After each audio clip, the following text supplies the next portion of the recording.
Assalamu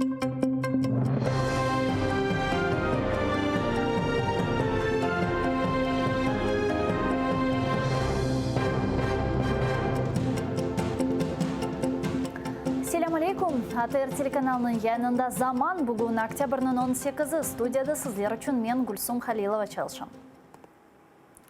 Донбасста кешкен геже 30 кере сүкүнет режимі бозылды. Душман тарафынан атеш бұтын жебе бойы açıldı. İşgalciler Minsk anlaşmaları boyunca yasak etilgen 122 kaliberli гаубица силасыны Новолуганскай civarında kullandı. Buna beraber Rus örgütleri çeşit kaliberli maynatıcı ve kurşun silalarının ucum etti. Bugün endi bildirilgenine göre Novotoshkivske ve Zolota yanında 2 kere sükunet rejimini bozdular. Şaşırtkan itiraf.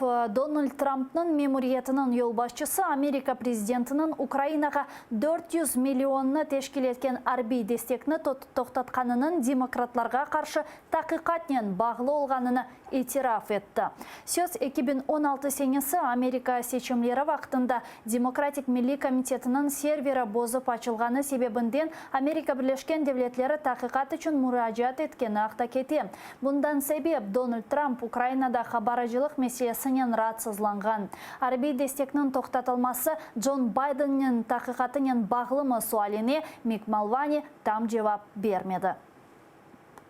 Отже, вимога розслідування щодо демократів була частковою причиною, через яку він наказав відмовити в фінансуванні для України. Зважаючи на те, що сталося 2016-го, звичайно, було частиною хвилювання його щодо корупції, пов'язаної з цією нацією. І це абсолютно доречно. Тобто це зіграло роль в затримці фінансування. Так, це врешті-решт з цього випливло. Birkaç günlük barışık. Amerika prezidenti Donald Trump Türkiye'nin Suriye'de harbiy operatsiya to'xtatmak kararını hayırladı. Daha geçenler Ankara'ga vice-prezident Pence ve devlet katibi Pompeo'nun beraber Amerikan delegatsiyasi kelgende Türkiye harbiy niyetlerinde qatты tura edi. Barışık menbası deb adlandırılgan harbiy operatsiya Kürtler yaşagan Suriye'nin şimalinde başlandı. Olarını Recep Tayyip Erdoğan terörist deb saya ve bu zonada tehlikesizlik tıklemek istey. Operatsiya devamında yüzlerce insan helak oldu, 500'den ziyade yaralandı. Amerika Birleşken Devletleri Türkiye'ni sanksiyalarla tehdit etti. Muzakereler neticesinde ateş 5 günge to'xtatıldı. Türkler bu muzakerelerini galibe deb saya, çünkü 5 gün içinde Kürtler tehlikesizlik zonasından ağır silahını çıkartıp harbiy tertibatlarını yok etmeli. Наша команда вже працює із курдськими силами у безпечній зоні для впорядкованого їхнього виведення за межі 20 миль. І ми збираємось разом рухатися до миру та безпеки в цьому регіоні. Я дуже впевнений у цьому.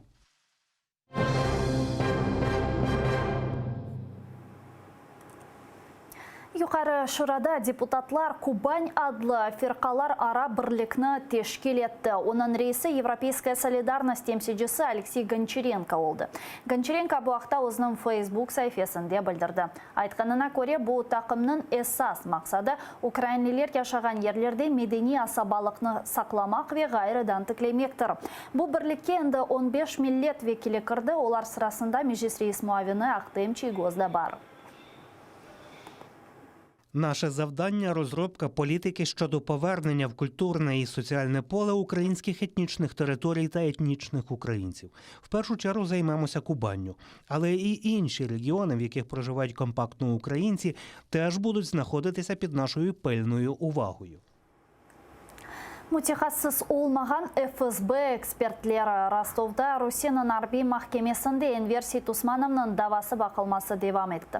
Advokatlar İMIJ tarafının şahatlarını sorgudan geçirdiler. Bunun beraber FSB toplagan deliller esassız deyler, çünkü onlarını işgalcilerinin öz maraşına yapkanlar. Kırım tatarlarının keçken seni Mayıs ayında tutup Hizbut Tahrir'ge alakası bar deb terrorizmde qabatlaylar.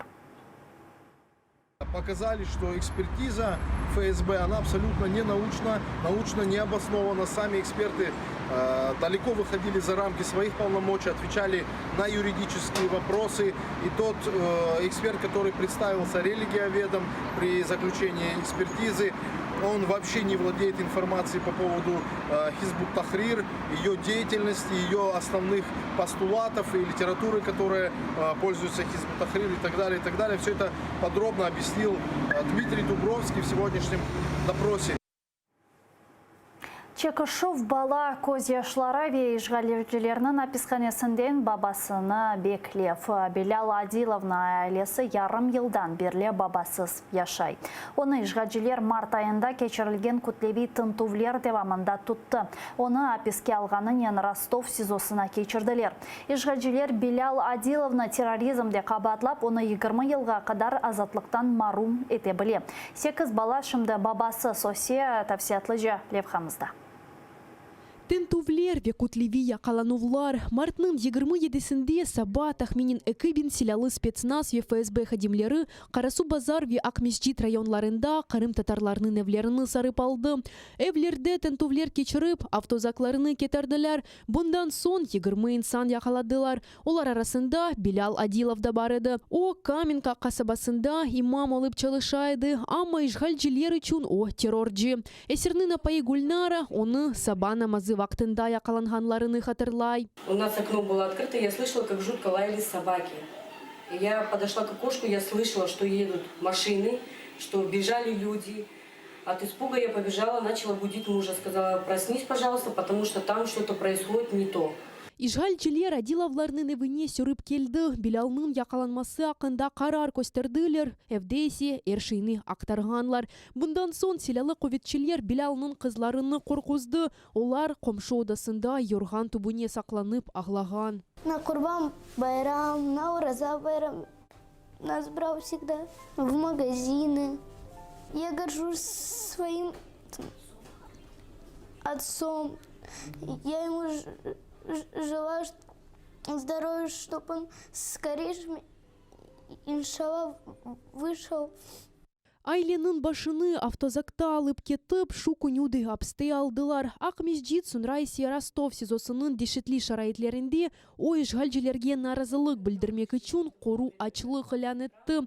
Белял азап чеккен вақытта евде оны 8 баласы беклей. Оның оғыллары бабасыны тетремнен хатырлай. По вечерам мы с ним садились, он нам рассказывал истории и сидели и пили с ним кофе. Потом тоже в свободное время нам привозили дрова. Ну, он покупал, привозили дрова, мы рубили их, пилили, помогали. А вот сейчас то, что бабашки нету, сил не хватает. Сами все делаем с братом. О март сабасы етмыш бала бабасыз қалды. Ишгалчилер, тентувлер, азаплар ве махкемелерні девам еттерелер. Бұ вақыт есе қанунсыз тұтылған Қарым татарны евде яқынлары ве балалары беклей. Владислав Стужук, Заман, АТР.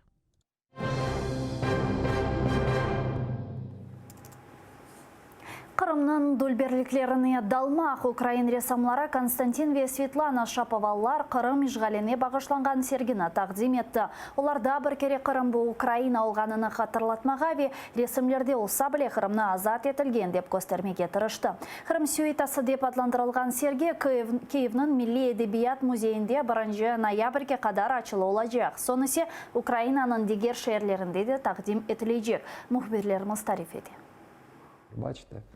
Це вечір такий, ось лягає вже туман на море і на гори, на камні туман лягає. Ресам Константин Шаповалов Қырым ишғалі тілмезден евел әрсене омыр арқадашы Светлананен ярымадаға ратланмақ үшін бара еді. Мұқтешем Қырым манзаралары іжади қорантаны еп ілхамландыра еді. Гори, Кримські гори. Мені подобається, що це така хатка старенька така, і осінь. І це близько Соколіного. Там декілька сюжетів, декілька картин є. Тут є зображення Криму морського.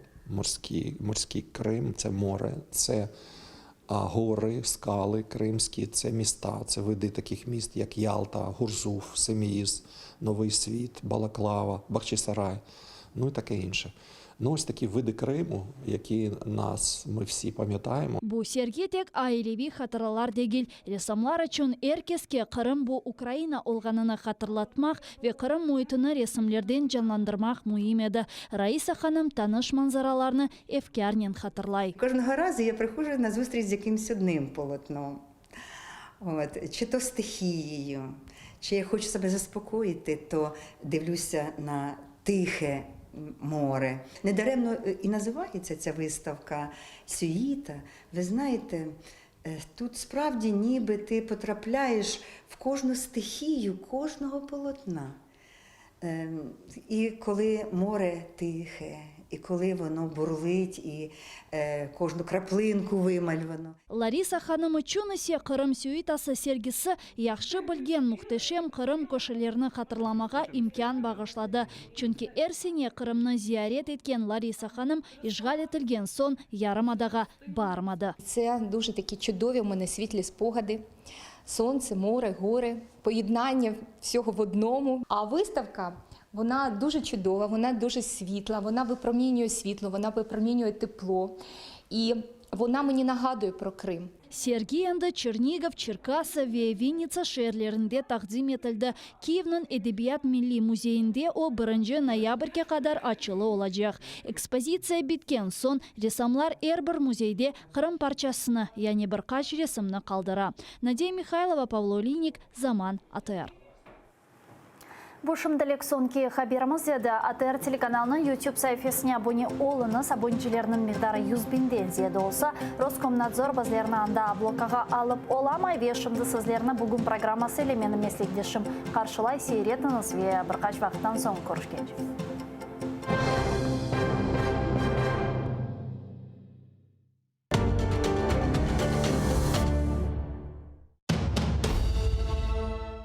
Как началось второе правление Менглигерая хана? Какие новые территории он окончательно закрепил за своими потомками? И кто добровольно присягнул крымскому хану на верность? А главное, какую роль в его жизни сыграла ногайская княжна Нурсултан Мангытская? В конце 15 века в Крымском ханстве начинается настоящий строительный бум. Менглигерай инвестирует деньги в строительство новых крепостей и восстанавливает старые, особенно на берегу реки Днепр. Об этом смотрите в программе «Алтын-Девир» в новом цикле «История династии Гераев». В эту субботу, 19 октября, 17:35 на телеканале АТР, 7-я серия. Менглигерай. Хан-реформатор. Часть 4. Инсаниятлік, мераметлік ве ачық юрек бүгінгі яшайшымызда ең кереклі, ләкин кет-кетте ең рас келген табиат чизгісідір. Ләкин бойлы инсанлар бар. Олар еш бір шеге бақмадан дайыма ярдымға келмеген азырдыр. Интернетті көресін, қаста бала чыға, сон яшлар чыға. Бет ажисын оларны, сон волонтерлар айталар ма, айшыты да ярдым етейік, айшыты да ярдым етейік. Юректе бар бізде, ханымызда бар ярдым етме адамларға.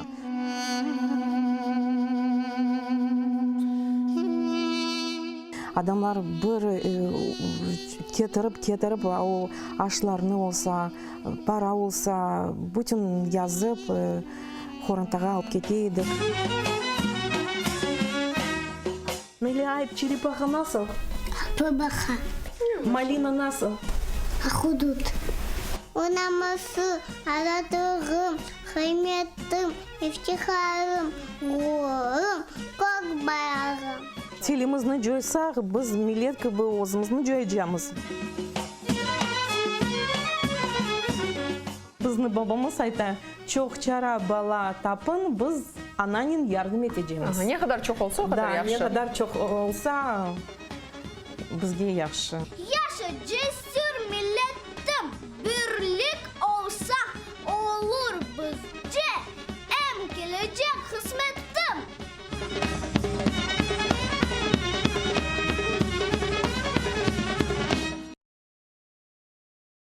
Халқымыздың уста çalgıcısı, Қырымда нам қазанған артист,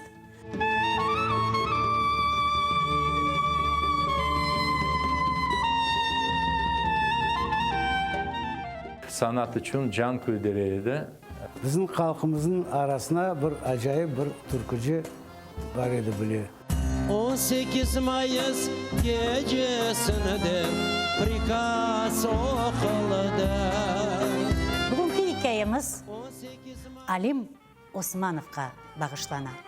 Baksaray bizimdir de çevre çete yüzümüdür. Ah seni sevdirin iki de kara gözünüdür. Baksaray bizimdir de çevre çete yüzümüdür. Ah sana sevdirin iki kara gözünüdür. По всей Украине прошла волна акций протестов «Нет капитуляции». Я хочу мира, чтобы отводили войска. Вот этот мир, чем это все закончится? Не нужен нам мир любой ценой. Мы не капитулируем, мы не отдаем Крым. Має бути максимальне об'єднання влади і суспільства. Зараз відбувається спроба рухатися мінськими домовленостями.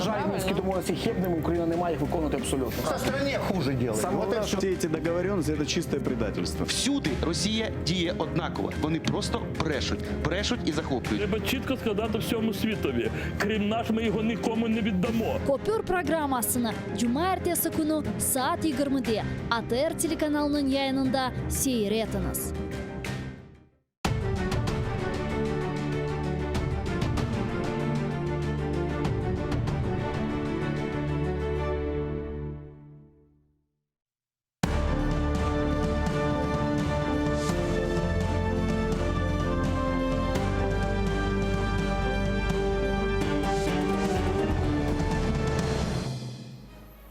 Доброе утро всем, кто свой день начинает с АТР. В следующие 3 часа в этой студии поговорим о самых значимых для Украины событиях уходящей недели. У нас в гостях волонтер Диана Макарова. Доброе утро. 18 октября, пятница, это значит, что мы можем подвести такие предварительные итоги уходящей недели. И главные события, конечно же, этих дней – это Минские соглашения, Минские переговоры в трехсторонней группе, где были выдвинуты новые условия. Это ликвидация, одно из них, самое важное, ликвидация террористических организаций ЛДНР и марш капитуляции, который прошел в День защитника Отечества, в понедельник, с требованием не разводить войска. Как вы на эту ситуацию смотрите как волонтер? На разведение войск, на марш не капитуляции. Ну, можем ли мы говорить о том, что действительно это капитуляция? Ні, абсолютно не можемо ми цього казати, тому що, власне, мінські домовленості, вони у нас давно, з 2014 року, тобто можна сказати, що ми капітулюємо з 2014 року, але ми не капітулюємо. Ми, я б сказала, ми отак танцюємо між мінськими домовленостями, але ми менше танцюємо, ніж наші вороги, вони взагалі на них наплювали і просто одразу. Ми ще якось намагаємось їх виконувати, ці мінські домовленості. І всі оці події, і черговий виток мінських домовленостей, і чергова спроба розведення, бо це дійсно одна з багатьох спроб розведення, які ведуться у нас, здається, з 16-го року. Всі оці кроки, це все, і навіть марш ні капітуляції, це все спроби нарешті розправитись, розбити ці мінські домовленности, які не працюють. Мы сейчас вернемся к этой теме. Давайте сейчас немножко поговорим о статистике этой недели. 3 погибших украинских военных, почти сотня вражеских обстрелов за последние 5 дней. Только вчера было их 29, и это лишь официальные данные со штаба ООС. Пока безуспешно в Минске пытаются договориться о мире, российские наемники на Донбассе, похоже, пошли в наступление в районе Золотого. Именно отсюда собираются отвести наши войска-добровольцы. В отличие от наблюдателей ОБСЕ, каждый день фиксируют вражеские обстрелы. Боевики используют все имеющиеся у них вооружения. Это крупнокалиберные гранатометы, пулеметы, артиллерия и стрелковое оружие. И в то же время, когда президент Владимир Зеленский в минувшую среду заверил, что в районах запланированного разведения войск 2 дня не было ни одного выстрела. О том, что боевики не собираются отступать, свидетельствуют и те данные украинской разведки. Там сообщают, что в последние несколько дней российские оккупанты направляют так называемую серую зону на линии разграничения свои диверсионные группы для минирования местности и обстрелов украинских территорий.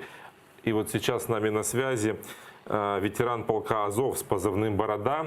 Он сейчас на передовой в Золотом, и мы можем узнать, какая обстановка там сейчас. Доброе утро. Доброе утро. Что сейчас происходит в месте, где должны, по заявлениям наших властей, разводить войска в Золотом? Где вы сейчас?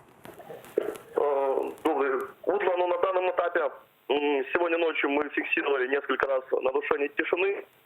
Особенно сильно были, скажем, бои были именно 14 числа, 15 числа, как раз после неудавшегося Минска.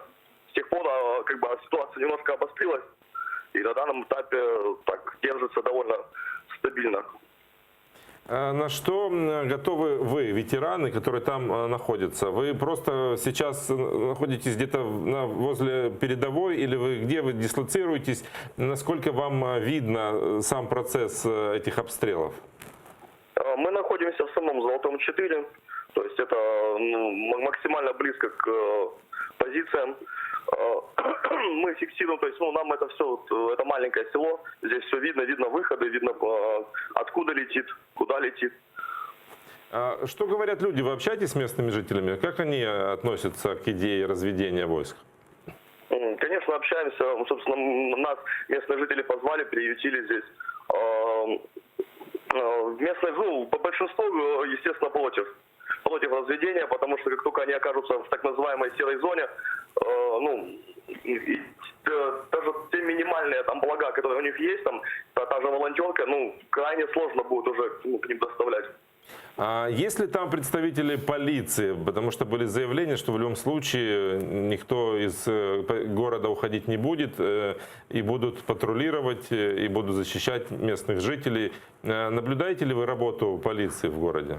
Да, полиция в городе есть, но вы же поймите, что, скажем, грубо говоря, два даже вооруженных патруля полиции, не смогут, скажем, остановить, если туда зайдет даже там одно ТРГ вооруженное противника. А если представители ОБСЕ, они вот не всегда видят то, о чем говорите вы, например? Представители ОБСЕ мы видим, даже они там летает их коптер, скажем, общение с ними у нас пока не получалось. А как вы думаете, почему у них информация не совсем такая, как у вас? То есть, а почему они не говорят о том, что есть обстрелы, о которых вы заявляете? Во-первых, у них не стационарные посты, да, то есть если мы находимся здесь круглые сутки и заинтересованы в этом, то они больше собирают информацию, в частности, там, какое количество бездомных собак есть на территории Золотого 4. Они вот собирали такую информацию недавно. Но их немножко, видимо, интересует другая информация, чем нас. Скажите, были заявления, что вы не уйдете в случае вывода наших войск. Насколько ваши возможности, сколько там вас человек, и насколько вы готовы занять оборону и справиться с теми же самыми ДРГ, о которых вы говорите? Здесь достаточное количество ветеранов. Каждый из нас прошел уже какой-то боевой путь в официальных подразделениях Сбройных сил Украины, поэтому каждый из нас понимает, на что он идет, и мы готовы, грубо говоря, противостоять противнику и не пускать его на нашу территорию, на украинскую. Спасибо вам большое. Это был ветеран полка Азов с позывным «Борода» о ситуации в Золотом. Тут в чому проблема? Ви запитуєте, чому ОБСЄ не дає таку кількість обстрілів. Мало хто знає про те, що і ОБСЄ, і поліція, і служба СІМІК, яка повинна співпрацювати із місцевим населенням, вони всі закінчують роботу о 4:00. Вони їдуть звідти. Кожен день короткий робочий день? Звичайно, да. Це в них такі вимоги техніки безпеки. А всі обстріли на фронті стабільно починаються після цього часу. І так і виходить, що ОБСЄ, не бачить. Это какая-то парадоксальная ситуация. За 5 лет можно было уже изменить правила работы? Так, є коптери, є камери, ОБСЄ встановлює камери, але якось вони не завжди фіксують. Але дещо вони все ж фіксують. И все-таки давайте вернемся к минским переговорам. Почему вы считаете, что это не капитуляция? Вы же видите, как относятся, например, ветераны к этой ситуации, которые воевали? Чекайте, тоді ветерани мали б кричати «ні капітуляції» ще в 2014 році, коли були прийняті Мінські угоди. Кричали, але жменька людей про це кричала. Ми всі розуміли, що Мінські угоди, вони ведуть до, знаєте, якого такого худого міру. Худой мір лучше любої ссори. Тобто одразу це було, власне, для цього і зроблено. Ну да, а с тех пор этот процесс потух, как бы он не развивался, и о нем... Нічому він... Ну, он був він вялотекущий. Да, такой, він був такий, якось Кривая вивезет. Ну і зараз Кривая продовжує якось вивозити, бо новий кабінет, він продовжує ту ж саму методу, яку робив попередній кабінет. Тобто, ну якось ми оці мінські пройдемо, але зроблено ривок, зроблено рішучий ривок, та давайте ж спробуємо розвести, хоча зрозуміло, що де-де, а на Золотому розведення ніколи не буде. Цього не допустять ні ветерани, ні волонтери, ні місцеві жителі. Хоча у місцевих жителів теж дуже різні думки з цього приводу. Щоб довести, в першу чергу, що розведення неможливе. Чому? Тому що для нашої країни розведення по фронту – це в будь-якому випадку відступ. Тому що всі ці роки ми з'їдали сіру зону. Ми йшли вперед і з'їдали оту сіру зону, яку нам заклали першими мінськими договорняками. Ми її з'їли. Зараз дві армії стоять отак лоб в лоб. Вони теж з'їдали сіру зону, наші вороги. Але вони з'їдали менше, вони займали вигідні позиції, вони займали висотки. А ми йшли вперед, ми брали будь-яку позицію. І коли ми вже з'їли сіру зону, коли вже ми зайняли ці землі, а часом ці землі 15 кілометрів, часом 8 кілометрів, часом там 500 кілометрів, ми не можемо не пам'ятати, скільки там полягло наших людей. Ми не можемо не бачити, як змінилось життя у тих же людей. Хай в Золотому не дуже змінилось, а в таких місцях, як Новотошківка, в таких місцях, як Павлополь, там дуже сильно змінилось життя людей з Україною. Ми просто не відступимо, ми не зможемо, бо це вже наша земля, вона вже по-любому відвоювана. Ну, якщо ми відступимо, це буде громадянська війна. Давайте послушаем, кстати, еще позицию Андрея Белецкого, лидера партии «Наскорпус», о том, почему нельзя разводить войска.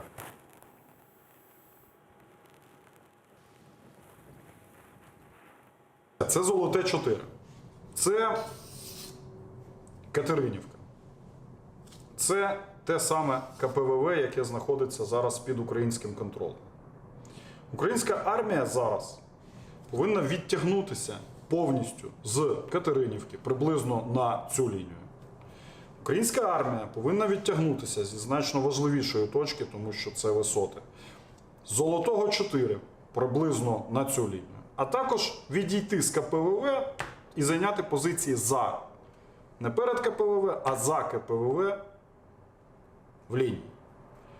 Що буде робити, що повинна здати, скажімо так, куди повинна відступити, якщо вона хоч кудись відступить, протилежна сторона, сепаратисти.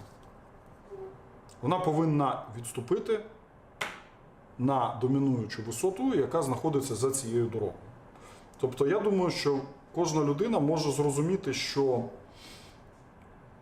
обмін цей не є рівноцінним. Що якщо українці здають населені пункти, то так, є місце, де здають голе поле, але це не українська частина розведення, це російсько-сепаратистська частина розведення. Так ли опасен отвод наших войск в Золотом? Мы можем спросить у военного эксперта Олега Старикова, он с нами на прямой связи. Доброе утро. Доброе утро. Ваша позиция в этом вопросе. Действительно ли это невыгодные позиции, на которые мы отступаем? И, в принципе, можно ли говорить, что это отступление и капитуляция? Ну, во-первых, то, что капитуляция, нет. То, что отступление, нет, это разведение. Дело в том, что есть определенная манипуляция общественным мнением. Генеральный штаб полностью рассчитал все вопросы, связанные с угрозами, с контролями за угрозами, контролями и с контролем за тем, что если вдруг противник решит нанести удар в тактическом звене, я сразу объясняю, никакие нападения фронтами, армиями, дивизиями в нынешней войне нету. Максимум батальонно-тактические группы. Это тактические группы. Это первое. То есть это взвод, рота, бригада. Так вот, то количество наших войск, то уровень подготовки наших войск, то уровень планирования Генеральным штабом, а также штабом операций Объединенных сил позволяет на ранней стадии при выполнении задач Верховного главнокомандующего Збройных сил, начальника Генерального штаба, при разведении войск выявить на ранней стадии, если это будет, это ПРАС. И второе, нанести сокрушительный удар по тем войскам, по тем диверсионно-разведывательным группам, которые это сделают. Я говорю, сокрушительный удар. Поэтому еще раз, кто говорит, что наши войска это не способны, они, значит, дискредитируют высшее командование Збройных сил, генералитет, офицерский состав, а также рядовой состав вооруженных сил. Я считаю, что это неправильно. Но ведь речь идет о том, что мы оставляем свою собственную землю. Это воспринимается как отступление. Так вот, вы мне задали вопрос военный, я вам про военные сказал. Теперь вы переходите в вопрос политический. Так вот, для того, чтобы политически людям рассказать, что реально происходит, для этого есть политики. Вот люди вышли на вече, они вышли совершенно справедливыми требованиями. Почему? Потому что им никто политики не рассказали. Почему 254 депутата, слуги народа, не вышли на это вече? И всем людям, которые там есть, рассказывали, что они будут делать, как будут делать и тому подобное. Они ж не вышли, они боятся общаться с людьми. Поэтому вот это самая первопричина. А то, что вооруженные силы, СБУ, служба внешней разведки, главная разведка, наша ГУР и тому подобное, это разведка, контрразведка способна обеспечить и разведывательный, контрразведывательный, жесткий контрразведывательный режим на этой территории при выполнении этих задач, я даже не сомневаюсь. Олег, у нашей гости, волонтера Дианы Макаровой, есть к вам вопрос, если не возражаете.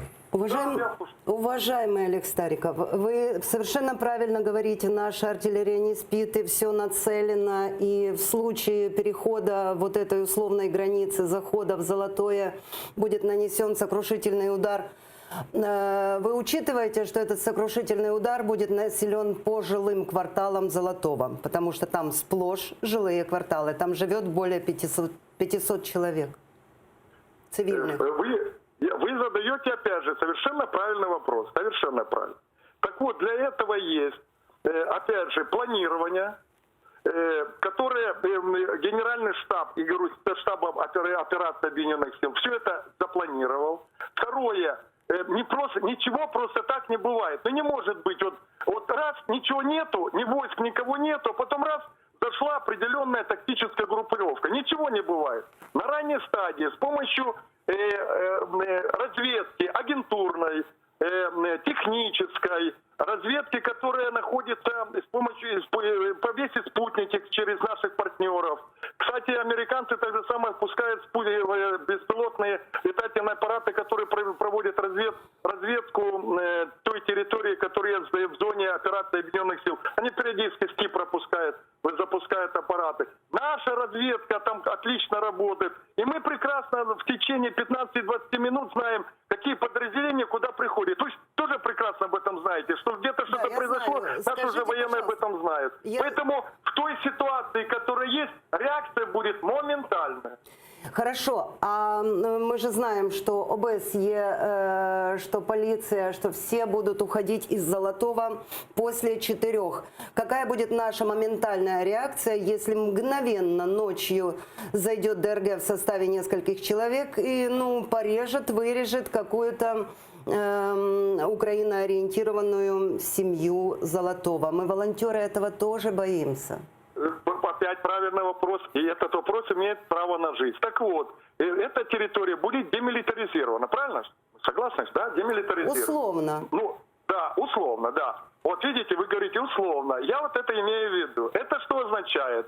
Что на ту территорию не имеет права будут заходить воинские подразделения. То есть вооруженные силы, Национальная гвардия и тому подобное. Но есть у нас правоохранительный орган, как Национальная полиция, которая имеет право, то есть она не имеет права, она там будет находиться, которая будет нести постоянное дежурство, в том числе с легким оружием. Я говорю слово условно. И с легким оружием. Второе. Войсковые оперативные резервы. В случае того, как вы сказали, не дай бог такое, ночью вот этой диверсионно-разведывательной группы. Из состава Национальной гвардии, то есть это подразделение легкой пехоты вооруженные, находится на расстоянии 15-20 минут от подхода в случае поступления сигнала в состоянии высшей степени боеготовности. В случае это и выходит на выполнение боевых задач. И самое главное, третье. Там будет обеспечен через службу безопасности Украины, через национальную полицию и другие органы правоохранительных специальных служб жесткий контрразведывательный режим, который позволит выявить и предотвратить все факты возможных ЧП. Поэтому я же изнутри знаю, как это, я же полковник СБУ, я знаю, как это все делается. Вот есть некоторые вещи, которые людям говорить нельзя. Так поэтому я как военный человек, вы меня как военную составляющую спрашиваете, я говорю, будет так. А вот политическая составляющая должна делать власть и объяснять людям, что людей тревожит. Вот вас это тревожит, вам они должны объяснять. А я вот как человек, который понимает изнутри всю эту кухню, я вам говорю, что никакой опасности и именно со стороны военных и правоохранительных специальных служб о том, что мы не доработаем, нет. Олег, еще один вопрос военный. Мы отходим. На какие позиции? Обустроены ли они? И, насколько я знаю, в договоренностях об отходе сказано, что мы уходим, разбираем те блиндажи, которые уже есть на тех территориях, где мы сейчас находимся, разминируем территорию. И в случае, если меняется ситуация, нам нужно будет там наступать или возвращаться, то нам просто будет некуда возвращаться. Первое, мы не уходим, есть разведение войск, есть тактика действий, наступление, отступление. А куда мы уходим, на какие позиции? Это чистое поле, это блиндажи, что это? Куда мы уходим? Я говорю, это виды боевых действий. Это опять же, это якобы мы уходим, покидаем свою территорию. Это не политически неправильно и по-военно неправильно. Второе, наши войска должны отойти на ту линию, которые определены. Кстати, насколько я помню, еще при Тонюке строилась вторая линия обороны. Есть она там, нету, я не знаю. Вот это вторая, это вы спрашиваете, уже должны быть подготовлены. Если это не подготовлено, может быть, да, как всегда разворовали бюджетные деньги, это у нас не новость.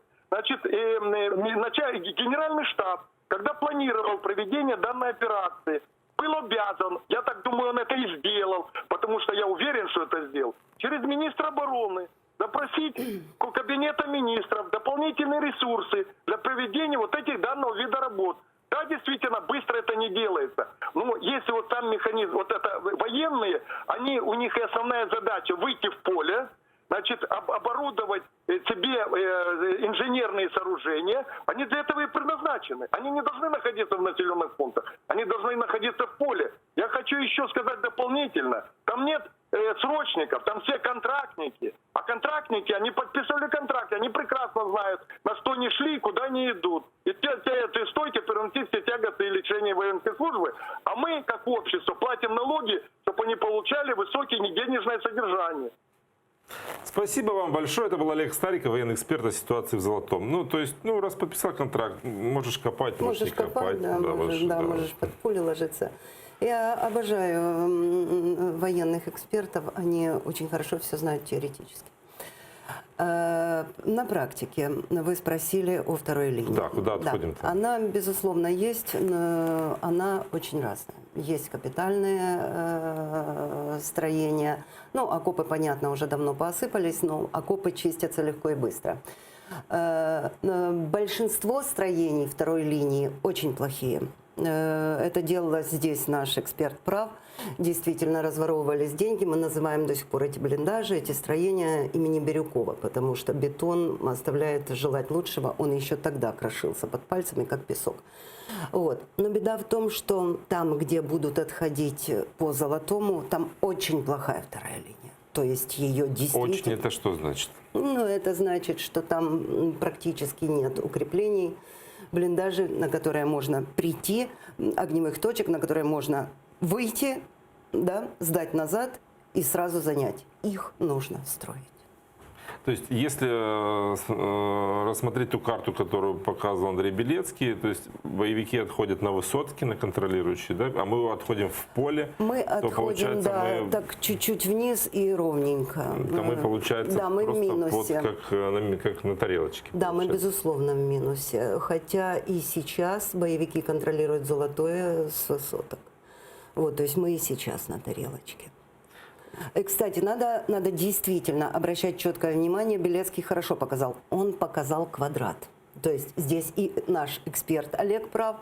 Вот не нужно путать отступление по всему фронту с вот этим условным квадратом, да, ну там условно 2 на 2, там на самом деле больше, да, 2 на 2 километра, скажем так, 3 на 3. Вот этот квадрат, где предложено вот так раздвинуться, не по всему фронту. Люди не знают этих особенностей. И когда люди слышат разведение, отведение, они начинают хвататься за голову, кричать и говорить: о боже, мы отступаем по всем фронтам. Люди до сих пор уверены, что станица Луганская уже давно отдана сепарам, и там уже давно развиваются флаги ЛНР. То есть люди не дают себе труда узнать реальную картину. В результате получаются огромные вечи, не капитуляции, и правильные вечи, действительно. А вы ходили, кстати? Нет. Почему? Их организовывали люди, рядом с которыми я не могу стоять. То есть это те люди, которые, собственно, и сделали ситуацию возможной. Как то демократическая Сокыра, некоторые политики из штаба Порошенко, они привели к этой ситуации. Ну, идея-то, которую вы поддерживаете?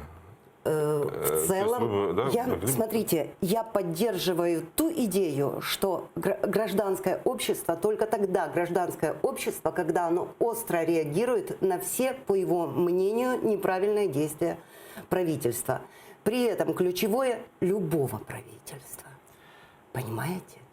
И мне очень больно, что когда впервые были разведения на Золотом, и люди на Золотом были в такой же точно опасной ситуации, об этом кричала только горстка волонтеров. Понимаете, почему нельзя было кричать раньше об этом, я не понимаю. А вы давно были в Золотом? Месяц назад где-то так. Какие там настроения у людей? Я мало работаю с цивильными людьми, но я общаюсь с волонтерами, которые работают с цивильными людьми. Настроения там очень разные. Там есть около 20-30, возможно, 40 активных человек, яростных приверженцев Украины, яростных.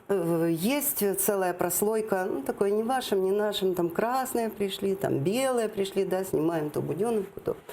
Вот. И есть целый ряд людей, которые спят и видят, как бы им опять оказаться в серой зоне. Потому что зачем? Это выгодно. Это в первую очередь контрабанда. Серая зона – это здравствуй контрабанда, а потом уже здравствуй ДРГ.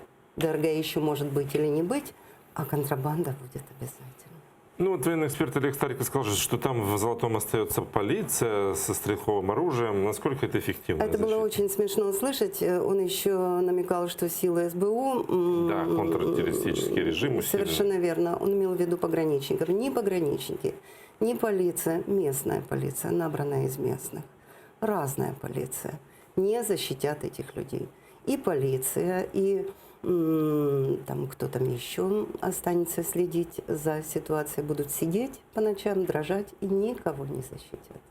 Ну, и это мы можем на примере Крыма, да, точно, ну, как бы знать, что так и будет, потому что вся милиция, которая оставалась во время оккупации, она... Совершенно верно. Не рискнула, скажем так, мягко говоря, применить оружие. Ну, большая часть, да. Да, ну, конечно, были люди, которые оказались верны долгу и чести. А в Донецке? В Донецке та же была ситуация. Да, мы можем сказать, что наша полиция сейчас прошла через реформу, через иллюстрацию, что наша полиция сейчас совсем другая, чем та милиция времен Януковича. Но на самом деле мы знаем, что и эта реформа, она такая условная реформа. И эта иллюстрация, она была тоже условная. Особенно там, в донбасских, в луганских городках и селах. Минский процесс и требования, наши новые требования, ликвидация ЛНР, ДНР. Вот давайте послушаем, как на эту ситуацию отреагировали в Министерстве иностранных дел России, как Мария Захарова прокомментировала. Там сказали, что они просто не могут в это поверить, это не может быть правдой.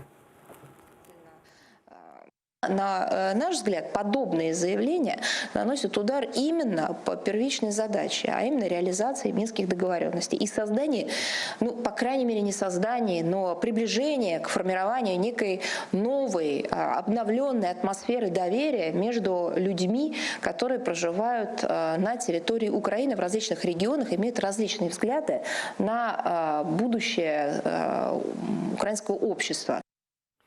Более того, не остались, скажем, в долгу и главари террористических республик. В ответ на требование Киева ликвидировать так называемые ДНР и ЛНР, они потребовали ликвидировать ни много ни мало саму Украину. И вот что заявил главарь террористической ДНР Денис Пушилин. Минские соглашения могут быть выполнены только при условии распуска всех властных структур Украины и демонтажа ее больной государственности. Украинское государство должно быть ликвидировано как нелегитимное, поскольку оно создано в результате госпереворота. Необходимо заново учредить новую, по-настоящему незалежную Украину. Видите, как красиво, что и требовалось доказать. То есть мы теперь можем выходить на международную общественность, которая страшно хочет нас как-то вот замирить, как-то сделать нам худой мир лучше, чем эта война. Мы можем сказать, видите, мы же исполняем, мы же отходим, мы же все делаем. Но видите, они же не хотят. То есть, ну, так изящненько получилось. Как, впрочем, и всегда. Точно так же получалось и при предыдущем правительстве. То есть мы все время доказываем, мы же идем навстречу, да? Мы же по чуть-чуть отдаем. То есть вы не верите, что инициатива Владимира Зеленского добиться мира – это, ну, как бы его цель, а что это, ну, это процесс ради процесса? Или что? Нет, я думаю, что это процесс ради перевода переговоров в другой формат. Потому что, ну, я не знаю, как-то он видит нормандский формат. Я тоже мало верю в этот нормандский формат, но я верю, что Европе рано или поздно надоест то, что здесь происходит. Или, может быть, Европа наконец-то поймет угрозу, от которой ее держит Украина. Знаете, как в Британии говорят, когда Россия придет в Европу, когда упадет последний украинский солдат. Вот, то есть, возможно, что-то из нового формата переговоров и будет. Я мало верю, правда, но пробовать-то надо. Ну, минский формат, о котором мы с вами говорим, тоже по идее Владимира Зеленского должен быть переформатирован. Да? Он неоднократно говорил, что он хочет и тему Крыма подключить к этим переговорам. Правда, в ответ уже получил тоже реакцию Москвы, сказали, что Крым для них это закрытая тема. Какой может быть прогресс вообще? Ну, просто мы тут уже несколько недель на эти темы говорим о представлении о том, куда мы идем, какие наши шаги, что мы должны делать, какой мы хотим получить результат. Но понимаете, в чем беда? Прогресса не будет. Мы перекатимся из минских договорников в какие-то нормандские форматы, мы подключим еще кого-то, но прогресса не будет, пока мы не сделаем то важное, что мы так и не смогли сделать за 5 лет. Мы старались, у нас был потенциал, но мы не смогли. Знаете что? Что? Мы должны были сделать такую армию, с которой считалась бы даже вот эта совершенно бескрышная Россия. А сейчас не считается? Нет. Они опасаются, они знают, на что готовы украинцы. Мы их били, и мы их хорошо били. И бьем и сейчас. Но наша армия сейчас – это не то, чем должна быть армия воюющей страны на 6-м году войны. А что наша армия? Вы же бываете в частях? Расскажите. Я бываю там регулярно. Наша армия, знаете, как кто-то написал, очень странно. В 2014 году платили мизерную зарплату, но стояли очереди в военкоматах, и мы шли вперед и побеждали. Сейчас зарплату повышают, но у нас недобор 70%. 70% недобор. Хотите, я вам скажу, вот чтобы вы понимали, да? Рота, знаете, сколько рота должна быть человек, да? Сколько? Ну, 100. Ну, где-то так, плюс-минус 100 человек. Рота 14 человек. Она держит площадку фронта, делянку фронта 5 километров. Представляете? 14 человек. 5 километров. Я не выдаю военную тайну, потому что эта рота уже вышла. Это уже из предыдущих ротаций, так что там сейчас, конечно, стоят другие роты. Понимаете, какая ситуация в армии? У нас есть из чего стрелять, у нас есть чем летать, плюс-минус есть, у нас есть оптика, в которую смотреть, у нас нет людей, которые бы могли все это делать. Сколько им не плати зарплату, они туда не идут. 2014 год армия существовала во многом благодаря волонтерам. Сегодня есть такая потребность в поддержке гражданского Безумная общества? потребность. Сейчас как раз потребность больше, потому что, я повторяю, очень мало людей. И как ни странно, нужно помогать, нужно все это автоматизировать. Например, есть волонтерская группа, вот 14 человек, да, держит 5 километров фронта. Как? За счет чего они держат? Знаете, за счет чего? За счет камер, за счет коптер, за счет вот этих современных средств слежения, о которых говорил и наш уважаемый эксперт. Эти средства слежения могут дать только волонтеры. Они просто не закупаются пока нашей армией. Понимаете? А есть такая инициатива? То есть достаточно ли? Нет. К сожалению, сейчас люди, убаюканные 5 годами таких лозунгов, что мы сделали армию по стандартам НАТО, наша армия прекрасная, наша армия лучшая в Европе. Люди перестали так помогать армии, как помогали раньше. А может быть, у людей прошел вот этот страх. Ведь во многом помощь армии была за счет страха. Страх правильный, страх конструктивный, страх, которого не нужно стыдиться. Вот, например, да, я боюсь, что мой родной город будет занят врагом. Это нормальный конструктивный страх. Сейчас он как-то прошел. Люди попривыкли к войне. И вот, возвращаясь к вече не капитуляции, вот еще почему радует это вече, у людей снова появляется этот страх. Люди вдруг обратили внимание на фронт. Люди вдруг узнали о золотом, о котором они до сих пор далеко не все знали. И тут все взгляды прикованы на золотое. Это хорошо. Это положительно. Это значит, что опять появляется правильный страх, страх, который помогает оберегать свою страну. А в это время на территории ДНР, ЛНР, скажем так, этих республик, террористических республик, живут в своей виртуальности, и там даже и не думают о возможной самоликвидации или просто ликвидации, и даже наоборот расширяют свои, как им кажется, международные связи. Вот, например, сегодня по сообщениям местных телеграм-каналов в бельгийском городке Дендермонде торжественно откроют представительский центр несуществующей ДНР.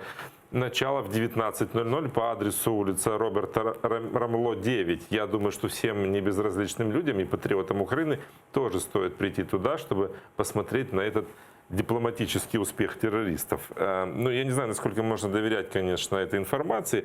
Ее распространяют, как я уже сказал, телеграм-каналы, террористические телеграм-каналы с той территории.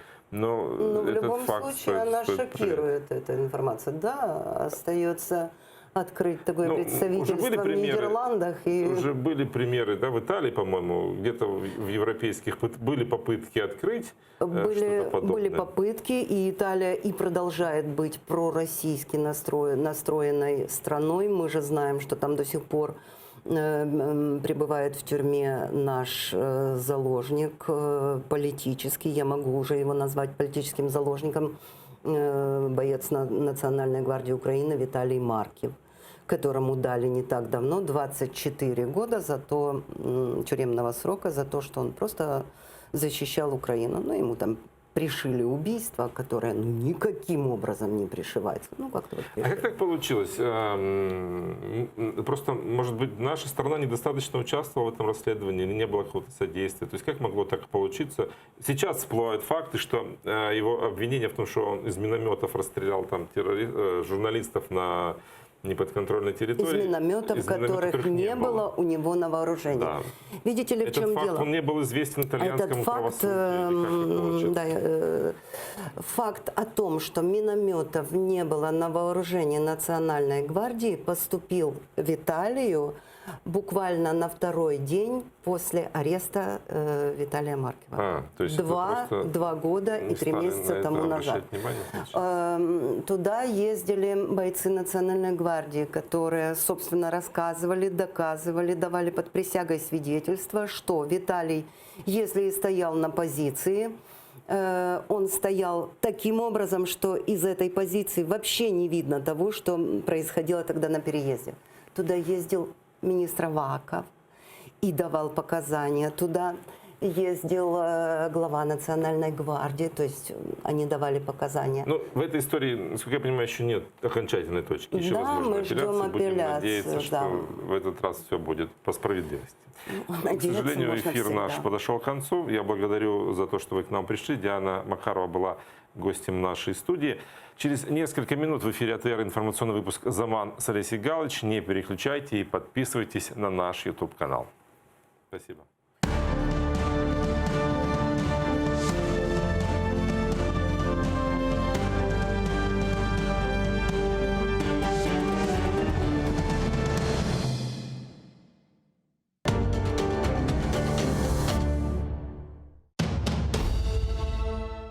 Как началось второе правление Менглигерая хана? Какие новые территории он окончательно закрепил за своими потомками? И кто добровольно присягнул крымскому хану на верность? А главное, какую роль в его жизни сыграла ногайская княжна Нурсултан Мангытская? В конце 15 века в Крымском ханстве начинается настоящий строительный бум. Менглигерай инвестирует деньги в строительство новых крепостей и восстанавливает старые, особенно на берегу реки Днепр. Об этом смотрите в программе «Алтын Девир» в новом цикле «История династии Гераев». В эту субботу, 19 октября, в 17:35 на телеканале АТР, 7-я серия. Менглигерай. Хан-реформатор. Часть 4.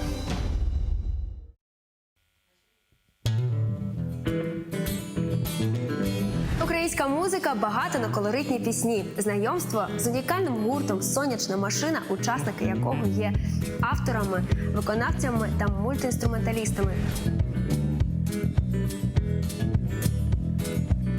Все це ви побачите в ефірі Джангле Студіо на телеканалі АТР вже цієї неділі о 19:30. Yemek isterken tarlalar erekler erekler. Layık görsen men yanımda kalayım kalayım. Yemek isterken tarlalar erekler erekler. Layık görsen men yanımda kalayım kalayım. Halkımızın usta çalgıcısı, Kırım'da nam kazangan artist,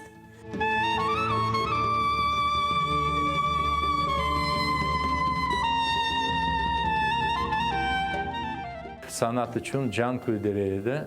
Біздің халқымыздың арасына бір ажайып бір түркіжі бар еді біле. 18 Mayıs gecesinde prikaz okulda. Bugünkü hikayemiz Alim Osmanov'a bağışlana. Bakış saray bizimdir de çevre çete yüzümüdür. Ah seni sevdirin iki de kara gözünüdür. Bakış saray bizimdir de çevre çete yüzümüdür. Ah sana sevdirin iki kara gözünüdür.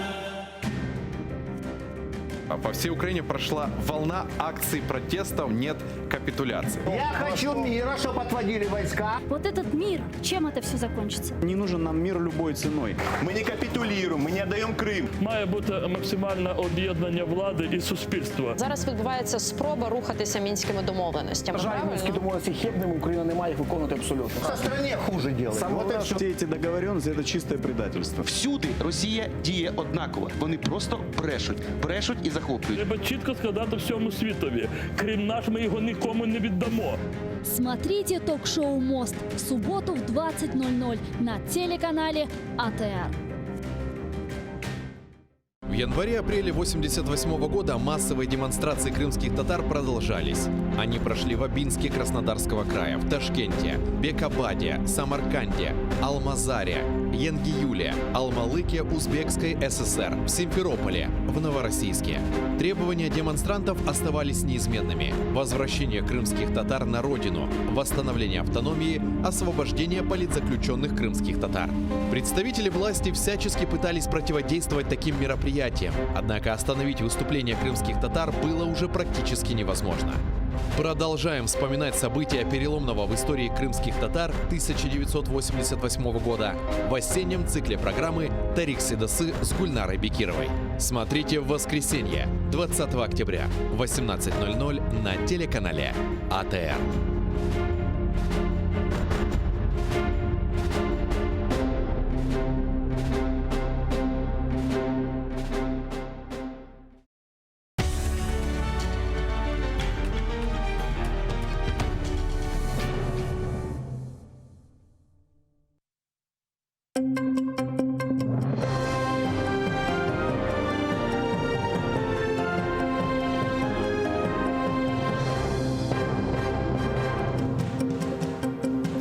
– 18 жовтня, п'ятниця, 2066-й день окупації Криму Росією, 9 ранку в Україні. В ефірі інформаційна служба «Заман».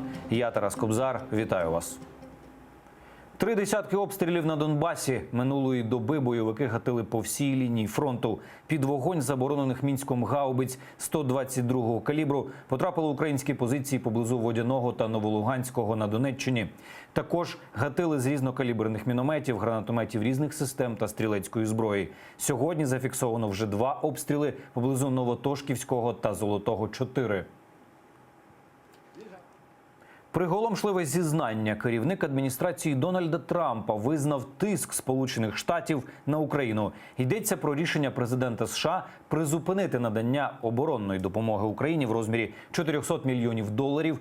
Мік Малвані зізнався, що це було пов'язано з розслідуванням проти демократів щодо справи злому сервера Демократичного національного комітету на американських виборах 2016 року. Напередодні один зі свідків у справі імпічменту заявив про тиск адміністрації президента США на Київ щодо антикорупційних розслідувань українського втручання в минулі американські вибори та проти родини головного конкурента Трампа на майбутніх Джо Байдена.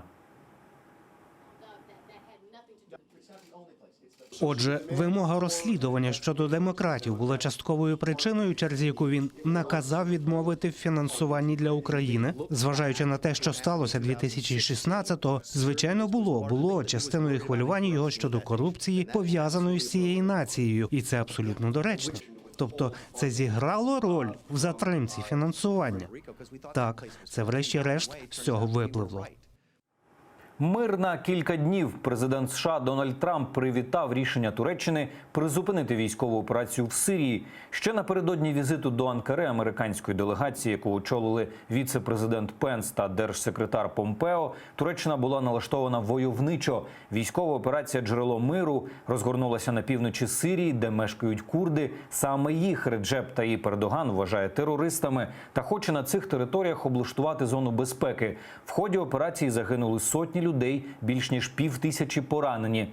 США пригрозила Анкарі санкціями з пекла, і в ході переговорів вдалося домовитися про 5-денне припинення вогню. Туреччина вважає переговори своєю перемогою, бо за час перемир'я курди мають вивести важке озброєння з зони безпеки і знищити там свої оборонні споруди. Наша команда вже працює із курдськими силами у безпечній зоні для впорядкованого їхнього виведення за межі 20 миль. І ми збираємось разом рухатися до миру та безпеки в цьому регіоні. Я дуже впевнений у цьому.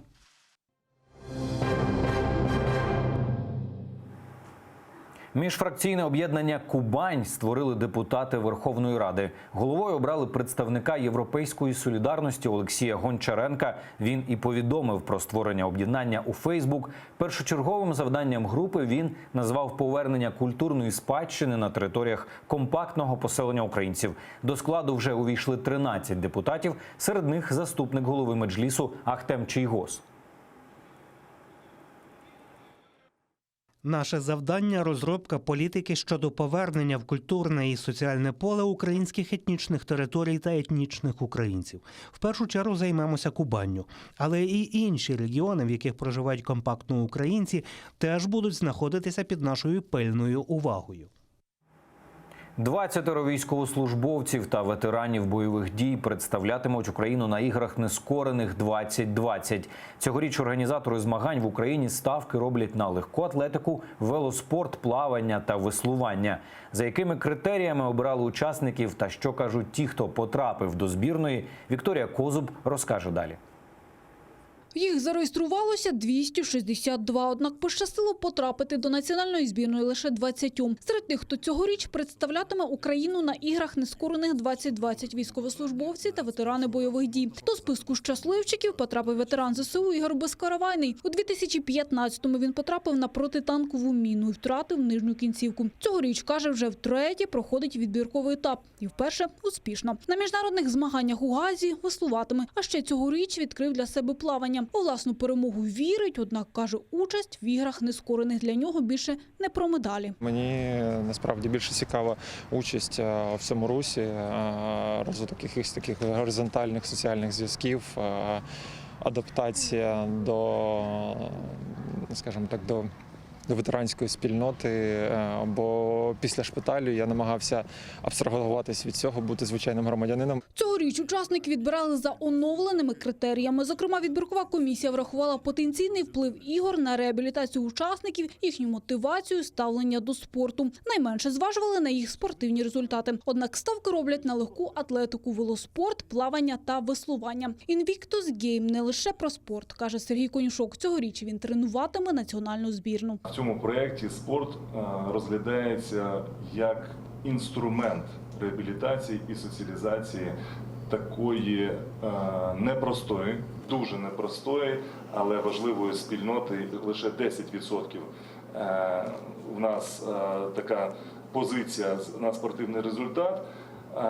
І в цьому випадку це правильно, на мій погляд, це правильна позиція, що не обирати тільки за спортивним результатом. Реабілітація ветеранів – головне їх завдання, кажуть організатори ігор нескорених в Україні. І вже заговорили про нові цілі. У нас є амбітна ціль приймати в майбутньому Invictus в Україні, тому це лише початок над роботою, над відбудовою інфраструктури і над впровадженням самого процесу і сповідування духу Invictus українськими ветеранами і ветеранками. Цьогоріч ігри нескорених 2020 пройдуть у Гаазі і триватимуть з 9 по 16 травня. Україна братиме участь у міжнародних змаганнях вже втретє. Минулого року українці привезли 20 медалей. Вікторія Козуб, Павло Олійник, Алі Керімов, Заман, АТР.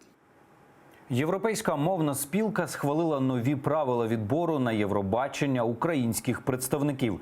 Національна суспільна телерадіокомпанія України вимагає, щоб претенденти на участь в пісенному конкурсі від нашої держави не мали історії виступів у Росії з 2014 року і не відвідували окупований Крим із порушенням українського законодавства. Організатори фестивалю зазначили, кожна країна вибирає свого представника за своїми правилами. Зміну правил вирішили запровадити після того, як Україна після гучного скандалу взагалі не брала участь у пісенному конкурсі цього року. Співачка Марув, яка перемогла в національному відборі, гастролювала в країні-агресорці та відмовилася підписувати контракт, який би заборонив їй це робити надалі. Побачити красу Криму. До роковин анексії півострова українські художники Костянтин та Світлана Шаповалови спробували повернути Крим поки хоча б на своїх полотнах. Виставка картин «Кримська сюїта» триватиме до 1 листопада в Національному музеї літератури в Києві, а потім помандрує Україною далі. Побували на виставці і наші журналісти. Бачите, це вечір такий, ось лягає вже туман на море і на гори, на камні, туман лягає. Художник Костянтин Шаповалов до анексії Криму щороку разом із дружиною Світланою їздив туди відпочивати. Згадки про чарівну атмосферу надихнули подружжя митців створити цілу серію, присвячену півострову. Гори, Кримські гори. Мені подобається, що це така хатка старенька така, і осінь. І це близько Соколіного. Там декілька сюжетів, декілька картин є. Тут є зображення Криму морського. Морський Крим – це море, це гори, скали кримські, це міста, це види таких міст, як Ялта, Гурзуф, Семіїз, Новий Світ, Балаклава, Бахчисарай, ну і таке інше. Ну, ось такі види Криму, які ми всі пам'ятаємо. Проте виставка не лише про приємні спогади. Для художників важливо було нагадати усім – Крим – це Україна. І дати можливість відвідувачам повернутись до Криму без адмінкордонів. Пані Раїса із сумом впізнає знайомі пейзажі. Кожного разу я приходжу на зустріч з якимось одним полотном. Чи то стихією, чи я хочу себе заспокоїти, то дивлюся на тихе море. Недаремно і називається ця виставка «Сюїта». Ви знаєте, тут справді ніби ти потрапляєш в кожну стихію кожного полотна. І коли море тихе, і коли воно бурлить, і кожну краплинку вимальвано. Для пані Лариси виставка «Кримська сюїта» також можливість перенестись у давно знайомі куточки півострова. Адже з часів окупації туди вона не їздила, хоча до цього бувала в Криму мало не щороку. Це дуже такі чудові в мене світлі спогади. Сонце, море, гори, поєднання всього в одному. А виставка, вона дуже чудова, вона дуже світла, вона випромінює світло, вона випромінює тепло. І вона мені нагадує про Крим. Виставка вже побувала у Чернігові, Черкасах та Вінниці. У Національному музеї літератури у Києві вона працюватиме до 1 листопада. Після завершення експозиції у кожному музеї художники залишають частинку Криму, кілька робіт для колекцій. Надія Михайлова, Павло Олійник, Заман, АТР. Це все, чим встигаю поділитись вже за кілька хвилин з вами. У цій студії Роман Спірідонов. Більше новин шукайте на сайті ATR.ua, а найцікавіші епізоди наших ефірів дивіться на YouTube-каналі. І підписуйтесь, не дайте Роскомнагляду шансів заблокувати нас в Ютубі. Дякуємо за вашу довіру і гарних вам новин.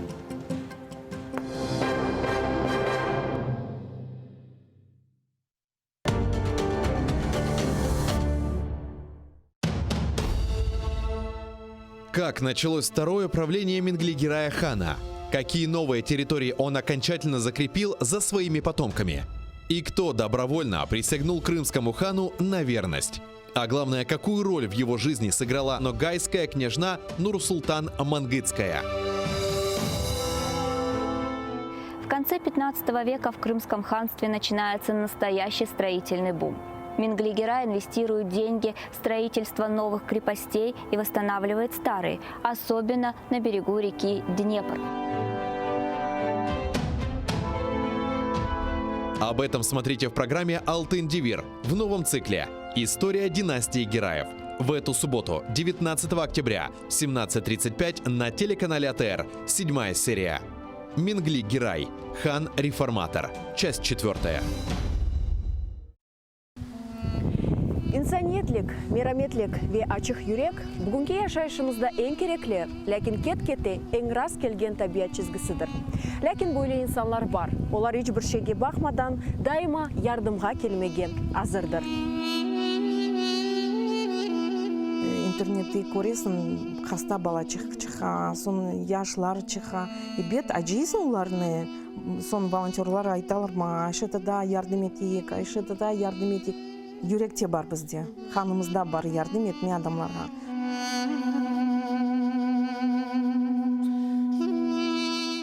Адамлар бер кетереп, ау ашларны булса, пара булса, бүтән язып, хорантага алып кетейдек. Мелиайт черепаха насыл? Бабаха. Малина насыл? Ахудут. Унамасы, арадығым, хайметтім, ифтихарым, ғорым, көк баяғым. Телімізні жойсақ, біз милеткі бұл өзімізні жойджамыз. Бізді бабамыз айта, чоқ чара бала тапын, біз ананин ярдым етежеміз. Не қадар чоқ олса, қадар яқшы. Не қадар чоқ олса, бізге яхшы. Яша жесір миллеттім, бірлік олсақ, олур бізге, әм келечек қызметтім.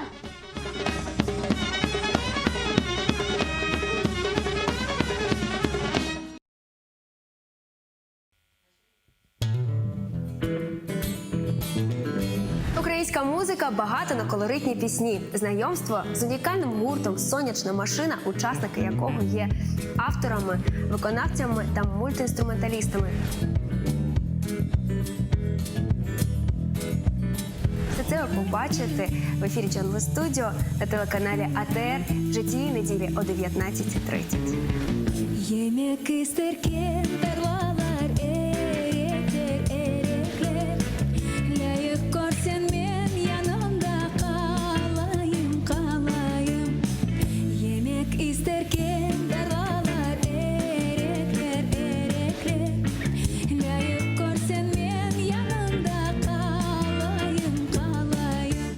Халқымыздың usta çalgıcısı, Kırım'da nam kazangan artist,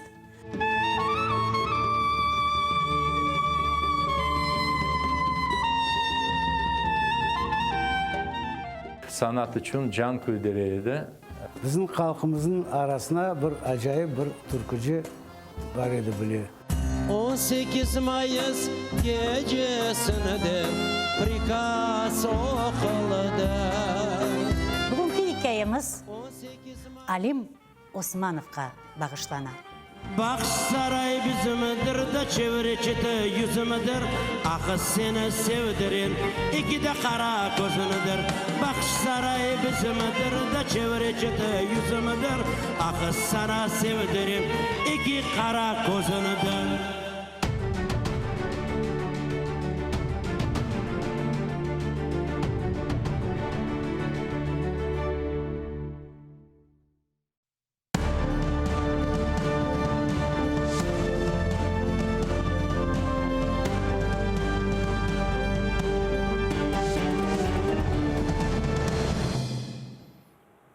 Продолжается информационное утро на АТР. И гость этого часа – кандидат исторических наук Сергей Громенко. Доброе утро. Здравствуйте. А начнем мы с заявления заместителя председателя Меджлиса Ахтема Чийгоза. Путин напал на Донбасс, чтобы отвлечь внимание Украины, мирового сообщества от оккупированного им же Крыма. Однако этот план России не сработал, уверен заместитель председателя Меджлиса и народный депутат от фракции Европейская солидарность Ахтем Чийгоз. Ведь и тогда, 5 лет назад, и сейчас украинцы не позволят власти отказаться от Крыма даже в обмен на мир на Донбассе. Давайте послушаем, что он сказал. Последние события показали, что народ Украины никогда не забудет Крым. Мало того, сейчас, когда в воздухе завеяло таким настроением, скажем так, такими вот тревогами, что могут разменять, вот эта вот активность и вот эта вот реакция украинского народа, она стала более категоричной и звучит громче. Поэтому у меня вот после последних событий, после акции НИ капитуляции, я десятки тысяч людей, и слезы, и уверенность, и такие вот гасла, когда говорили о том, что мы обязательно вернем Крым. О том, что мы вернем Крым, о том, что Крым нужно возвращать в переговорный процесс, об этом много говорится уже не одну неделю, не один месяц, новой властью, я имею в виду. Но дальше слов пока не видно никакого прогресса. Действительно ли можно говорить, что Крым не поменяет на Донбасс? Есть такое? Ну, я не уверен, что тут есть вообще возможность для того, чтобы обсуждать эту проблему словами. Мы знаем, что буквально через несколько дней после того, как Владимир Зеленский озвучил предложение вписать Крым в нормандский процесс или в какой-нибудь другой, Кремль устами своего спикера Дмитрия Пескова отозвался, что, дескать, вопрос ведь закрыт, и поднимать его мы ни в коем случае не будем. А одна из говорящих голов в российском околополитическом дискурсе даже заявила, что такие попытки вписать Крым в нормандский процесс, вообще приведут к его полному разрушению. И надо отдавать себе отчет в том, что Россия не будет обсуждать с Украиной Крым ни при каких обстоятельствах до тех пор, пока в России внутренняя стабильность остается на сегодняшнем уровне. Я не вижу никакой возможности склонить сегодня, завтра или в обозримом там будущем нескольких месяцев Кремль к тому, чтобы поднять этот вопрос. Признание о том, что мы будем обсуждать там что-нибудь с Украиной о Крыме, не в контексте очередных уступок Украины, а каких-нибудь российских уступок, будет означать фактически для России катастрофу национального масштаба. Есть же как бы две стратегии. Да? Одна – это решить ситуацию, проблему с Донбассом, а потом решать Крым и решать эту проблему комплексно, вместе, не разделяя. Позиция Меджлиса, позиция крымчан вторая. Ни в коем случае эту тему разделять нельзя, иначе Крым останется просто на обочине. Но когда мы пытаемся подвязать Крым к переговорам по Донбассу, тут же мы упираемся в позицию России. И получается, что мы не решаем ни одну, ни вторую проблему. Как в этой ситуации быть?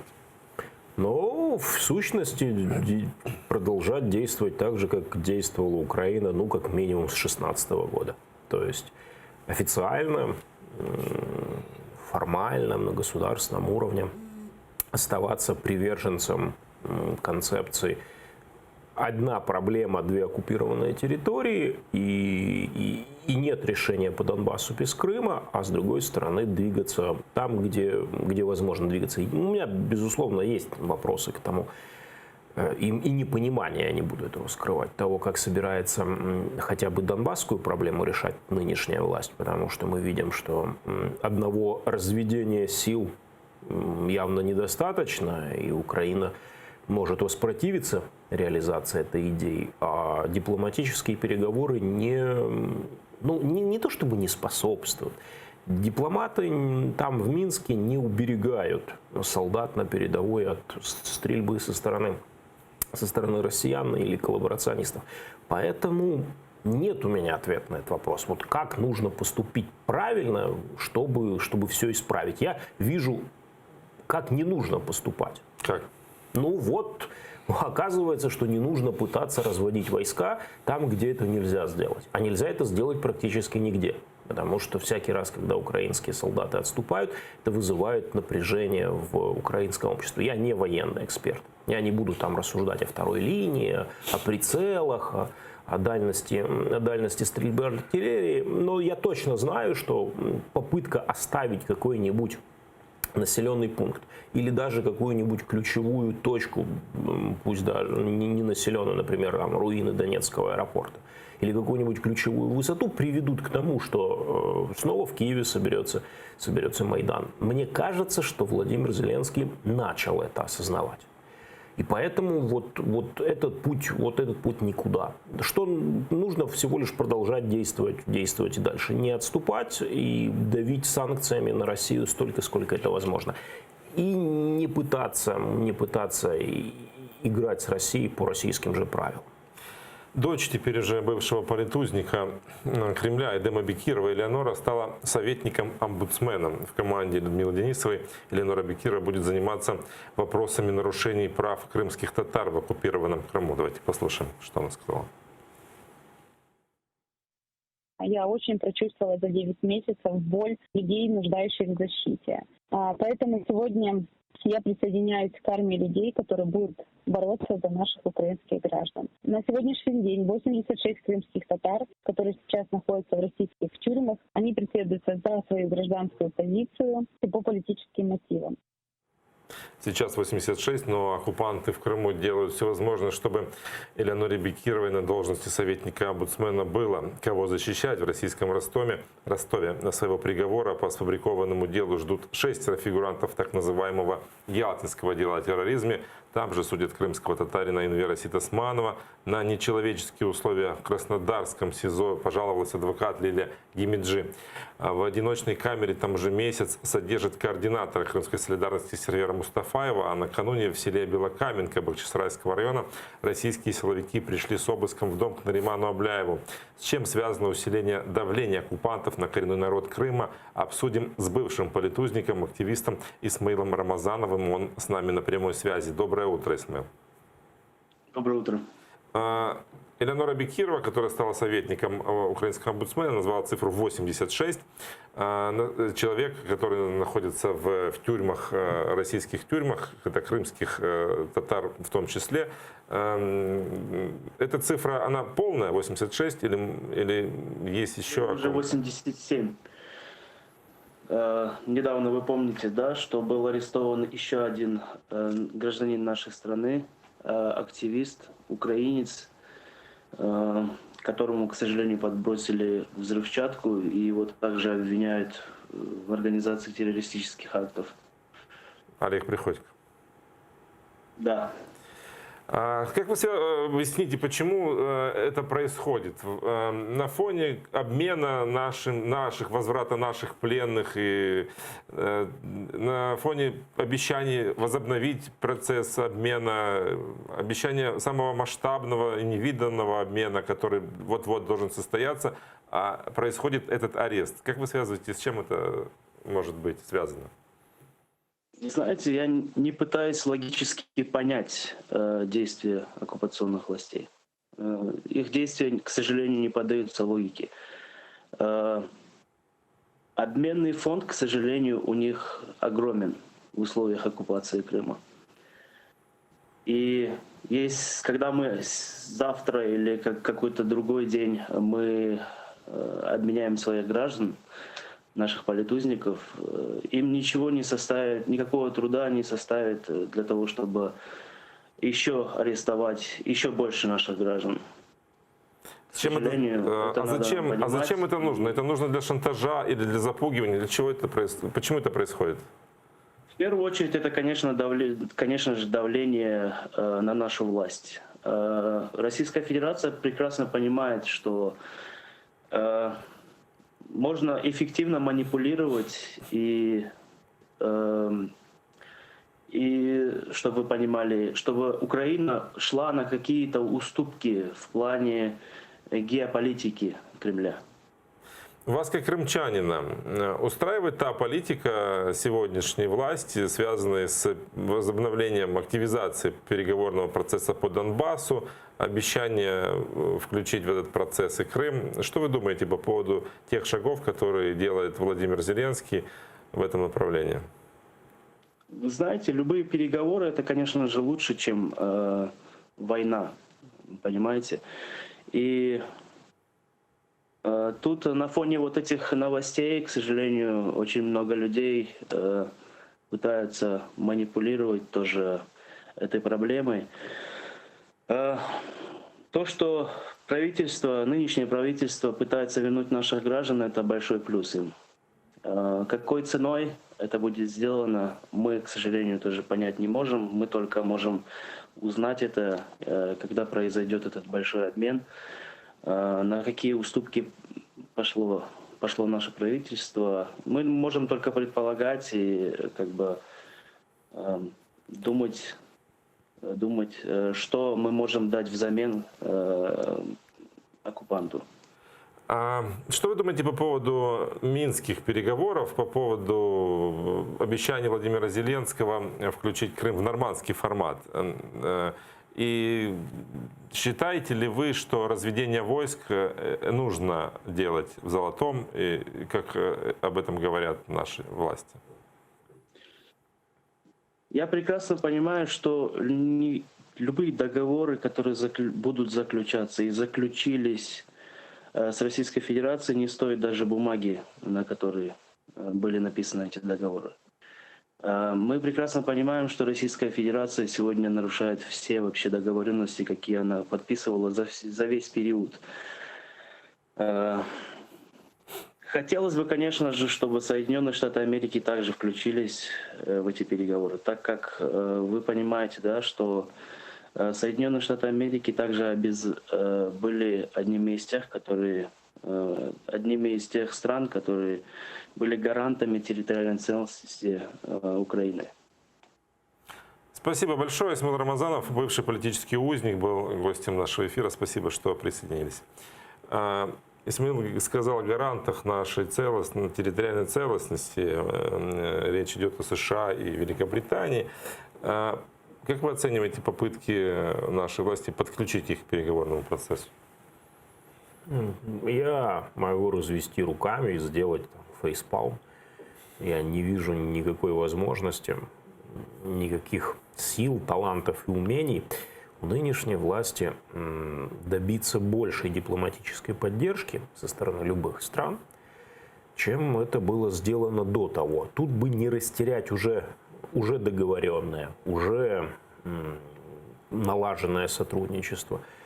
А расширение любых переговорных форматов представляется мне скорее утопией, чем реальным прогнозом на будущее. Каждая из этих стран занята своими проблемами. Не верю, что после того, как Америка обошлась с Северной Сирией, с курдским регионом, можно рассчитывать на то, что она завтра отправит корпус морской пехоты в какое-нибудь там широкое, для того, чтобы гарантировать Украине, что больше ни один квадратный метр ее территории не перейдет под российский контроль.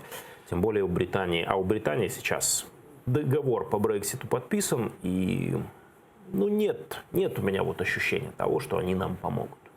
Ну, если говорить о сирийском вопросе, то США, они, конечно, оставили курдов, да, но потом было гневное письмо Трампа президенту Эрдогану, где он обещал уничтожить его экономику. Был такой десант очень весомый. Туда приехал вице-президент и представители Госдепа.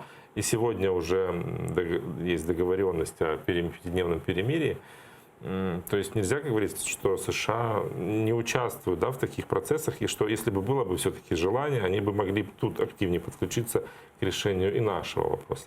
Ну вот мы и увидим. Я не являюсь там специалистом по курдскому вопросу или по внешней политике Америки. Я вижу только то, что 5 дней перемирия, они могут как привести к деэскалации, так и наоборот создать условия для продолжения и даже увеличения интенсивности боевых действий точно так же, как это было, грубо говоря, мы не знаем, что сейчас происходит там на севере Сирии, в курдских регионах. Будет ли повторен Минск, очень условно, или Иловайск. Вот что произойдет после того, как 5-дневное перемирие закончится. Поэтому нет у меня уверенности в том, что даже в Америке это знают. Одна из стран-гарантов нашей территориальной целостности по Будапештскому меморандуму, Великобритания, призывает Россию освободить всех украинских политзаключенных. Об этом заявили в посольстве страны в Украине после встречи с освобожденными 7 сентября политузниками Кремля. Кто присутствовал на этой встрече и о чем говорили с послом, расскажет Александра Романцова. Она также присутствовала на вчерашней встрече и сейчас с нами на прямой связи. Доброе утро, Александра. Доброе утро. А как прошла встреча? Кто в ней принимал участие? О чем шла речь? Встреча прошла прекрасно на самом деле. В ней принимали участие, собственно, ряд освобожденных 7 сентября наших политзаключенных. Эдем Бекиров, Роман Сущенко, Николай Карпюк, Пановы, Артур и Евгений, хоть и не братья. Вот. И кто у нас еще? Сузанович был и, конечно, Баров. То есть это, и еще Павла Гриба представлял его отец, потому что он не смог появиться. Задача этой встречи, которую собрала объединение, коалиция родственников политзаключенных Кремля, собственно, Игорь Каталянец, задача этой встречи была в том, чтобы те посольства, которые нас поддерживали, те посольства, которые всегда занимали позицию освобождения политзаключенных, могли все вместе задать вопросы освобожденным политзаключенным. Присутствовало около 30 разных посольств. Мы действительно действительно эта встреча проходила в резиденции британского посла, и там посольства, кроме британского, были и французские, и итальянское, и греческое. То есть их действительно практически все, которые представлены сейчас в Киеве и представляют разные страны Европы. О чем спрашивали? Рассказали прежде всего наши политзаключенные, конечно, об условиях и тех нарушениях прав человека, которые в отношении их Российская Федерация во время заключения производила. 3 основных системы, их мы можем, в принципе, все понимать и знать. В отношении всех их применялись пытки, ко всем не допускались адвокаты и консулы хотя бы в какой-то период. И одна из самых системных — не предоставление медицинской помощи, когда она была необходима. Вот об этом всем с примерами посольством наши заключенные детально рассказали, потому что это всегда очень важно, свидетельство именно людей, которые пережили это. И в то же время они все призывали помнить, что еще 87 заключенных находятся в тюрьмах в Крыму и на территории Российской Федерации, и больше 200 на территории оккупированного Донбасса. Какие ваши впечатления от встречи? Услышали ли вы что-то, чтобы обнадежило вас? Да, вы знаете, я бы сказала так. Посольства действительно систематически работают на 2 направления. Первое – это предоставление объективной информации про ситуацию в Украине, то есть и вообще общий лейтмотив был противодействие российской пропаганде. То есть вот всей этой большой российской машине медийной, которая создает мифы, да, противодействуют истории, факты, свидетельства настоящих людей, которые пережили все эти ужасы. Это первый момент, то есть они таким образом дают своим правительствам вот такую прямую, чистую информацию, которая идет в противовес российской мифологии. С одной стороны. С другой стороны, они выражают четкую позицию и поддержку ситуации с решением вопроса с политзаключенным здесь. Это и не только освобождение, но и реинтеграция этих людей обратно в общество, поддержка их финансово, психологически, социально, потому что это люди, которые требуют реабилитации. Поэтому вот такой вот двусторонний процесс, он очень был хорошо заметен тем, что посольство знали кейсы, и не только самых медийных, но и менее известных из списка 87. Мы также сделали такую небольшую акцию. Мы прочитали письма детей крымских политзаключенных, их сейчас больше 200, которые остались без отцов, потому что они арестованы, и даже в отношении матерей, которых сейчас начинаются административные преследования. Да? То есть, и это очень помогает посольствам вот эти живые истории передавать дальше на дипломатическом уровне в свои страны. Поэтому, да, на самом деле мы чувствуем, что будет продолжение, что будет сотрудничество и будет поддержка и политзаключенных, и тех, кто занимается освобождением тех, кто остался там еще в застенках. Спасибо вам большое. Александра Романцова, исполнительный директор Центра гражданских свобод, была с нами на связи. И говорили мы о встрече наших бывших политических узников с дипломатами европейских стран. Такая вот народная дипломатия, она имеет шанс на то, что, может быть, если не слышат наших политиков, то, может быть, услышат наших людей, и результаты переговоров, и поддержка будет эффективнее? Это такой широкий вопрос. Услышать-то, может быть, они и услышат. Но вопрос в том, кто услышит. У меня нет никаких сомнений о том, что британское, скажем, там посольство в Украине прекрасно информировано о том, что происходит в этой стране, о том, что случается с жителями Крыма, с жителями Донбасса, и докладывает об этом. Это и заведено в Лондон, но весь вопрос в том, насколько власть в Лондоне готова дальше поддерживать Украину в ее борьбе за территориальную целостность. Если сама Украина, это не только, конечно, касается Британии. Британия в наименьшей степени зависит от России, поэтому в наибольшей степени лояльна Украине в сравнении с другими европейскими странами. Но если Украина не будет демонстрировать желание вести войну до победного конца, то рассчитывать на поддержку других стран не приходится. Если Украина заявляет своим выбором о том, что она хочет договариваться где-то посередине, ну что ж, нет оснований полагать, что нас будут отговаривать от этого решения. А понесет ли Украина какие-нибудь потери при этом, не так заботит американцев, британцев, французов, немцев, итальянцев, как бы нам хотелось. Путин сделал очередной шаг к развязыванию глобальной войны. Так, председатель Меджлиса Рифат Чубаров прокомментировал решение Кремля выйти из международного соглашения, направленного на защиту гражданского населения в военных конфликтах. Речь идет о дополнительном протоколе к 4-й Женевской конвенции 1949 года. Соответствующий законопроект внес в Госдуму президент Путин. Какие последствия могут быть у такого решения России? Спросим у адвоката Николая Полозова. Он с нами на прямой связи. Доброе утро.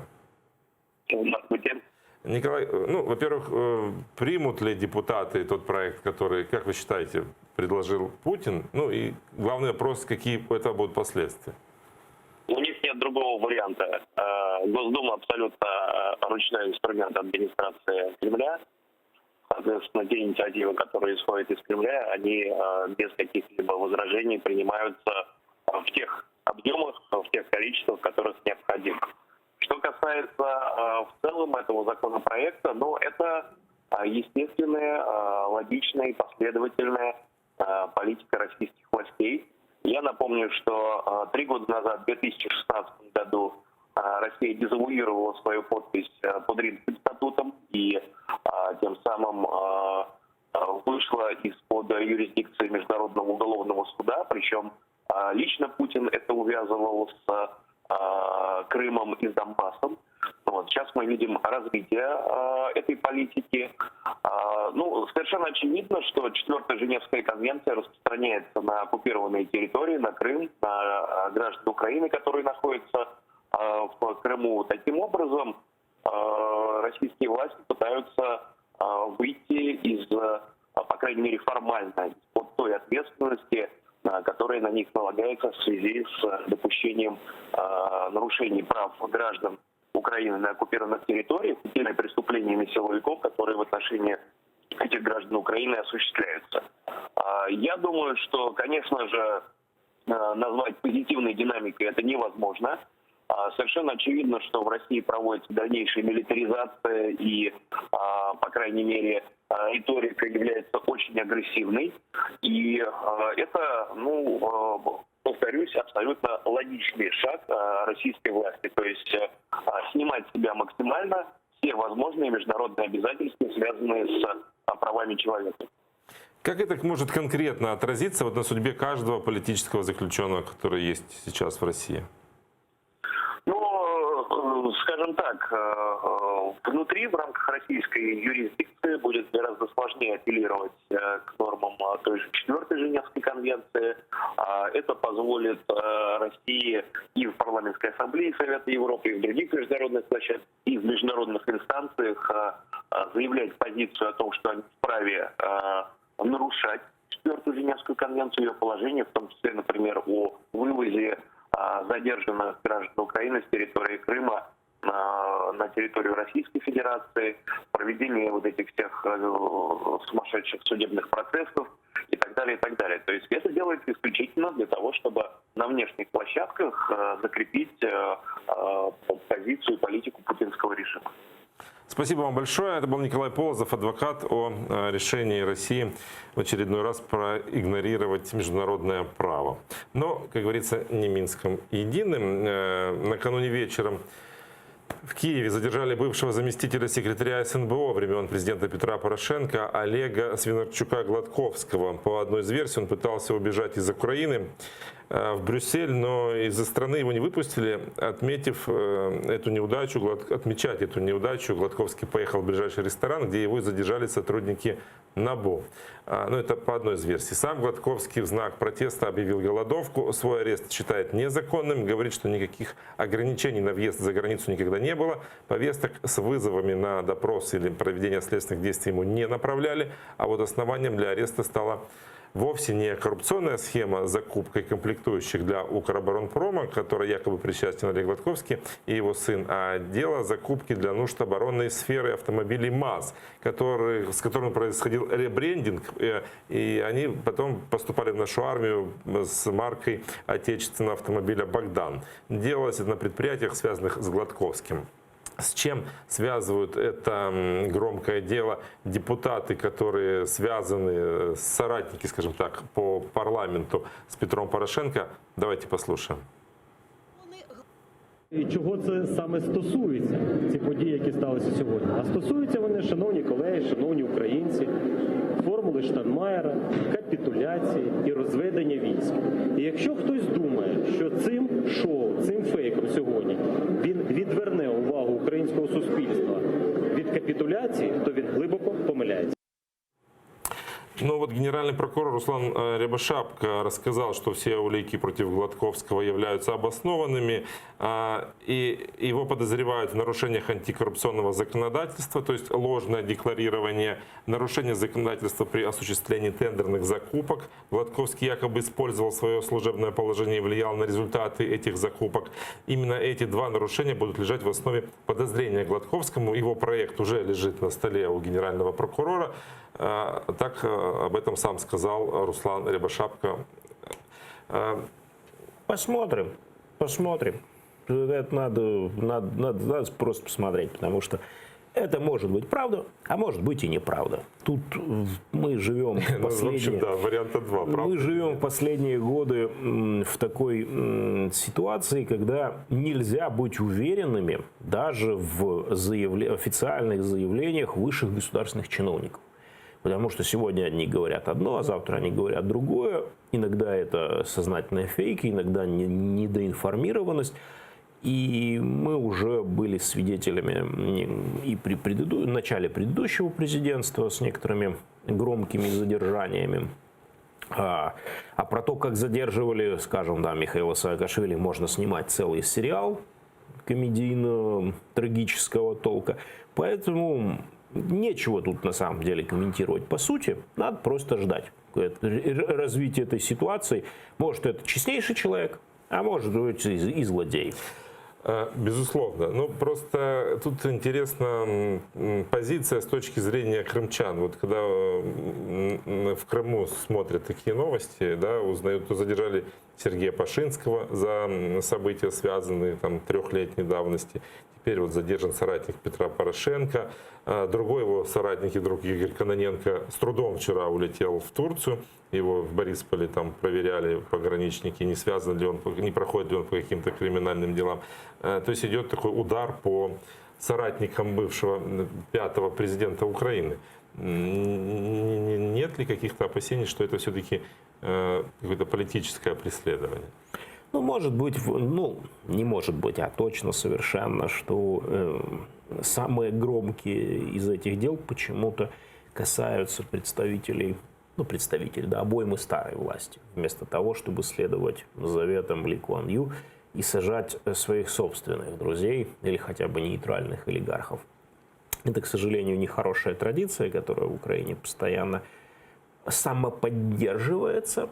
И кто-то обязательно, перед этим, кстати говоря, да, Игорь Грынев, еще один человек, близкий к Петру Порошенко, задержан. Поэтому, конечно, да, это однозначно имеет все признаки избирательного правосудия, и это нехорошо. Что касается реакции крымчан, которые смотрят это по телевизору, я не думаю, что они слишком сильно удивлены, потому что часто они смотрят российское телевидение, а в российском телевидении громкие задержания, посадки, вплоть до федеральных министров, последние годы являются, не то чтобы нормой, но не исключением. Это довольно часто практикуется по телевизору. Иногда можно там увидеть репортажи из домов каких-то милицейских полковников, у которых там наличность до потолка грудами выложена. Это все бывает, это все привычно. Я не думаю, что крымчанин, который увидит на украинском телевидении сюжет о задержании крупного чиновника, начнет рвать на себе волосы и говорить: да что же это такое делается? Так не об этом речь. Речь идет о, скажем так, восприятии. Да, вот в Крыму смотрят же на политику центральной власти, на политику Украины, и, может быть, там есть какие-то надежды, что все-таки Украина станет объединиться в вопросе решения социальных проблем и проблем деоккупации. А тут происходит вот такой раздрай, который не дает, не добавляет, скажем так, надежды на то, что Крым когда-нибудь вернется. Или это нормальный процесс очищения власти? Как вот это все? Да черт его знает насчет нормальности. Вот слово «нормальный» тут надо взять в тройные кавычки. Очищение власти от предшествующей власти, да. Нормальный ли это процесс, не знаю. Помогает ли это там крымчанам думать, что Украина мобилизуется в вопросе Крыма или не мобилизуется? Я скептически смотрю на настроение крымчан с самого 2014 года и свои позиции не меняю. Без структурных катастроф внутри России ничего не изменится в этом вопросе. Будет ли Украина едина в этом, будет ли Украина находиться в состоянии там, государственного раздрая и сомнений, это вторично. Мнение крымчан в этом вопросе вообще третично. Поэтому я бы все-таки, если бы от меня что-нибудь зависело, я бы концентрировался на том, что зависит непосредственно от Украины, на экономике и армии. А в вопросе Крыма все-таки нужно будет подождать. Я был одним из самых уверенных оптимистов в 2014-2015 году и совершенно естественным образом эволюционировал в лютого пессимиста сейчас. Почему? Ну, потому что внезапно оказалось, что некоторые вещи предусмотреть невозможно. Можно было предполагать, что Европа поражена коррупцией, инициируемой Россией, но нельзя было ожидать, что целые премьер-министры государств будут находиться в кармане у Кремля. Это, во-первых. Во-вторых, можно было ожидать, что рано или поздно там закончится война в Сирии. Ну, после 2013 года так точно мы ожидали окончания. А вместо этого начались там невиданные успехи ИГИЛ, а теперь курдская проблема, и конца войны в Сирии не видно. И внимание мира по большей части приковано к этому региону, больше, чем к Донбассу. Хотим мы этого или не хотим, и уж тем более больше, чем к Крыму. И вот из этого всего я делаю вывод, что мои прогнозы были несколько преждевременны, и структурный кризис в России, который позволит там пересмотреть нынешнюю ситуацию с Крымом и Донбассом, откладывается. Слишком уж оказалось Запад мирно настроен по отношению к России. Ну, трудно представить, что должно произойти в России, чтобы там поменялась политика по отношению к Украине. Да нет, представить это как раз-таки легко. Для этого нужно, чтобы Владимир Путин в любой способ перестал управлять государством российским. Каким это образом произойдет? Вот это тут есть разные варианты. Он может естественным образом скончаться, а может быть отстранен в результате внутреннего переворота. А может быть в России крайне маловероятно, но раз в году и полк стреляет, может случиться какой-то народный бунт или что-нибудь в этом роде. Ну, я, конечно, больше ставлю на первый и второй варианты. И тогда у новой власти может возникнуть искушение. Но для этого Россия тоже должна находиться в гораздо более тяжелой ситуации, чем сейчас. Она находится, чтобы была возможность уладить дело миром с Западом, вернув Крым и спихнув все трудности на предшественника, то есть на Путина. Короче говоря, да, это все точно не случится завтра, к сожалению.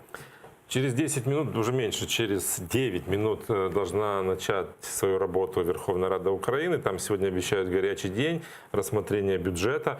И с нами на связи Милена Аминдин, наш парламентский журналист. Селям алейкум, Милена. Алейкум, селям, Романа. Какое настроение у депутатов? Что говорят? Предвкушают ли баталии, связанные с принятием закона о бюджеті? Власне, ти сказав, що рівно о 10-й, скоріше за все, почнеться, але знаючи наших депутатів, то трошки, звісно ж, запізняться вони на початок засідання. Дуже людно, вони зараз активно роздають коментарі, реєструються та беруть з собою з місця реєстрації просто товстезні стопки паперу, там написані законопроекти, зокрема і державний бюджет. Сьогодні ж на нас чекає година уряду, і це означає, що міністри звітуватимуть перед народними депутатами. День дуже важливий також тому, що міністр оборони та міністр закордонних справ прийдуть і будуть відповідати на питання депутатів щодо розведення війська. Також важливий день через те, що розглядатимуть у першому читанні законопроект про державний бюджет на 2020 рік, розроблений Кабміном. Тож, якщо встигнуть, ще є 10 законопроєктів, які треба розглянути у ранковому засіданні, але не знаю, чи зможуть, чи встигнуть. Я залишаюся тут і вже зараз буду бігти і спілкуватися з нашими депутатами, питати про їхні очікування. І все побачите наживо. Романе. Милена, тут есть еще одна информация от депутата Европейской солидарности Алексея Гончаренко, который заявил, что подал заявление председателю Верховной Рады о создании межфракционной парламентской группы «Кубань». Вот что известно об этом? Это шутка такая или это серьезное такое решение депутата? И почему Кубань? Ні. Вчора це анонсувалося, представив Стефанчук. Це викликало оплески, сміх у залі і викрики «Українська Кубань». Власне, це об'єднання створено для того, щоб повертати тих українців, які наразі за кордоном, щоб вони залишалися тут, в Україні, і підіймали, так кажучи, нашу країну. Отак. Спасибо тебе, Милена. Оставайся на связи. Это была Милена Амеди, наш парламентский журналист с новостями о Раде. Троллинг 80-го левела, конечно, да. вне всякого сомнения. Ну, по-моему, Алексей Гончаренко очень в этом самом преуспел, да? Надо посмотреть, что там на российских ток-шоу вечером и на выходных особенно. Я абсолютно уверен, что эта тема не пройдет незамеченной. А закончим мы наш эфир такой вот темой. Оккупированный Крым потихонечку дичает, в прямом смысле этого слова. То обезьяны в лес убегают, то дикие кабаны по улицам гуляют в Гурзуфе. Один из них напал на проходившего мимо мужчину. Он смог от него отмахаться колбасой и успел убежать. Кабан после перекуса пошел купаться в море. Прибывшие на место происшествия сотрудники МЧС с помощью специальных приспособлений для отлова животных смогли поймать и обезвредить кабана. Затем вывезли в Ялтинский горно-лесной заповедник и выпустили его в лес. Вот на такой вот ноте мы закончим. На кабане, на свинской ноте. Спасибо, что были гостем нашей студии. Сергей Громенко, кандидат исторических наук, был гостем этого часа. Далее в эфире АТР выпуск новостей на крымско-татарском с Гульсум Халиловой. Я уже вернусь в эту студию через 20 минут. Не переключайте. Спасибо.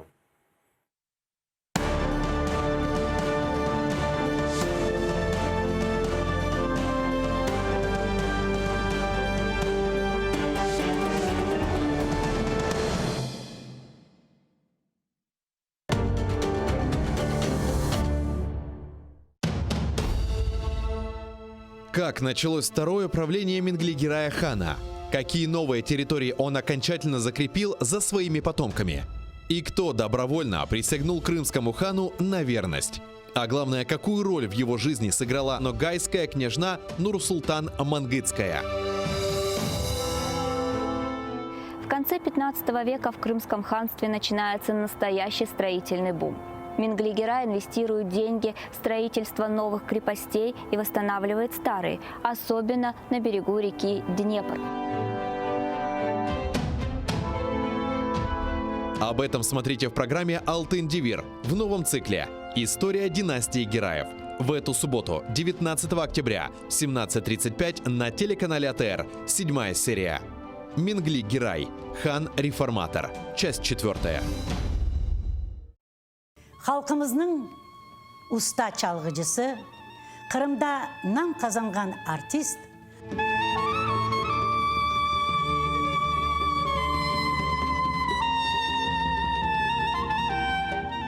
Sanat için can küldüreydi. Bizim halkımızın arasına bir acayip bir türkücü var idi biliyor. 18 Mayıs gecesinde prikaz okuldu. Bugünkü hikayemiz Alim Osmanov'a bağışlana. Bakış saray bizimdir de çevreci yüzümüdür. Akı seni sevdirin iki de kara gözünüdür. Bakış saray bizimdir de çevreci yüzümüdür. Akı sana sevdirin iki kara gözünüdür. Инсаниетлік, мераметлік ве ачық юрек бүгінгі яшайшымызда ең кереклі, ләкин кет-кете ең раз келген табиат чизгісідір. Ләкин бойлы инсанлар бар. Олар еш бір шеге бақмадан дайыма ярдымға келмеген азырдыр. интернетте көресің, хаста бала чыха, сон яшлар чыха. И бет ажисың уларны, сон волонтерлар айталар ма, айшетада ярдым етейік, айшетада ярдым етейік. Юректе бар бізде, ханымызда бар ярдым етме адамларға.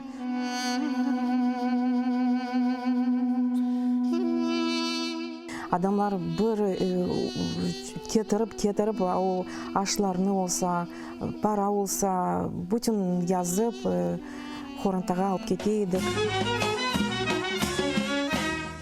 Мелиайып, черепаха насыл? Бабаха. Малина насыл? Ахудут. Онамасы, аратығым, хайметтім, ифтихарым, ғорым, көк баяғым. Телімізні жойсақ, біз милеткі бұл өзімізні жойжамыз.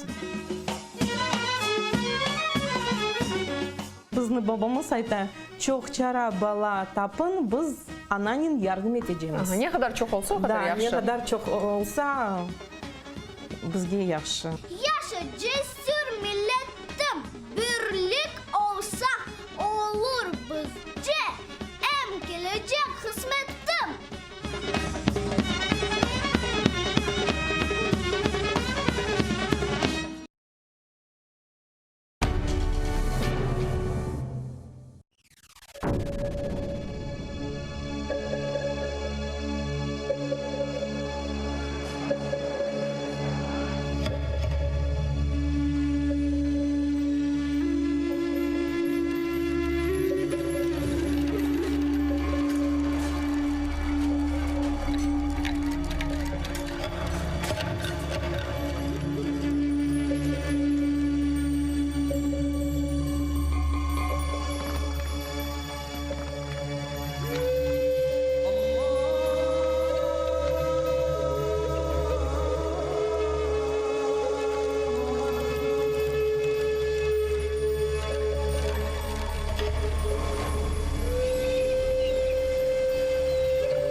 Ассаламу алейкум. АТР телеканалының yayınında zaman bugün октябрьдің 18-і студияда сіздер үшін мен Гүлсім Халилова чалышам.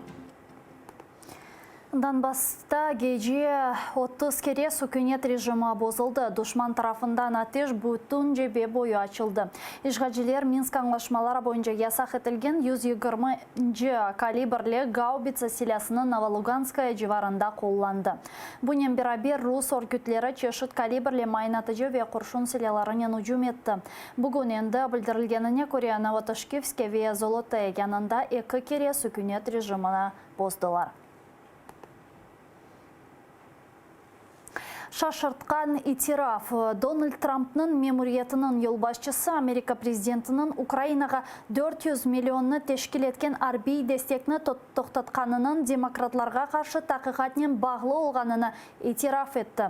Сөз 2016 сенесі Америка сечімлері вақтында Демократик Милли комитетінің сервері бозып açылғаны себебінден Америка Бірлескен Девлетлері тақиқат үшін мұражат еткені ақта кете. Кеченлері импичмент давасының шартларынан бірі Америка президенті мемуриетінің Киевге кечкен Америка сечімлерінде Украин керішіві еле бағлы хабарачылыққа қаршы тақиқат башлатылмасы үшін басқынты япқан. Бұнен бірабер Джон Байденның тақиқаты башлатылмасы үшін президент мемуриеті Киевден талапларда булынған. Отже, вимога розслідування щодо демократів була частковою причиною, через яку він наказав відмовити в фінансуванні для України. Зважаючи на те, що сталося 2016-го, звичайно, було частиною хвилювання його щодо корупції, пов'язаної з цією нацією. І це абсолютно доречно. Тобто це зіграло роль в затримці фінансування. Так, це врешті-решт з цього випливло. Бірқач күнлік барышық Америка президенті Дональд Трамп Түркияның Сүрияде арби операция тоқтатма қарарыны хайырлады. Да кеченлері Анкараға вице-президент Пенс ве Девлет катибі Помпеомен берабер Американ делегациясы келгенде Түркия арби ниетлерінде қатты турайды. Барышық мен басы деп адландырылған арби операция күрдлер яшаған Сүрияның шымалінде башланды. Оларны Режеп Тайып Эрдоған террорист деп саяве бұл зонада телюкесізлік тіклемек істей. Операция девамында yüzlerce insan elak oldu, 500'den ziyade yaralandı. Amerika Birleşken Devletleri Türkiye'nin sanksiyalarının tehdit etti. Müzakereler neticesinde ateş 5 günge yekunlendi. Türkler bu müzakerelerini galip edip saya çünkü 5 gün içinde Kürtler tehlikesizlik zonasında ağır silahını çıkartıp arbi tertipatlarını yok etmeli. Наша команда вже працює із курдськими силами у безпечній зоні для впорядкованого їхнього виведення за межі 20 миль. І ми збираємось разом рухатися до миру та безпеки в цьому регіоні. Я дуже впевнений у цьому.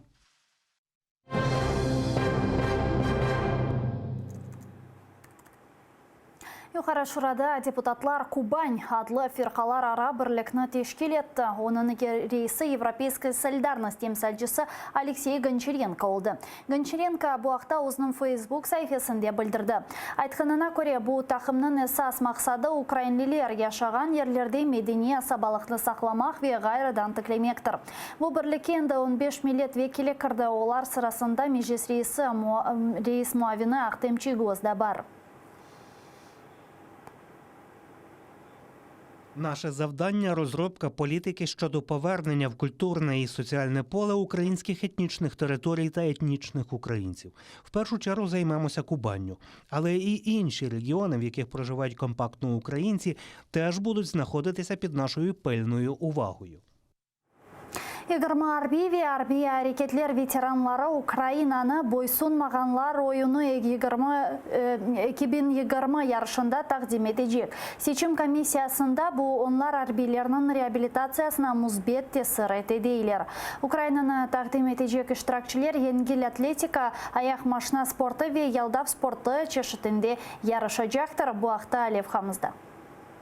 162 спортчы кайдетелди, ләкин милли жыйма такымына тек 20 киши кирди. Бу ел бойсунмаганларнын оюнларында Украинаны темсил этежеклер арасында арби хадимлер ве ветеранлар. Такымга Украина силялык кубетлеринин ветераны Игорь Бескаравайный да кирди. 2015 сенеси о танкка каршы майында патлап, аяксыз калды. Онун айтканына көрө, бу сене энди 3-нчы кере сайлавдан кечи ве 1-нчы сефер мувафакыятлы. Гагадаки халкара ярышларда кайык күлекчи olacak. Bundan gayrı bu sene ozunu ялдавда сынайжак. Оз галибесіне инана, ama бойсунмаганларнын oyunlarında iştirak onun için медальлерден да муїмдей. Мені насправді більше цікава участь в цьому русі, розвиток якихось таких горизонтальних соціальних зв'язків, адаптація до, скажімо так, до ветеранської спільноти, бо після шпиталю я намагався абстрагуватись від цього, бути звичайним громадянином. Bu sene iştirakçılarını esas kriteriyalarga ko'ra sayladılar. Ayrıca saylav komissiyasi iştirakçılarının tedavilenuvine ola bilgen tesirni, ularning istigini ve sportqa munosabatini ko'zguga olgan. Ularning sport natijalarini o qadar quloq asmaydilar. Ama umidlarini yengil atletika, velosport, yalda ve qayiqda ko'rak chekuvnin bag'laylar. Sergey Konishok aytganina Korea Invictus Game bu tek sport hakkında değil. Bu sene milli jıyma takımını o idman edecek. В цьому проєкті спорт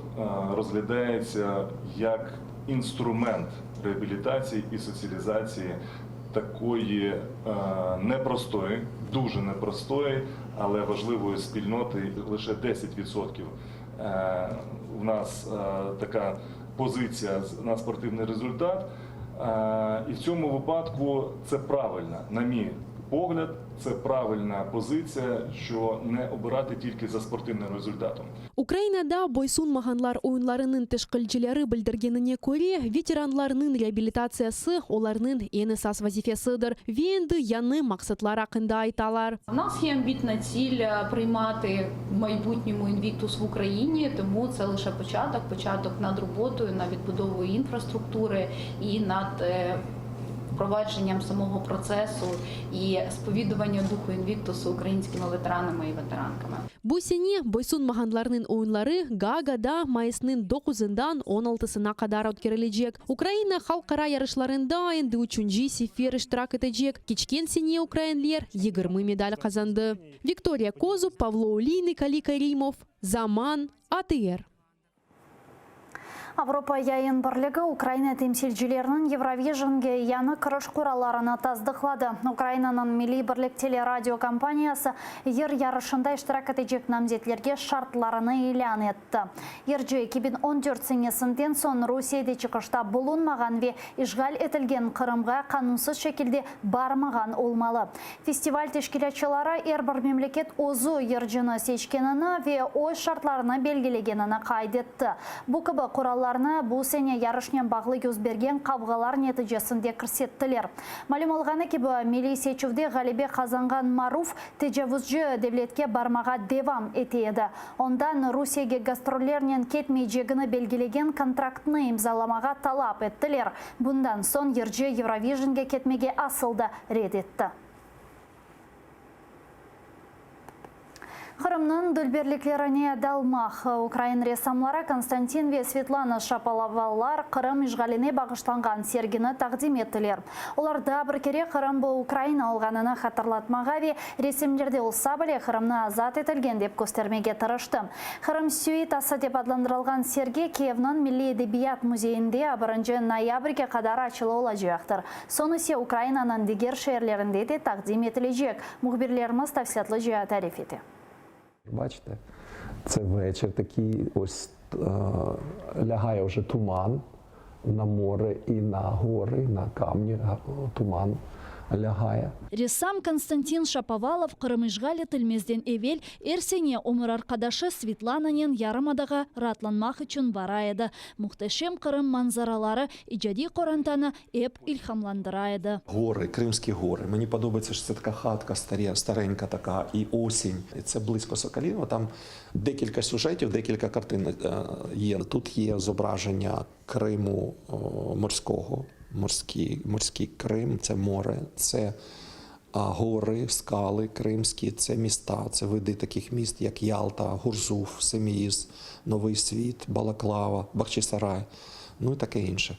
Ну, ось такі види Криму, які ми всі пам'ятаємо. Бу серге тек айреби хатыралар дегел. Ресамлар үшін әркеске Қырым бу Украина олғанына хатырлатмақ ве Қырым мойытыны ресімлерден жанландырмақ мұйым еді. Раиса ханым таныш манзараларны ефкярнен хатырлай. Кожного разу я приходжу на зустріч з якимось одним полотном.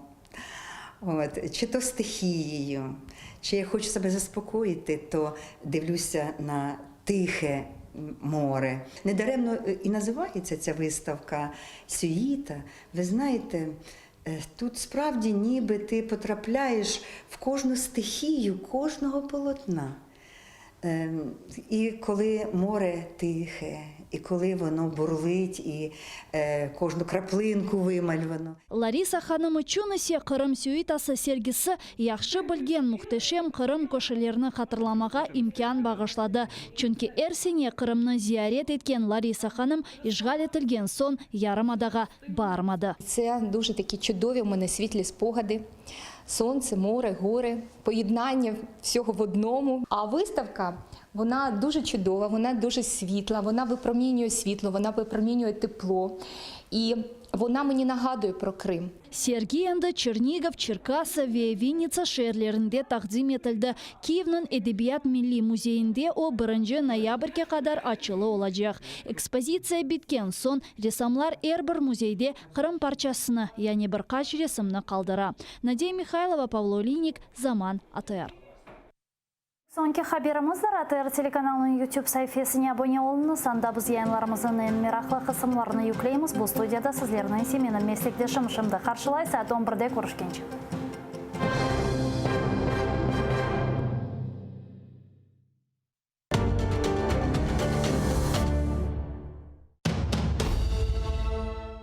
Как началось второе правление Минглигерая хана? Какие новые территории он окончательно закрепил за своими потомками? И кто добровольно присягнул крымскому хану на верность? А главное, какую роль в его жизни сыграла ногайская княжна Нурсултан Мангытская. В конце 15 века в Крымском ханстве начинается настоящий строительный бум. Минглигера инвестирует деньги в строительство новых крепостей и восстанавливает старые, особенно на берегу реки Днепр. Об этом смотрите в программе «Алтын Девир» в новом цикле «История династии Гераев». В эту субботу, 19 октября, в 17:35 на телеканале АТР, 7-я серия. Мингли Герай, хан-реформатор. Часть 4.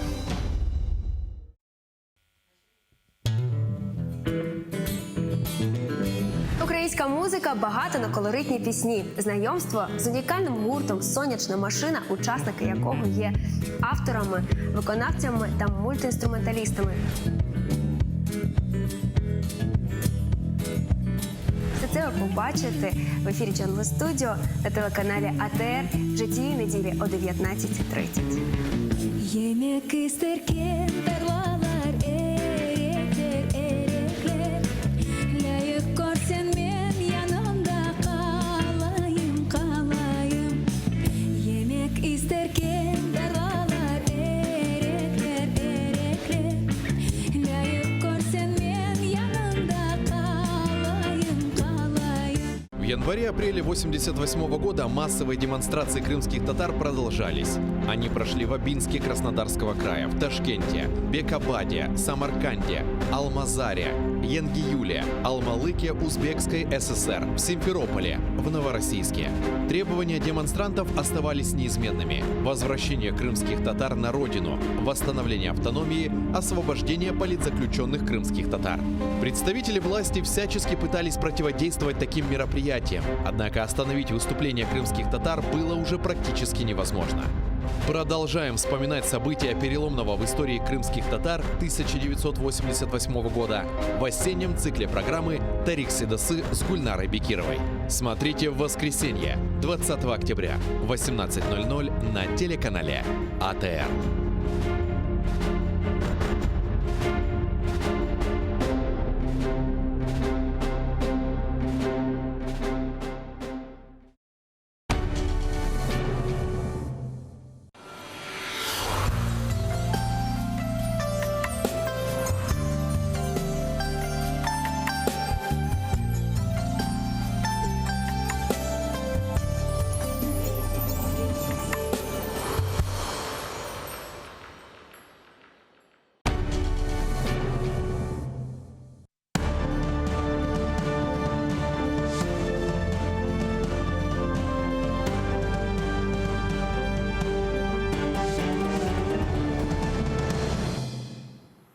Продолжаем информационный марафон на АТР. В студии для вас работаю я, Роман Спиридонов, и гость этого часа – заместитель директора Украинского института исследования экстремизма Богдан Петренко. Здравствуйте. Добрый день. Работа в турборежиме, правда, уже приостановлена. Снятие неприкосновенности с депутатов, кнопкодавы в рядах «Слуги народа» и 220 рассмотренных законопроектов, из которых принято 69. Спикер Верховной Рады Дмитрий Разумков в традиционном для команды президента стиле подытожил первые 50 дней работы парламента 9-го созыва. Давайте посмотрим фрагмент этого 6-минутного видеоролика. З першого дня нашої роботи Верховна Рада взяла досить непоганий темп. Ми чули багато критики. Однак і депутати, і суспільство дуже добре розуміють, нова Верховна Рада повинна бути якісною, ефективною та динамічною.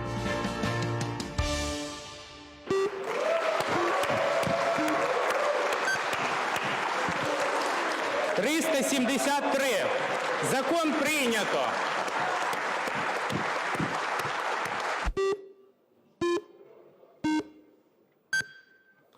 Дякую. 245 рішення прийнято. Ну вот количество, качество, как вы оцениваете? Есть тут какое-то единение или нет? Я гадаю, що насамперед воно було викликано тим величезним сплеском емоцій, які нам, населенню України, надала підтримка «Слуги народу» на виборах перше президентських, а друге підтверджено було на парламентських виборах. Відповідно, в цій ейфорії, яка створилася, звичайно, вони, депутати, я маю на увазі, мали можливість, мали дуже відкрите вікно можливостей для того, щоб приймати важливі законопроекти для України. Але питання в тому, чи вони пішли по шляху прийняття важливих законопроектів, чи вони пішли по шляху прийняття популістичних законопроектів. Тут найважливіше, мені здається, питання. І якраз в цьому турборежимі вони вирішували питання більше популістичні, тому що ті законопроекти, які дійсно були важливі для суспільства, вони зустрічали певний спротив і вони певною мірою гальмувалися. Якщо ми говоримо про те, що Верховна Рада перейшла від, скажімо так, турборежиму до режиму звичайного, як для Верховної Ради, то це об'єктивні умови, які вже викликані тим, що ейфорія, оце внутрішнє єднання депутатів, воно минулося, і депутати почали читати законопроекти. Депутати почали читати законопроекти, а також почали читати законопроекти ті, хто стоять за депутатами, тобто ті, хто лобіювали цих депутатів в фракції. Відповідно, якщо з самого початку було зрозуміло, що «Слугу народу» об'єднує, і вони, до речі, це самі підтверджують, єдине – це президент, то ми розуміємо, що коли виникають питання різні за важливістю для груп впливу, коли одні групи впливу відсовуються від прийняття рішень, а другі навпаки посилюються, то зрозуміло, що почались внутрішні бродіння, і ці внутрішні бродіння вже були акцептуалізовані вже, якщо я не помиляюся, вже тижня-два тому, коли були перші випадки, навіть 3, перші випадки неприйняття законопроєктів в цьому турборежимі. І говорити, що це перехід від турборежиму, це якась продумана стратегія «Слуги народу», ні. Це не продумана стратегія від турборежиму до звичайної, маю на увазі. Це не продумана стратегія, а це насамперед відповідь тим викликам, які почали виникати вже в партії влади. Тобто відповідь пов'язана з тим, що треба домовлятися. Треба домовлятися з своїми групами, які знаходяться в парламенті. І треба домовлятися з іншими фракціями, які можуть підтримати в разі внутрішнього конфлікту «Слузі народу». Давайте послушаем, как свою работу, как свои первые 50 дней оценивают сами народные депутаты.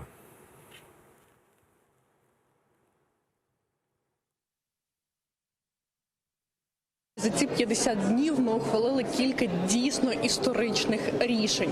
Наприклад, нова редакція закону про публічні закупівлі, яка призведе до того, що настане менше корупції та вища якість товарів, які ми закуповуємо для бюджетних установ. Це закон про концесії, який не могли ухвалити кілька років в парламенті попереднього скликання. Це закон про скасування заборонених до приватизації. Чудовий приклад. Один з колишніх членів парламенту, саме 8-го скликання, розповів мені, що він 11 разів намагався ухвалити цей законопроект про скасування заборонених до приватизації, і лише, власне, команда «Слуги народу» змогла це зробити. Ми мали два різних періоди. Перший – це турборежим, який тривав фактично, можна сказати, 40 днів. І насправді достатньо сумно, не те, щоб закінчився, але думаю, що реальні наслідки ми побачимо суттєво пізніше, тому що в цей час було прийнято дуже багато, я б сказав так, дискутивної якості рішень. Чому? Банальні приклади. Ми навіть в цьому залі змушені були повертатися до законів, які приймали, які потім вносили там незначні технічні правки. Чому? Тому що турборежим не дає можливості працювати якісно. Турборежим в итоге привел к турбулентности, к сожалению. Не могу сказать ни о чем таком хорошем, что меня радует по линии моей зоны ответственности, то, что мы проголосовали постановление о том, чтобы провести 6 ноября парламентское слушание по поводу вашей безопасности. А на какой бы вы законопроект обратили внимание? Что важного было за эти 50 дней? Я думаю, що важливі були законопроекти, пов'язані насамперед з депутатами. І це було з обмеженням депутатів. Це насамперед було відповідь суспільству, оскільки суспільство у нас досить негативно ставиться до Верховної Ради. І я гадаю, що ці рішення, вони в майбутньому можуть знизити рівень недовіри до Верховної Ради, тому що Верховна Рада нас ніколи не користувалася величезною довірою. І мені, як на мене, величезний плюс в цьому всьому, можливий потенційний плюс в тому, що коли суспільство почне довіряти Верховній Раді, воно почне довіряти її рішенням. Воно почне розуміти, що важливо не турборежим прийняття законопроєктів, а важливо обдумане прийняття законопроєктів. Причому публічність Верховної Ради, яка часто призводила до негативу, є якраз її позитивом, і це треба зрозуміти насамперед. Ну и сейчас в Раде уже идет очень активные дискуссии. Сегодня там будут рассматривать бюджет. А сейчас время вопросов к правительству, поэтому я предлагаю нашим телезрителям посмотреть прямо сейчас, что происходит в Верховной Раде України.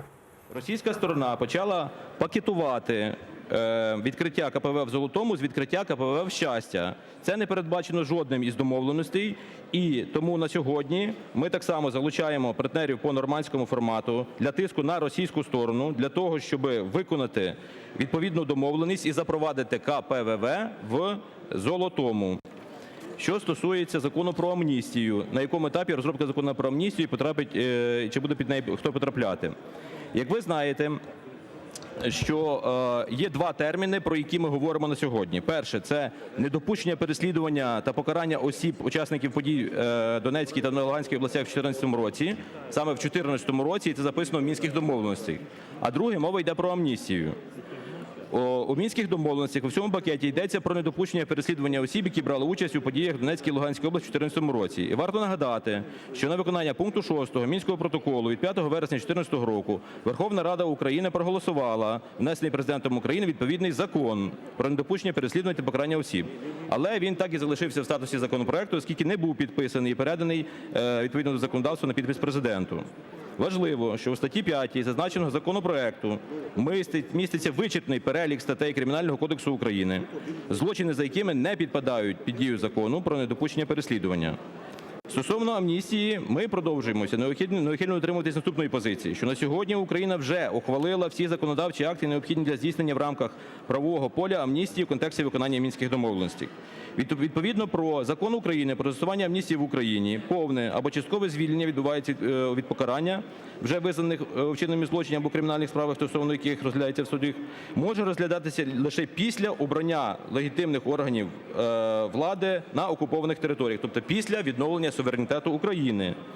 Рішення про застосування незастосування амністії ухвалюється судом. І, звичайно, під амністію не попадають злочини, які відповідно до міжнародного законодавства, включно з злочинами щодо геноциду, проти людства і воєнними злочинами. Також не підпадають під амністію особи, які вчинили злочин по збиттю малайзійського Боїнга. І хотів би нагадати, що зараз це питання для дискусії. Ми повинні зараз винести на обговорення саме це питання, оскільки воно суспільно значиме і надзвичайно подражливе для суспільства. Я мав можливість в цьому переконатися під час поїздок по регіонах України. Дякую. Наступне питання. На якому етапі перебуває розробка закону про особливості місцевого самоврядування на окупованих територіях? Чи цей закон буде пролонгацією існуючого? Як ви знаєте, про закон я вже сказав, а розробка нового закону – це пріоритет і прерогатива Верховної Ради України. Яким чином бачить Україна повернення до принципів спочатку безпека, нічого не погоджено, поки все не погоджено? Хочу вас запевнити, що ніхто з українських представників на переговорах в нормандському форматі та на консультаціях в Мінську не відходить від нашої принципової лінії. Першочергове має бути розв'язання безпекових питань, передусім деескалація в зоні конфлікту, виведення російських військ і найманців, озброєнь, бойовиків, створення зон безпеки, а в тому числі в прикордонних районах, після чого ми підтвердили позицію України, висловлену ще від 2015 року на Паризькому саміті нормандського формату, і, зокрема, стосовно формули Штайнмаєра. Найсвіжіший приклад цьому – це чітка позиція Леоніда Даниловича Кучми, представника України в ТКГ, з питань завершення розведення сил і засобів в Золотому і Петрівському. Формула Штайнмаєра, ще раз наголошую, не є самостійним інструментом. Вона Дайте завершити 10 секунд. Все. Уточнюючий. Іонова Марія. Геращенко Ірина Володимирівна. Дякую. Уточнюючи запитання до міністра оборони, що у нас відбувається з розмінуванням поблизу тих зон, де відбувається зараз будівля місту, реконструкція в Станиці Луганській, таке інше. І кілька уточнюючих запитань до пана Бондаря. Ви абсолютно справедливо зауважуєте, що ще в 2016 році Україна відкрила КПВВ «Золоте». Але у нас в Мінську, і я як учасник цих переговорів можу це підтвердити, дуже чітко розведення військ в Золотому було прив'язано в пакеті до відкриття КПВВ «Золоте». І зараз ми понижуємо наші ставки, коли ми не знаємо, не прив'язуємо це. У мене до вас уточнююче запитання. Чому ми в нормандському форматі і в Мінську не виставляємо пакет розведення в Золотому до дати відкриття там КПВВ «Золоте» і відкинути щастя, тому що дійсно це ніде ніколи не піднімалося. І вибачте, будь ласка, це єдине в нас буде автомобільне КПВВ на Луганську область. Це надважливе гуманітарне питання. І друге. Ви говорите, що по формулі Штайнмаєра не йдеться про... 10 секунд. Не йдеться, що це тільки рамкова угода, але там дуже чітко записано, що на постійній основі починає працювати цей закон. В той час, як в законі в нас записано 3 роки. Дякую. Абсолютно зрозуміло. Дуже дякую вам за запитання. Ви, як ніхто, знаєте, що саме відбувалося в Мінську в той час. І зрозуміло, що ми ставимо зараз, прив'язка залишається така сама. Має бути розведення і відкриття. Ніякого щастя не може бути в абсолюті. Ми продовжуємо наполягати саме на цій позиції, але розведення в 3 місцях – це передумова до проведення саміту в нормандському форматі.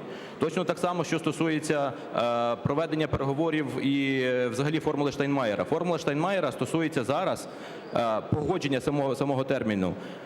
Це відкриття дороги до переговорів. Натомість в законі має бути прописано час і термін дії. І закон розроблятимете в тому числі і ваша фракція, і ви матимете можливість вставити то положення, яке ви вважаєте за доцільне, щоб термін дії закону регулювався відповідними часовими рамками. Дякую. Дякую. Шановні колеги, слово для запитання надається представнику фракції політичної партії Всеукраїнське об'єднання «Батьківщина» Соболєву. Івченко Вадим Євгенович. Івченко, фракція «Батьківщина». Шановні колеги, я хотів звернутися до Прем'єр-міністра і до Голови Верховної Ради. Ви знаєте, рішення комітету в середу, аграрного комітету, про те, що засідання буде проходити сьогодні в 2:30. За 10 хвилин була розослана смс-ка, і якимось чином аграрний комітет сьогодні провів своє засідання і погодив, напевно, закони про ринок землі. Я хочу до вас звернутися як до керівників держави. Це чутливе питання для України, українців, фермерів і аграрного сектору. У нас є легітимне рішення комітету на 2:30. Ми прийдемо на цей комітет. І я просив би вас, як керівників, дати доручення, щоб депутати, в тому числі і "Слуги народу", і безпосередньо керівник комітету провів це засідання в 2:30. Це буде правильно. І давайте за спиною українців не проводити такі рішення. Повірте, це буде збуджувати суспільство. Дякую. Дякую. Але я так розумію, що питання повинні задаватись все ж таки з погодженої тематики, колеги. Тому відповіді на це питання поки що уряд не буде надавати. Шановні колеги, слово для запитання надається представнику групи «За майбутнє» Батенку Тарасу Івановичу. Шановний Прем'єр-міністр України, ми знаємо про те, що зараз найближчим часом буде засідання уряду, яке буде визначати соцекономрозвиток. Пане Прем'єр-міністре України, питання щодо уряду, який буде визначати залишки коштів стосовно соцекономрозвитку по цьому року. І ми вже бачимо сьогодні непропорційний розподіл цих коштів соцекономрозвитку по депутатах. Відповідно до того, хто як голосує в парламенті і хто як не голосує в парламенті. Шановний Прем'єр-міністр України, якщо ми побачимо факти підтвердження того по депутатах Верховної Ради, які отримують соцекономрозвитку, які протирічать підходу єдності України і відповідно вибіркового принципу по своїх округах, повірте, що ми будемо скеровувати свої запити і в НАБУ по вас, і по міністру фінансів, і ДБР стосовно упередженості і стосовно зловживання вашим службовим становищем. Дякую.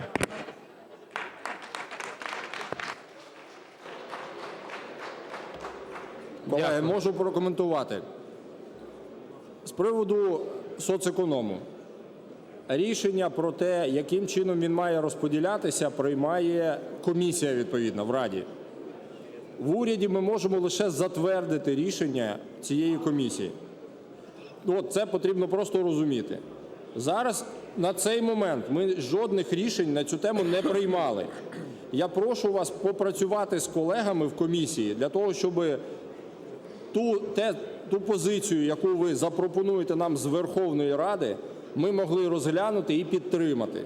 Ми за те, щоб розподіл відбувався справедливо, тому що не можна дискримінувати людей в різних частинах, куточках України. Ми підтримуємо насправді цю позицію, але на рівні комісії ви маєте між собою домовитись. Будь ласка, народні депутати, те, що ми від вас отримаємо, те ми і затвердимо. Дякую. Дякую.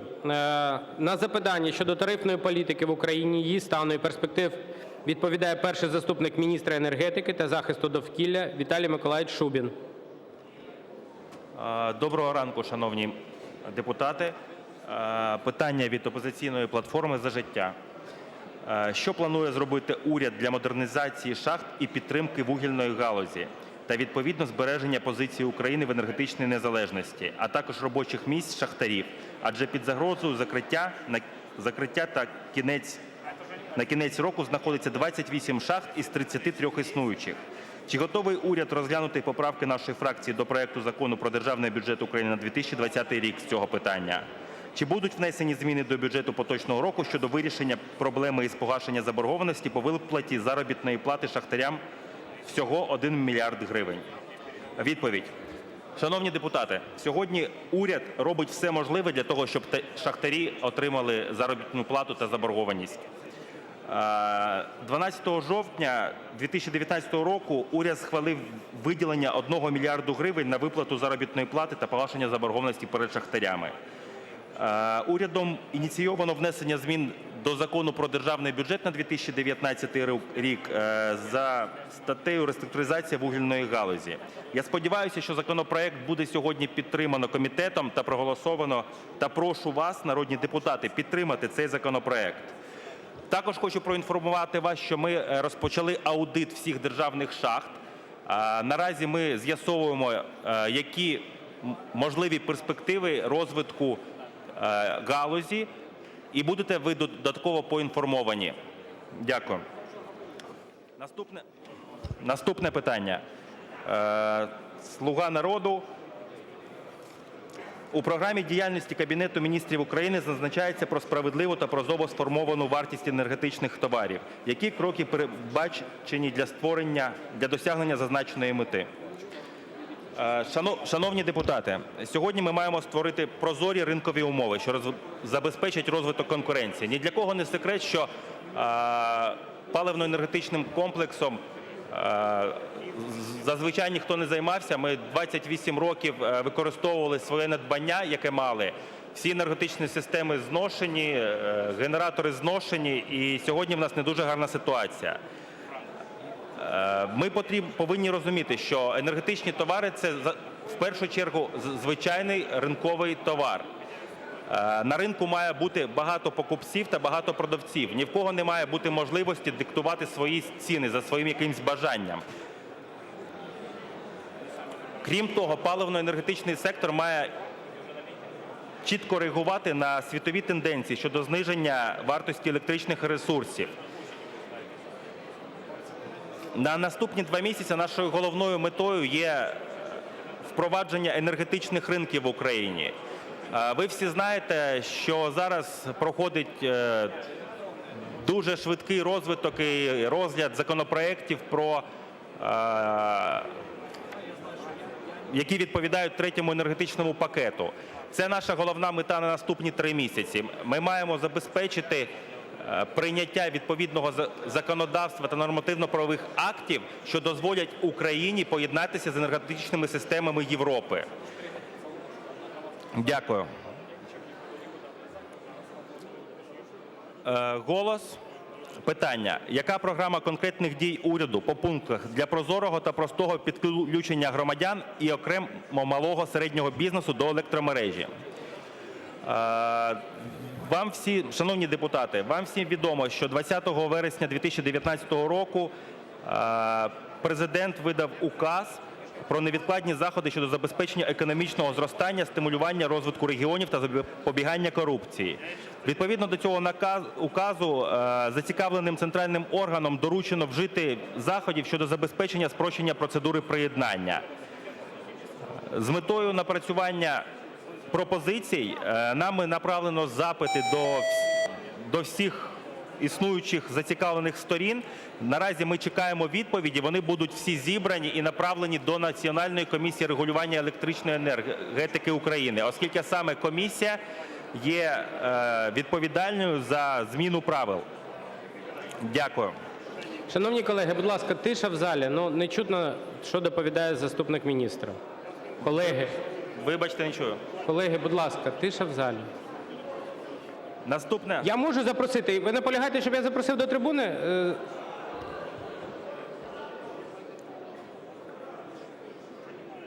Віталій Миколаївич, колеги просять, якщо ви не заперечуєте, щоб ви все ж таки вийшли до трибуни, бо не досить зручно. Дякую.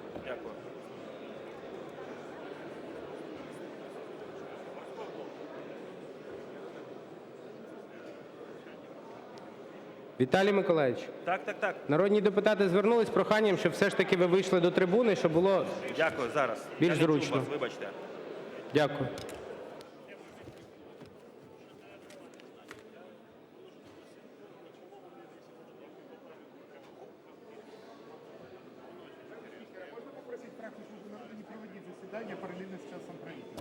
Так, мова. Так. Чутно? Питання «Європейська солідарність». Чи підтримує уряд зміни до законодавства, які відкрили відновлення постачання електроенергії з Росії? Чи підтримує уряд зміни до законодавства, які прикривають таку можливість? Шановні депутати, історично так склалося, що наші енергетичні системи поєднані. Вони існують як одна єдина енергетична система, і лише частина України, Бурштинський енергоострів, має поєднання з енергетичною системою Європи. Це наша ціль. Наша ціль – повністю поєднатися з енергетичною системою Європи. І це підтверджено відповідними документами, зобов'язаннями, які Україна на себе взяла. Але сьогодні це технічно неможливо. Всі повинні розуміти, що незалежно від того, є правка до закону чи нема, технічний імпорт існує. Це технологічні перетікання, які регулюються відповідними технічними угодами між операторами енергетичних систем Росії та України. Ми вживаємо всіх заходів щодо найскорішого від'єднання від енергетичної системи Росії, але це сьогодні неможливо. Я сподіваюся, що за наступні 3 роки ми зможемо з вами створити технічні і економічні передумови для поєднання з Європою. Питання поєднання з НСОІ сьогодні один з найголовніших пріоритетів уряду. Дякую. Так, в мене запитання закінчились. 1 хвилину. Слово для запитання надається представнику фракції політичної партії Всеукраїнське об'єднання «Батьківщина». Хто? Бєлькова Ольга Валентинівна. Дякую, пане голово. Продовження цього запитання. Хочу вас поінформувати, що нещодавно група депутатів, які опікуються податковою та економічною політикою всього парламенту, мали зустріч з підприємцями. І питання номер 1 від підприємців було таке: коли нарешті вирішиться питання нормальної ціни підключення до електромереж. Також підприємців промислових, і це підприємці, де працюють тисячі українських робітників, вони цікавляться, що саме Міністерство енергетики і екології планує зробити найближчим часом для того, щоб знизити ціну електроенергії, для того, щоб наша промисловість стала більш конкурентоздатною в порівнянні з європейськими країнами. Дякую. Дякую за запитання, дуже слушне. Але ви ж, я впевнений, знаєте, що питання зміни правил та вартості – це в першу чергу питання до незалежного регулятора – Національної комісії регулювання, Національної комісії. Вона є незалежною. Міністерство не може і Кабінет міністрів України не має впливу на комісію. Тому дійсно ми здійснюємо і робимо напрацювання, і будемо виходити з ними для того, щоб було поліпшення в цій частині. Дякую. Дякую. Слово для запитання надається представнику депутатської групи «За майбутнє». Тарас Іванович Батенко чи хто? Батенко? Тарас Іванович Батенко.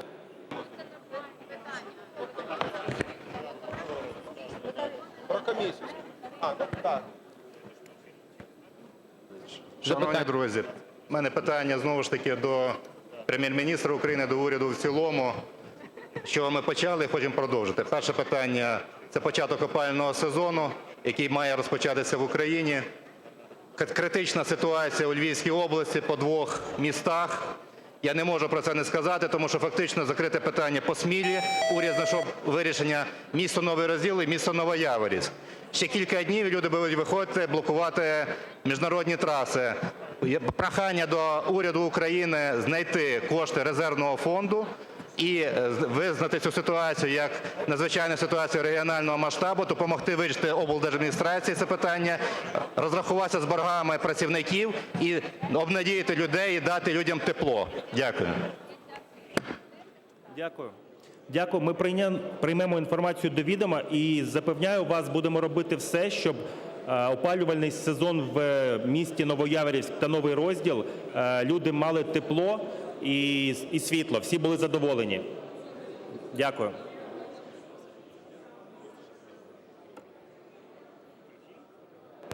Уточнююча відповідь Бабак.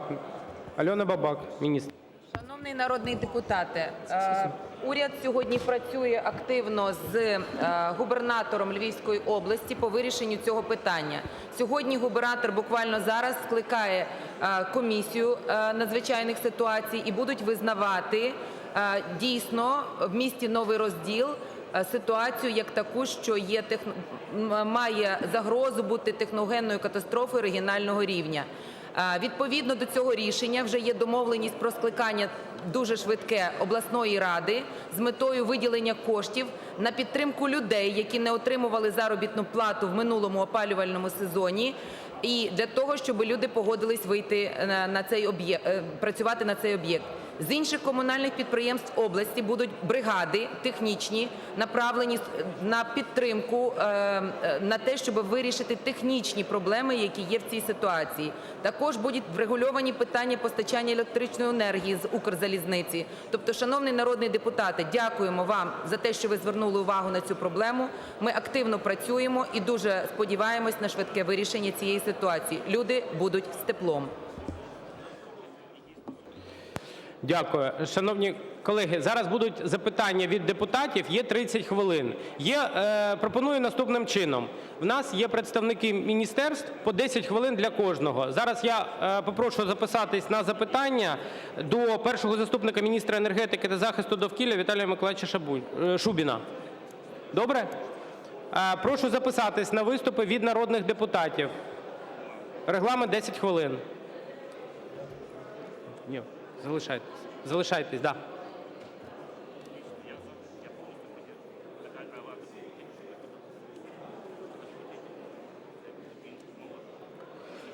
Констанкевич Ірина Мирославівна, депутатська група «За майбутнє». Не бачу хто. Передаю слово Ігорю Гузю. Ігор Гузь. Ігор Гузь, Волинь. Значить, шановні друзі, шановний уряд і пан Гончарук, до речі, я його не бачу, де пан Гончарук? У нас зараз питання є до уряду, де прем'єр-міністр дівся, розкажіть, будь ласка.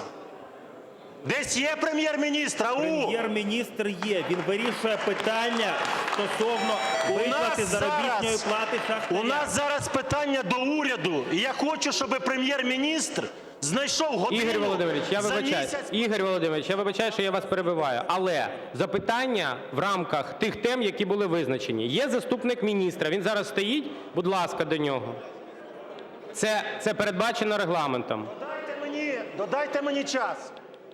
Час додайте мені. Добре, але в межах питань, добре? Дякую. Пане Дмитро, це день уряду.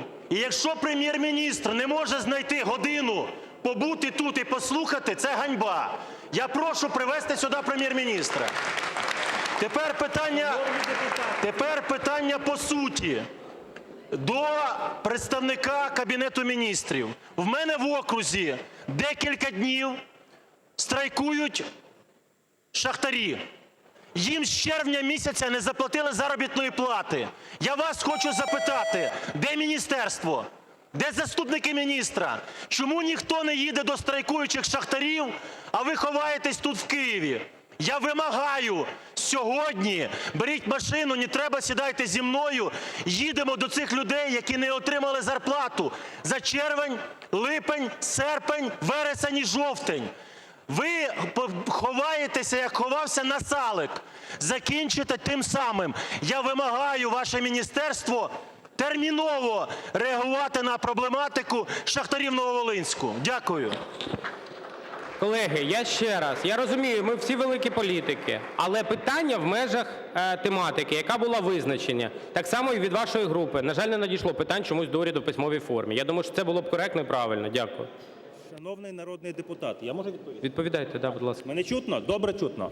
Давайте, по-перше, розмовляти конструктивно, тому що ці гасла ні до чого не призводять. Послухайте мене, будь ласка. Ви слухали? Сьогодні, зараз прем'єр-міністр вирішує питання сплати шахтарям 1 мільярда гривень. І якщо б ви дуже уважно слухали мій виступ, ви розуміли, що сьогодні ми звернулися до вас з тим, щоб ви прийняли закон відповідний. Ви! Це ваша відповідальність. Сьогодні цей закон має бути тут проголосовано. Розумієте? А ви кажете, що прем'єр-міністра немає, міністерство не звертає уваги. Якби ви слухали, ми з 12 жовтня працюємо, ми знаємо про проблематику. Якщо ми будемо там, то питання не вирішиться, розумієте? Шановний заступник міністра, я вибачаюсь, але так, з народними депутатами теж не треба. Я думаю, що народні депутати знають свої обов'язки згідно регламенту і передбачені Конституцією. Тому давайте шанобливо ставитись і до народних депутатів, до заступників міністра, і перші заступники міністра до народних депутатів. Дякую. Шановні депутати і депутати, я прошу вибачення. Дійсно, це питання дуже важливе. Ми вже знаємо, що до Києва збираються мітинги, і ми вживаємо заходів, щоб цього не сталося. Але не потрібно провокувати нас, тому що дійсно ми працюємо 24/7, щоб шахтарі отримали заробітну плату. Ми розуміємо всі проблеми. І я вас запевняю, що ми робимо все для того, щоб люди отримали заробітну плату. Шановні колеги, будь ласка, тиша в залі. Ігор Володимирович, прем'єр-міністр зараз на консультацію з представниками... Ігор Володимирович, ви хотіли бачити прем'єр-міністра. Народний депутат Гузь. Народний депутат Гузь. Колеги, будь ласка. Ігор Володимирович, ви час бачите? Є прем'єр, всі на місці, бачите? Все, давайте трошки заспокоїмось. Дякую. Дякую всім. Шановні колеги. Юрій Кармельчук. Шановні колеги. Будь ласка. Будь ласка, дякую всім і за тишу в залі. Федина Софія Романівна, фракція «Європейська солідарність». Федина Софія, прошу передати слово Олексію Гончаренку. Олексій Олексійович Гончаренко. Дякую. Олексій Гончаренко, «Європейська солідарність», північ Одещини. Ви не відповіли на наше запитання, яке подала наша фракція щодо імпорту електроенергії з Російської Федерації. Нащо ви розповідаєте дурниці про перетікання? Чомусь ніяких перетікань не було ні в 18-му році, ні в 17-му, ні в 16-му. Останній раз імпортувалася електроенергія з Російської Федерації в 15-му році, і то тому, що вона йшла через територію України в окупований Крим. З тих пір ніяких закупівель електроенергії в Російській Федерації не було. Чому прийшли ви і працюєте 24/7 на кого? На Російську Федерацію? І відразу почався купівля електроенергії для комерційних потреб. Назвати вам назви компаній, які зараз купують електроенергію? Що ви робите? І відповідайте по суті на питання. Гарне, слушне запитання. По-перше, я хочу повідомити, що ви, напевно, шановний народний депутат, недобре поінформовані, тому що технічні перетікання існують. Це безперервний процес, який ми не можемо зупинити. Вибачте, я можу дати окрему довідку стосовно цього і стосовно обсягів. Є відповідні міждержавні контракти між операторами систем. Це перше. Друге. Дійсно, є імпорт, але це питання ринку. І це, по-перше, питання до Верховної Ради, оскільки Кабінет міністрів не приймає законодавства. І якщо законодавець визначив, що є можливість імпортувати, то ринок відкрився. І, відповідно, гравці на ринку відреагували. Ми спостерігаємо певні навіть позитивні речі від цих речей. Тому, якщо у вас є дійсно бажання розібратися з питанням імпорту, я вас запрошую до міністерства, ми покажемо вам всі контракти, ми покажемо вам вартість навіть технологічних перетоків, покажемо за 15-й, за 10-й, 11-й, 12-й, до 19-го року. Всі зміни, ми вам все покажемо, і ви зрозумієте, що... І ви все зрозумієте. Дякую. Требушкін Руслан Валерійович. Включіть, будь ласка, мікрофон Требушкіну. Добрий день, шановний заступник міністра. Запитання таке. Дійсно склалася така ситуація з заборгованістю шахтарів на Донеччині. І той мільярд, який ви плануєте зараз виплатити, його не вистачить для того, щоб розрахуватися з шахтарями. Що ви плануєте з цього приводу робити? І по 2020 року, що ви плануєте зробити для того, щоб вугільна галузь почала розвиватися, а не стагнувати? Дякую. Шановний народний депутат, дійсно ми розуміємо, що 1 мільярд гривень не вирішує питання комплексно. Це лише там 80% заборгованості. І це питання в подальшому також буде вирішуватися. Тому дякую, що ви нам нагадуєте. Це дуже слушно тримати це питання для першочергового врегулювання. Стосовно бюджету на 2020 рік, то, напевно, це потрібно до профільних міністерств, які розуміють цифри, з тим, щоб розуміти. Я хочу вас запевнити, що зараз міністерство здійснює аудит. Останні 5 років вони не були дуже гарними для вугільної галузі, дуже негарними були. Розповідати вам про те, як все занедбано, що шахти всі там, що можна було вкрасти, вкрадено, і що вугілля в нас не дуже гарної якості і воно не дуже ринкове. Ми його не можемо продавати до інших країн і заробляти на цьому кошти. Тому питання розвитку галузі, воно значно ширше за просто розвивати або не розвивати. Ми маємо більше 20 шахт, які збиткові. Вартість тонни вугілля видобутку сьогодні фінансується тими ж шахтарями і сім'ями. Це потрібно? Питання до вас. Якщо ви скажете, що це потрібно, то ми будемо підтримувати галузь. Дякую. Дякую. Папієв Михайло Миколайович. Дякую. Прошу передати слово народному депутату Йоффе. Йоффе Юлій Яковлевич.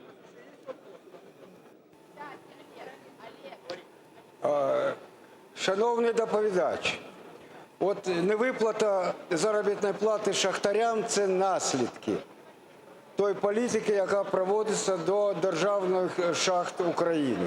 Їх залишилось 33. Зараз не працює вже 8.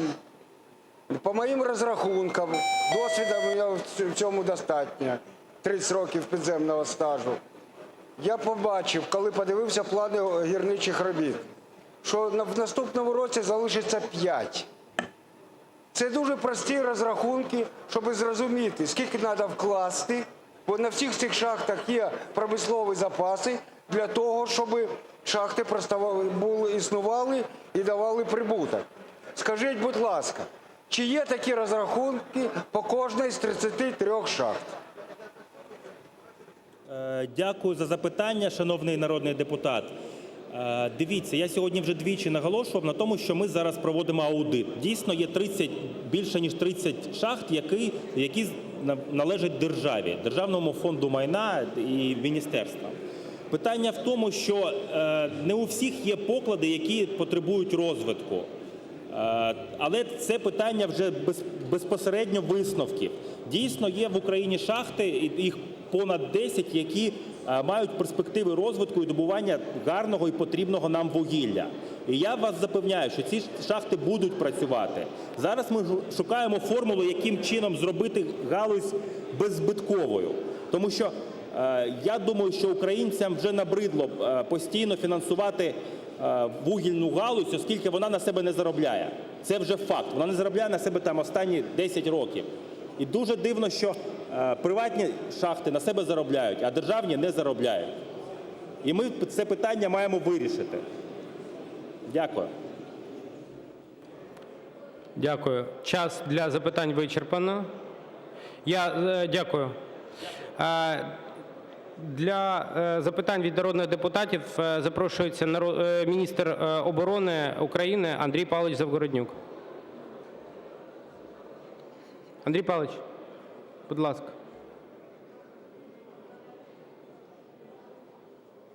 Прошу записатись народних депутатів України на виступ.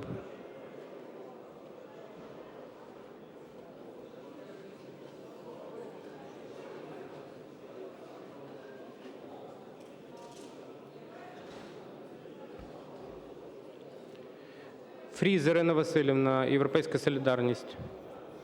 Дякую. Прошу передати слово Михайлу Забродському. Михайло Віталійович Забродський. Включіть, будь ласка, мікрофон Забродському. Шановний пане міністр оборони, слава Україні! Героям слава! 3 питання, які хвилюють і військовослужбовців Збройних сил, як я вважаю, і просто небайдужих людей. Перше з них стосується стану продовження будівництва гуртожитків. Ми зараз багато чуємо, навіть з відкритих джерел, що близько 184 об'єктів вже призупинено. Я вибачаюся, ви могли б голосніше говорити? Дуже погано. Будівництво більш ніж 184 об'єктів вже призупинено. Чи планується в цьому році продовження цього будівництва? І якщо так, то які терміни ставить перед собою як завдання Міністерства оборони для того, щоб цей процес був закінчений? Наступне, пане міністр, наступне питання одразу стосовно переходу, точніше призупинення переходу на нову систему харчування. Чи буде продовжений цей процес і чи буде наступна динаміка і відповідно терміни виконання цих заходів в цьому році? І третє питання стосується більш бюджетної сфери. Ми знаємо, що протягом останніх років систематично підвищувалося грошове забезпечення Дайте 10 секунд завершити. для військовослужбовців, які виконують завдання в складі ОС. Чи заплановано продовження підвищення таких виплат на 2020 рік? Дякую. Дякую дуже. Так, по першому питанню. Ви абсолютно праві. Дійсно, ми призупинили на дуже короткий термін. Ми не призупинили будівництво, ми призупинили фінансування наступних кроків, тому що ми підняли проекти і дуже багато з них не продовжували будівництво. Тобто вони були заморожені, підрядники пішли, і там взагалі не ясно було, як воно взагалі фінансувалося, як воно. Ми зробили такий невеликий аудит, ми точно вже визначили перелік, який продовжується, і далі по ним робота пішла. У нас є перелік, який ще знаходиться в такому підвішеному стані, це десь тиждень ще. І є точно такі, де ми не будемо продовжувати, і де ми передаємо в правоохоронні органи матеріали щодо просто, підрядники просто витратили кошти, щось зупинилося, і вони просто пішли з об'єктів. І такі, звичайно, продовжувати ми не будемо. Ми, скоріше за всього, будемо розривати договори і передавати іншим підрядникам. Щодо другого питання. Я абсолютно підтримую всіма руками нову систему харчування. Як ви знаєте, вона розроблялася в тому числі за моєю участю в Офісі реформ, і тому, звичайно, що ми за неї. Але вона заблокована рішенням суду. Зараз ми подаємо всі апеляції і шукаємо юридично правильний вихід для того, щоб не зупинити її. Ми будемо намагатися робити все можливе для того, щоб вона продовжувалася. В кожну частину, коли я приїжджаю, я задаю питання, всі за. А щодо бюджету, це питання зараз обговорюється, тому що я, чесно кажучи, не хотів би зараз на нього відповідати, тому що воно складне. Ми зараз якраз вирішуємо, яким чином це зробити, так, щоб ми не розпорошували бюджет просто, тому що наше головне завдання на наступний рік – це розвиток. Хоча, звичайно, що є інфляція, є там всі ці чинники, і тому трохи згодом ми зможемо чітко сказати, кому і як буде підвищуватися. Дякую. Дякую. Плачкова Тетяна Михайлівна. Доброго дня. Прошу передати слово Наталії Королевській. Наталія Юріївна Королевська. Шановні пане міністре, коли вас призначали на посаду, я до вас ставила питання та прохання щодо військового збору. Ми просимо вас розібратися, куди були витрачені мільярди гривень військового збору. Та просимо вас ініціювати на 2020 рік відміну цього збору. Тому що сьогодні немає прозорої системи використання цих коштів, а кожна людина в нашій країні сплачує ці гроші. Це перше питання. Друге питання. На сьогодні заборгованість заробітної плати не тільки у наших шахтарів, хоча це, безумовно, неприпустимо. Сьогодні заборгованість вже є у вчителів, у медиків, а найяскравіший приклад – це заборгованість Укроборонпрому. Тому просимо вас терміново розібратися. І третє питання – це Слов'янський курорт. Ви обіцяли також...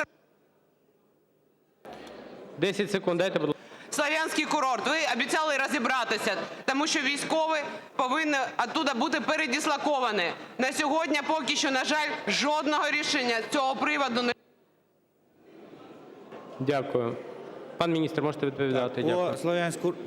По Слов'янську курорту давайте ми зробимо окрему зустріч з депутатами, яких цікавить це питання. Питання вивчалося, і я можу просто окремо поговорити з цього приводу. Щодо Укроборонпрому, він не підпорядкований Міністерству оборони. Я знаю про заборгованості. В нас великі проблеми, як ми клієнт Укроборонпрому, ми не акціонер Укроборонпрому. І в нас є також великі питання до ефективності діяльності деяких підприємств. По деяких навіть є кримінальні справи, ви про це, мабуть, чули і так далі. Ми розбираємося з тим, яким чином вони виконують наші завдання. Ми дуже сподіваємося, що нове керівництво наведе там лад. Зараз ми бачимо, там йдуть зміни, і деякі з них позитивні, сподіваюся, але ми не можемо відповідати за стан в Укроборонпромі. Щодо витрачення взагалі всіх бюджетних коштів, то дійсно ми проводимо цілий ряд перевірок зараз. Було їх нецільове використання, нами направляються матеріали до правоохоронних органів зараз кожен день практично. Я не можу коментувати це зараз. Дякую. Але готовий поговорити з цього питання. Я коментувати не буду. Святослав Іванович Вакарчук.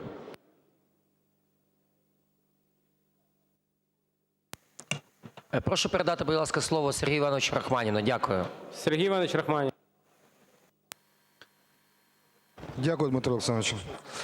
Шановний Андрію Павловичу, по-перше, користуючись нагодою, хочу запросити вас від імені колег на засідання тимчасової спеціальної комісії, вчора утвореної, яка буде опікуватися питаннями відновлення територіальної цілісності та державного суверенітету. Сподіваюся, що ви не відмовитесь прийти на засідання нашої комісії. Я думаю, що дату ми погодимо. А тепер два дуже коротеньких питання. По-перше, як відомо, в бюджеті, на жаль, заплановано набагато менше грошей на модернізацію, закупівлю і обслуговування техніки і озброєнь, ніж хотіло Міністерство оборони. Яким чином ви будете латати ці дірки? І друге питання. Збройні сили, точніше армія, чисельністю 250 тисяч проїдає приблизно 75% оборонного бюджету. Я знаю, що ви збиралися поступово скорочувати Збройні сили. Чи можете поділитися планами і яким чином, в якій послідовності, якими етапами це буде відбуватися? Дякую. Дякую дуже за запитання. Я з великою готовністю, тобто я готовий брати участь в комісії, будь-яких комісіях, які створюють Верховна Рада з питань, які відносяться до нашої компетенції, звичайно, з цього питання також. Тому скажіть мені, будь ласка, коли вона буде засідати, і я на неї прийду персонально. Якщо можна, тільки завчасно. Щодо бюджету, як ви знаєте, ті цифри, які були опубліковані, вони попередні, бюджет зараз переглядається. Мабуть, ви чули з преси, що є пропозиція щодо бюджету в 136 мільярдів, 136,6. І там велика частина цього бюджету йде саме на модернізацію та закупівлю нового озброєння. Саме з цим питанням ми виходили на керівництво країни. Ви знаєте прекрасно, що в нас цілий ряд напрямків, цілий ряд спроможностей знаходиться в дуже поганому стані. І ми абсолютно чітко розуміємо, що на це потрібні досить серйозні кошти. І це основне, до речі, це основне наш зараз пріоритет – це закрити ці прогалини в цих спроможностях. Тому ми сподіваємося, що скоро ви побачите новий бюджет і ви будете задоволені тим відсотком, який виділяється на озброєння та військову техніку. В тому числі закордонну, тому що деякі з них не виробляються в Україні. В тому числі приватну, тому що деякі з них не виробляються державними підприємствами. Тобто ми маємо зробити такий баланс. А скорочення Збройних сил наразі ми не плануємо. Дякую. Михайло Миколайович Папієв, "Опозиційна платформа – За життя". Дякую. Шановний пане міністр, я привертаю вашу увагу, подивіться, це у вівторок Голова Верховної Ради особисто роздавав фракціям побажання українських дітей. І отут на першій позиції є відновлення миру. Ви сьогодні не дали відповідь Юрію Анатолійовичу Бойку стосовно цього фейку, який розганяється, що буцімто при відведенні військ 30 населених пунктів буде в сірій зоні, що вони не підконтрольні будуть. Але от мене цікавить одне. От що б ви відповіли цій дитині, яка хоче відновлення миру? І чітко сказали, так Україна виконає домовленості по відведенню військ чи ні? Скажіть, будь ласка, лаконічно і бажано двома словами. Або так, або ні. Дякую. Наразі планується розведення на 2 ділянках. На цьому ми ставимо крапку поки що в коментарях щодо розведення. Інші розведення ми зараз не робимо. Звичайно, як європейська країна, ми маємо намагатися мирних рішень, а як Міністерство оборони ми маємо працювати щодо посилення спроможностей наших Збройних сил. Тому що коли наші Збройні сили будуть відповідати загрозам, то шанси на мир будуть набагато вищими. Дякую. Дякую, Андрій Павлович. Дякую вам. Для виступу запрошується заступник міністра закордонних справ України Василь Миронович Боднар.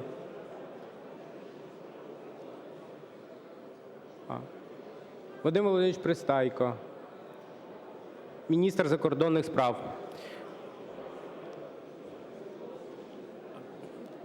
Прошу записатись народних депутатів на запитання.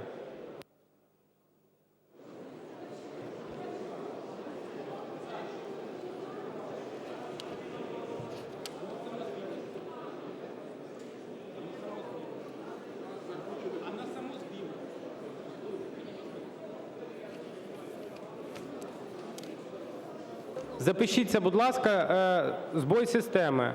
Іонова буде друга виступати. Бількова Ольга Валентинівна. Соболєв Сергій Владиславович. Далі Іонова.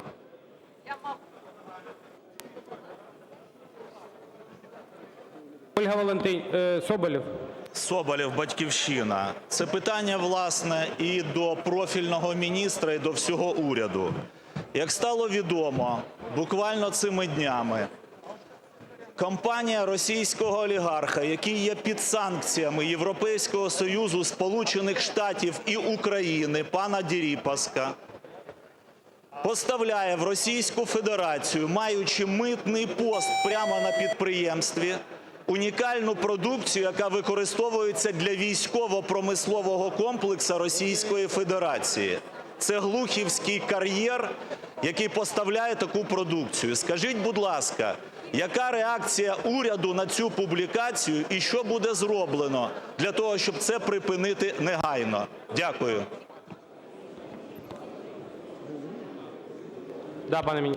Шановний народний депутат, дуже дякую за запитання. Для того, щоб мати на нього конкретну відповідь, чітко мені треба розібратись.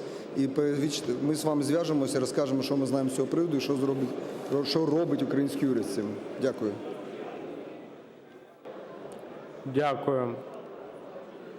Слово надається Іонова Марія Миколаївна, Європейська солідарність. Дякую. Шановний пане міністре, під час відповіді на запитання ваш заступник зазначив, що українські представники ніколи не відходили від принципової лінії під час переговорів нормандського формату. Але я хотіла би нагадати, що 12 липня в Парижі відбулися консультації у нормандському форматі на рівні дипломатичних радників, лідерів нормандської четвірки, де, на жаль, були погоджені всі правові рамки, включаючи формулу Штайнмаєра, місцеві вибори і амністію. На той час радником пана Зеленського були ви. Я хотіла би зазначити, що ні в 2015, ні в 2016 році українська сторона ніколи не погоджувала і не підтримувала жодних формул, якщо без безпекових кроків. То моє питання, чи ви як радник отримали директиви від пана президента Зеленського, чи все ж таки команда Зеленського була обіграна в Парижі 12 липня? Дякую. Дякую вам за запитання. Не погоджувала українська сторона в липні ніякі питання, про які ви назвали. Формула Штайнмаєра дійсно обговорювалася, але ніякі амністії, ніякі інші питання, які ви назвали, не були погоджені. Що стосується формули Штайнмаєра, ви пам'ятаєте, звідки взагалі ця формула, коли були погоджені на рівні глав держав про те, що треба шукати вихід, який був запропонований знайти міністром закордонних справ. Два міністри закордонних справ Франції і Німеччини взяли на себе зобов'язання сформулювати, тому що два інших міністра відмовилися це робити. В результаті був народжений лист Фабіуса і Штайнмаєра, який в нашому суспільстві називається в широкому контексті формулою Штайнмаєра. 2 вересня цього року була ця формула погоджена в короткому вимірі, який всім відомий зараз в Україні як формула Штайнмаєра, і передбачає зв'язок між проведенням локальних виборів і вступом в силу спеціального статусу для окремих регіонів Донецької і Луганської областей. Ця формула зав'язана на 2 закони.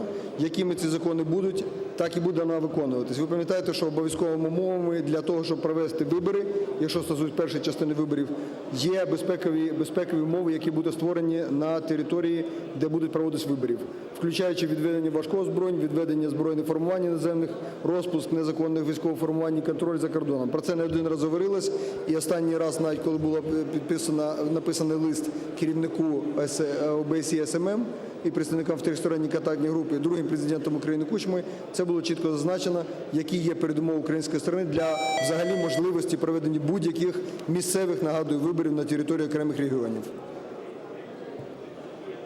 Дякую. Слово для запитання надається Бабенка Миколі Вікторовичу.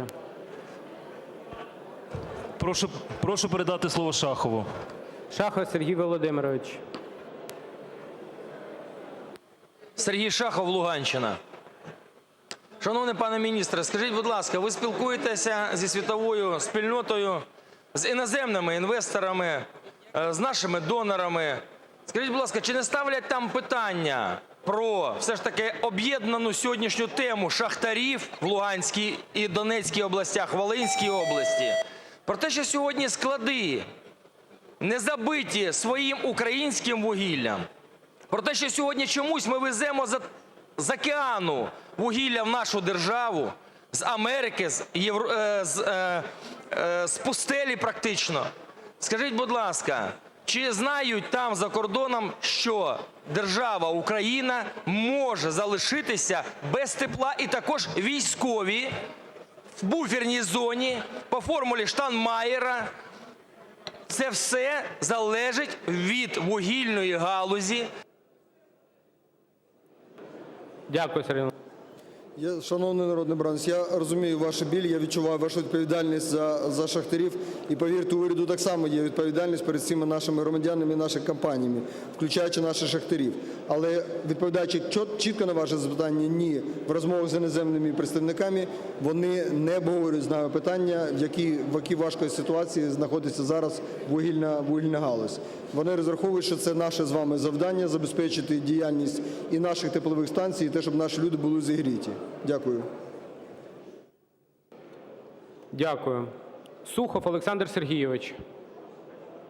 Позафракційні. Шахову прошу передати. Кому? Шахову. Шахов Сергій Володимирович. Сергій Шахов, Луганщина. Шановний пане міністре, скажіть, будь ласка, чому не роз'яснюється ситуація формули Штайнмаєра для українського народу? Я сам з Луганщини, вся наша команда з Луганської області. Сьогодні люди, які проживають практично в буферній зоні, налякані. Їх не цікавлять вибори на тій території. Їх цікавить мир, їх цікавить, як вони будуть жити після розведення військ. Чи не будуть гинути сьогодні мирні мешканці сотнями або тисячами? Дякую. Шановний народний обранець, те, що ми з вами зараз робимо, це і є ця запізнила реакція українського уряду на ті безпекові вимоги, ті безпекові проблеми, які постали перед нашим народом. Ми заборгували вам, зокрема, і нашому народу пояснення, що український уряд робить всі останні 5 років. Зараз новий уряд намагається чесно говорити з вами про те, що таке формула Штайнмаєра, що таке, яким чином ми намагаємося принести мир на цю землю. Ця дискусія складна, я не можу з вами погодитися, що взагалі не роз'яснюється, але очевидно, що цього робиться недостатньо. Я вже не знаю, мені здається, що слово Штайнмаєр стало одним із самих популярних в українській мережі, але, очевидно, цього робиться недостатньо. Ми маємо пояснити людям, яким саме чином, йдучи тими мінськими домовленостями, яким вже 5 років, уряд намагається принести мир на нашу територію. Дякую. Дякую, шановні колеги. Чи є час? Батенко Тарас Іванович, депутатська група «За майбутнє». Шановний пане міністре, в мене питання в контексті військової загрози, яку ми сьогодні бачимо і спостерігаємо, особливо в контексті масштабних військових маневрів Росії на кордоні з Білорусією. Військові приготування Росії явно не до миру з Україною. І ми чуємо про велике бажання домовитися з Російською Федерацією з боку України в рамках Мінських контактних переговорних груп. Пане міністре, які конкретні кроки ви бачите з боку Російської Федерації стосовно їх готовності домовитися з Україною сьогодні чи завтра? Дякую. Дякую, це дуже серйозне питання. Скоріше за все, його треба було задати міністру оборони, який був переді мною, він міг би фахово вам відповісти. Але я абсолютно поділяю з вами занепокоєння. Ми так само спостерігаємо за тим, що відбувається. Не тільки ми, наші партнери в НАТО, в Європейському Союзі. Ведеться чітка робота, ведеться спостереження і супутників, і розвідувальні, для того, щоб зрозуміти, яка насправді загроза, що насправді хочуть досягнути русські, коли проводять ці маневри. Скільки з баз, яких побудували для проведення навчань, залишається, скільки солдат, які сили залишаються, яким чином підключається, наприклад, Міністерство надзвичайних ситуацій, військові підрозділи залізничні, Міністерство внутрішніх справ Росії, куди переміщується і наскільки швидко і оперативно відбувається це переміщення, чи створюється загрозу для нас і на яких ділянках. Це все не залишається без аналізу нашого. Що стосується Мінських домовленостей, я ще раз хочу нагадати, 5 років, це не зараз ми не придумали з вами, не зараз не уклали. Ми вимушені рухатись тим шляхом, який 5 років тому був начертаний нашою попередньою владою. Що стосується, чи наскільки ми чітко усвідомлюємо і яким чином ми принесемо мир, і що ми для цього робимо, наша задача профінансувати і допомогти нашим Збройним силам розвинутися до стану достатнього для забезпечення нашої безпеки. Це дуже складно реалізувати, але над цим зараз працює уряд український, зокрема. Дякую. Що стосується, наскільки ми відчуваємо, що Росія готова рухатись, саме для цього президент України Зеленський зараз намагається зробити все можливе для проведення зустрічі на нормандському форматі. Ми сподіваємося, що наступного місяця ця зустріч відбудеться, і ми з вами станемо свідками готовності просуватися на всіх 4 напрямках, які начертані в Мінських домовленостях. Дякую. Дякую. Шановні колеги, час для запитань до уряду вичерпано. Я хотів би подякувати і Прем'єр-міністру, і уряду за відповіді на запитання. Година запитань до уряду завершена. Дякую. Шановні колеги, надійшла заява від 2 депутатських фракцій щодо перерви на 30 хвилин. Оголошую перерву на 30 хвилин до без 10:12. Дякую.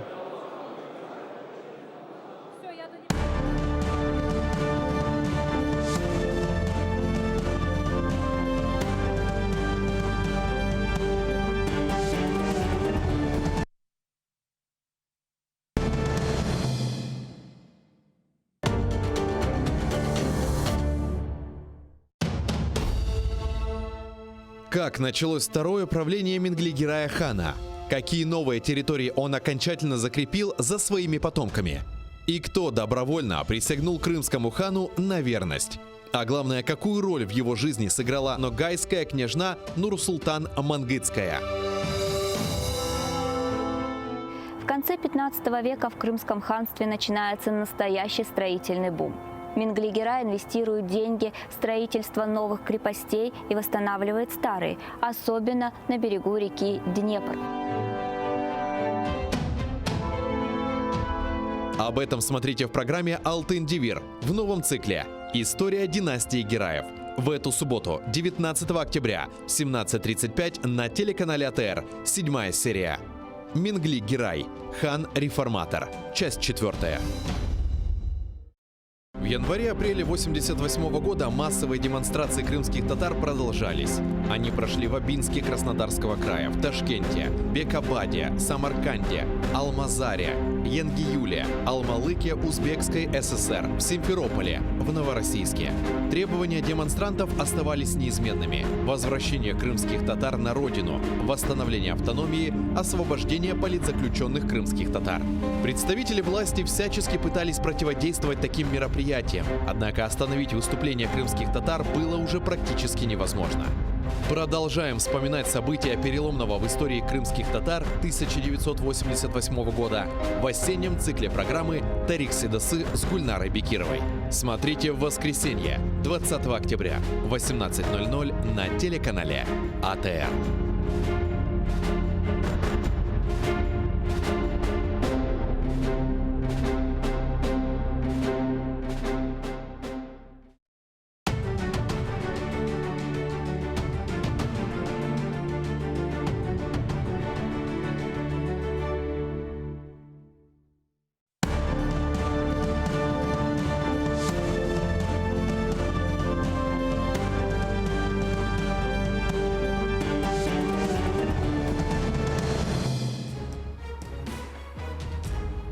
Ассаляму алейкум, хайрлах шамлар. В эфире телеканала АТР мы продолжаем информационный день. Следующие полчаса мы будем говорить о самых актуальных новостях, которые появились в информповестке дня, и поговорим о работе Верховной Рады Украины, о том, как Украина готовится к разведению войск и многое другое. С вами я, Гульсум Халилова. Поехали!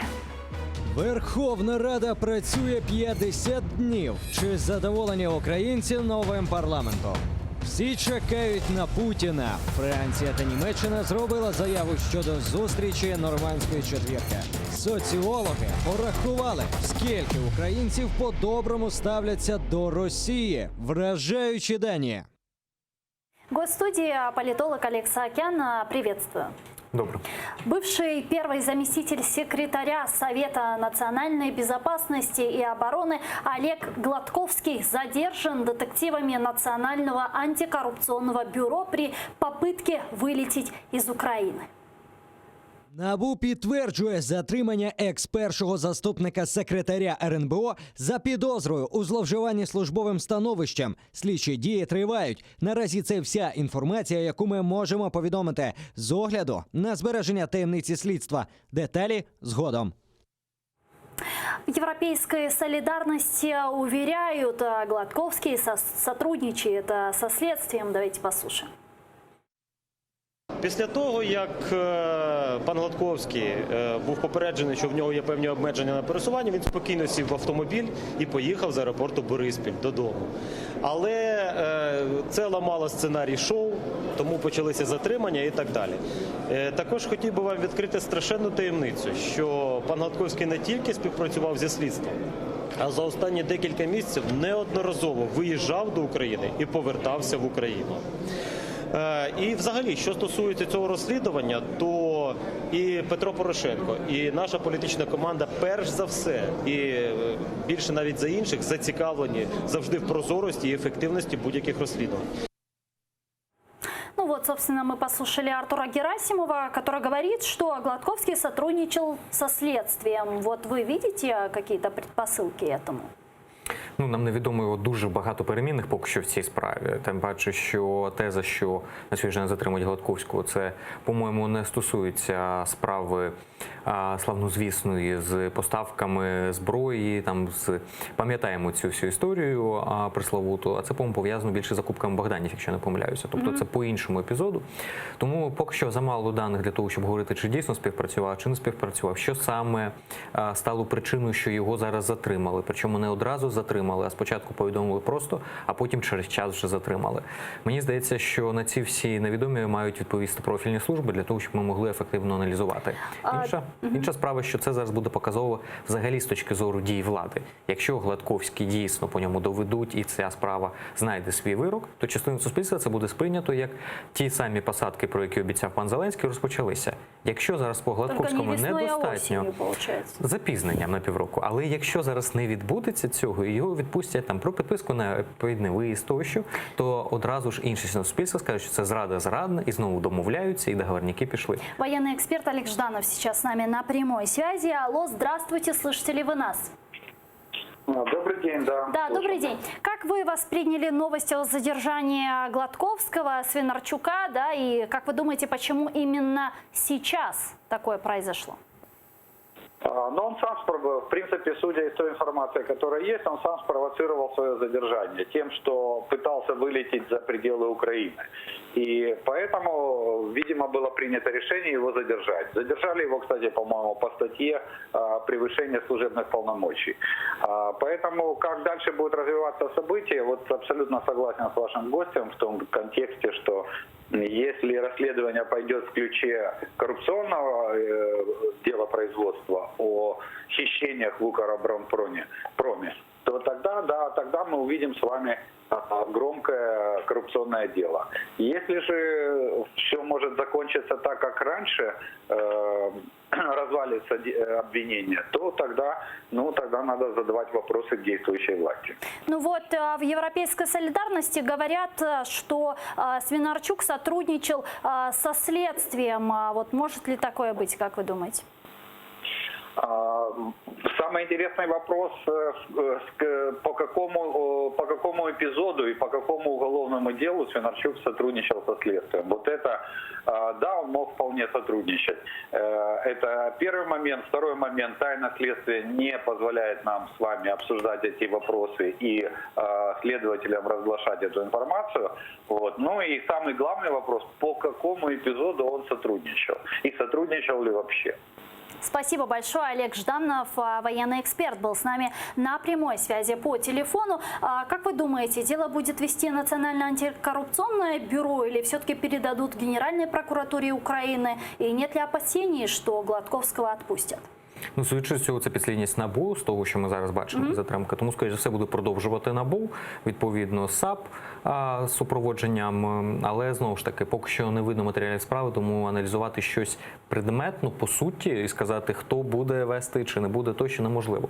З точки зору політичного факту, він вже відбувся. Саме затримання є політичним фактом. Ми бачимо вже заяви від Європейської солідарності, для якої прізвище Гладковський, дріб Свинарчук – це вже такий больова точка, оскільки, мені здається, їм гикається, коли згадують хтось про Свинарчука, тому що це, зрозуміло, провальний кейс з точки зору комунікації. Для Зеленського зараз це може стати як могильним надгробком, так само може стати і позитивним кейсом. Це буде залежати від того, як справа буде продовжуватись, наскільки це буде відповідати очікуванням суспільства і якості самого процесу. Что касается ожиданий, в Верховной Раде Украины уже объявили о том, что готовят новую временную следственную комиссию, которая будет заниматься расследованием хищения в Укроборонпроме. Давайте послушаем, что сказала нардеп от фракции «Слуга народа» Ирина Верещук.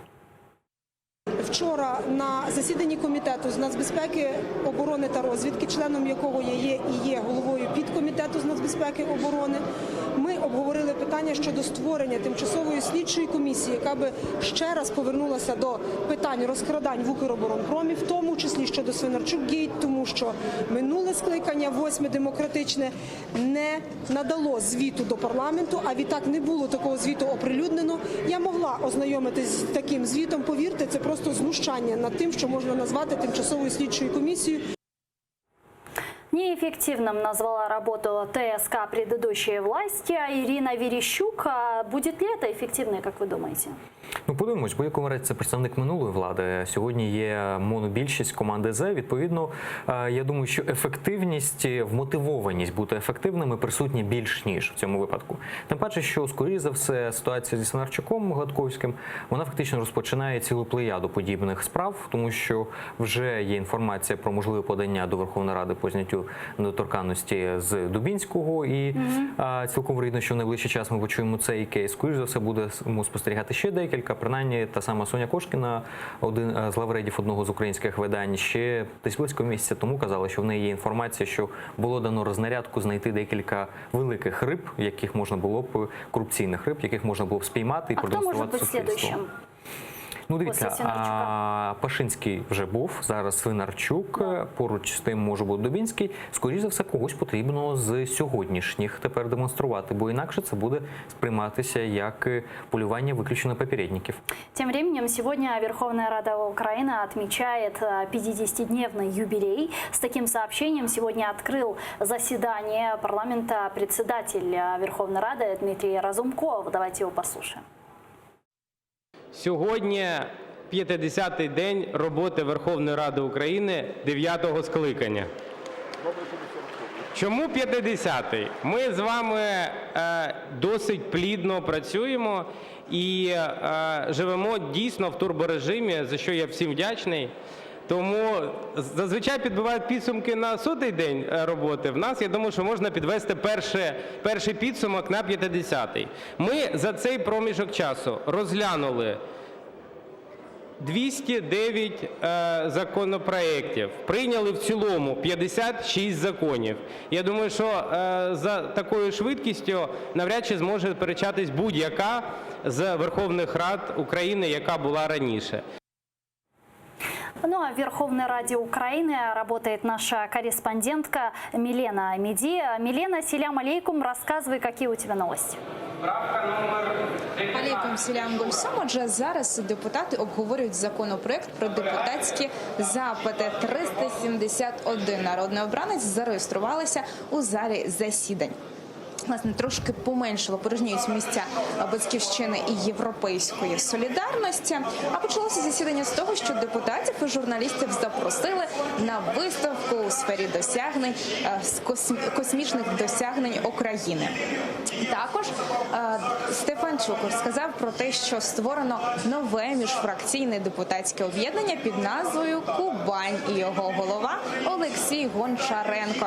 Власне, це і викликало сміх, оплески і потім навіть викрики «Українська Кубань». Вже 8 за сьогоднішній день законопроєктів прийнято з 26. Зокрема, щойно прийняли закон про військову службу та військовий обов'язок. Ірина Геращенко заявила про те, що наполягла на тому, аби цей законопроект розглянули не в порядку денному, а раніше, через те, що саме цей законопроект був у травні ще розроблений минулою Верховною Радою, минулого скликання. І, власне, сьогодні «Слуги народу» проголосували за цей законопроект. Тож, я залишаюся тут і слідкую за усіма подіями. Попереду ще зміни податкового кодексу, кримінального, і про все детальніше трошки згодом вже розкажу. Гольсу. Чохсагула, это была наша корреспондентка Милена Амиди. Она работает в Верховной Раде Украины. 50 дней работы Верховной Рады Украины в турборежиме. Как вам? И действительно, вот этот турборежим, не опасен ли он? Куда мы торопимся? Головне не перегоріти. Коли турборежим на чомусь вмикають, то там чітко зазначено, що є певний час, в якому може працювати, щоб це не було. Тому що інакше двигун може просто зламатися від такого режиму. Тому і тут ми бачимо, що зараз турборежим починає зменшуватись трішки. Якщо раніше законопроекти приймалися пачками в декілька хвилин на один законопроект, то зараз вже декілька днів витрачається на те, щоб дійсно передивитися всі 300 правок, наприклад, як по одному законопроекті нещодавно, і 2 дні для того, щоб його розглянути. Мені здається, що позитивно якраз, що зараз цей турборежим сходить трішки на нівець, але швидкість все одно більша, ніж це було раніше. Тобто вмотивовані залишається. Якщо оцінити сам цей турборежим, то мені здається, що він мав собі і позитивні ознаки, тому що багато речей було прийнято, ті, які раніше би не приймалися впродовж років фактично, але потім якість, на жаль, багатьох із них залишає бажати найкращого. Тому дуже багато з цього, як все, знаєте, пострадянське, в радянську добу писалося після зборки обработати напильником. От багато з цих законопроєктів ще прийдеться вручну дооброблювати напильником. Верховная Раде Украины так празднует 50-дневный юбилей, что даже медиаслужба парламента выпустила специальный видеоролик. Давайте посмотрим часть того, что они там нарезали. Багато хто називає роботу Верховної Ради революційною. Але для нас це не революція, а еволюція. Тобто нормальний розвиток як парламенту, так і держави. Ми це обіцяли, і саме це ми сьогодні робимо. Будь ласка, давайте менше зайвих діалогів, давайте працювати, давайте вже голосувати. Я вас дуже прошу, народ чекає. Законопроект про столицю – це перший крок до поновлення нормального європейського самоврядування у місті. Колеги, я вас прошу, сядьте, будь ласка, і нажимайте, а потім будуть знову питання, чому хтось за вас натиснув, да? Дякую залу Верховної Ради за консенсус для того, щоб ми могли захистити права громадян. Зал Верховної Ради – це не їдальня. Це не місце для куріння. Сучасне будівництво, нові технології та більш комфортний життєвий простір для українців стали набагато ближче. В залі Верховної Ради не треба задовольняти будь-які інші фізіологічні потреби. 347 депутатів проголосували за. І тепер бізнес буде жити значно легше. Прошу народних депутатів підтримати. Реформа державної служби вже відбувається кілька років, ми її хочемо продовжити, хочемо забезпечити більш прозору і більш якісну діяльність. Давайте зробимо це разом. Ну, собственно, вот такой видеоролик подготовила медиаслужба нашего парламента. Что вам запомнилось из самого яркого того, что было за последние 50 дней работы парламенту? Навіть складно, тому що такий турборежим, що багато чого було яскравого. Ну, давайте, мабуть, з важливого. А те, що було яскраво важливе, наприклад, закон про космос, який було прийнято, про індустрію цю. Я думаю, що це показово для цього турборежиму, але поруч з тим, як би це посмішки не викликало, це і дуже корисна річ в Україні. Тому що, на жаль, космічну галузь в Україні забули давним-давно, тут про неї згадали в цьому турборежимі. Це позитивно. З найбільш яскравих, це, мабуть, ці вирази і ці довготривалі сесійні дні, коли фактично потім дивишся на депутатів з партії «Слуги народу» і дійсно вони зеленіли на очах, тому що просто від виснаження вони вже були певного зеленого кольору, тому що стільки годин працювати без сну – це складно. Давайте посмотрим, как украинцы оценивают работу Верховной Рады Украины, и посмотрим на результаты опроса КМИС. Вот далее графика. Згідно дослідження Київського міжнародного інституту соціології, повністю схвалюють дії Верховної Ради 12% українців. Швидше схвалюють – 41%. Скоріше не схвалюють – 19% опитуваних. А повністю незадоволені діями нардепів – 11%. 17% респондентів не змогли відповісти на це питання. Ну вот как вам такие цифры? 12% это кто, как вы думаете? Ну, це громадяни України. Ні, направду 30% виходить, що не схвалюють, або скоріше не схвалюють, і 53%, по-моєму, 53% ніби, схвалюють, або скоріше схвалюють. Ну, це доволі позитивно, тому що таких цифр давно не було. Багато в чому це просто результат хайпу після виборів і надії очікувань. Тому і бачимо, що 41% людей скоріше. Тобто вони невпевнено підтримують. Тобто це скоріше тоді підтримка, яка базується не на конкретних результатах, конкретні оцінки, а це такий собі аванс і сподівання, яке є. Це позитивно, це ресурс, але очевидно, що він не безкінечний. Тому і вони 41, а не там, де ті 12, по-моєму, які підтримують. А давайте послушаем народных депутатов, что они говорят по результатам их работы за последние 50 дней работы в Верховной Раде, а именно представитель Европейской солидарности Нина Южанина прокомментировала. Давайте ее послушаем.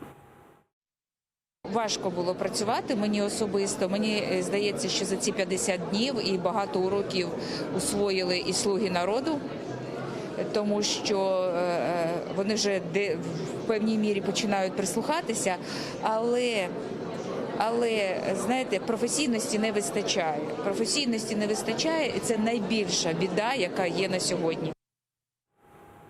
Богдан Яременко, нардеп от «Слуги народа», также поделился своей оценкой. Давайте его послушаем. 50 днів – занадто малий строк, результати занадто малі для того, щоб не те, що там на лаврах почуватися, а й взагалі відчувати і говорити про якісь серйозні прориви. Робота тільки почалась. Ну а вот перспективу работы Верховной Рады Украины вы какой видите? Она будет продолжать работать вот в таком турборежиме или все-таки пойдет на спад? Ні, звісно, піде на спад. Тому що, перш за все, неможливо так довго виснажувати людей, просто фізично не витримають раз. Два, ми бачимо вже тренд, який є на спад. Інша справа, що все одно буде швидкість більшою, ніж була зазвичай, але тим не менш вона вже не буде такою надшвидкою, як була до цього. По-третє, тому що левова частка законопроєктів, які вносилися як невідкладні президентом, вже була прийнята. Ще залишається там буквально десяток з копійками таких законопроєктів. Я думаю, їх так само проголосують найближчий час доволі швидко, після чого вже буде постійна робота, в якій потрібно буде виловлювати блок в законопроектах, тощо, там, де дійсно почнеться більш кропітка робота. Принаймні, політичні опоненти «Слуги народу» в парламенті вже розгорнули свою діяльність, і вони вже відслідковують чітко всі ті законодавчі ініціативи, які йдуть на предмет різних помилок або свідомих маніпуляцій всередині цих законопроектів. Тем временем парламент решил, разоблачителям коррупционеров государство будет платить. Давайте смотреть, как и сколько. Винагороду викривачу-корупціонера даватимуть лише, якщо те хабарництво від 5 тисяч неоподаткованих мінімумів. Зараз це понад 10 мільйонів гривень. Мінімальна винагорода – 10% від хабара або отриманої корупціонером вигоди. Максимум винагороди обмежено. Це не більше 3 тисяч мінімальних зарплат. Станом на зараз це 12,5 мільйонів гривень. Якщо викривачів злочину кілька, винагорода між ними розподіляється з урахуванням важливості повідомленої ними інформації. Ну, народный депутат от «Слуги народа» Галина Янченко рассказала, какая информация может быть полезной для следствия. Це можуть бути будь-які докази, будь-яка інформація. Звичайно, чим більше даних і чим точніше вони будуть. Це можуть бути документи, це може бути, наприклад, інформація про ті чи інші прізвища, про ті чи інші суми, про пов'язані особи і так далі. Чим більше інформації буде зібрано, тим фактично легше буде слідство і тим швидше, сподіваюся, кримінальне провадження може бути розслідувано і направлено до суду. Тобто фактично в інтересах і викривача, і всього суспільства надавати максимальну кількість інформації, яка може бути зібрана для притягнення корупціонерів або імовірних корупціонерів до відповідальності. А вот в «Батьківщине» инициативой платить разоблачителям коррупции недовольны. Давайте слушать народного депутата Сергея Власенко. Привіт, 37-й рік. Hello. Welcome back to the 37-й рік. Тобто при цьому вони дають право викривачу в подальшому не свідчити. Ну, тобто, грубо кажучи, людина написала донос на когось, почався розгляд справи, людину тягають, потім приходять до викривача, він каже, а я свідчити взагалі не буду. Ну, тобто це абсурд повний. Ну, вот некоторые народные депутаты также разоблачение коррупционеров, эту идею, инициативу назвали стукачеством. Вот как вы восприняли это и каковы плюсы и минусы принятого законопроекта? Дивіться, я розумію тих депутатів політичних сил, які обурюються через те, що законопроект достатньо сирий. Там є багато речей, які недопрацьовані, і, зокрема, з анонімністю тощо. Але поруч з тим, я, наприклад, вважаю, що це якраз добрий рух вперед, щоб було прийнято такий закон. Чому? Тому що фактично з'являється на сьогоднішній день можливість не тільки того, що гроші отримати, це ж лише вершина айсбергу, про яку говорять. Там захищено людину, яка, наприклад, повідомляє про таку корупцію в органах влади, тощо, від того, що її звільнять, від того, що її можуть позбавити якихось надбавок тощо і так далі. Тобто забирається страх і захищається та людина, яка зсередини системи готова порвати кругову поруку і готова свідчити стосовно тієї корупції, яка є. Бо на сьогоднішній день, якщо хтось з системи хоче повідомити про корупцію, він завжди ризикує з тим, що ще й на нього всіх собак повісять, а потім це стане відомо впродовж декількох годин, тому що перетелефонують кум, брат, сват, і відповідно цю людину звільнять, або ще й гірше з нею щось трапиться. Відповідно, немає жодних запобіжників на сьогодні, тепер вони з'являються. Те, що є і ця норма стосовно грошей, які отримає людина, так це ще додатковий стимул. Стукачество – це якщо хтось здає когось свого. І це можливо під час війни, якщо в окопах. Це можливо, якщо люди протистоять чомусь поганому. А коли хтось краде у кожного з громадян України кошти, то це конкретні життя людей, це конкретні дополучені кошти в медицині, в обороноздатності країни тощо. І якщо його викривають, і хтось з громадян допомагає цьому викриттю, то це не стукачество, це навпаки виконання свого громадянського обов'язку. І цей законопроект таку можливість дає. Звісно, недостатньо там все регламентовано. І я думаю, що будуть депутати подавати і правки до цього законопроекту. Принаймні, спілкуючись з декількома нардепами, я розумію, що вже такі ініціативи з'являються. Спасибо. И вот вы выше вспоминали народного депутата от «Слуги народа» Дубинского. Не только вы его вспоминаете в эти дни, вспоминает его и экс-министр здравоохранения Ульяна Супрун. Медицинские советы от замминистра Ульяна Супрун рассказала о недуге, проиллюстрировав сообщение фотографии народного депутата. Смотрим, что за болезнь и за что, собственно, депутат. Найближчим часом повідомлю про успіх у судовому процесі щодо фейків Дубінського. Але поки розповімо про наближену тему – геморой. Наші поради стандартні. Аби не було геморою, більше рухайтеся, контролюйте вагу, їжте більше овочів та цільнозернових злаків, вчасно звертайтеся до лікаря та менше читайте новини в туалеті та від туалетних медіа.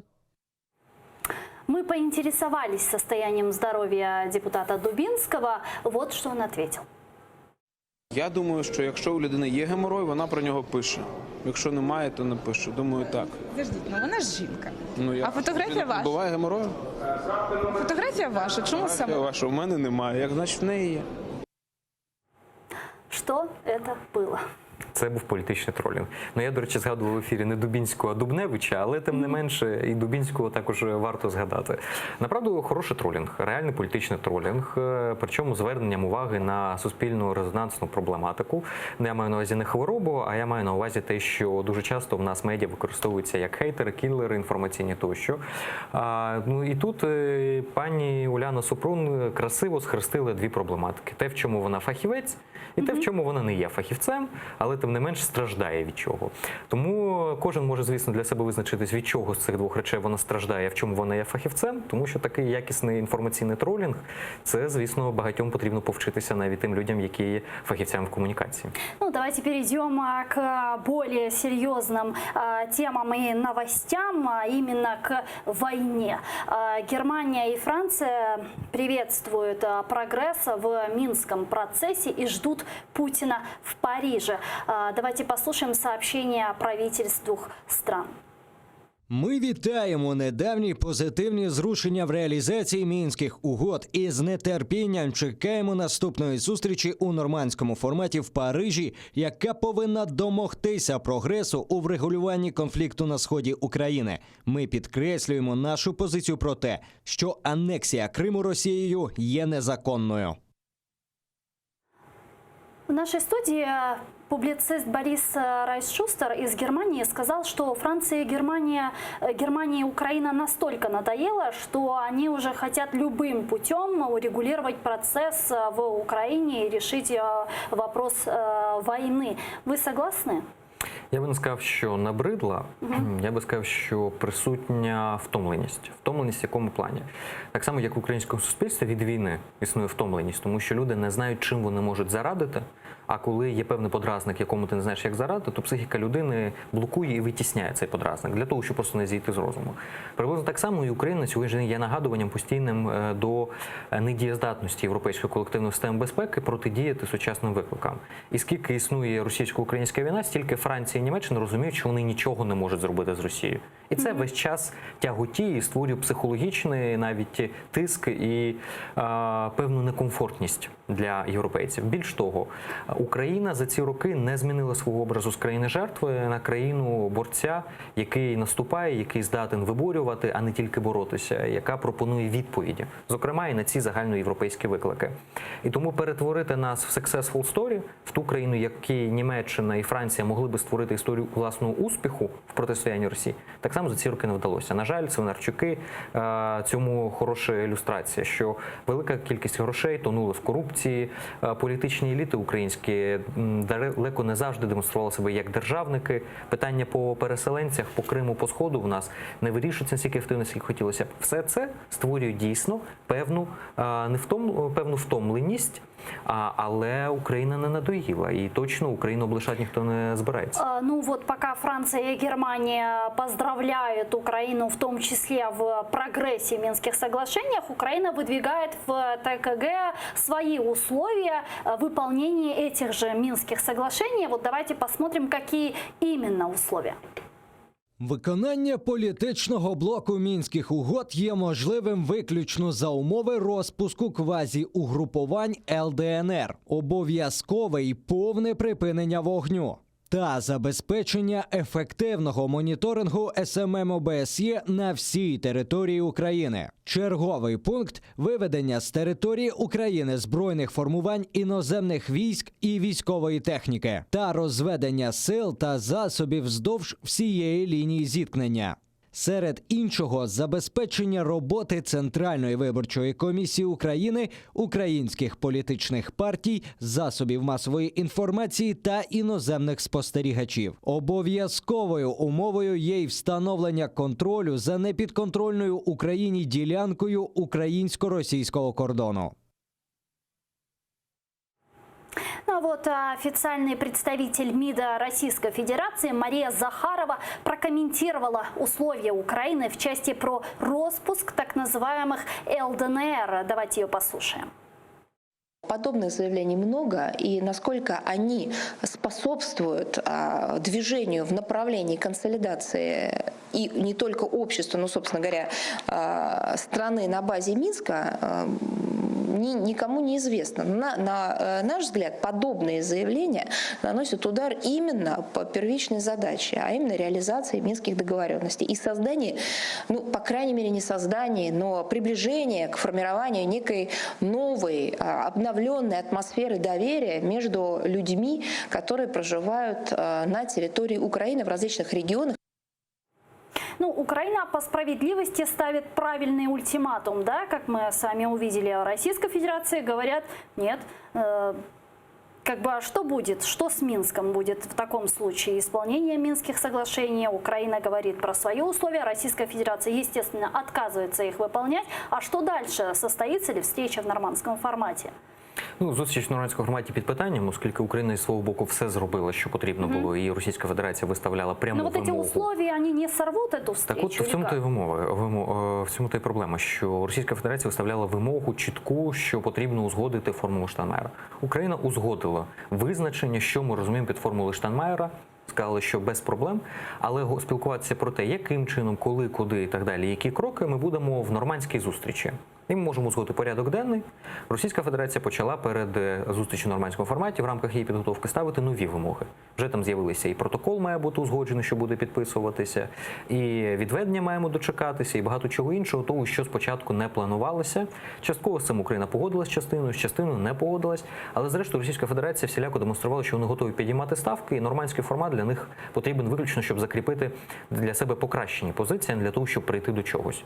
І тут тоді Україна вирішила підняти з свого боку ставки, оскільки якщо Російська Федерація саботує процес, то тоді Україна не вимушена в односторонньому порядку робити жести доброї волі постійно. А кому більше всього нужна ця встреча в нормандському форматі?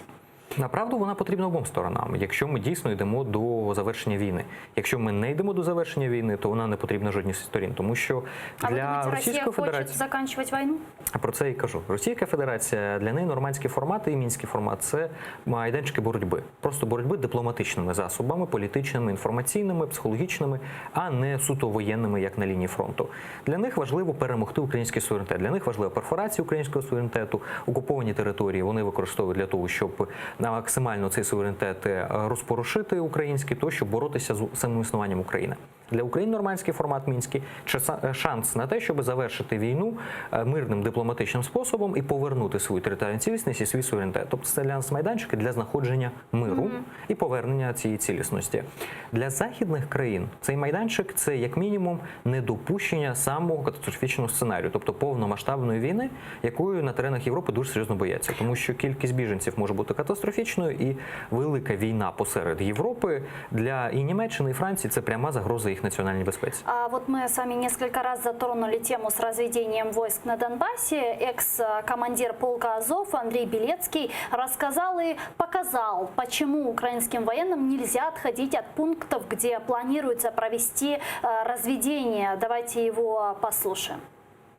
Щоб людям було зрозуміло, варто буде один раз показати на карті, що насправді де знаходяться зараз українські позиції, і що насправді збирається здавати зараз українська влада. Це Золоте 4. Це Катеринівка. Це те саме КПВВ, яке знаходиться зараз під українським контролем. Українська армія зараз повинна відтягнутися повністю з Катеринівки приблизно на цю лінію. Українська армія повинна відтягнутися зі значно важливішої точки, тому що це висоти. Золотого 4 приблизно на цю лінію. А також відійти з КПВВ і зайняти позиції за.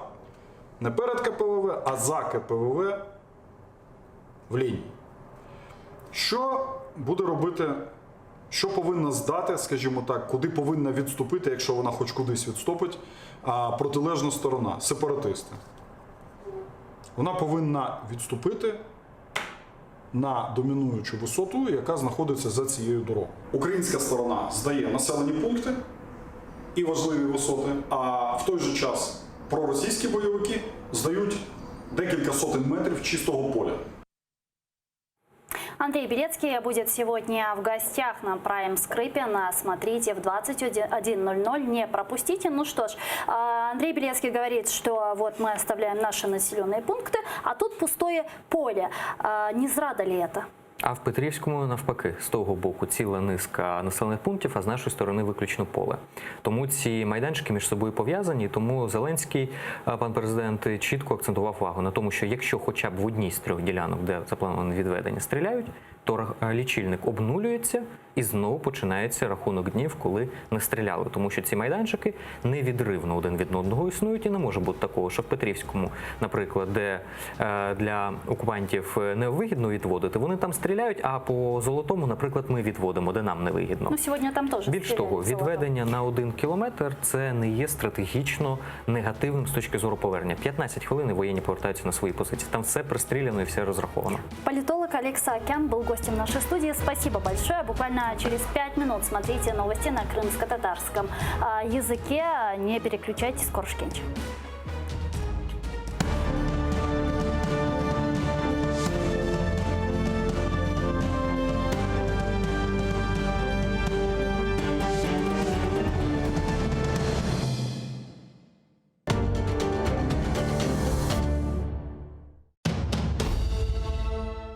Как началось второе правление Менглигерая хана? Какие новые территории он окончательно закрепил за своими потомками? И кто добровольно присягнул крымскому хану на верность? А главное, какую роль в его жизни сыграла ногайская княжна Нурсултан Мангытская? В конце 15 века в Крымском ханстве начинается настоящий строительный бум.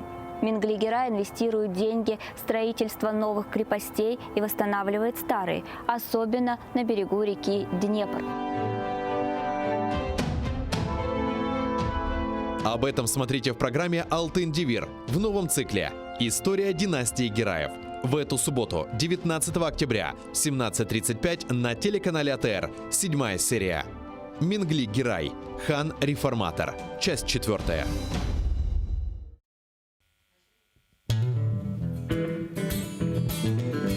Українська музика багата на колоритні пісні. Знайомство з унікальним гуртом «Сонячна машина», учасники якого є авторами, виконавцями та мультиінструменталістами. Все це побачити в ефірі Jungle Studio на телеканалі АТР вже цієї неділі о 19:30. Yemek isterken tarlalar erekler erekler Layık görsen men yanımda kalayım kalayım Yemek isterken tarlalar erekler erekler Layık görsen men yanımda kalayım kalayım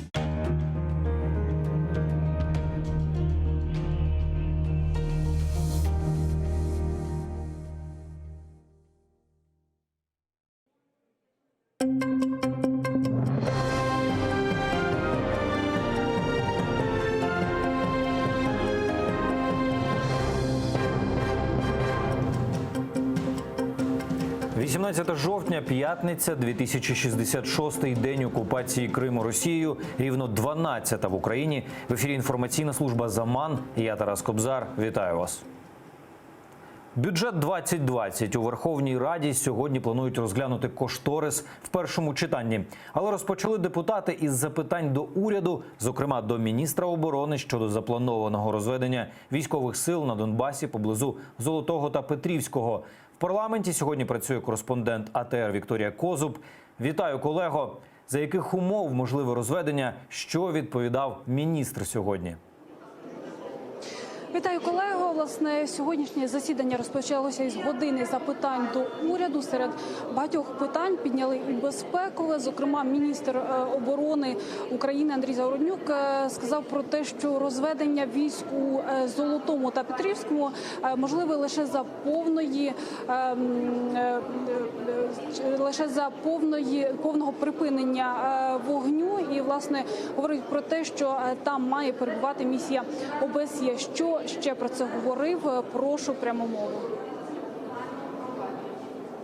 Розведення сил і засобів має здійснюватися при проведенні моніторингу зі спеціальною моніторинговою місією ОБСЄ, а також під контролем спеціальним центром контролю та координації синхронно і дзеркально з обох сторін та повинно бути завершено протягом 3 діб. Передумовою початку розведення сил і засобів від лінії розмежування має бути підтвердження спеціальної моніторингової місії ОБСЄ відсутності порушень режиму припинення вогню на вказаних ділянках тривалістю не менше 7 діб. Власне, після години запитань до уряду депутати пішли на перерву і вже після цього невдовзі мають розпочати розглядати проект бюджету. Щоправда, у першому читанні до цього часу подано більше 2000 поправок. Зокрема, в бюджеті передбачено підвищення мінімальної пенсії, заробітної плати. Власне, у «Слузі народу» говорять про те, що законопроект підтримують. Зокрема, Микола Тищенко сказав про те, що так, зарплати підвищень, мінімальні показники соціальні підвищення, але для того, щоб вони стали ще вищими, потрібно, аби працювали підприємства. Прошу пряму мову. В країні грошей немає. Нас дирка. І ви бачили, МВФ поїхав, нічого нам навіть не сказав. І якщо всі вважають, що гроші беруться десь в даху, це не так. Гроші треба заробляти. І уряд знаходиться в дуже складних умовах. І зараз і йдуть скорочення і по всіх соціалках. І в нас дуже велика проблема з мажоритарщиками, бо всі знають, що весь час були так звані субвенції. Зараз субвенцій не буде. Власне, у «Європейській солідарності» говорять про те, що бюджет 2020 не підтримують, оскільки є питання до фінансування безпекового сектору і також питання до соціального сектору. Зокрема, вони говорять, що це однозначно червона кнопка, тому що і соціальні показники, і забезпечення армії має бути на порядок вище. Також ми поспілкувалися з лідером «Голосу» Вакарчуком, який сказав про те, що наразі думає щодо того, як голосувати, оскільки поправки, які вони подавали, більшість з них не пройшли. Тому як голосуватимуть, вже, я думаю, побачимо згодом. Прошу пряму мову Святослава Карчука. Червона кнопка по бюджету 2020 року, тому що цей бюджет не те, що не є соціальним, не те, що не завершує епоху бідності, а навпаки робить бідних ще біднішими. Конкретно, мінімальна пенсія 1630 гривень перше півріччя, друге 1730 гривень. Що це? Це якесь суттєве підвищення. Вчителям обіцяли $4000 зарплату, тепер навіть на 1 реальну гривню не піднімають заробітну плату. В селу жодної допомоги селу. Забираються гроші місцевого самоврядування. Бюджет – це відповідальність уряду. Уряд – це відповідальність більшості. А більшість, ви знаєте, у нас монобільшість. Тому питання до бюджету – це в першу чергу до них. Але, безумовно, ми беремо участь в його обговоренні, вносимо в нього відповідні правки. Додам, що також Вакарчук зазначив, вже коли оголосили перерву, про те, що можливо таки не підтримають цей законопроект, перепрошую, цей бюджет 2020 через те, що не враховані ці ж самі соціальні показники, зокрема і зарплати педагогам. І поспілкувавшись із народними обранцями у кулуарах, запитали їхні прогнози щодо того, чи приймуть бюджет 2020, тобто коли про терміни, то вони говорять про те, що у першому читанні мають все-таки спробують прийняти всі поправки сьогодні, а я нагадаю, їх більше 2000. Чи, власне, встигнуть проголосувати за ці поправки і їх розглянути, вже розкажемо згодом, а поки що в мене все. Колеги, тобі слово. Дякую, колего, за свіжі новини. Вікторія Козуб з Верховної Ради, де проходить чергова сесія парламенту.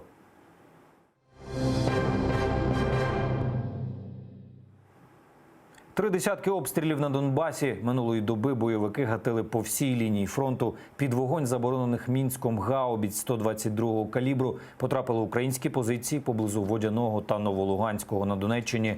Також гатили з різнокаліберних мінометів, гранатометів різних систем та стрілецької зброї. Сьогодні зафіксовано вже 2 обстріли поблизу Новотошківського та Золотого 4. Приголомшливе зізнання. Керівник адміністрації Дональда Трампа визнав тиск Сполучених Штатів на Україну.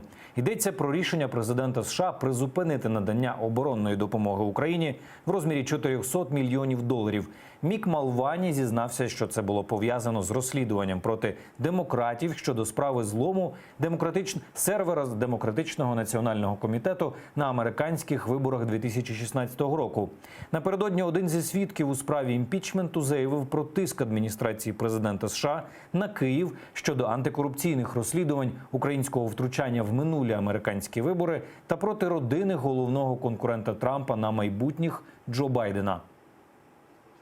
Отже, вимога розслідування щодо демократів була частковою причиною, через яку він наказав відмовити в фінансуванні для України. Зважаючи на те, що сталося 2016-го, звичайно, було частиною хвилювання його щодо корупції, пов'язаної з цією нацією, і це абсолютно доречно. Тобто це зіграло роль в затримці фінансування. Так, це врешті-решт з цього випливло. Мир на кілька днів. Президент США Дональд Трамп привітав рішення Туреччини призупинити військову операцію в Сирії. Ще напередодні візиту до Анкари американської делегації, яку очолили віце-президент Пенс та держсекретар Помпео, Туреччина була налаштована войовничо. Військова операція «Джерело миру» розгорнулася на півночі Сирії, де мешкають курди. Саме їх Реджеп Таїп Ердоган вважає терористами та хоче на цих територіях облаштувати зону безпеки. В ході операції загинули сотні людей, більш ніж 5000 поранені. США пригрозила Анкарі санкціями з пекла. В ході переговорів вдалося домовитися про 5-денне припинення вогню.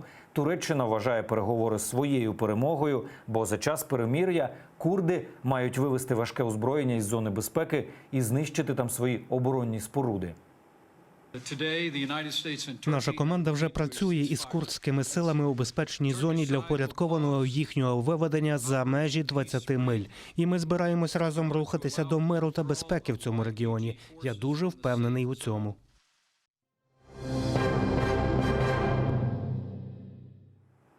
Побачити красу Криму. До роковин анексії півострова українські художники Костянтин та Світлана Шаповалови спробували повернути Крим поки хоча б на своїх полотнах. Виставка картин «Кримська сюїта» триватиме до 1 листопада в Національному музеї літератури в Києві, а потім помандрує Україною далі. Побували на виставці і наші журналісти. Бачите, це вечір такий, ось лягає вже туман на море і на гори, на камні туман лягає. Художник Костянтин Шаповалов до анексії Криму щороку разом із дружиною Світланою їздив туди відпочивати. Згадки про чарівну атмосферу надихнули подружжя митців створити цілу серію, присвячену півострову. Гори, Кримські гори. Мені подобається, що це така хатка старенька така, і осінь. І це близько Соколіного. Там декілька сюжетів, декілька картин є. Тут є зображення Криму морського. Морський Крим, це море, це гори, скали кримські, це міста, це види таких міст, як Ялта, Гурзуф, Семіїз, Новий Світ, Балаклава, Бахчисарай, ну і таке інше. Ну, ось такі види Криму, які ми всі пам'ятаємо. Проте виставка не лише про приємні спогади. Для художників важливо було нагадати усім – Крим – це Україна. І дати можливість відвідувачам повернутись до Криму без адмінкордонів. Пані Раїса із сумом впізнає знайомі пейзажі. Кожного разу я приходжу на зустріч з якимось одним полотном. Чи то стихією, чи я хочу себе заспокоїти, то дивлюся на тихе море. Недаремно і називається ця виставка «Сюїта». Ви знаєте, тут справді ніби ти потрапляєш в кожну стихію кожного полотна. І коли море тихе, і коли воно бурлить, і кожну краплинку вимальвано. Для пані Лариси виставка «Кримська сюїта» також можливість перенестись у давно знайомі куточки півострова. Адже з часів окупації туди вона не їздила, хоча до цього бувала в Криму мало не щороку. Це дуже такі чудові в мене світлі спогади. Сонце, море, гори, поєднання всього в одному. А виставка, вона дуже чудова, вона дуже світла, вона випромінює світло, вона випромінює тепло. І вона мені нагадує про Крим. Виставка вже побувала у Чернігові, Черкасах та Вінниці. У Національному музеї літератури у Києві вона працюватиме до 1 листопада. Після завершення експозиції у кожному музеї художники залишають частинку Криму, кілька робіт для колекцій. Надія Михайлова, Павло Олійник, Заман, АТР. Це все, чим встигаю поділитись. Більше новин шукайте на сайті ATR.ua, а й найцікавіші епізоди ефірів дивіться на нашому ютуб-каналі. І обов'язково підписуйтесь, не дайте Роскомнагляду шансів заблокувати нас в Ютубі. Дякуємо за вашу довіру і гарних вам новин.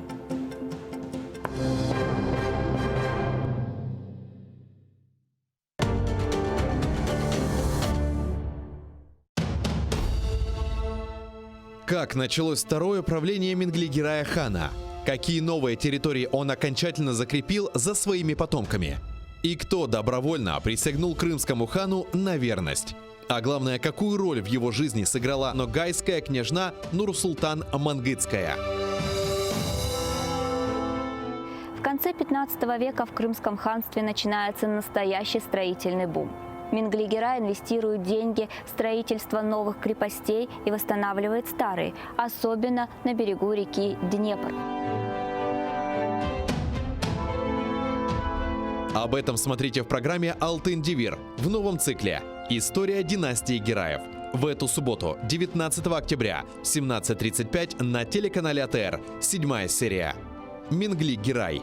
Хан-реформатор. Часть 4.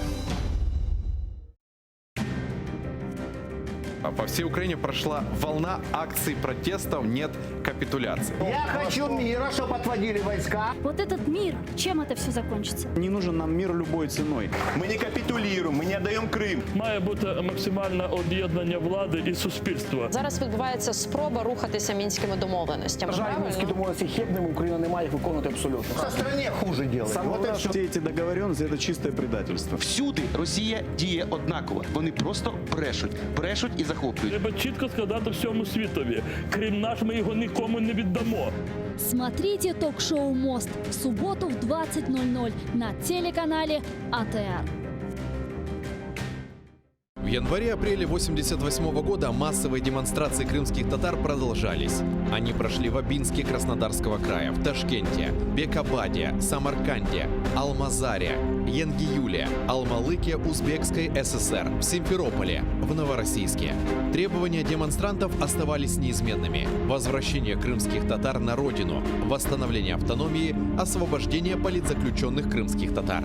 Представители власти всячески пытались противодействовать таким мероприятиям, однако остановить выступление крымских татар было уже практически невозможно.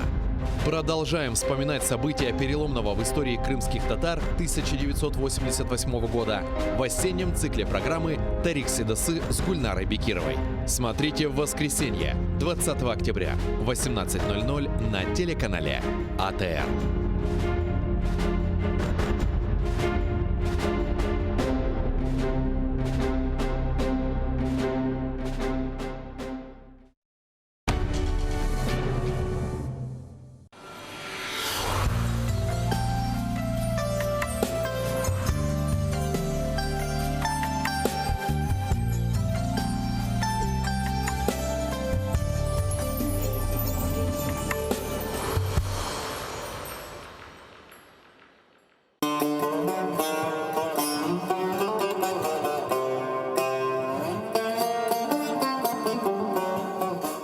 Enfes, Kırım Tatar kahvesi.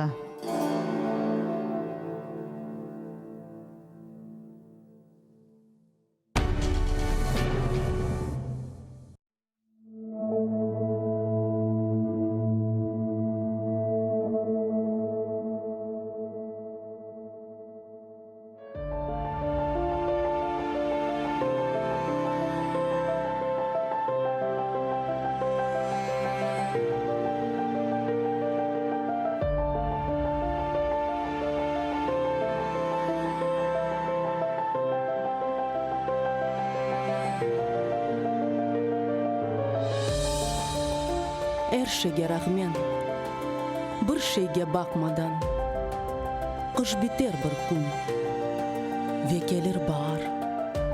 Gürleşir bahçeler, filizler bostan. Her şeye rağmen, bir şeye bakmadan.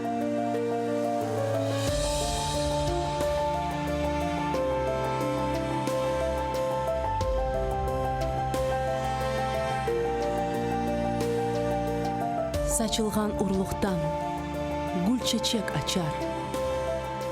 Alınır bereket aziz topraktan. Her şeye rağmen bir şeye bakmadan. Badem, nar, laleler güzellik saçar. Süslenir, canlanır, hep yaşar vatan. Her şeye rağmen bir şeye bakmadan.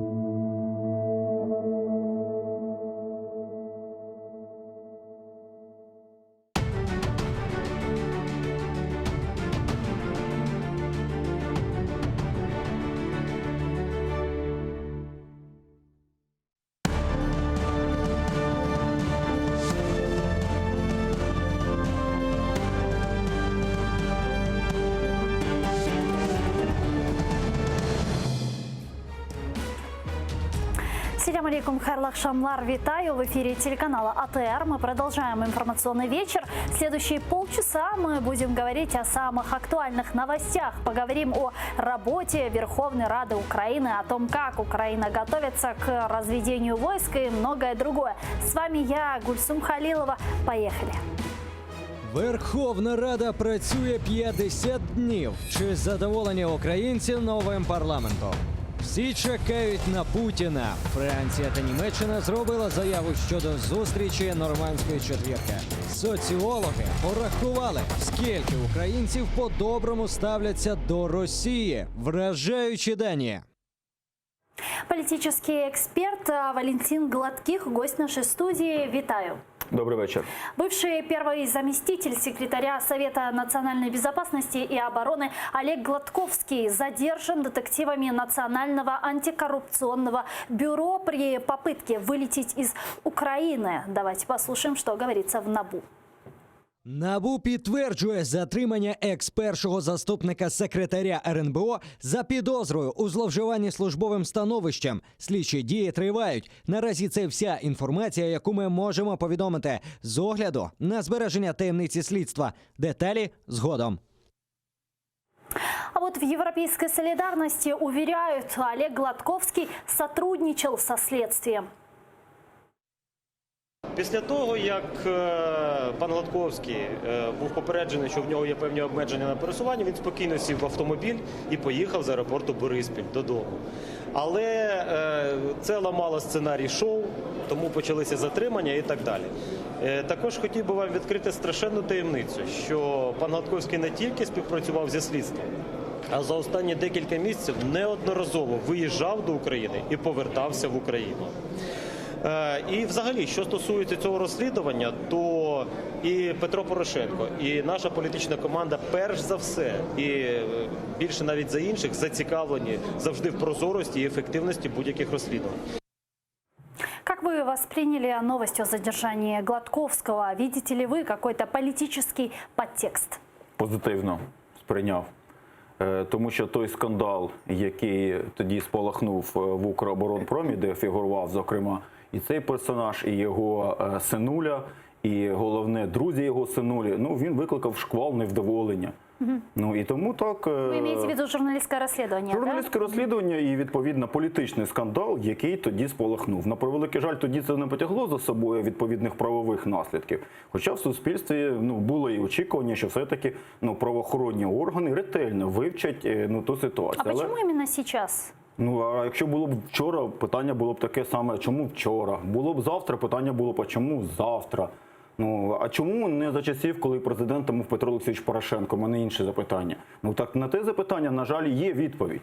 Мабуть, тому що тоді сама політична ситуація в країні унеможливлювала розгляд цієї справи за суттю в правовому полі. На сьогоднішній день, після того, як ситуація помінялася, вище військово-політичне керівництво в Україні, мабуть, правоохоронні органи отримали більше свободи для того, щоб притягати до відповідальності подібних персонажів. Але я наголошую, що це все є лише суб'єктивною оцінкою. Тому що є склад злочину, є доказова база, є вимоги Кримінального процесуального кодексу. І мені хотілося, щоб все-таки правоохоронні органи якомога менше звертали увагу на медійну складову, якомога менше звертали увагу на політичну інтерпретацію і якомога більш ретельно підходили до належного виконання своїх функцій, який полягає в тому, щоб в спосіб, визначений Кримінальним процесуальним кодексом, збирати доказову базу, яка може бути достатнім підґрунтям для того, щоб в судовому розгляді, який має мати відкритий характер, змагальний характер, довести винуватість фігурантів цієї справи і запроторити їх за грати. Якщо це станеться, я думаю, що більшість українців буде задоволена. Але наголошую, питання не помсти. От просто дехто говорить, що українці хочуть крові, що просто там посадити. Ні, не так. Якщо люди дійсно скоювали злочини, їх треба притягати до відповідальності і карати. Якщо насправді це була лише просто медійна складова і за нею не було реальних протиправних дій, тоді не треба все зводити до того, щоб давайте посадимо Свинарчука в будь-яку ціну. Так також не треба.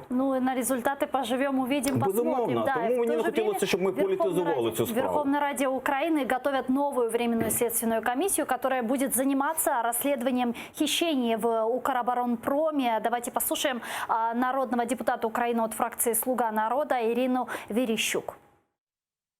Вчора на засіданні Комітету з нацбезпеки, оборони та розвідки, членом якого я є і є головою підкомітету з нацбезпеки оборони, ми обговорили питання щодо створення тимчасової слідчої комісії, яка би ще раз повернулася до питань розкрадань в Укроборонпромі, в тому числі щодо Свинарчук-Гейт, тому що минуле скликання, 8-ме демократичне, не надало звіту до парламенту, а відтак не було такого звіту оприлюднено. Я могла ознайомитись з таким звітом, повірте, це просто знущання над тим, що можна назвати тимчасовою слідчою комісією. Неэффективной работу Временной следственной комиссии назвала Ирина Верещук. Но вот создается новая. Будет ли она эффективная? По крайней мере, нужно ли на это рассчитывать? Ні, не буде. Тому що Чому? коли створювали перший раз цю комісію, тоді наша організація «Слово і діло» підготувала велику інфографіку. Ми взяли і подивилися, які тимчасові слідчі комісії створювалися Верховною Радою України за кілька останніх скликань, ну, принаймні ті, де є про них інформація, і проаналізували, чим завершувалася робота цих тимчасових слідчих комісій. Нічим. Нічим. І в переважній своїй більшості жодних наслідків це не мало, окрім медійних і політичних наслідків. Включаючи ту саму комісію, яка була присвячена із вбивством відомої активістки. Гандзюк. Так само вона ж нічим не закінчилася. Але треба також усвідомлювати, що насправді це закономірний результат роботи подібних комісій. Тому що вони в своїй діяльності не підмінюють слідчі органи. Вони можуть лише здійснювати якийсь, я не знаю, там політичний нагляд, якщо так можна сказати, щоб не було там втручань певних суб'єктів політики з метою захисту своїх інтересів. Ну і просто, безумовно, стимулюють правоохоронців працювати. Бо правоохоронці, вони також, на превеликий жаль, в нинішніх умовах не дуже, як то кажуть російською мовою, рвуть мотор і не дуже працюють. Але думати, що депутати, вони ж не мають функцій і повноважень слідчих органів. Тобто вони за великим рахунком мають право звертатися до слідчих органів для отримання відповідної інформації. Мають право робити якісь гучні політичні заяви, але підмінити і, скажімо так, що депутатська комісія може краще провести розслідування, ніж там НАБУ, чи, я не знаю, там СБУ, то, звичайно, це неможливо. Вот вы вспомнили про результаты работы народных депутатов, и сегодня ровно 50 дней, как начала работать Верховная Рада Украины, и там отмечают 50-дневный юбилей. С таким, собственно, сообщением сегодня открыл заседание председатель парламента Дмитрий Разумков. Что он сказал, предлагаю послушать. Сьогодні 50-й день роботи Верховної Ради України 9-го скликання. Чому 50-й? Ми з вами досить плідно працюємо і живемо дійсно в турборежимі, за що я всім вдячний. Тому зазвичай підбивають підсумки на 100-й день роботи. В нас, я думаю, що можна підвести перший підсумок на 50-й. Ми за цей проміжок часу розглянули 209 законопроєктів, прийняли в цілому 56 законів.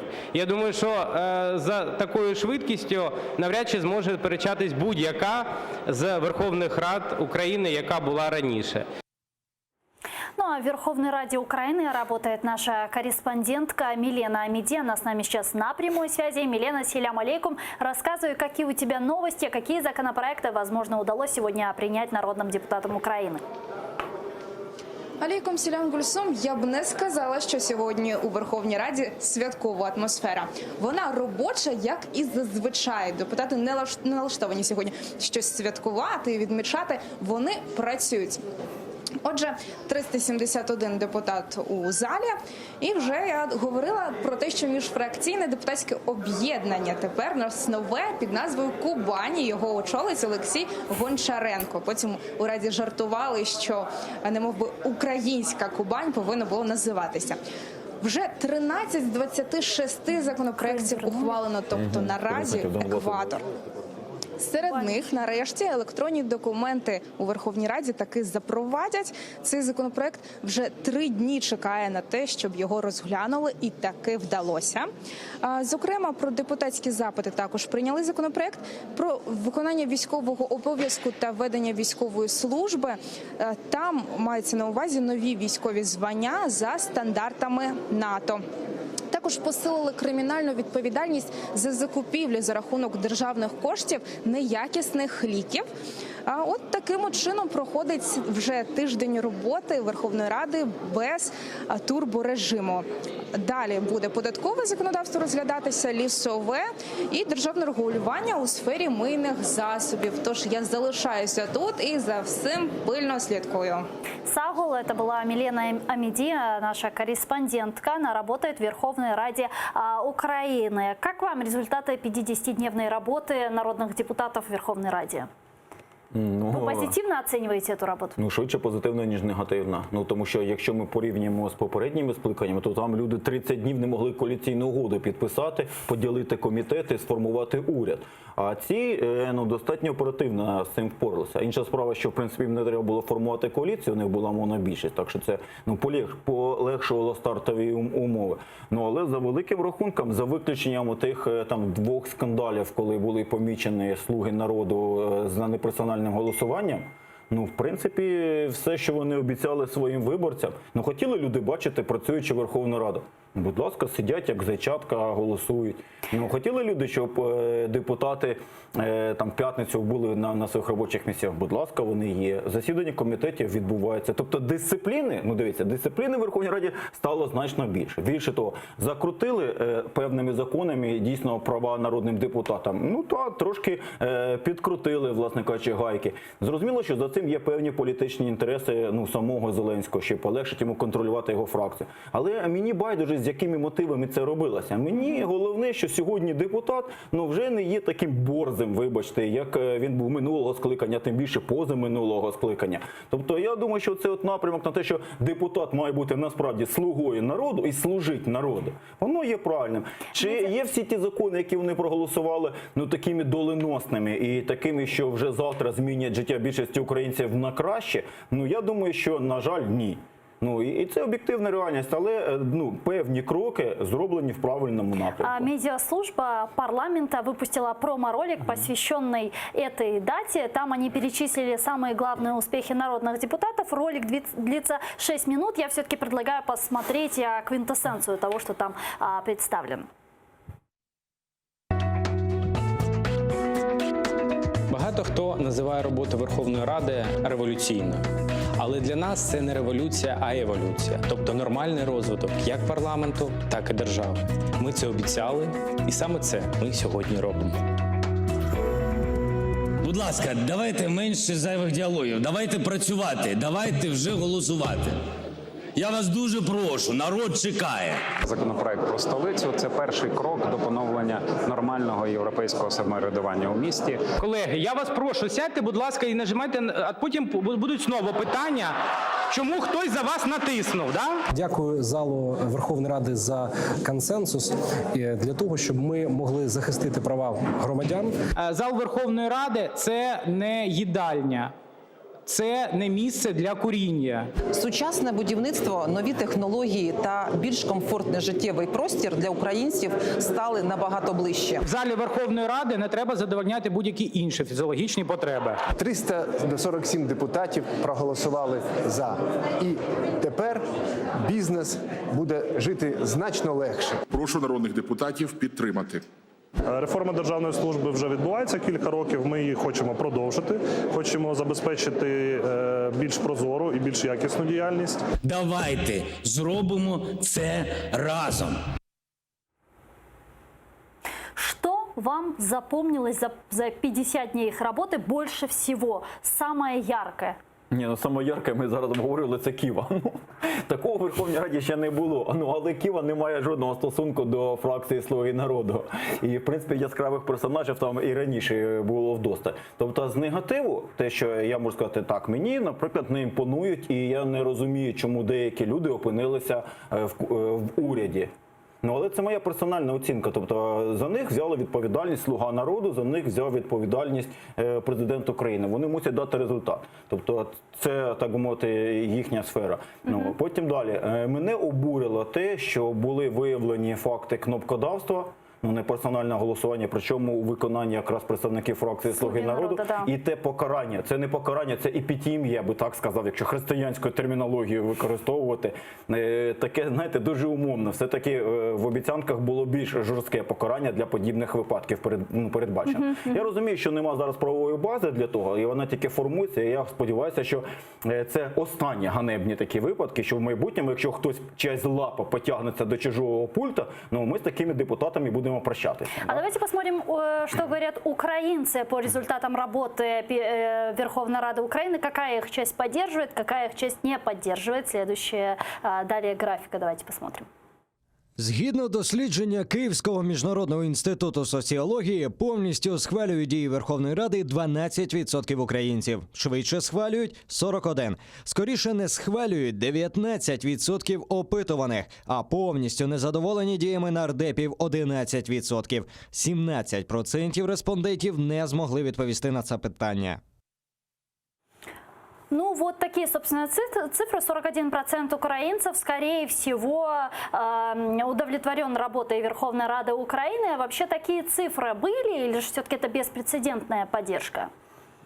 Ну, розумієте, в чому справа? Це ж все залежить від методики, як це все робиться. Ну, взагалі-то треба чесно визнати, що на сьогоднішній день рівень підтримки як президента України Зеленського, так і нинішньої Верховної Ради України, він достатньо високий. Що уможливлює для цих людей, для цих політиків реалізацію свого курсу політичного і провадження певних реформ, навіть якщо деякі з них не є дуже популярними. Треба просто йому усвідомити, що рейтинг все одно впаде, що він все одно спалиться. Причому неважливо, чи ти будеш робити щось добре, чи ти будеш робити щось погане, чи взагалі нічого не будеш робити. Ну, рейтинг буде падати. Це нормальна динаміка.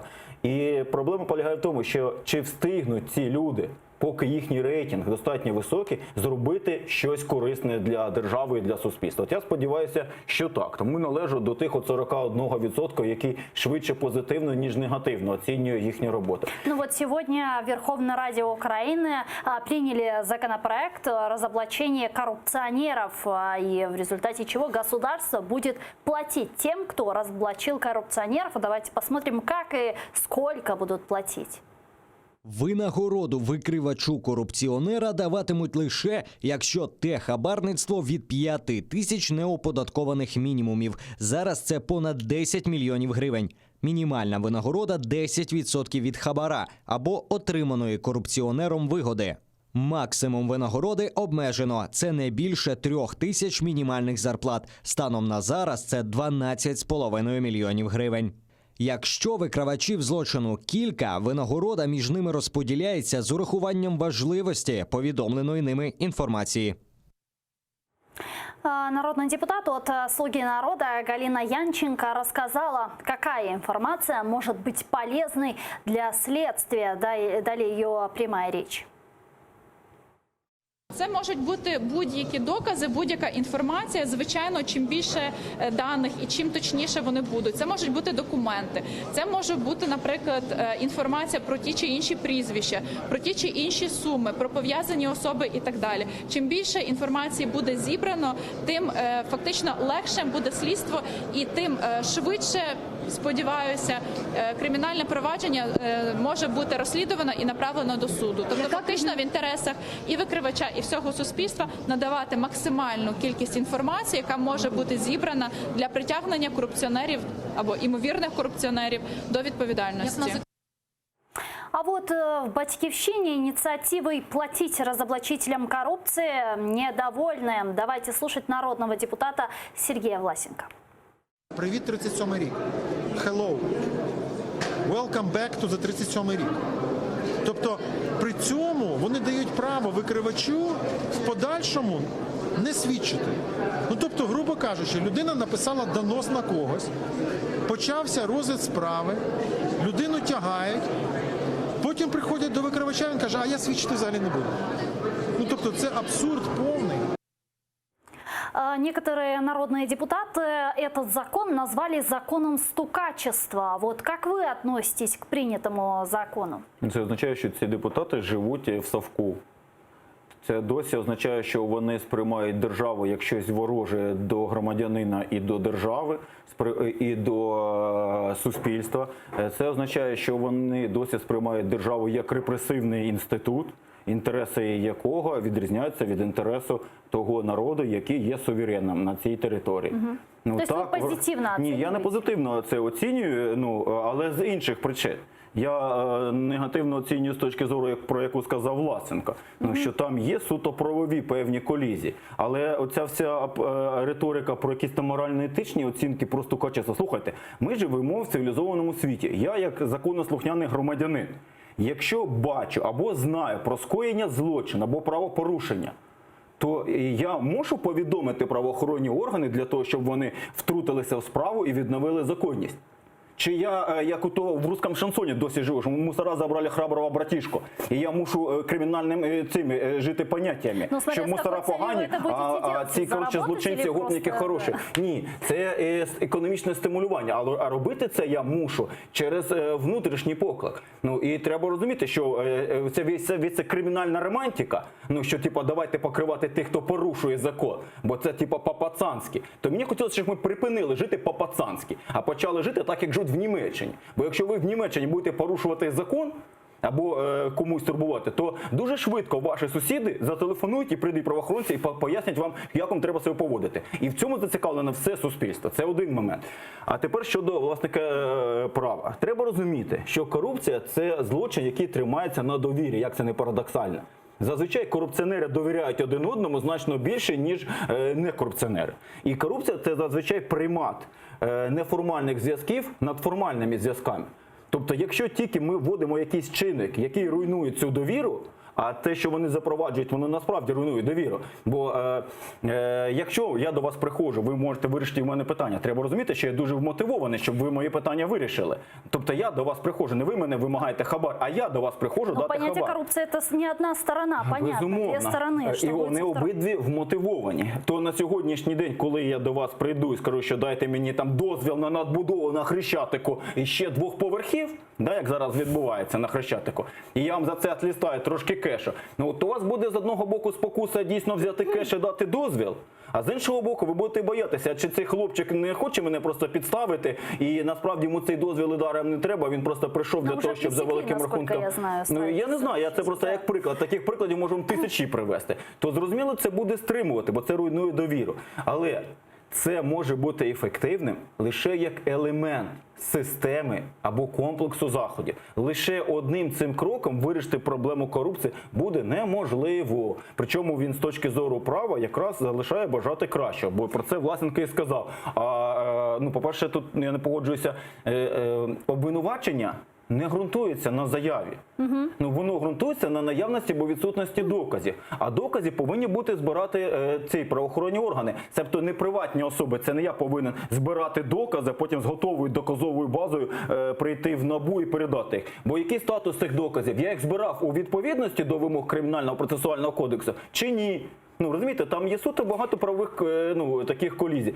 Але з точки зору просто руйнування довіри між корупціонерами, ну да, може бути корисним. Медицинские советы экс-министра здравоохранения Ульяна Супрун рассказала о недуге, проиллюстрировав сообщение фотографии народного депутата. Смотрим, что за болезнь и что за депутат. Найближчим часом повідомлю про успіх у судовому процесі щодо фейків Дубінського. Але поки розповімо про наближену тему – геморой. Наші поради стандартні. Аби не було геморою, більше рухайтеся, контролюйте вагу, їжте більше овочів та цільнозернових злаків, вчасно звертайтеся до лікаря та менше читайте новини в туалеті та від туалетних медіа. Мы поинтересовались состоянием здоровья депутата Дубинского. Вот что он ответил. Я думаю, що якщо у людини є геморой, вона про нього пише.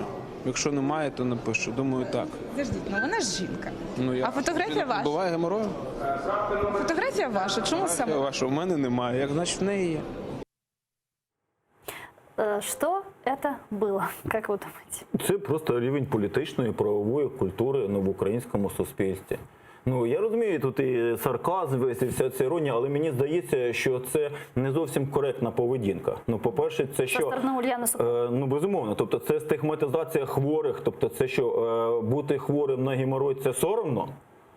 Ну, чи це є проблема якась? Ну, розумієте, в чому справа? Тобто, ну, давайте, ми ж не сміємося, там, я не знаю, з людей, ну, які мають якісь інші хвороби. Мені здається, що для людини, яка, ну, з медичної сфери прийшла, ну, це просто некоректно. Якщо вона хоче когось там образити, ну, чи обстібати, вибачте за вислів, ну, то, думаю, можна знайти якісь інші, інструменти.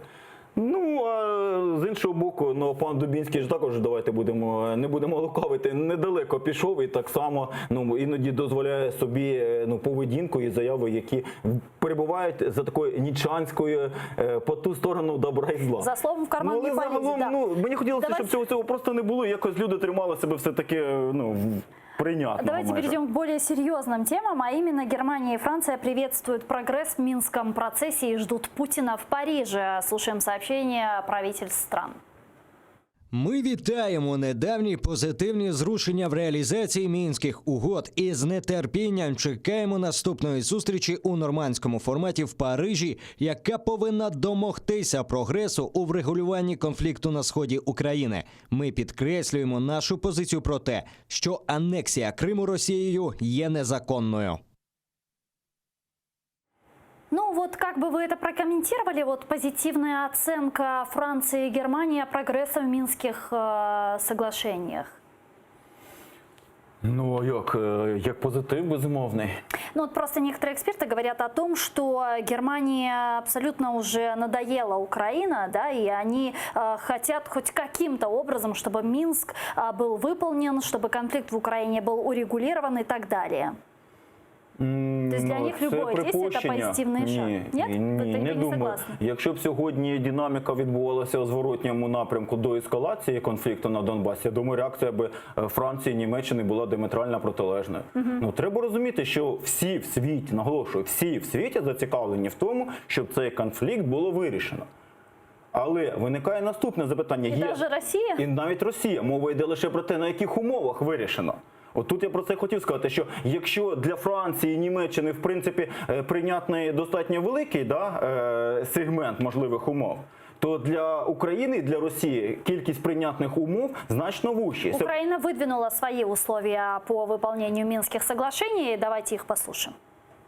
Виконання політичного блоку Мінських угод є можливим виключно за умови розпуску квазі-угрупувань ЛДНР, обов'язкове і повне припинення вогню та забезпечення ефективного моніторингу СММ ОБСЄ на всій території України. Черговий пункт – виведення з території України збройних формувань іноземних військ і військової техніки та розведення сил та засобів вздовж всієї лінії зіткнення. Серед іншого, забезпечення роботи Центральної виборчої комісії України, українських політичних партій, засобів масової інформації та іноземних спостерігачів. Обов'язковою умовою є й встановлення контролю за непідконтрольною Україні ділянкою українсько-російського кордону. Официальный представитель Министерства иностранных дел России Мария Захарова прокомментировала условия Украины в части про распуск так называемых ЛДНР. Давайте послушаем ее прямую речь.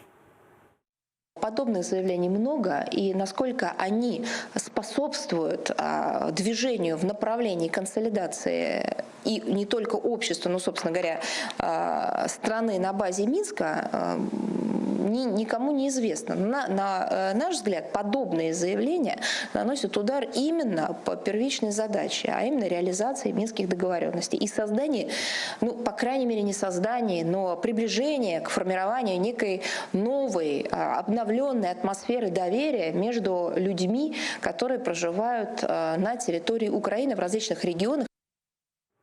Ну вот Украина по справедливости выдвигает свои условия, правильные условия, да, вот в Российской Федерации мы слышим вот такие заявления. Так что будет дальше? Состоится ли встреча в нормандском формате, если две стороны вот будут таким образом выдвигать свои условия? Украина-то понятно, да, а Россия не очень-то и согласна.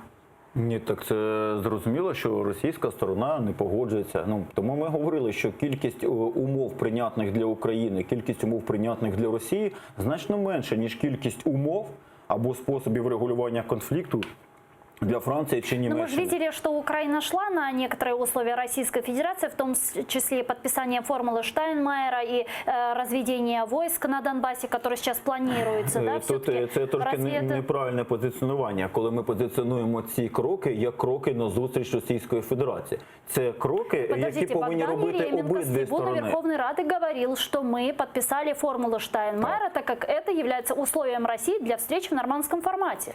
Ну, це якщо ми дивимося на конкретному етапі, а не глобально. Я просто дивлюся в даному випадку глобально, як динаміка розв'язання цього конфлікту від його виникнення і до поточного моменту. Якщо ми говоримо винятково про ці кроки, які ми зробили за останні, там, я не знаю, 3 тижні, правда, в деталях. Винятково для того, щоб зустрітися в нормандському форматі, Ну, то можна і так дивитися, але тоді виникає запитання, з якою метою ми хочемо зустрітися в нормандському форматі? Чи ми хочемо просто зустрітися там як іміджевий якийсь крок, щоб продемонструвати, що дивіться, зустрілися? Чи ми їдемо туди з якимись пропозиціями, якісь вже попередні домовленості? Так в этом-то и вопрос. Стоит ли идти на вот условия Российской Федерации? Есть ли у нас что предложить? И будет ли действительно результативна эта встреча в случае, если она состоится? Ну, вона може бути результативною, якщо російська сторона, зрештою, погодиться на той сценарій мирного врегулювання, який прописаний в Мінських угодах, домовленостях, який, зокрема, полягає в демілітаризації того регіону. Ну, якщо вони заберуть туди свої найманці, якщо вони заберуть свою техніку, ну, це для нас капітуляція? Мені здається, що ні. А амністія? А амністія прописана, між іншим, в Мінських домовленостях. Так амністія для кого? Ну, ті люди, які скоювали військові злочини, на них амністія не розповсюджується. Ну, мова йде про що? Там вже дуже широко сформульовано. На учасників подій в ОРДЛО. Ну, але участь може бути різною. Якщо ми говоримо про якогось там чиновника облдержадміністрації, який там сидить і папірці перекладає. Но все одно розпливчате поняття. Розпливчате, але я просто зразу говорю, що є категорії людей, на які амністія в принципі не може бути розповсюджена. Люди, які скоїли військові злочини, під амністію не потраплять, навіть якщо ми цього будемо дуже хотіти. Хоча ми цього хотіти, ясно, не будемо. Ну, тому що якщо ви розстріляли полонених, якщо ви катували полонених, ви є військовий злочинець. Ну, тобто, якщо ви йшли в бій під цими прапорами, там, я не знаю, ЛДНРівськими, ну, то це ще може бути предметом дискусії. Але якщо ви тільки тероризували місцеве населення цивільне, гвалтували, вбивали, займалися розбоєм, рекетом, я не знаю, грабунком, ну, то яка вам амністія? Про це мова не йде. Тому мені просто хотілося, що коли ми говоримо такі терміни, все-таки їх деталізовували. Тому що ця страшилка про амністію, вона також є перебільшена. Экстренная новость появилась. Пресс-служба корпорации Богдан заявляет, что ее президент, то есть экс-заместитель секретаря СНБО Олег Гладковский объявил голодовку в знак протеста против действий правоохранительных органов. Об этом говорится на сайте корпорации Богдан. Вот такая вот новость. Голодовка от Гладковского. Ну, може досвідом у Савченка обмінятися голодування. Ну, мені просто це все здається трошки дивним і таким галасливим. Ну, Гладковський є людиною, яка може собі дозволити адвокатів. І адвокати значно ефективніше насправді можуть виконати функцію щодо його захисту в правовому полі, ніж оці от символічні кроки.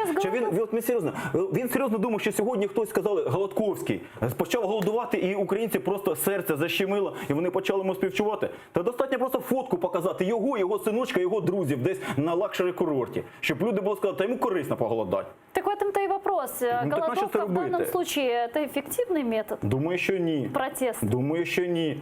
Ну, і я просто повторюю, що це просто якісь, ну я не знаю, неадекватні кроки, але це його проблема. Мене його проблема мало цікавить. Мене цікавить лише одне, щоб органи слідства, правоохоронні органи в своїй діяльності дотримувалися вимог чинного законодавства. Щоб вони його не катували, не били, там, не фальсифікували докази, розумієте, щоб не підганяли, власне кажучи, слідство під заздалегідь відомий результат. Слухайте, все, що він робить, це його приватна справа. Я просто наголошую, що я в цьому питанні в жодному разі не хочу, щоб ми уподібнилися у цьому фразі, що раб не хоче свободи, раб хоче помсти.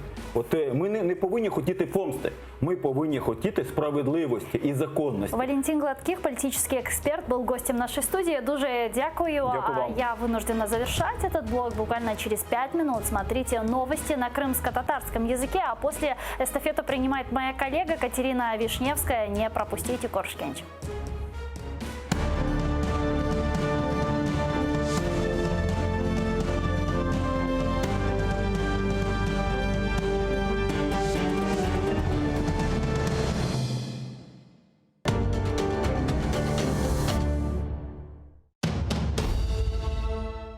Как началось второе правление Менглигерая хана?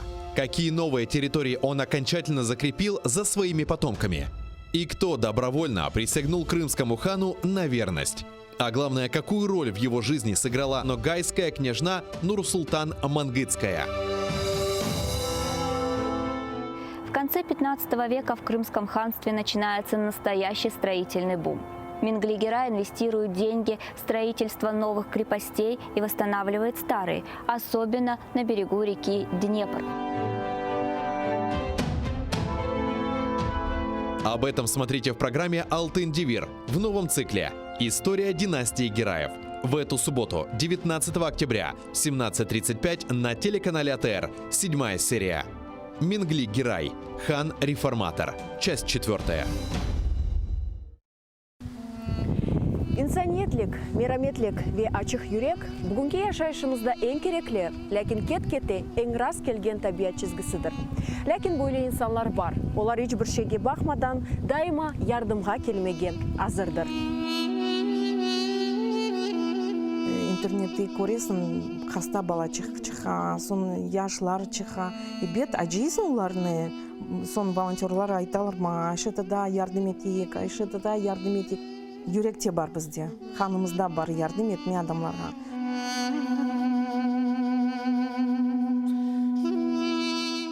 Адамлар бір кетіріп, ол ашларны олса, пара олса, бүтін язып, хорантаға алып кетейдік. Мелиайып, черепаха насыл? Бабаха. Малина насыл? Ахудут. Унамасы, аратығым, хайметтім, ифтихарым, ғорым, көк баяғым. Телімізні жойсақ, біз милеткі бұл өзімізні жойжамыз. Бізді бабамыз айта, чоқ чара бала тапын, біз ананин ярдым етежеміз. Не қадар чоқ олса, о қадар яқшы. Да, не қадар чоқ олса, бізге яқшы. Яшы жесір милеттім, бірлік олса, олыр бізде, әм келечек қызметтім.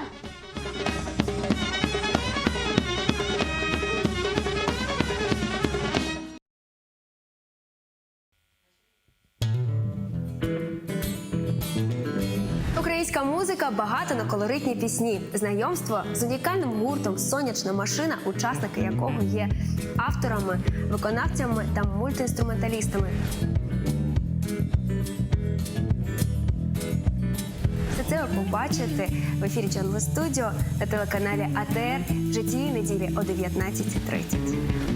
Yemek isterken tarlalar erekler Layık görsen men yanımda kalayım Yemek isterken tarlalar erekler Layık görsen men yanımda kalayım Халқымыздың usta çalgıcısı, Kırım'da nam kazangan artist,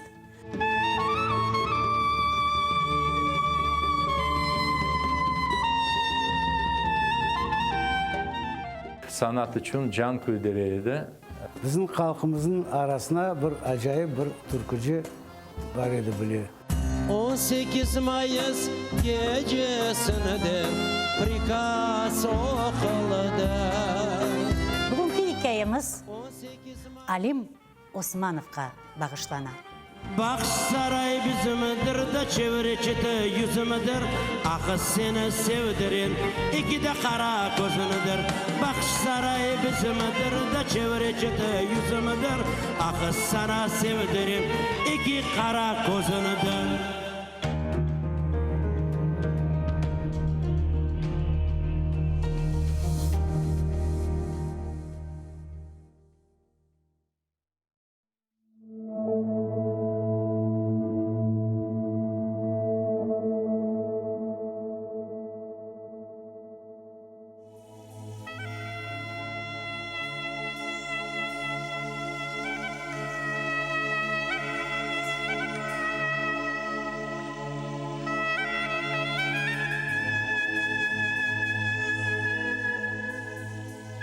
Al borunu, yür keteyik yaylalarga.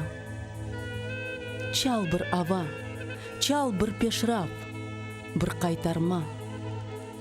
Çal bir nağme, barsın yetsin yıldızlarga. Çal, aksa da bersin davuş dalgalarga.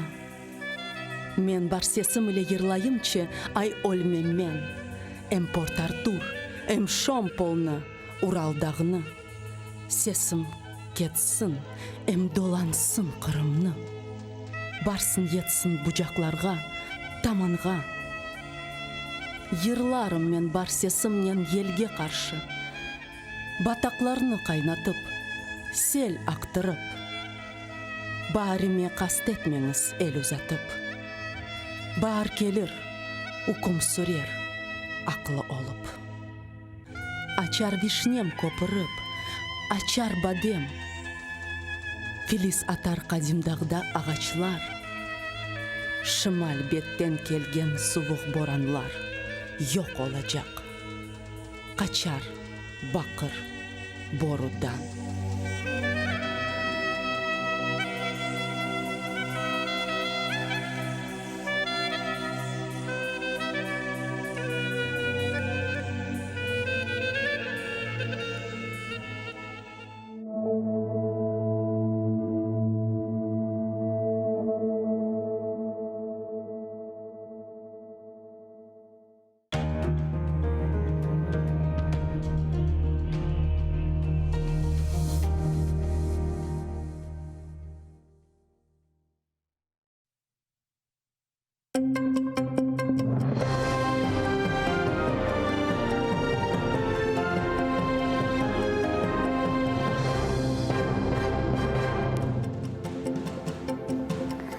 Селям алейкум. АТР телеканалының янында заман бүгін октябрьнің 18-і. Студияда сізлер үшін мен Гүлсум Халилова çalışам.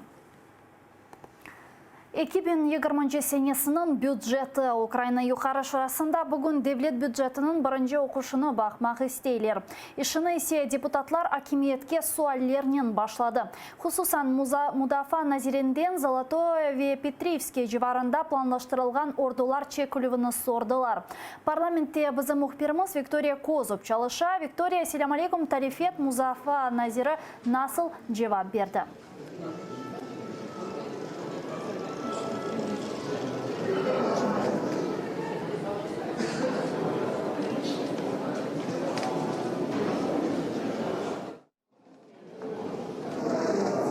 Золотому та Петрівському можливо лише при повному припиненні вогню впродовж 7 днів. Що ще говорив? Прошу пряму мову. Розведення сил і засобів має здійснюватися при проведенні моніторингу зі спеціальною моніторинговою місією ОБСЄ, а також під контролем спеціальним центром контролю та координації синхронно і дзеркально з обох сторін та повинно бути завершено протягом 3 діб. Передумовою початку розведення сил і засобів від лінії розмежування має бути підтвердження спеціальної моніторингової місії ОБСЄ відсутності порушень режиму припинення вогню на вказаних ділянках тривалістю не менше 7 діб. Також, власне, сьогодні тут говорили про формулу Штайнмайєра. Зокрема, представники Європейської солідарності поцікавилися, чому нині йдеться про запровадження особливого статусу Донбасу на постійній основі. На що заступник міністра закордонних справ Василь Бондар повідомив про те, що дійсно Росія домагається запровадження закону про особливий статус Донбасу на постійній основі. Також вимагає відкрити контрольний пункт у Щасті. Однак додав, що Україна буде все-таки приймати закон на свій розсуд. Прошу прямову. Так звана формула Штайнмайєра визначає лише механізм введення в дію закону, що визначає певний особливий статус окремих районів. Діючи на сьогодні закон, він був введений в дію ще в 2014 році і продовжений до 31 грудня 2019 року.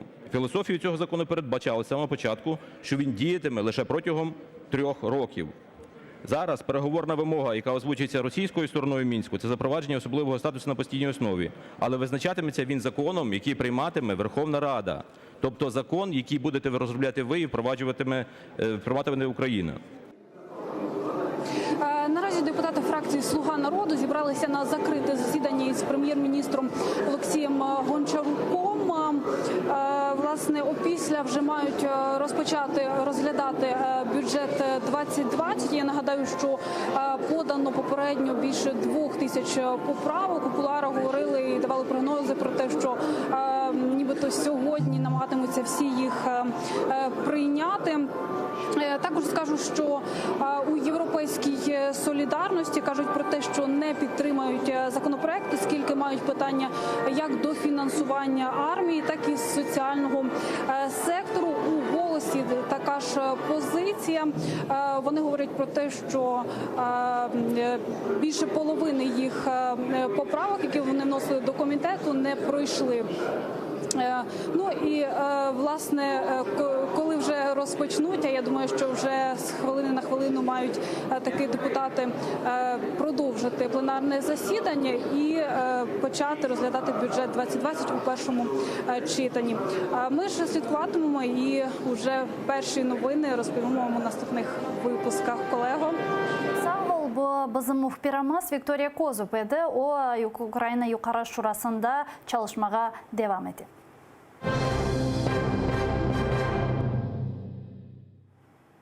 Донбасста кечкен геже 30 кере сүкүнет режимі бозылды. Душман тарафынан атеш бүтін жебе бойы açılды.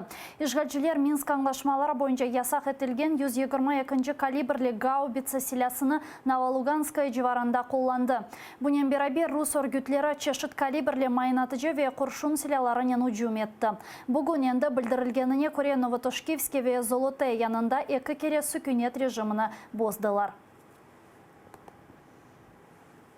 Шашыртқан итираф Дональд Трамптың мемориетінің елбасшысы Америка президентінің Украинаға 400 миллионны тешкил еткен арби дестекні тоқтатқанының демократларға қаршы тақиқатнен бағлы олғаныны итираф етті. СОС 2016 сенесі Америка сечімлері вақытында Демократик Милли комитетінің сервері бозылып açылғаныны себебінден Америка Бірлескен Девлетлері тақиқат үшін мұражат еткені ақта кете. Кечінлері импичмент давасының шартларынан бірі Америка президенті мемориетінің Киевге кечкен Америка сечімлерде Украин керішіві еле бағлы хабарыжылыға қаршы тақиқат башлатылмасы үшін басқынты япқан. Бұнен берабер Джо Байденнің тақиқаты башлатылмасы үшін президент мемориеті Киевден талапларда булынған. Отже, вимога розслідування щодо демократів була частковою причиною, через яку він наказав відмовити в фінансуванні для України. Зважаючи на те, що сталося 2016-го, звичайно, було частиною хвилювання його щодо корупції, пов'язаної з цією нацією. І це абсолютно доречно. Тобто це зіграло роль в затримці фінансування. Так, це врешті-решт з цього випливло. Бірқач күнлік барышық Америка президенті Дональд Трамп Түркияның Сүрияде арби операция тоқтатмақ қарарыны хайырлады. Да кеченлер Анкараға вице-президент Пенс ве девлет катибі Помпеонен берабер Американ делегациясы келгенде Түркия арби ниетлерінде қатты турайды. Барышық мен басы деп адландырылған арби операция күртлер яшыған Сүрияның шымалінде башланды. Оларны Реджеп Тайып Эрдоган террорист деп саяве бұл зонада телекесізлік тіклемек істей. Операция девамында юзлер жиынсан әлі қолды 500-ден зияде яраланды. Америка Бірлескен Девлеттері Түркияны санкцияларынан тәхтит етті. Музакерелер нәтижесінде атеш 5 күнге тоқталды. Түрклер бұл музакерелерні ғалебе деп сая, чүнкі 5 күн ішінде күртлер телекесізлік зонасындан ағыр силяны шығартып, арби тәртібатларны жоқ етмелі. Наша команда вже працює із курдськими силами у безпечній зоні для впорядкованого їхнього виведення за межі 20 миль. І ми збираємось разом рухатися до миру та безпеки в цьому регіоні. Я дуже впевнений у цьому.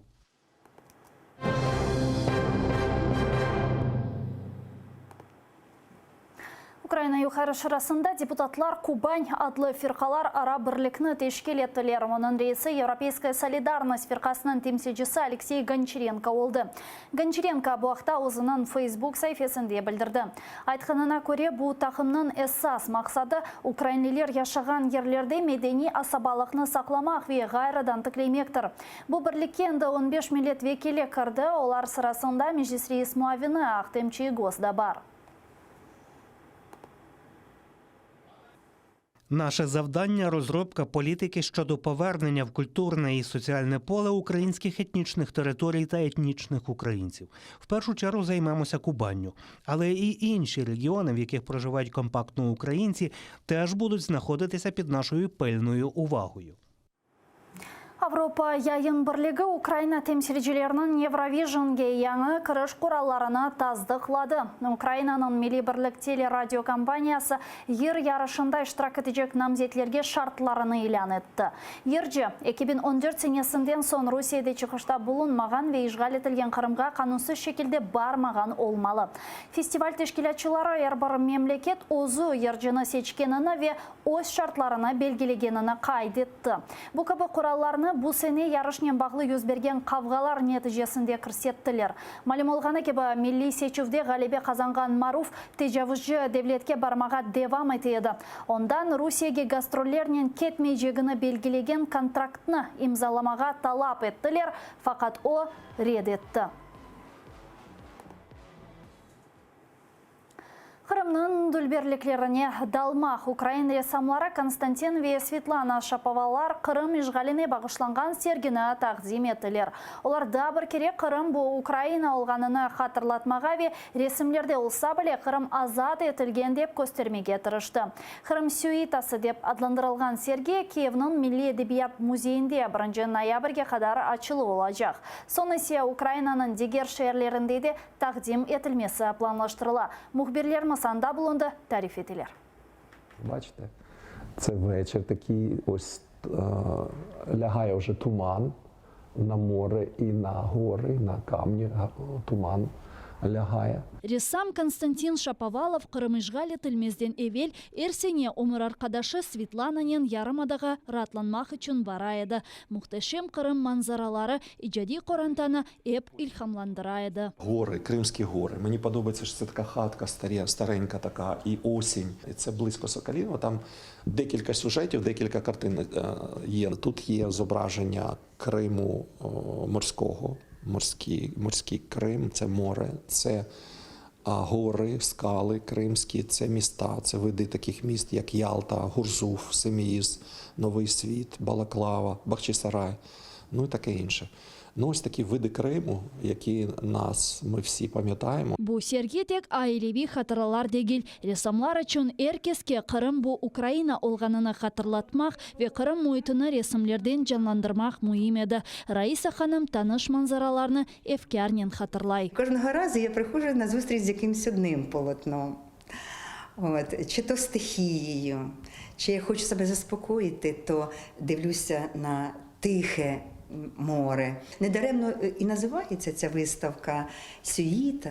Ви знаєте, тут справді ніби ти потрапляєш в кожну стихію, кожного полотна.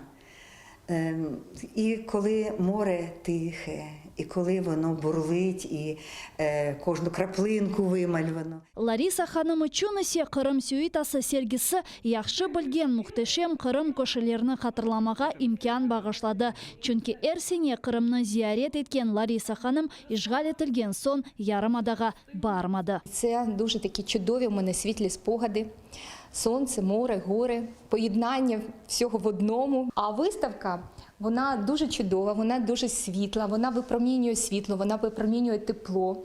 І вона мені нагадує про Крим. Сергей енді Чернигов, Черкасы ве Винница шерлерінде тақдим етілді. Киевнің Эдебият Милли музейінде о 1 ноябрге қадар ачылы олажақ. Экспозиция біткен сон ресамлар әрбір музейде Қырым парчасыны, яғни бір қаш ресімні қалдыра. Надея Михайлова, Павло Линик, Заман, АТР. Бушымдалек сонки хаберіміз еді. АТР телеканалының YouTube сайфесіне абоне олыны санда бойынжылерінің мигдары 100 бинден зияде олса Роскомнадзор бізлеріні аблокаға алып оламайжақ. Бұнен берабер YouTube сайфемізге біз яйынларымыздан ән мерақлы бөліклеріні юклейміз. АТР телеканалында есе информацион күн девам ете бір қач вақыттан программаларының сейретмеге ұмытмаңыз.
болса.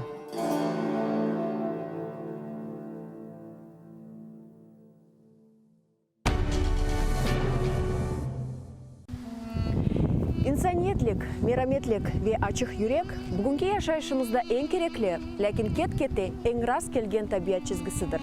Ләкин бойлы инсанлар бар. Олар эч бир шейге бакмадан дайыма ярдымга келмеге азырдыр. Интернетте көресің, хаста бала чыха, сон яшлар чыха. И бет ажисын уларны, сон волонтерлар айталар ма, айшетада ярдым етейік, айшетада ярдым етейік. Юректе бар бізде, ханымызда бар ярдым етме адамларға.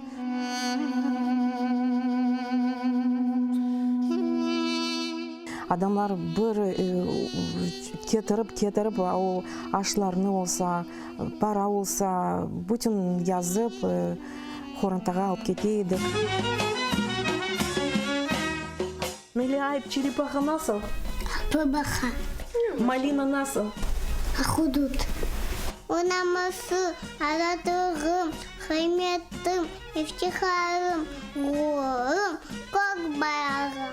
Телімізні жойсақ, біз милеткі бұл өзімізні жойжамыз. Бізді бабамыз айта, чоқ чара бала тапын, біз ананин ярдым етежеміз. Не қадар чоқ олса, қадар яқшы. Да, не қадар чоқ олса, бізге яқшы. Яшы жесір милеттім, бірлік олса, олыр бізде, әм келечек қызметтім.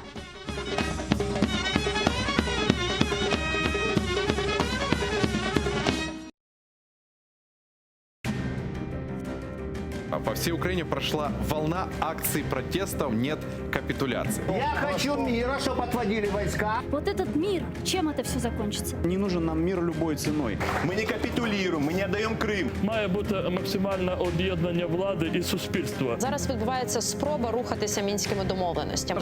Мінські домовленості хибними, Україна не має їх виконувати абсолютно. Со стране хуже делает. Всі ці договоренности – це чисте предательство. Всюди Росія діє однаково. Вони просто брешуть і захоплюють. Треба чітко сказати всьому світові. Крим наш, ми його нікому не віддамо. Kopyor programmasını Cuma ertesi günü saat 20'de ATR telekanalının yayınında seyretiniz.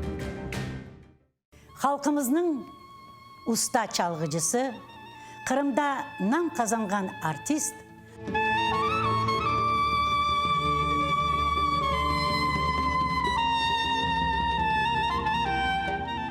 Sanat için can kuydereydi. Біздің халқымыздың арасына бір ажайып бір түркіжі бар еді біле. 18 Mayıs gecesinde prikaz okulda. Бүгінгі hikayemiz Alim Osmanovқа bağışlana. Bak saray bizimdir de çevre çete yüzümüdür. Ah seni sevdirin iki de kara gözünüdür. Bak saray bizimdir de çevre çete yüzümüdür. Ah sana sevdirin iki kara gözünüdür. 1988 senesi yanvar-aprel ayında Kırım Tatarlarının kütlevi nümayişleri devam etedi.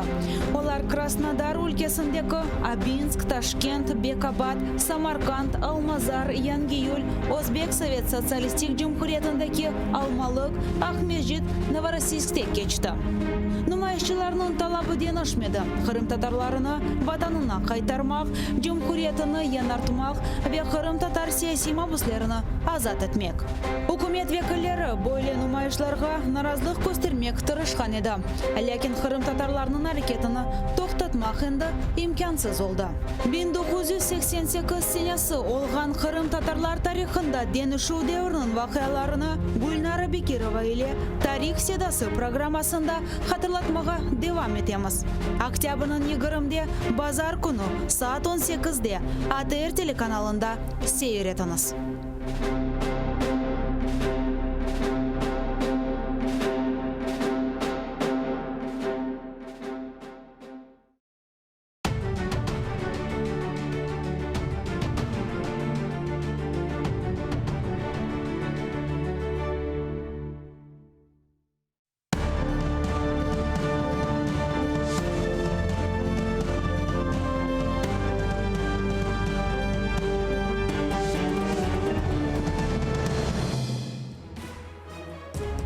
Ефір АТР триває. Інформаційну естафету приймаю я, Катерина Вишневська. Найближчі 3 години про головні події в житті країни та світу. Тож робіть АТР гучніше, бо нам є про що розповісти. НАБУ затримало Гладковського Свинарчука. Яке покарання світить екс-заступнику секретаря РНБО? Верховна Рада працює 50 днів. Чи задоволені українці новим парламентом? Соціологи порахували, скільки українців по-доброму ставляться до Росії. Вражаючі дані. Вітаю всіх, хто долучився до прямого ефіру телеканалу АТР. Катерина Вишневська разом із вами до 21-ї години задля обговорення найактуальніших тем. Я вітаю наших гостей. Аркадій Карнацький, народний депутат України 8-го скликання. Добрий вечір. Добрий вечір. Та Дмитро Пономарчук, громадський діяч. Добрий вечір. Екс-заступник секретаря РНБО Олег Гладковський, якого сьогодні затримали детективи НАБУ, оголосив голодування у знак протесту. Про це повідомляє сайт корпорації «Богдан». Давайте послухаємо цитату. Олег Гладковський називає незаконним його затримання та на знак протесту проти свавілля правоохоронних органів оголошує голодування. За його словами, жодних обмежень на виїзд за кордон ніколи не було. Повісток із викликами на допит чи проведення слідчих дій не надсилалось. Називаючи брудним піаром сьогоднішнє затримання, Гладковський наголошує на політично вмотивованому незаконному переслідуванні, яке не має нічого іншого на меті, аніж створення картинки для телебачення. Ну, власне, найголовніше, звичайно ж, не те, що він оголосив голодування, а саме затримання Олега Гладковського. От розпочнемо з того, як ви особисто сприйняли цю новину. Аркадій, прошу, ваш коментар. Як будь-який юрист, безумовно, я можу розцінити це як беззаконня. Тому що для того, щоб людину затримувати, повинні бути певні підстави. Ці підстави повинні бути процесуальними, тобто передбаченими Кримінально-процесуальним кодексом України. Тобто ця особа повинна мати певний статус у кримінальному провадженні, вона повинна мати певне зобов'язання дотримуватися певного місця проживання, тобто не покидати межі якоїсь адміністративно-територіальної одиниці або своєї квартири, або країни. Ну, наскільки мені відомо, нічого подібного стосовно пана Гладковського чи то Свинарчука не застосовувалося. І тому я погоджуюся з позицією його чи то його адвокатів, що це практично піар-акція, на яку були дуже великими мастаками, як ми пам'ятаємо, наші правопохоронці у попередні роки, коли звозили, наприклад, вертолітами з усієї України, тратячи величезні бюджетні кошти і так далі. Зрозуміла. Оце щось таке приблизно. Думку, пане Дмитре, а ви що скажете з приводу затримання? Є 72 години, і правильно каже пан юрист, чи будуть ці докази надані суду, але слава Богу, що ми живемо в правовій країні і виділено лише 3 доби, щоб розібратися судові, в якому він зараз має перебувати статусі, чи заарештований, чи затриманий, чи може... І мені швидше видається, що вони все ж таки мають підставу. От так мені видається. Я лише не буду грати в прогнозування. Дмитро, якщо дозволите, 72 години надається слідчому, який затримав людину, щоб звернутися до суду з його арештом. Але підстави для затримання повинні бути окремо. Це не для затримання повинні бути підстави, передбачені Кримінально-процесуальним кодексом, про що я сказав. Якщо вони були б, це значить, що він уже повинен розписатися десь, що він не має права покидати Київ або Україну. Давайте зараз послухаємо, що з приводу цього затримання сказав народний депутат від Європейської солідарності Артур Герасимов, співголова фракції, і повернемося до обговорення. Прошу пряму мову. Після того, як пан Гладковський був попереджений, що в нього є певні обмеження на пересування, він спокійно сів в автомобіль і поїхав з аеропорту Бориспіль додому. Але це ламало сценарій шоу, тому почалися затримання і так далі. Також хотів би вам відкрити страшенну таємницю, що пан Гладковський не тільки співпрацював зі слідством, а за останні декілька місяців неодноразово виїжджав до України і повертався в Україну. І взагалі, що стосується цього розслідування, то і Петро Порошенко, і наша політична команда перш за все, і більше навіть за інших, зацікавлені завжди в прозорості і ефективності будь-яких розслідувань. Ну, власне, як буде це розслідування тривати, на що можна сподіватися, бо завтра от уже буде перше судове засідання? В публічній сфері досить мало інформації про здобутки слідства. Ми знаємо, що було розслідування телевізійних журналістів-розслідувачів, які виявили начебто грубі порушення фінансові при закупівлях, де був, начебто, брав участь син Гладковського старшого, а батько був на керівних посадах. Оце все, що ми знаємо. І за той час, можливо, дотримуючись таємниці слідства, а можливо, просто не маючи що сказати суспільству, жодної інформації з цього приводу не було. Принаймні, я її не чув. З цього я роблю висновок, що або буквально в якісь останні хвилини перед вилітом Гладковського з України слідство отримало якісь переконливі докази вчинення ним злочинів, тому що, як правило, відповідно до КПК, підозрюваних у вчиненні злочинів затримують або на місці вчинення злочину, або, як то кажуть, з полічними, коли людина, наприклад, хабара бере, або коли вони отримали доказ буквально 15 хвилин чи там 2 години, що він ось щось зробив злочинне і намагається виїхати. Тоді, безумовно, підстави можуть бути, оці дії можуть бути виправданими. Якщо ж ми тим часом у Верховній Раді вже ініціюють створення тимчасової слідчої комісії, яка буде займатися розслідуванням розкрадання у Укроборонпромі. Давайте послухаємо Ірину, що сказала Ірина Верещук з цього приводу. Вчора на засіданні комітету з нацбезпеки, оборони та розвідки, членом якого я є і є головою підкомітету з нацбезпеки оборони, ми обговорили питання щодо створення тимчасової слідчої комісії, яка би ще раз повернулася до питань розкрадань в Укроборонпромі, в тому числі щодо Свинарчук-Гейт, тому що минуле скликання, 8-ме демократичне, не надало звіту до парламенту, а відтак не було такого звіту оприлюднено. Я могла ознайомитись з таким звітом, повірте, це просто знущання над тим, що можна назвати тимчасовою слідчою комісією. Пане Дмитре, от на вашу думку, ця ТСК, вона якось сприятиме проясненню чи роз'ясненню у цій справі? ТСК утворена буквально вчора, а сьогодні відбувся оцей інцидент. І якщо вони це прораховують, скажімо так, утворюємо ТСК, а завтра, наприклад, те, що вони вчинили сьогодні, робимо, то ризиковано, я вам скажу. Це ходіння, вони вилізли на трапецію, розумієте? Це має значний резонанс. Прямо зараз, вибачте, я вас переб'ю, Давид Арахамія, голова фракції «Слуга народу», у кулуарах коментує затримання. Ось, я тільки зараз маю інформацію ту, яку я прочитав сам в ЗМІ. Коли ви кажете, чому саме зараз, я не знаю, чому саме зараз. Я думаю, що багато людей насправді чекали цього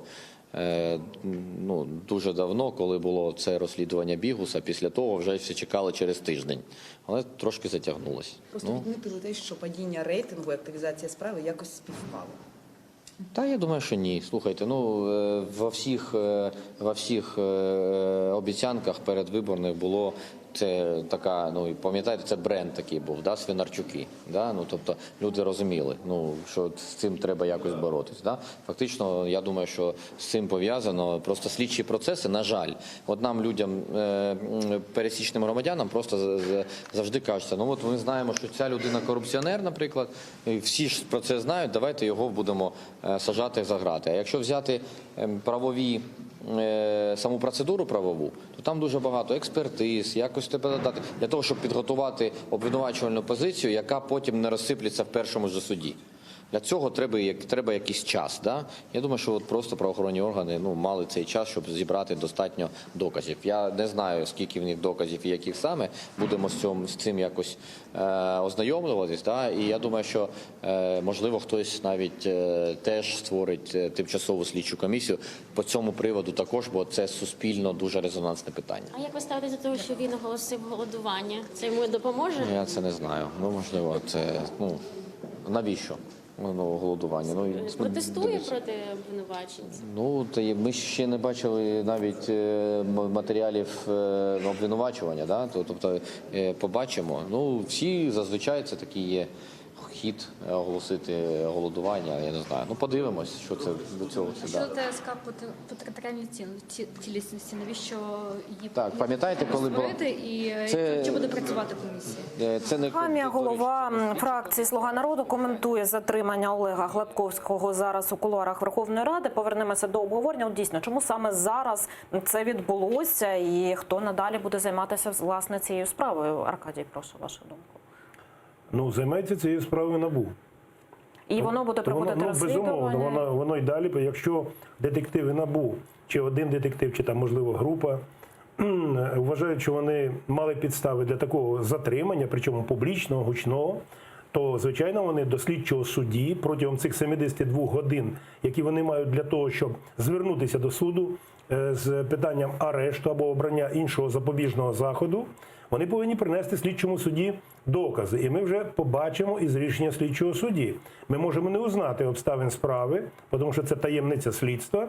Але якщо суддя прийме рішення, ще дуже важливо буде, де це буде розглядатися, в якому суді. Одна справа, що це буде розглядатися в Шевченківському суді, чи це буде в Печерському суді розглядатися, чи, можливо, у Солом'янському. Тому що наші правоохоронні органи вже навчилися маніпулювати навіть підсудністю. Тобто передавати туди в суд, де їм підуть на зустріч завідомо. То ми узнаємо, якщо буде прийнято рішення про арешт, то, значить, затримання було обґрунтоване. Так, деталі ми вже дізнаємося вже завтра. Вже завтра буде це перше судове засідання, ми йдемо далі. Можливо, не завтра, можливо, післязавтра. Сьогодні у Верховній Раді ювілей, дата, принаймні так сказав Дмитро Разумков. Так, 50-денний ювілей, 50 днів, як працює нова каденція Верховної Ради. Давайте послухаємо голову парламенту, як він відкрив сьогоднішнє засідання. Сьогодні 50-й день роботи Верховної Ради України 9-го скликання. Чому 50-й? Ми з вами досить плідно працюємо і живемо дійсно в турборежимі, за що я всім вдячний. Тому зазвичай підбивають підсумки на 100-й день роботи. В нас, я думаю, що можна підвести перший підсумок на 50-й. Ми за цей проміжок часу розглянули 209 законопроєктів, прийняли в цілому 56 законів. Я думаю, що за такою швидкістю навряд чи зможе сперечатись будь-яка з Верховних Рад України, яка була раніше. Ну, за перебігом ювілейного засідання від самого ранку слідкує наша кореспондентка Мілена Меді. Вона зараз з нами наживо з кулуарів Верховної Ради. Мілено, вітаю. Розкажи, будь ласка, що там зараз відбувається в нашому парламенті? Салям алейкум, Катерина. Отже, ти сказала про свято, але святкового настрою не було. Наші депутати як працювали посилено, так і працюють. Одразу дві важливих новини про створення слідчої комісії та тимчасової. Отже, депутати вже під вечір проголосували за створення тимчасової слідчої комісії, яка буде розслідувати та забезпечувати протидію інформаційному впливу Російської Федерації. А також, до речі, ОПЗЖ, вони застережили, що таким чином нова влада і президент хочуть створити новий орган, який буде відстоювати їхні інтереси. Отже, а також створення спеціальної комісії буде щодо забезпечення територіальної цілісності України. 12 членів, там буде народних депутатів, не буде лише у складі, а лише тих, хто у опозиційній платформі «За життя». Вони не надали жодних кандидатур. 316 голосів було за. Отже, сьогодні 15 законопроєктів прийняли наші депутати, не дивлячись на те, що це вже третій день без турборежиму. А вже завтра на нас чекає дуже важливий день, адже будуть розглядати проєкт бюджету на 2020 рік, а також вислухають міністра оборони та міністра закордонних справ. Тож з самого ранку, завтра, я знову буду тут слідкувати за перебігом подій. Катерино. Дякую. Мілена Медій, наша кореспондентка, була наживо зі студією з кулуарів Верховної Ради України. Ну, якщо, власне, говорити про цю дату, скажімо так, 50 днів роботи нової Верховної Ради, то що особисто вам найбільше запам'яталося, Дмитре, прошу? Я думаю, Дмитро Разумков це для себе насамперед відзначив, що він сидить на посаді голови Верховної Ради 50 зрештою днів. Я собі важко пригадую, якби, наприклад, Мороз би згадав би 50-й день свого перебування над головою Верховної Ради, чи, скажімо, Ткаченко, чи Плющ Іван Степанович легендарний. Я думаю, що сказати, вони хапаються за будь-який інформаційний він не тільки привід. згадав, бо цілий промо-ролик сьогодні в Верховній Раді змонтували, показали. Давайте зараз подивимося фрагмент цього промо-ролику. Беручки слуї. Багато хто називає роботу Верховної Ради революційною. Але для нас це не революція, а еволюція. Тобто нормальний розвиток як парламенту, так і держави. Ми це обіцяли, і саме це ми сьогодні робимо. Будь ласка, давайте менше зайвих діалогів, давайте працювати, давайте вже голосувати.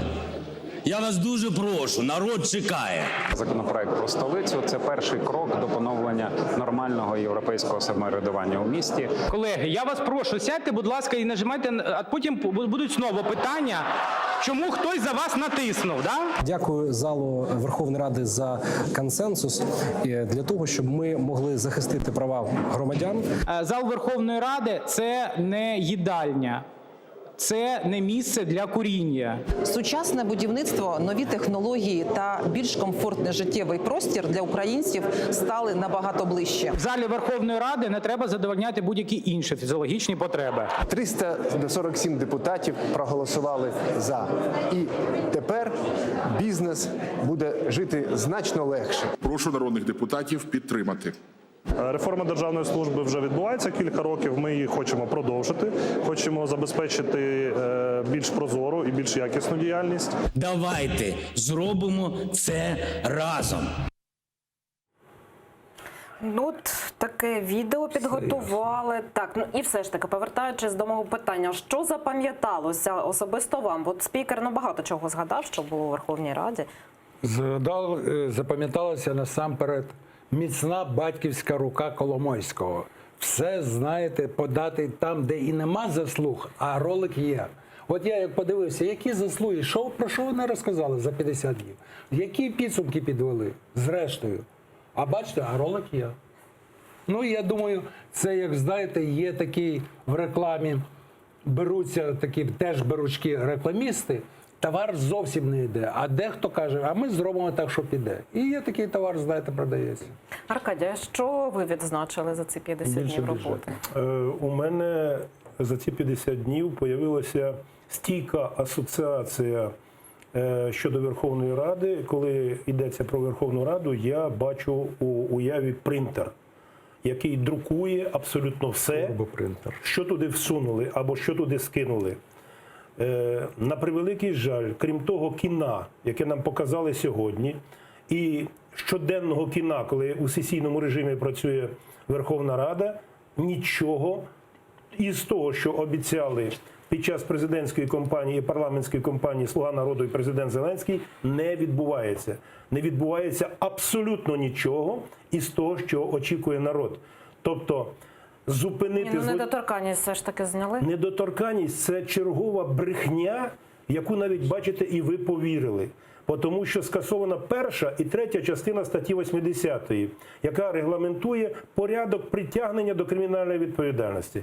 А друга частина статті 80 Конституції України залишилася, і вона гласить, що народні депутати України не несуть юридичної відповідальності за результати голосування. Розумієте? Тобто дави кнопку за все, що завгодно антинародне, ти відповідати не будеш. От, до речі, давайте зараз подивимося, як оцінив роботу народних депутатів нового скликання народ. КМІС провів опитування. Прошу графіку. Згідно дослідження Київського міжнародного інституту соціології, повністю схвалюють дії Верховної Ради 12% українців. Швидше схвалюють – 41%. Скоріше не схвалюють – 19% опитуваних. А повністю незадоволені діями нардепів – 11%. 17% респондентів не змогли відповісти на це питання. Ну, власне, маємо ось такі Дуже скоро результати. це все поле окраситься в один тон, і він буде означати критичне несхвалення, тому що довго дурити людям голову неможливо. А ми маємо зараз у Верховній Раді практично 100% популізм. Тобто до тих популістів, які були у попередніх складах Верховної Ради, зараз додавалося ще 2/3 популістів складу Верховної Ради. І в особливості, в вигляді, в особі фракції партії «Слуга народу» і інших, в тому числі «Голос», нова фракція і так далі. Я ще раз хочу звернути увагу і вашу, і наших телеглядачів.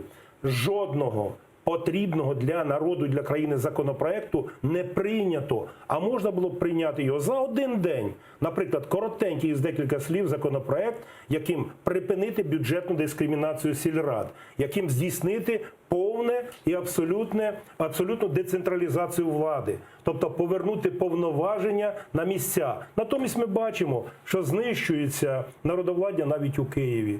Коли розглядається законопроект про Київ як про столицю, і цим повністю знищується народовладдя. Згадали вони у ролику, зокрема, у ролику було, тому я згадав. А, пане Дмитре, ви теж, я так розумію, не дуже оптимістичні щодо збереження такого рейтингу довіри? Цифри, які зараз були КМІСом оприлюднені, взагалі безпрецедентні. Я от зараз перебираю в голові за 30 років, я не пам'ятаю такої кількості довіри в Верховній Раді. Не пам'ятаю просто. Та не було її. Ніколи такого не було, і я думаю, воно і фізично не могло бути.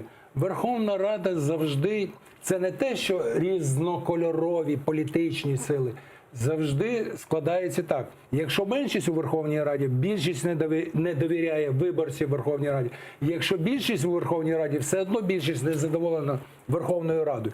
Тобто ці цифри, де взяв КМІС, мені просто цікаво. Хто там директор, як вони опитують і який нарід вони опитують. Якщо вони опитали, вибачте, Кривий Ріг, можливо, там ці цифри відповідають дійсності. Але я глибоко сумніваюся, щоб, скажімо, на Кіровоградщині такі цифри показали би в опитуванні, чи Київ. Невдоволення наростає насправді. Це дуже сумнівно. бурхливо. Якщо так звані соціологи КМІСу хочуть прислужитися новій владі, то це дуже сумнівний, я вам скажу, їхній вибір. Воно вже, я би пригадав би зараз кілька таких соціологічних кампаній, які дуже згоряли, коли от подавали от такі от результати. Ми вже то в історії хай залишиться. Кажуть, поживемо, побачимо. Втім, не всі 100% українців позитивно сприймають Верховну Раду. Зокрема, медичні поради екс-міністерки охорони здоров'я Уляна Супрун розповіла про хворобу, проілюструвавши це повідомлення світлиною чинного народного депутата. От давайте зараз подивимося, що за хвороба і хто ж цей депутат. Найближчим часом повідомлю про успіх у судовому процесі щодо фейків Дубінського. Але поки розповімо про наближену тему – геморой. Наші поради стандартні. Аби не було геморою, більше рухайтеся, контролюйте вагу, їжте більше овочів та цільнозернових злаків, вчасно звертайтеся до лікаря та менше читайте новини в туалеті та від туалетних медіа. Ми поцікавилися станом здоров'я народного депутата Дубінського, і ось що він відповів. Я думаю, що якщо у людини є геморой, вона про нього пише. Якщо немає, то не пише. Думаю, так. Подождіть, ну вона ж жінка. А фотографія ваша? Буває геморою? Фотографія ваша? Чому саме? Ваша у мене немає. Як значить в неї є? Ну, от таку мали дискусію сьогодні. Ну, власне, є думки, що це політичний тролінг такий. Що думаєте ви про цю Пані Супрун ситуацію? зарахована. Я скажу, цей матч вона виграла блискуче, знімаю капелюху і правильно дала відповідь. І дуже тонко, я вам скажу. Вибачте, я скористаюся нагодою, яку застосувала сама пані Супрун. Скажу, що вона сама є дуже великим геморроєм для України. Дуже великим, тому що всі її так звані реформи, вони не варті нічого, окрім осуду. Більше того, це злочини. Тому що внаслідок цих реформ, я мовчу про закупівлі, які начебто дещо здешевили. Не бачу моменту здешевлення. Послухайте, саме головне, що робиться – знищення медичної системи країни, знищення можливостей для українців на отримання медичної допомоги. Це по всій країні. Ви розумієте, що село... Зараз міністерство очолює Зоряна Скалецька. Почекайте, Зоряна Скалецька – вірний продовжувач справи Супрун. І прем'єр-міністр Гончарук заявив, що це хороша реформа, будемо її продовжувати. Україна здебільшого складається із сільських територій. 98% території України – це сільські території. Так от, на цих 98% території України понад третина громадян України, які там проживають селяни, вони вже позбавлені медичної допомоги. Добре, але ми не про Супрун зараз говорили. Ми говорили так, про політику взагалі. Дійсно, давайте до більш серйозних тем, бо Німеччина і Франція привітали прогрес у мінському процесі та чекають Путіна у Парижі. Давайте послухаємо повідомлення урядів цих країн. Ми вітаємо недавні позитивні зрушення в реалізації Мінських угод і з нетерпінням чекаємо наступної зустрічі у нормандському форматі в Парижі, яка повинна домогтися прогресу у врегулюванні конфлікту на сході України. Ми підкреслюємо нашу позицію про те, що анексія Криму Росією є незаконною. Власне, така заява. Про що вона може свідчити? Чи дійсно вітаються якісь ефективні кроки? Чи вже, дійсно, дуже багато було думок про те, що від нас вже трошки втомилися, і тут вже будь-які зрушення будуть вітатися, власне? Я бачив цю заяву, вона мене надзвичайно здивувала, просто вразила, тому що я не зрозумів і зараз не розумію, а про які успіхи у Мінському процесі там йдеться, коли навпаки, учора ми всі були свідком того, що українська сторона заявила Росії: ви, будь ласка, розпустіть кримінальні групіровки, чи там бандитські, як ви їх назвали, ЛНР, ДНР. Росія заявила про те, що вона збентежена, і на цьому весь прогрес, чи вірніше всі переговори у Мінську закінчилися. На лінії зіткнення, вірніше на лінії фронту, ми знаємо, ніяких покращень немає. Сьогодні загинуло два українських бійця. Про це ми трошки згодом поговоримо докладніше. Пане Дмитре, ваша думка щодо цієї заяви Німеччини і Франції? Я якраз схильний поділяти думку тих міжнародних правників, які категорично кажуть, не називайте оце угодами. Це лише протокол домовленостей. І виходячи з цього, і до нього треба так і ставитися, як до протоколу. Вони поговорили, склали протокол і підписали, що кожен з ним ознайомився. І мені видається, мають рації ті, хто каже, що називати їх угодами, цю думку нав'язала насамперед Московія. З тим, щоб показати з цього порожнього місця, правильно, які там угоди, зрештою. Це лише вони виклали, про що вони поговорили. Тим не менш, представники України у тристоронній контактній групі у Мінську висунули умови для виконання цих все ж таки угод. І давайте подивимося, що це за умови. Виконання політичного блоку Мінських угод є можливим виключно за умови розпуску квазіугрупувань ЛДНР, обов'язкове і повне припинення вогню та забезпечення ефективного моніторингу СММ ОБСЄ на всій території України. Черговий пункт – виведення з території України збройних формувань іноземних військ і військової техніки та розведення сил та засобів вздовж всієї лінії зіткнення. Серед іншого, забезпечення роботи Центральної виборчої комісії України, українських політичних партій, засобів масової інформації та іноземних спостерігачів. Обов'язковою умовою є й встановлення контролю за непідконтрольною Україні ділянкою українсько-російського кордону. Офіційна представниця Міністерства закордонних справ Росії Марія Захарова прокоментувала умови України у частині про розпуск так званих ЛДНР. Подобных заявлений много, и насколько они способствуют движению в направлении консолидации и не только общества, но, собственно говоря, страны на базе Минска, никому не известно. На наш взгляд, подобные заявления наносят удар именно по первичной задаче, а именно реализации минских договоренностей и создание, по крайней мере не создание, но приближение к формированию некой новой, обновленной атмосферы доверия между людьми, которые проживают на территории Украины в различных регионах. Ось така думка представниці російського МЗС. Вчора там Дмитро Пєсков також заявляв, що незрозумілі якісь умови ні для кого. Власне, що зараз Росія нам цим говорить, з такими заявами? Я можу тільки сказати, що такі подібні коментарі, які ми тільки що почули, вони дійсно свідчать, як це не дивно, про певне збентеження тієї сторони.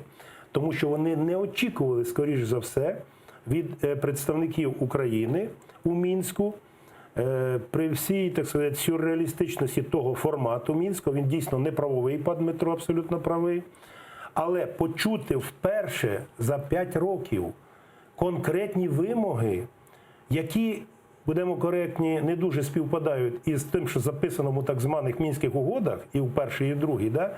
От вони зараз у шоці. Ну, насправді найбільш там було, можна сказати, навіть певною мірою одіозним ця вимога розпустити квазіугрупування. Ну, вибачте, для чого ж їх створювали? Щоб розпускати, звісно, що ніхто їх не розпустить. Вочевидь, на Банковій зрозуміли це і зрозуміли, що ніякі всі ці ігри у так званій домовленості, вони ні до чого не призведуть. Що треба проводити, якщо вдасться, нормандський формат, а потім переходити до Будапештського.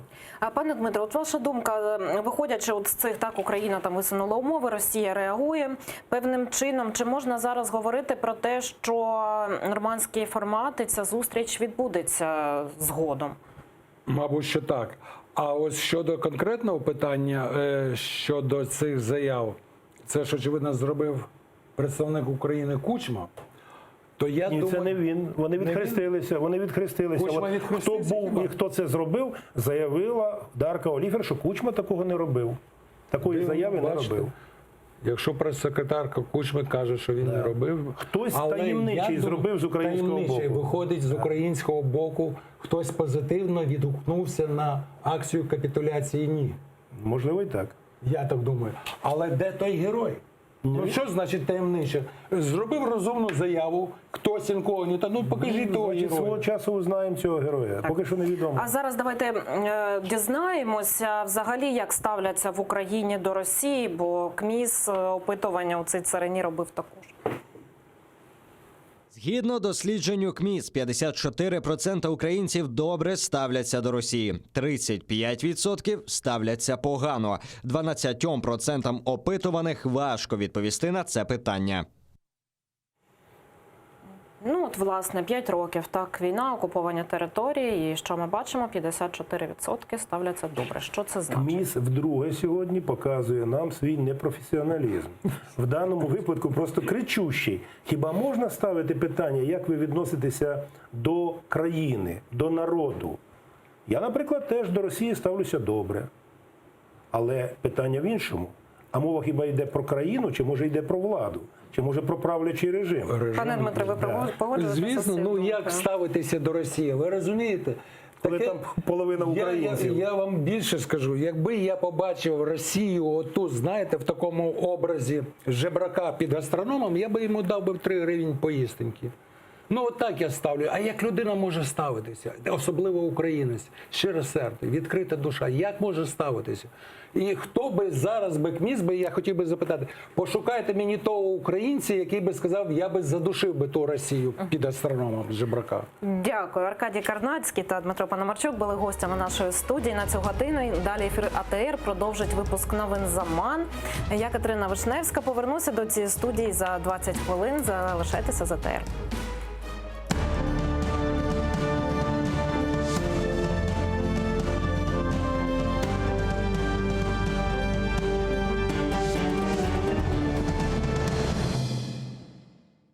Відбувалася дуже бурно.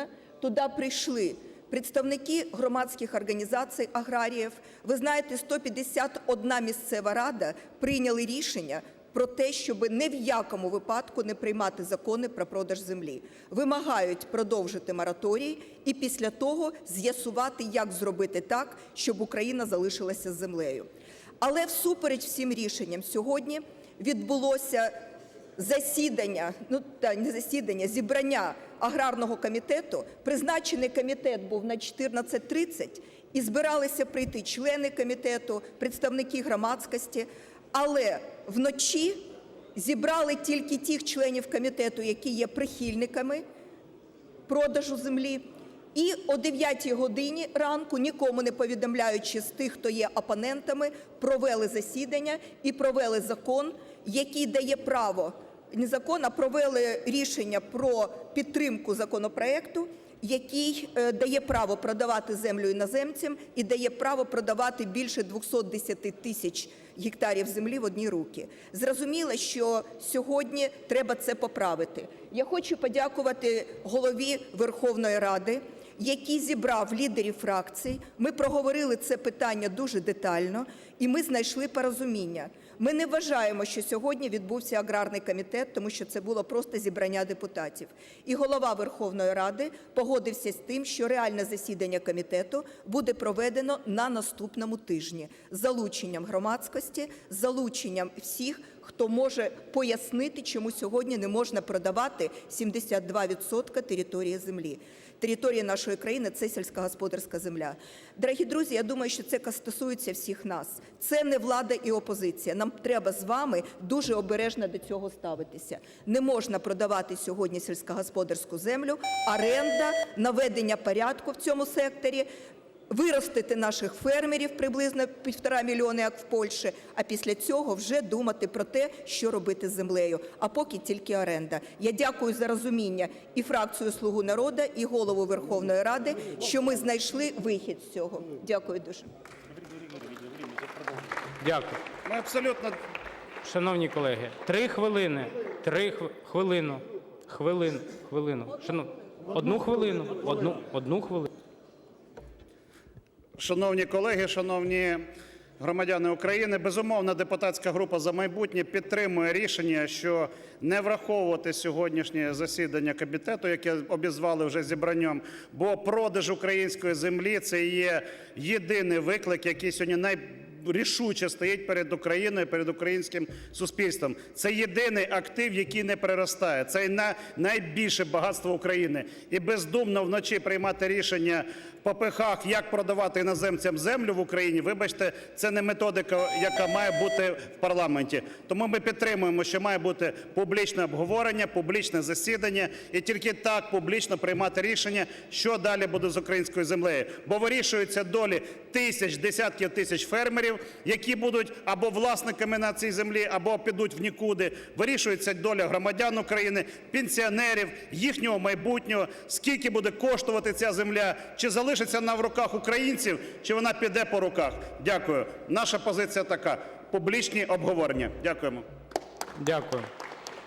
Шановні колеги, ми дійсно домовились, що наступне засідання комітету відбудеться, але через тиждень, на наступному пленарному тижні.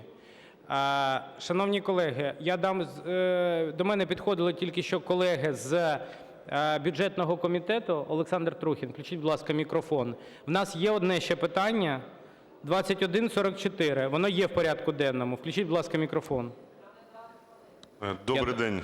Дуже велике прохання додати до розгляду сьогодні законопроект 2144, тому що він є системно пов'язаний з бюджетом України 2020.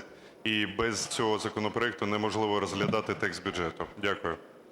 Дякую. Тобто тоді пропонується розглянути 4 законопроекти. 2144, він був в порядку денному, і він необхідний для того, щоб далі розглядати законопроект про державний бюджет.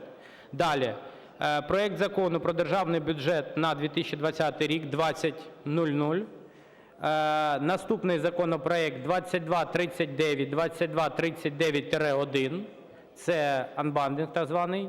І проект Закону про внесення змін до Закону України "Про Державний бюджет України на 2019 рік" 2283. Скажіть, будь ласка, чи будуть зауваження з цього питання? Ні. Ви вже говорили про це, Ірина Володимирівна. Шановні колеги, я зараз дам слово.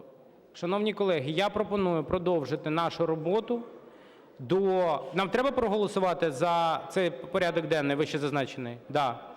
Шановні колеги, я прошу підготуватись до голосування за порядок денний, який тільки що був мною озвучений.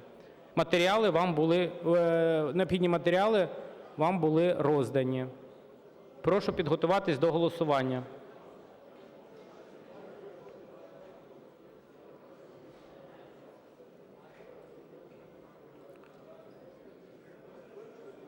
Прошу. Готові голосувати?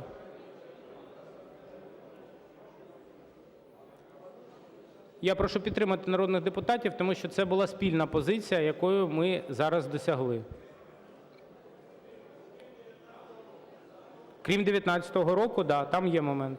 Але це лише 25% від того, що ми зараз розглядаємо. Прошу підтримати та проголосувати.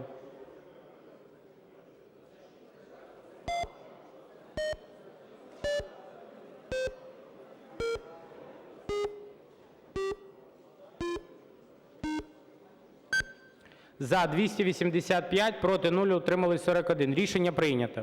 Шановні колеги, я пропоную продовжити ранкове засідання Верховної Ради України до того, як ми опрацюємо весь порядок денний, який тільки що був запропонований, до кінця розгляду питань порядку денного. Прошу підтримати та проголосувати.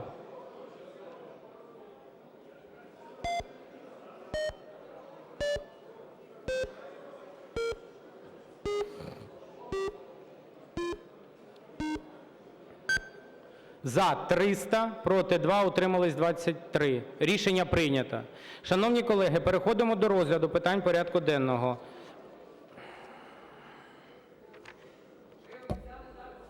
Даю слово, да. Святослав Іванович Вакарчук, включіть, будь ласка, мікрофон. Рахманін Сергій Іванович, включіть, будь ласка, мікрофон. Шановні колеги, дякую, Дмитро Олександрович. У нас періодично виникають проблеми через одні і ті самі причини. Я щиро сподіваюся, я і колеги мої по фракції, колеги взагалі по парламенту, сподіваюся, що це востаннє таке буде.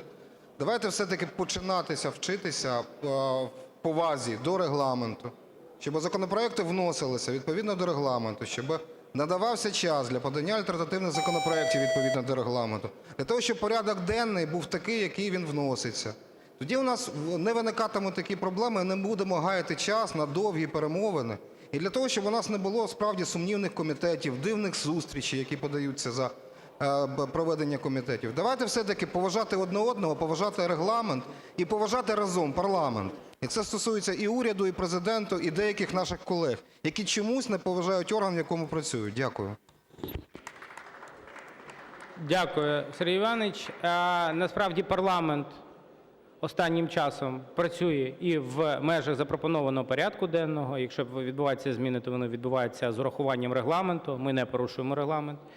І дійсно я не можу не підтримати вашу позицію. Я звертаюся до наших колег, що все ж таки, ще раз повторюю, ініціативи від різних гілок влади надходили до парламенту згідно діючого законодавства.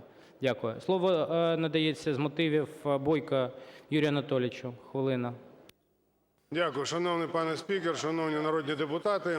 Я хочу сказати, що сьогодні ми всі стали заручниками ультиматуму уряду і його непрофесійної роботи.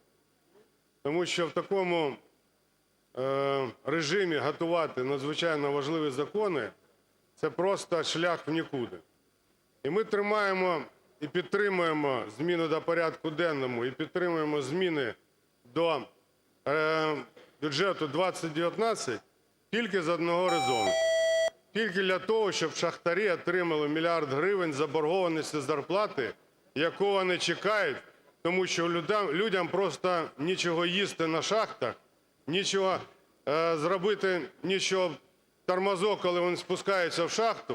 І заради цього ми підтримуємо законопроект 2019. Але на майбутнє ми вимагаємо, щоб робота була планова і враховувались закони, які подають фракції не тільки монобільшості, а також наші. Дякую за увагу. Дякую. Шановні колеги, переходимо до розгляду питання порядку денного. Вам запропонований до розгляду проект Закону про внесення змін до Бюджетного кодексу України, реєстраційний номер 2144. Пропонується розглянути його за скороченою процедурою. Прошу підтримати. Готові голосувати? Да. Прошу підтримати та проголосувати.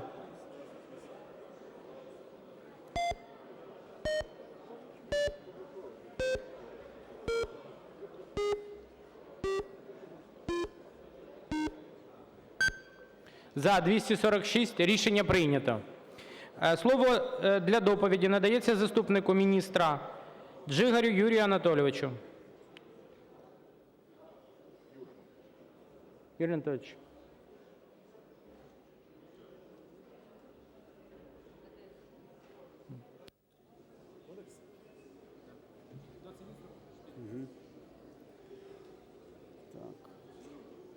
Вітаю, колеги. Вашій увазі пропонується проект Закону про внесення змін до Бюджетного кодексу України, який розроблено з метою врегулювання питань, пов'язаних з підготовкою проекту Закону до Державного бюджету України на 2020 рік зі змінами до законодавства. Тобто це його інтегральна частина, прийняття якого дозволить розглядати надалі проект бюджету на 2020 рік і його впроваджувати. Реалізація цього законопроекту покращить адміністрування платежів, забезпечить наповнення бюджетів різних рівнів, забезпечить стабільне та своєчасне фінансове забезпечення сфери освіти та охорони здоров'я, удосконалить управління видатками соціального спрямування щодо надання пільг, житлових субсидій населенню на оплату послуг ЖКХ, придбання твердого палива та скрапленого газу. Також забезпечить збалансованість державного бюджету, сприятиме запровадженню кращої практики реалізації стадій бюджетного процесу, підвищить ефективність виконання бюджету та забезпечить стабільність функціонування бюджетної системи. Прошу підтримати. Дякую, шановні колеги. Слово для співдоповіді надається голові підкомітету Комітету з питань бюджету Кузбиту Юрію Михайловичу.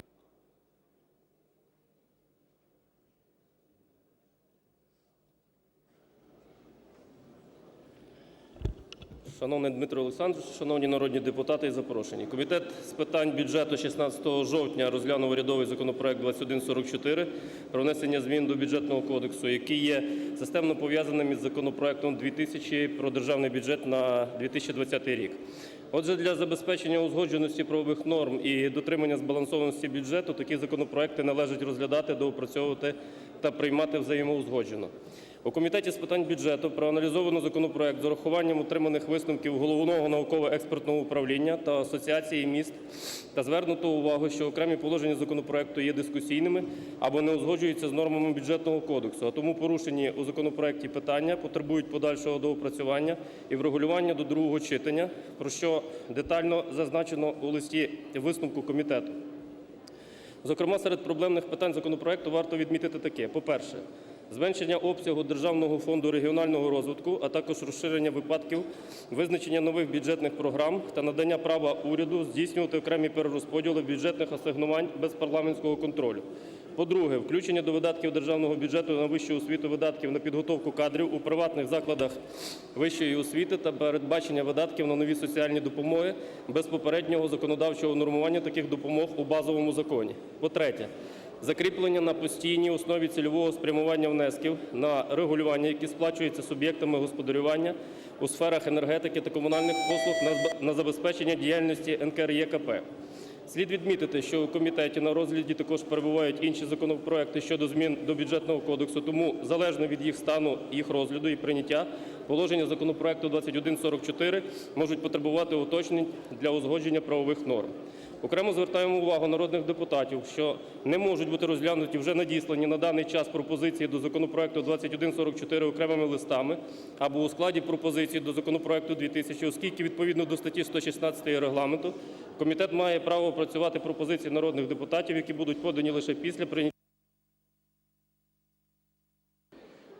Дайте 10 секунд завершити. Лише після прийняття законопроекту за основу. Таким чином, з метою врегулювання окреслених у висновку питань, Комітет з питань бюджету рекомендує Верховній Раді законопроект 2144 прийняти за основу. Дайте договорити. Дякую. Ще раз проговоріть. Рішення комітету, останню фразу скажіть. Комітет з питань бюджету рекомендує Верховній Раді законопроект 2144 прийняти за основу, доручивши його доопрацювати та внести на розгляд Верховної Ради у другому читанні. Дякую. Дякую. Прошу записатись по фракціям. 2 – за, 2 – проти.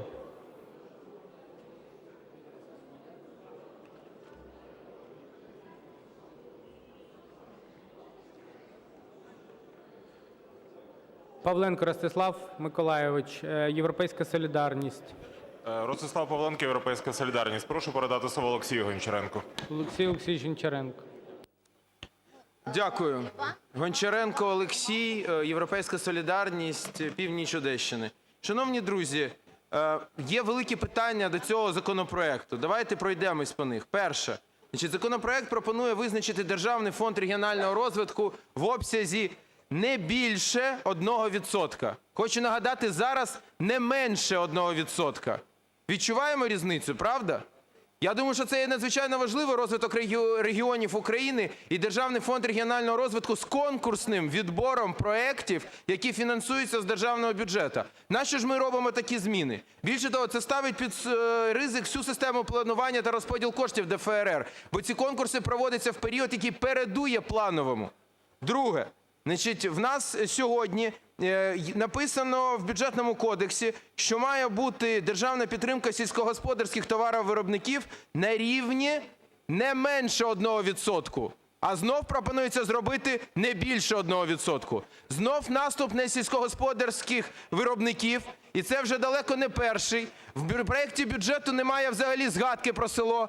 До речі, шановний пан Прем'єр-міністр, я взагалі звертаюсь до вас. Шановний пан Прем'єр-міністр, я звертаюсь до вас. Шановний пан Прем'єр-міністр, нарешті чує, дякую. Ви в проєкті бюджету на 2020 рік не запланували жодної гривні підтримки селу, крім програми по купівлі землі сільськогосподарського призначення. Закон про що ми ще не прийняли? А нема ні на теля, ні на садівництво, ні на закупівлю техніки фермерами. Все, що роками завжди було в державному бюджеті. Ви нічого не залишили, а в Бюджетному кодексі пропонуєте зробити замість не більше, не менше. Асоціація міст України висловила низку зауважень до цього. В цілому я пропоную колегам не голосувати за це в цій редакції. Дякую. Цабаль Володимир Володимирович. Фракція «Голос». Прошу передати слово Совсун Інні. Ще раз кому? Інна Совсун. Інна Совсун, включіть, будь ласка, мікрофон. Доброго дня, шановні колеги, пане Прем'єр-міністр, колеги з уряду. Фракція «Голос» на загал готова підтримувати той проект закону, який зараз розглядається в першому читанні, але разом з тим я хочу звернути увагу на необхідність деяких коригувань в підготовці документу до другого читання. Зокрема, проектом закону передбачається, що з освітньої субвенції не буде здійснюватися фінансування шкіл, кількість учнів в яких становить менше 30 осіб. Я розумію, що намагається зробити уряд, вирішивши проблему малокомплектних шкіл, але я би дуже хотіла звернути увагу на те, що у нас є школи в високогірних районах. І дуже необхідно перевірити, чи немає, чи не підпаде під це школи в високогірних районах, які з об'єктивних причин, які неможливо вирішити, за визначенням завжди будуть меншими, і будуть менше 30 осіб, чи тим паче менше 50 осіб, що так само пропонується проектом закону, так само з 22-го року школи менше 50 осіб не фінансувати. Тому я би дуже просила, щоб уряд звернув увагу на проблему високогірних шкіл, адже вони з об'єктивних причин не можуть бути більшими, і дуже важливо було б внести ці правки в підготовці документу до другого читання. В усіх інших ми на загал готові підтримувати цей проект закону в першому читанні. Дякую. Дякую.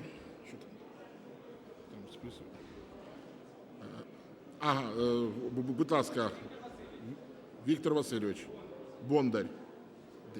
Прошу передати слово Тарасу Батенку. Дякую. Шановні колеги, ми бачимо, переглядаючи проект Бюджетного кодексу України на 2020 рік, як позитивні, так і негативні сторони цього законопроекту. До позитивних ми приписуємо поняття фахової передвищої освіти, де передбачаються джерела її фінансування, відповідна термінологія вноситься правильно до Бюджетного кодексу. Акцизний податок ми забираємо, від місцевих доходів 13%, але ми його компенсуємо ліцензіями на виробництво пального, на право тої торгівлі пальним. Це є все позитиви. Але так само є і негативні, на які ми звертаємо увагу, де ми бачимо, ми відносимо до негативів включення залишків коштів власних надходжень бюджетних установ до джерел формування спеціального фонду державного бюджету України. Таким чином, тепер бюджетні установи реально будуть отримувати менші надходження з державного бюджету, ніж раніше, і надмірно будуть залежати від мінливого фактору власних надходжень. Ми виключаємо комітет з питань бюджету, який би займався, впливав на перерозподіл видатків державного бюджету на централізовані заходи між адміністративно-територіальними одиницями. І, очевидно, ДФРР.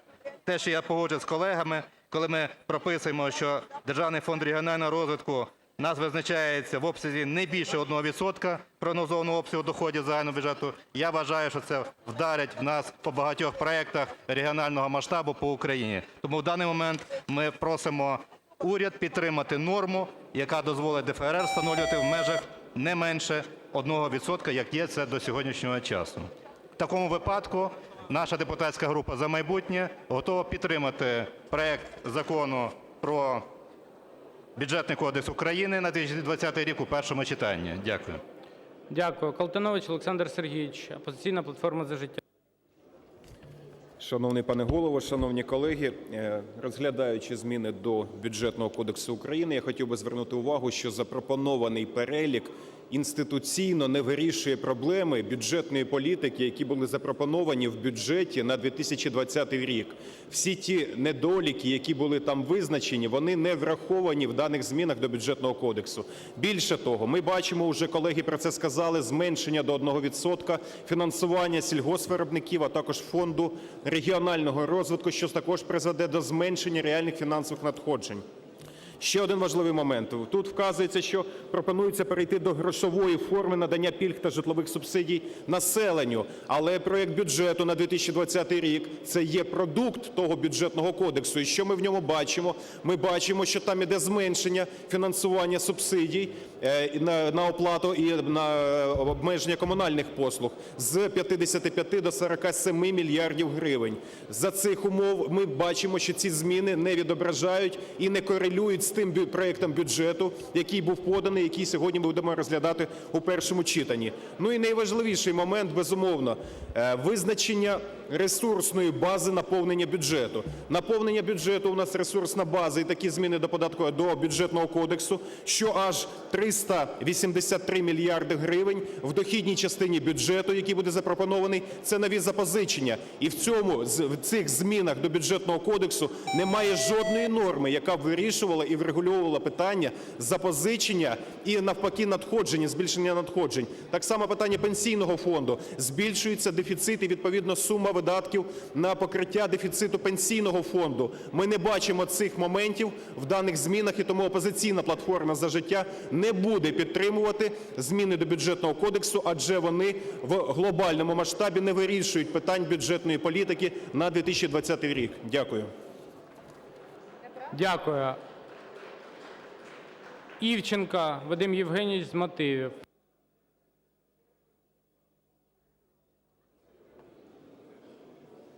І прошу підготуватись до голосування. Вадим Івченко, фракція "Батьківщина". Шановні колеги, неможливо підтримувати те, над чим 5 років працювали. Ми працювали над децентралізацією. От представте собі, Вінницька область.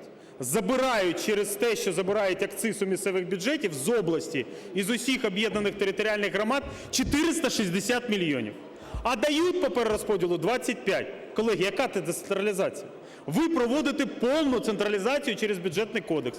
Друге, аграрії. Я хочу нагадати кожному, ми, як влада, обіцяли аграрію, коли скасовували спецрежим, що ми йому будемо давати підтримку не менше, ніж 1%, а то навіть і більше. А зараз ви що робите? Ви зробите люфт з 0 до декількох відсотків, але при цьому ви не впроваджуєте норму, що 1% підтримки піде на аграрний сектор. При цьому, що ви знекровили, ми, як влада, фактично знекровили аграрний сектор, забравши спецрежим і забравши всі форми підтримки малому і середньому бізнесу. Колеги, одумайтесь, "Батьківщина" не буде підтримувати Бюджетний кодекс. Дякую. Шановні колеги, будь ласка, підготуйтесь до голосування. Голови фракцій, запросіть, будь ласка, народних депутатів до зали.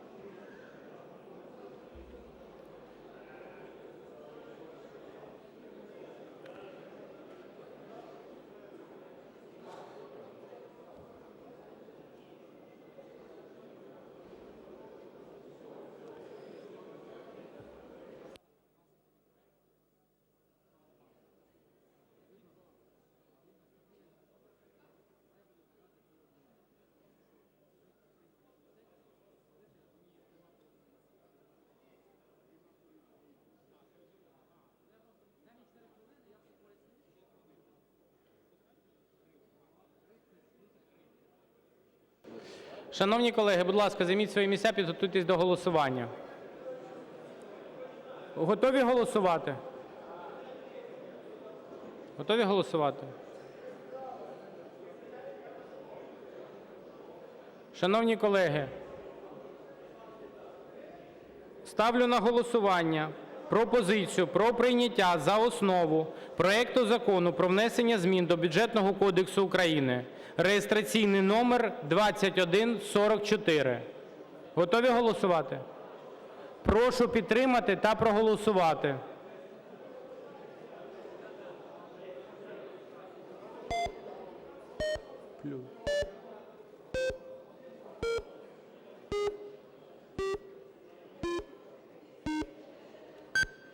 За – 264, проти – 27, утримались – 41. Рішення прийнято. Переходимо до наступного питання порядку денного. По фракціям покажіть, будь ласка.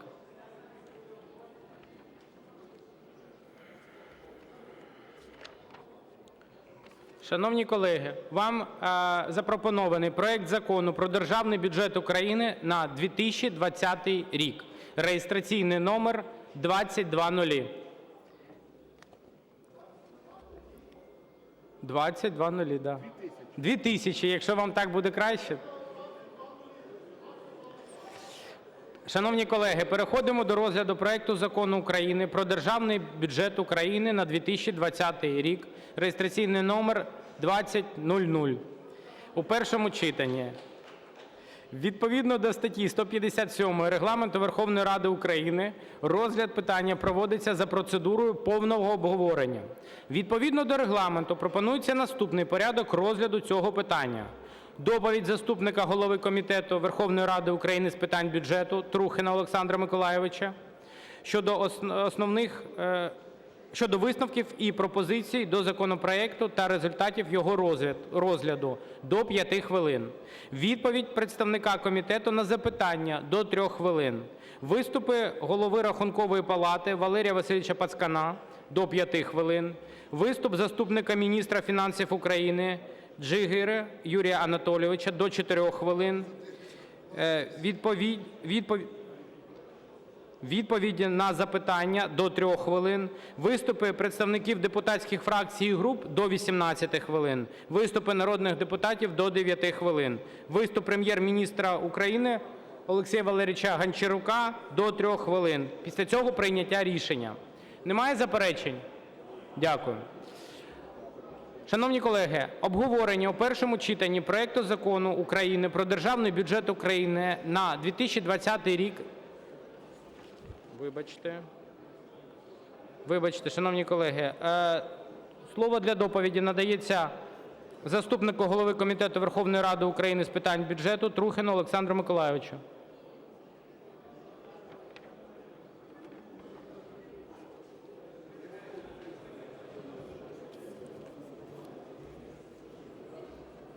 Шановні колеги, до вашого розгляду законопроект 2000 разом з доповненнями до листа комітету від 16.10.2019 номер 0413/3-290, що розданий вам. Шановний Дмитре Олександровичу, шановні народні депутати і запрошені, Комітетом з питань бюджету здійснено підготовку законопроекту до Державного бюджету на 2020 рік. До розгляду у першому читанні, відповідно до статті 156 Регламенту, комітет ґрунтовно опрацював законопроект з урахуванням висновків Рахункової палати і ГНЕУ. Проект бюджету на 2020 рік підготовлено з урахуванням урядового законопроекту 2144 щодо змін до Бюджетного кодексу. Отже, такі законопроекти належить розглядати і приймати разом. У листі висновку комітету наведено узагальнений аналіз положень показників законопроекту, включаючи порівняння поточного року та оцінку нормам Бюджетного кодексу та іншого законодавства. При підготовці законопроекту до першого читання бюджетний комітет за участю Міністерства фінансів та Рахункової палати опрацював 2176 поправок народних депутатів і комітетів, які узагальнені у таблицю пропозицій. Але більшість пропозицій не відповідали регламентним вимогам щодо дотримання їх збалансованості. Окремі народні депутати додали лише формально збалансовані пропозиції до державного бюджету на наступний рік. За попередньою оцінкою, для врахування поданих пропозицій загальна потреба у бюджетних коштах становить близько 1,9 трильйона гривень. За підсумками проведеної роботи комітетом підготовлено проект постанови Верховної Ради щодо висновків та пропозицій до законопроекту та таблицю суб'єктів законодавчої ініціативи. Загалом комітет пропонується врахувати повністю або частково 772 пропозиції та відхилити 1404 пропозиції.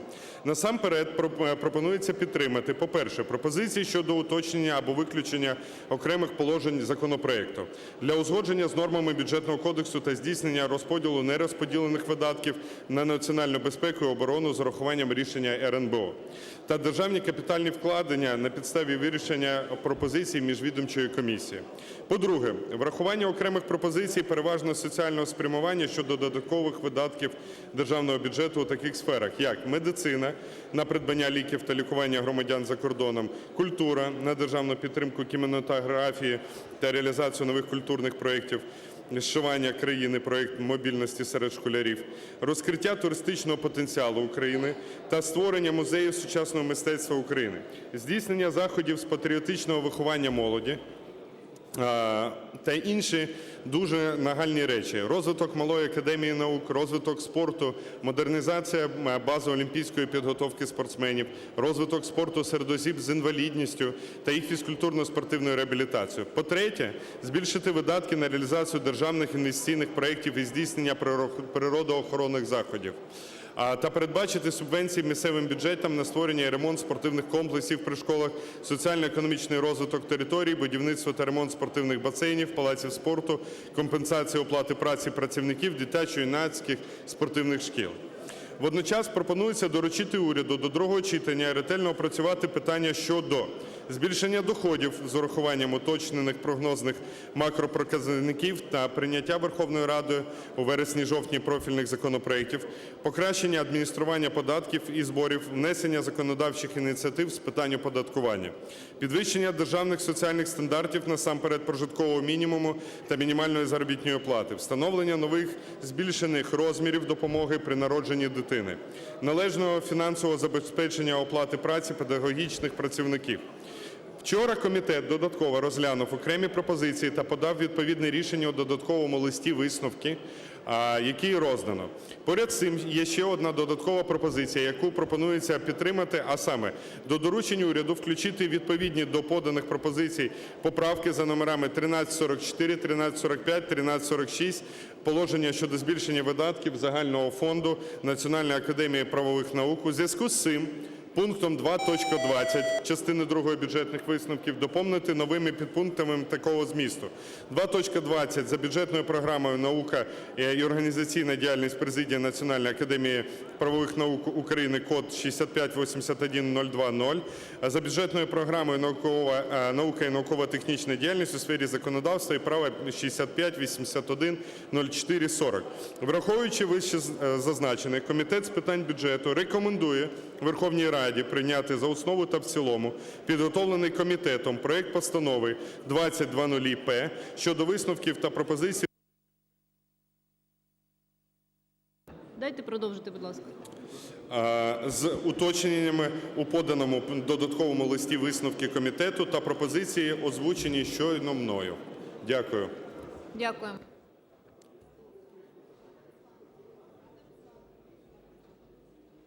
Будь ласка, дайте можливість завершити. Я завершив. Завершити, так? Зараз, секундочку.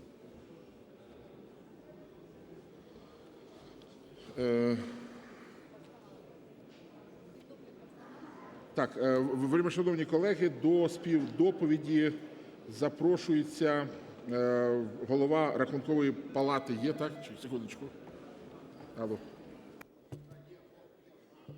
Є.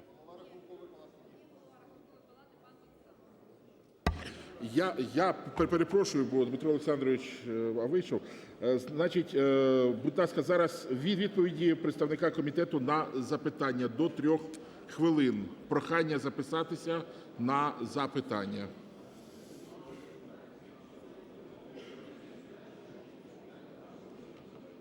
Після цього підготуватися виступ голови Рахункової палати Валерія Васильовича Пацкана – до 5 хвилин. Будь ласка, на виступи з місця народний депутат Мамка. Прошу передати Колтуновичу. Прошу передати кому? Шановний доповідачу, я хотів би звернути... Я тут знаходжусь. Шановний доповідачу, Колтунович, 228 правок до проекту бюджету на 2020 рік. Я хотів би запитати у вас насамперед питання, яке стосується фінансування Національної академії наук і галузевих академій наук, зокрема Національної академії аграрних наук України. Є питання недофінансування. З одного боку, люди ходять і працюють 2-3 робочі дні на тиждень. Це питання, яке не може бути в нормальній цивілізованій країні. Адже якщо ми не фінансуємо науку в Україні, то ми технологічно відстала країна від усіх передових країн світу. Чому Мінфін, бюджетний комітет і уряд в цілому визначають для себе таку політику деінтелектуалізації? Це перше питання. І друге, я від вас не почув, які конкретні макроекономічні параметри були змінені, якщо можна, назвіть кілька в проєкті до першого читання. Дякую. Дякую вам за ваше запитання. По-перше, більшість ваших правок, які ви подавали, були не збалансовані та не відповідали нормам бюджетного планування та формування бюджетної політики. Це по-перше. Тому вони не могли бути враховані. І то була позиція не тільки робочої групи, а й Мінфіну. Тому, якщо вам буде детально цікаво, ми можемо приділити цьому час і розглянути ці всі ваші пропозиції. Я вам можу обґрунтовано надати відповідь, чому і дійсно з чим вони не корелювались. Щодо вашого питання щодо підтримки розвитку освіти в Україні. Я хочу зазначити, що пункт 1.22.10, зверніть увагу на роздану вам постанову, 1.22.11, 1.22.12, 1.22.13 та 14 стосуються освіти. Також я вибачаюсь, щодо науки, гроші, котрі були не передбачені в проекті першому бюджету, котрий був поданий нам до Верховної Ради, враховані додаткові кошти на розвиток. Дайте 10 секунд завершити. Тому наука і в Академії аграрних наук України гроші враховані. Якщо ви не знайшли в проекті постанови, я вам потім зможу показати, в якій частині. Дякую. Будь ласка, народна депутатка Зінкевич Яна Вадимівна, політична партія «Європейська солідарність». Будь ласка. Яна Зінкевич, «Європейська солідарність». Прошу передати слово Олексію Гончаренку. Олексій Гончаренко, північ Одещини. Дякую дуже. Пане Олександре, в мене наступне питання. Ми всі бачили, що уряд подав проект бюджету, де повністю відсутня підтримка села. Фактично, по всіх важливих програмах, напрямках: і садівництво, і тваринництво, і закупівля техніки, і так далі, і так далі. Я хотів би подякувати бюджетному комітету за те, що при розгляді тих правок, які подавала в тому числі наша фракція «Європейська солідарність» і я особисто, це питання було розглянуто і внесення в так звані доручення уряду, щоб вони розглянули можливість поновлення цих програм і передбачення фінансування на них. Я хотів би почути вашу позицію щодо того, чи необхідно нам довести це питання до кінця при подальшому розгляді питання бюджету і повернути підтримку українському селу. Дякую. Дякую вам за слушне запитання. Дійсно, ми разом з вами опрацьовували це все на робочих групах.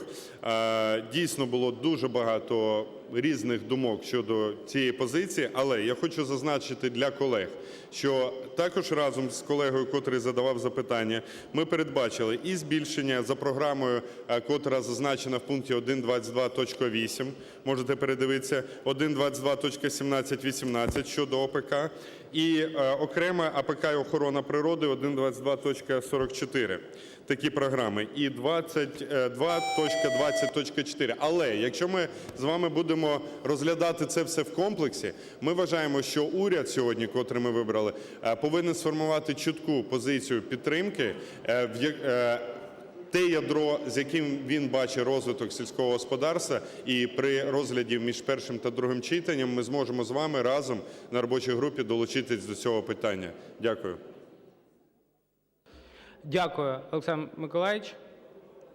Все. Запитання до вас вичерпані. Дякую.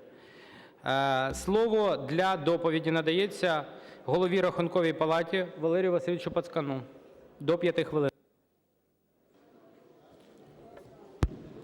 Доброго дня, шановний Дмитре Олександровичу, шановні народні депутати, члени уряду.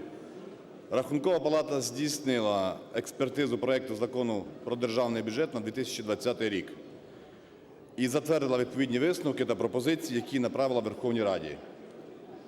Україні потрібне стрімке економічне зростання. Як через державний бюджет можна цьому посприяти? Перше. Загальновідомо, що значна частина економіки перебуває в тіні.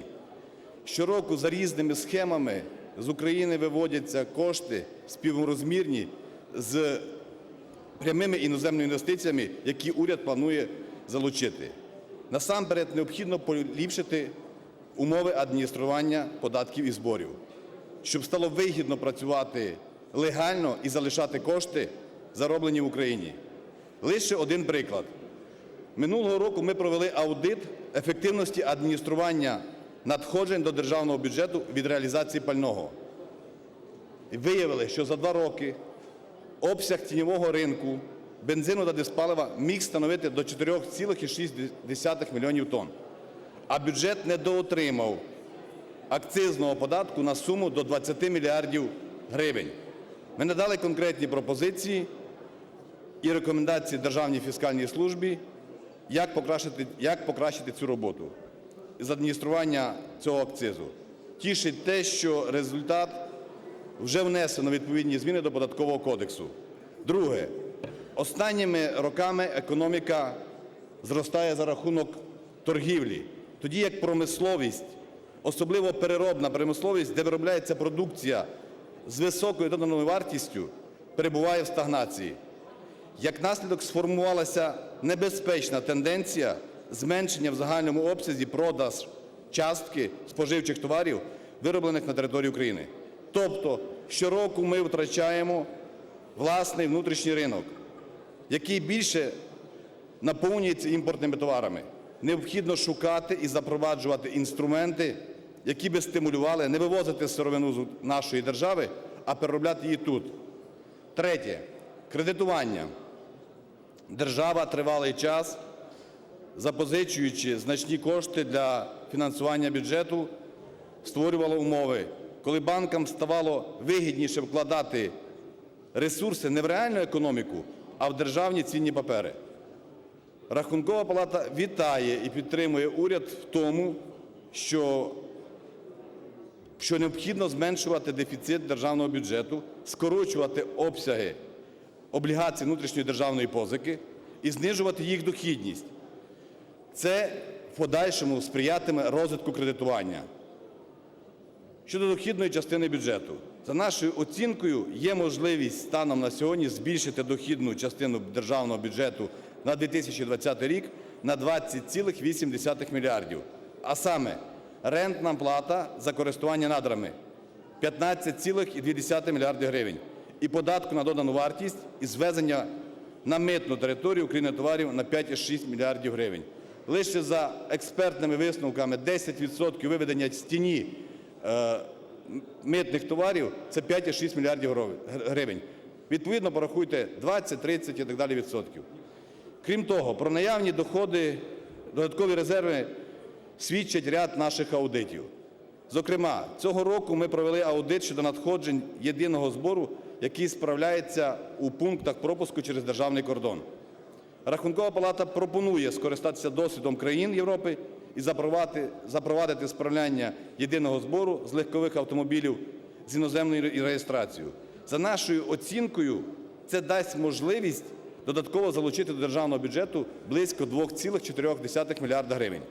Крім того, аудит ефективності використання коштів спеціального фонду Державного бюджету України Державною службою з безпеки на транспорті показав можливість збільшення доходів бюджету за рахунок посилення заходів габаритно-вагового контролю, зокрема сплати штрафів за порушення в цій сфері.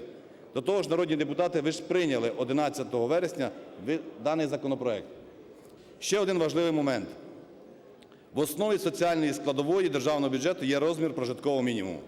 Рахункова палата неодноразово зазначала про проблеми визначення цього показника. Запропонований прожитковий мінімум в 1,7 разів менший від його фактичного розміру. А за оцінкою експертів – удвічі менший рівня абсолютної бідності. Фізіологічний мінімум для Дайте завершити. Фізіологічний мінімум для життя людини, визначеного за міжнародними критеріями ООН, це $5 на день для країн Центральної та Східної Європи. Втішить те, що народні депутати, ви прийняли постанову про парламентські слухання, яка відбудеться 18 грудня, постанову щодо проведення парламентських слухань щодо прожиткового мінімуму. Сподіваюсь, при підготовці цих парламентських слухань ви візьмете до уваги звіт Рахункової палати щодо стратегії подолання бідності. Хочу лише вам за такий акцент запевнити, що Нобелівська премія з економіки цьогоріч присуджена саме за наукові розробки з подолання бідності. Нам на це треба вкрай вважати і з цим треба щось робити. Останній меседж – планування видатків. Тут з цієї трибуни вже неодноразово говорилось про планування видатків на наступний рік. Наявні ресурси ще й необхідно ефективно планувати. Щорічне зростання рішень Кабміну про розподіл бюджетних коштів свідчить про недоліки планування.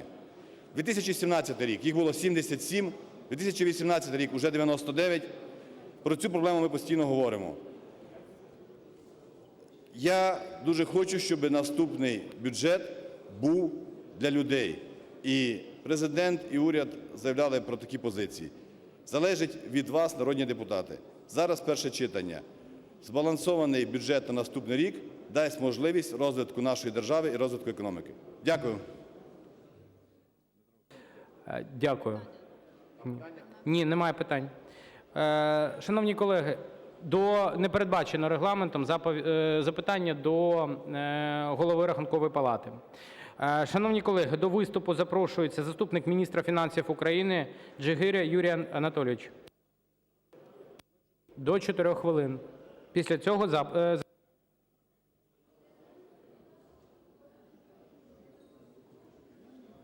Дякую, колеги. Я коротко. 15 вересня ми подали до Верховної Ради проект Держбюджету на 2020 рік, який був збалансованим та реалістичним. З того часу працювала робоча група, дуже активно опрацьовувала дуже багато поданих правок фракціями та народними депутатами. Основною задачею робочої групи при опрацюванні проекту Держбюджету у Верховній Раді було збереження, власне, балансу його показників та забезпечити реалістичність його виконання. Критично необхідно зазначити, що проектом постанови, в якій виписані висновки бюджетного комітету, пропонується збільшити доходи загального фонду державного бюджету на 17,8 мільярдів гривень. Зокрема, за рахунок додаткових надходжень по частині чистого прибутку і дивідендах в сумі 6 мільярдах. Варто зауважити, що це потребує збереження нормативу відрахування на рівні 90%. Додаткових надходжень від оренди держмайна в сумі 1,6 мільярдів. Додаткових надходжень від внутрішнього ПДВ на 1,1 мільярд гривень та імпортного ПДВ на 5,6 мільярдів гривень. Також передбачений ресурс як додаткові надходження від НБУ в обсязі 3,5 мільярда гривень. Цей показник потребує позиції Національного банку. Проектом бюджетних висновків передбачено ряд доручень уряду відповідно до пропозицій народних депутатів, комітетів, фракцій, груп для їх опрацювання при підготовці проекту Держбюджету на 2020 рік до другого читання. Одним з таких доручень є збільшення показників дохідної та видаткової частини проекту Держбюджету з урахуванням уточнення основних прогнозних макропоказників економічного та соціального розвитку на наступний рік. Наразі уряд працює над уточненням основних прогнозних макропоказників економічного розвитку. Таким чином, після прийняття урядом рішення щодо уточнення макропоказників на 2020 рік можливо буде обрахувати уточнені показники бюджету на 2020 рік, зокрема показники дохідної частини. Мінфін спільно з урядом разом з уповноваженими представниками бюджетного комітету Верховної Ради готовий опрацювати пропозиції народних депутатів, комітетів, фракцій, груп з урахуванням пріоритетів, визначених Президентом України, і планом пріоритетних дій уряду для визначення напрямів збільшення видаткової частини державного бюджету в межах балансу його показників на 2020 рік. Дякую за увагу. Просимо підтримати. Дякую. Шановні колеги, прошу записатись народних депутатів на запитання до заступника міністра. Регламент 3 хвилини. Герасимов Артур Володимирович, "Європейська солідарність". Артур Герасимов, "Європейська солідарність". Прошу передати слово Мустафі Джемілєву. Дякую. Мустафа Джемілєв. Так.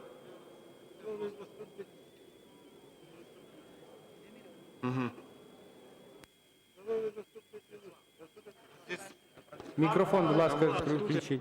Карточки нема. Вставте, будь ласка, карточку. Что такое?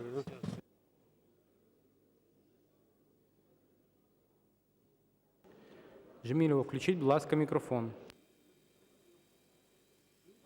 Включений у вас мікрофон? Да-да. Включений?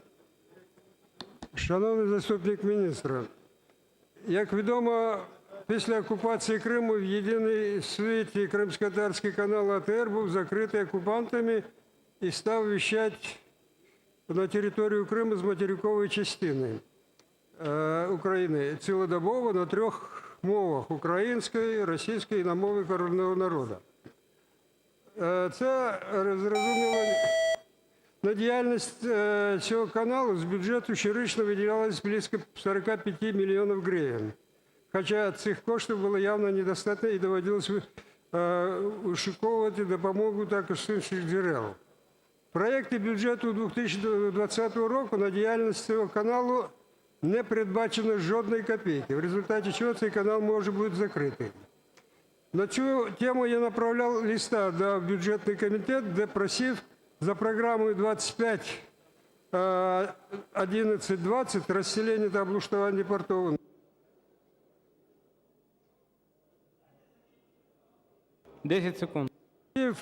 До передбачених там 20 мільйонів гривень додатково дати 55 мільйонів гривень на реконструкцію будівництва навчальних закладів.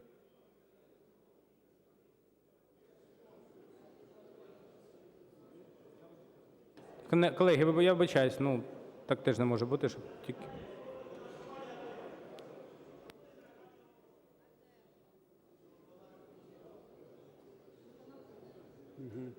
Телеканал АТR, фінансування телеканалу АТR. Ми до другого читання будемо опрацьовувати всі висновки, що подані народними депутатами і зведені бюджетним комітетом, і будемо пропонувати рішення в межах балансу. Дякую. Павліш Павло Васильович, політична партія "Слуга народу". Дякую. Скажіть, будь ласка, мені тут не довелося можливості запитати у представника бюджетного комітету, але мені повідомляли, що пункт 2.5.4, який значиться у висновках, я зараз зачитаю його, це розглянути можливість збільшення доходів проекту державного бюджету на 2020 рік щодо податку на додану вартість за рахунок законодавчого нормування, звільнення від оподаткування експорту зернових та технічних замість оподаткування за нульовою ставкою. Якщо ми говоримо, що ми підтримуємо сільське господарство, то яким чином ми його підтримуємо, якщо ми забираємо в них 18% від їхнього доходу? Скажіть, будь ласка. Тобто всі ресурсні пропозиції, які підтримав бюджетний комітет, я вже згадував. Було надано ряд пропозицій по потенційно додатковому ресурсу через зміни в адмініструванні та регулюванні податку на додану вартість. Ці пропозиції задекларовані, сформовані в висновках комітету. Ми їх будемо розглядати при підготовці до другого читання.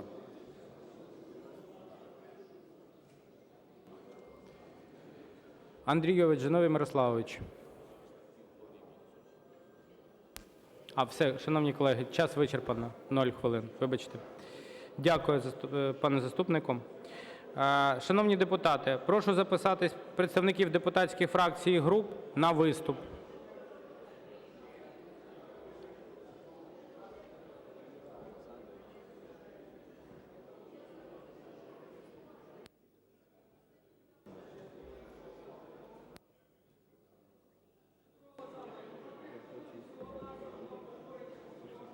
Як передбачено регламентом. Королевська Наталія Юріївна, "Опозиційна платформа – За життя".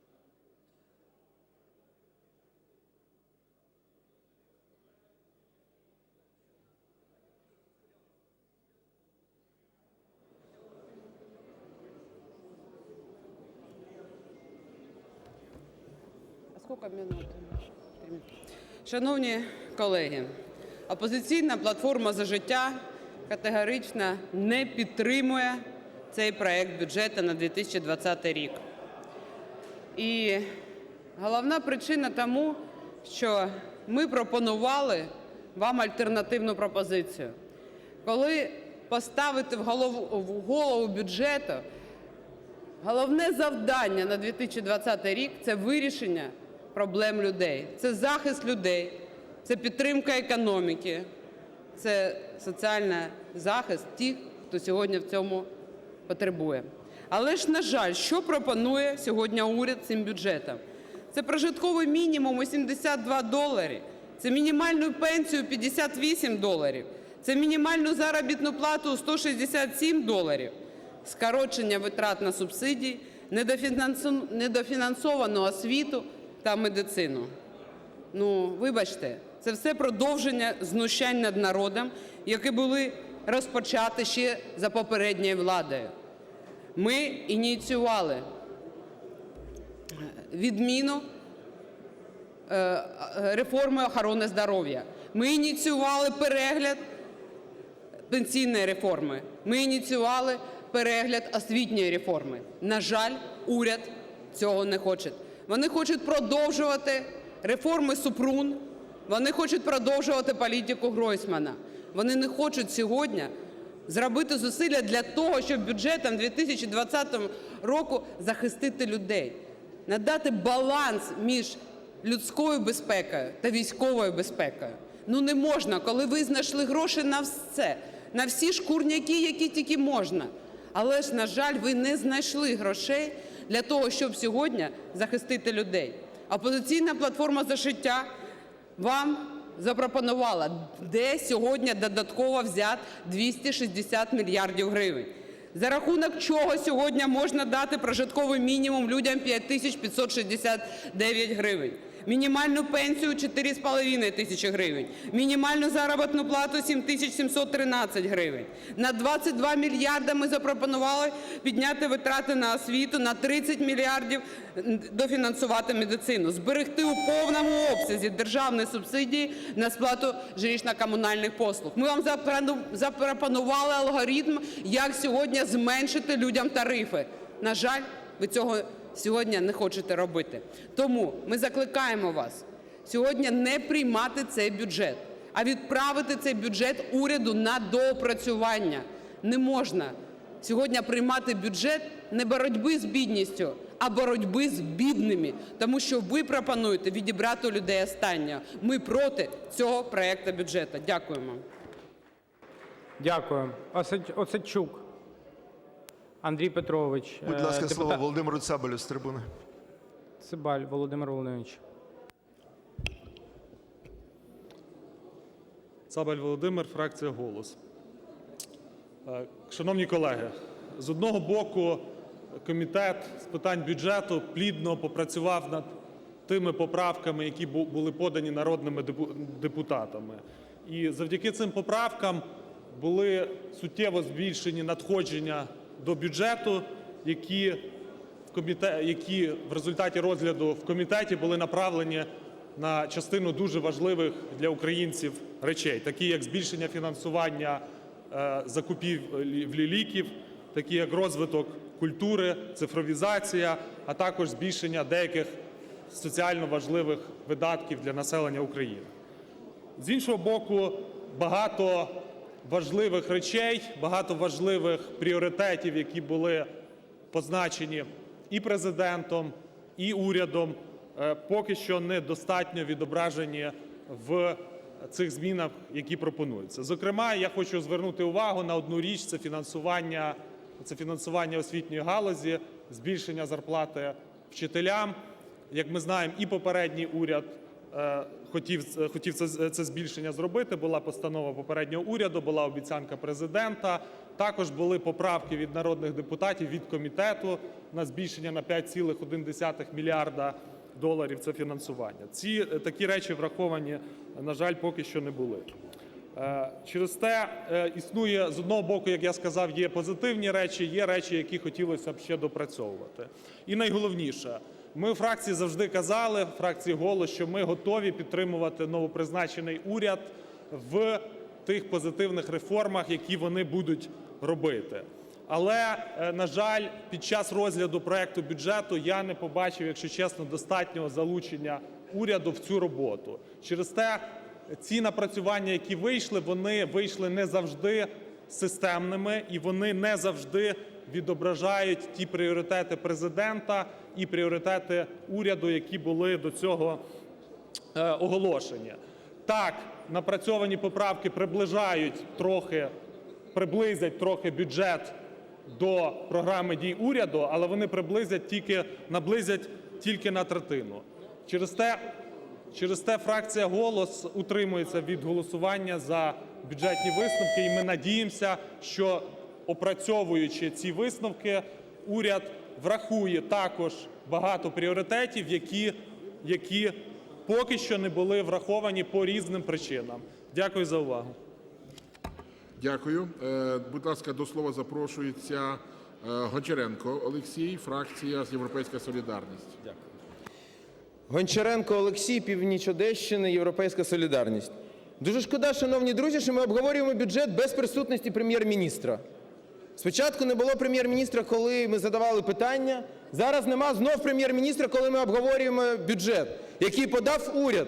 Я не знаю, про що ми тоді спілкуємося і з ким. Дуже хотілося б все-таки... О, чудово, повернувся пан Прем'єр-міністр. Дивіться, читаючи цей бюджет, в мене є просте до вас питання. Скажіть, ви Прем'єр-міністр державного зразка чи як доктор філософії недержавного? Бо я не розумію, що це взагалі за бюджет. Нам казали, буде завершена епоха бідності. Ми всі це почули. Шановні громадяни України, я звертаюсь до вас. В цьому бюджеті не передбачено в першому півріччі взагалі зростання мінімальної пенсії. От яка є, така і залишається. 1630 гривень. А з другого півріччя на 100 гривень піднімають. Всього. Мінімальна заробітна плата. 4173 піднімають до 4723 гривні. Це 12%. Нам скажуть, ну більше не можемо. А як же злочинні попередники? Наприклад, в бюджеті на 2017 рік ми прийняли збільшення мінімальної заробітної плати тоді на 100%. Змогли зробити? А що ж зараз вам заважає? Всього 12%. При інфляції 7,4%. Це боротьба з бідністю? Освітяни. Є діюча постанова уряду від липня місяця, яка передбачає нову тарифну сітку для освітян, яка передбачає збільшення зарплат освітян від 20 до 70%. Ця постанова не відмінена цим урядом. Якщо вона вам не подобається, відміняйте її. Вона не відмінена, ви маєте її виконувати. Яке тут закладено на виконання, скільки, як ви думаєте, гривень закладено на виконання в цьому проєкті бюджету? 0. Фактично на жодну реальну гривню зарплата освітян не буде підвищуватись. Це після розмов про $4000 зарплату від Зеленського і його команди. Що це за бюджет? В мене ще одне до вас просте питання. А що в нас з допомогою селу? Я про це вже декілька разів сказав. Вперше в історії України ми маємо бюджет, в якому немає жодної програми на реальну допомогу селу. Ні на тваринництво, ні на техніку, ні на бджолярство, ні на хмелярство, ні на садівництво, ні на що. Ні на що. Нам село не потрібно. Маленькі пріоритети, маленьке питання дуже показове. Телеканал АТR, яким ми маємо боротись за Крим. На що, змінила стратегія? Де телеканал АТR в бюджеті? Його немає. Треба, безумовно, такі речі виправляти. Я підводжу риску. Кінець епохи бідності не настає. Оце є новина. А вам, пан Прем'єр-міністр, хочу сказати, я подарував вам книжку «Як керувати урядом». Судячи з усього, за 2 тижні ви не знайшли час її почитати, і тому вам кол від українських вчителів. Дякую. Тимошенко Юлія Володимирівна. Юлія Володимирівна.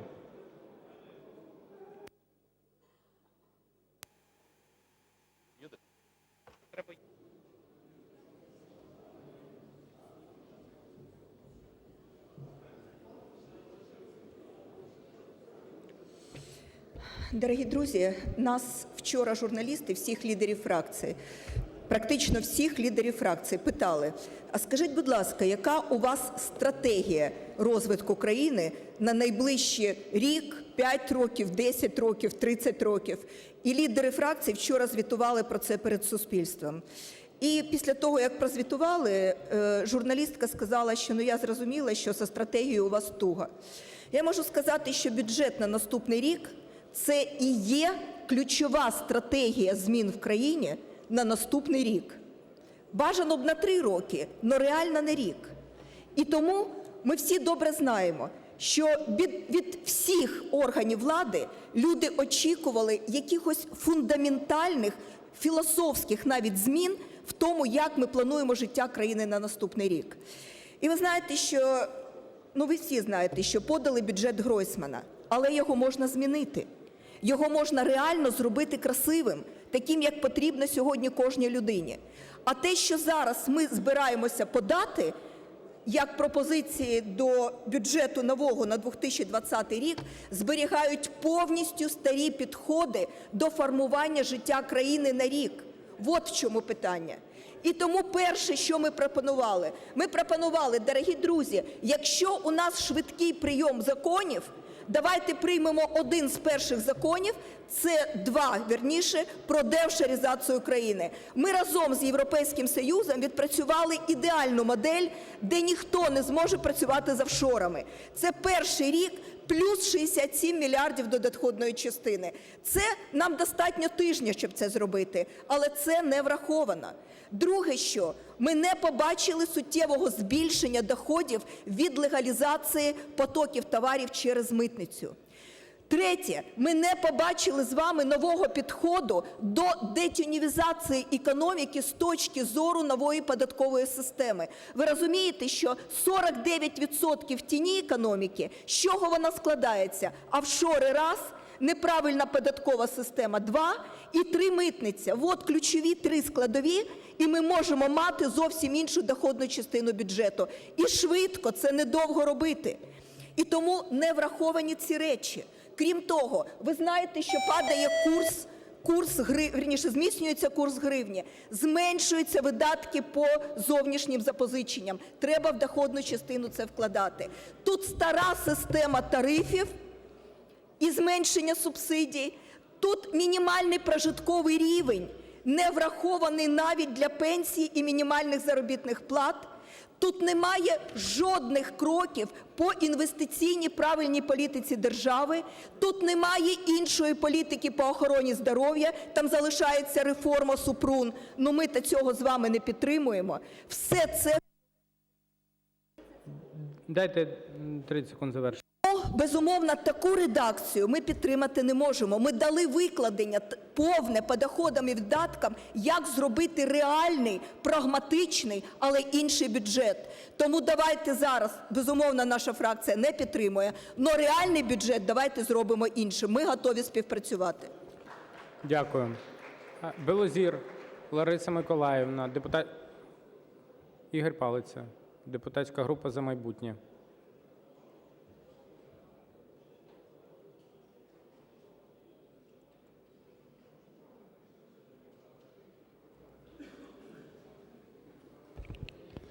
Доброго дня, шановні колеги.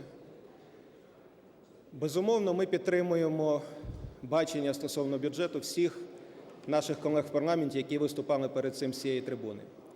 Бюджет недолугий, бюджет не для людей, бюджет не для України і не для українців. В нас була довга дискусія в групі, підтримувати бюджет в першому читанні чи не підтримувати. І я вам скажу, що ми дійшли до думки і закликаємо, колеги, вас підтримати бюджет в першому читанні. Якщо ми зараз його повернемо уряду, уряд нічого з ним не зробить. Уряд не самостійний, уряд нам весь час розповідає про якісь нові зовнішньоекономічні чи зовнішньополітичні запити, що нам треба ще зробити. Ми не дочекаємося нормального бюджету для українців від уряду. Тому, щоб не затягувати час, група «За майбутнє» буде голосувати за бюджет в першому читанні тільки для того, щоб парламент отримав його до себе, бюджетний комітет разом з депутатами почав над ним працювати, і ми разом з вами, разом з фракцією "Слуга народу", всі разом зробили бюджет для України і для українців. І на завершення я хочу звернутися до Міністерства фінансів, звернутися до бюджетного комітету. Те, що сьогодні відбулося з розподілом соціально-економічних грошей, це не добре і не гарно. І, дорогі мої друзі і колеги, я пропоную в подальшому ділити соцеконом, якщо така стаття є і фінансова можливість дозволяє, пропорційно на кожен мажоритарний округ, в незалежності від того, хто в якому комітеті. Не відносьтеся по-скотськи до своїх товаришів-колег, які не знають, що відбувається, і які не приймають участі в бюджетному розподілі. Я не хочу казати розпилі. Давайте один до одного відноситися з повагою, і ми завжди готові один одному протягнути руку і підтримати. Дякую.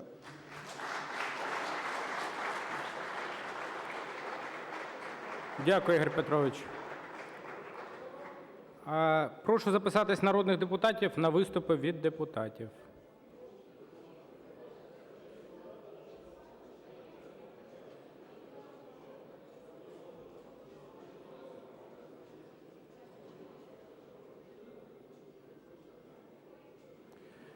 Скорик Микола Леонідович, "Опозиційна платформа – За життя".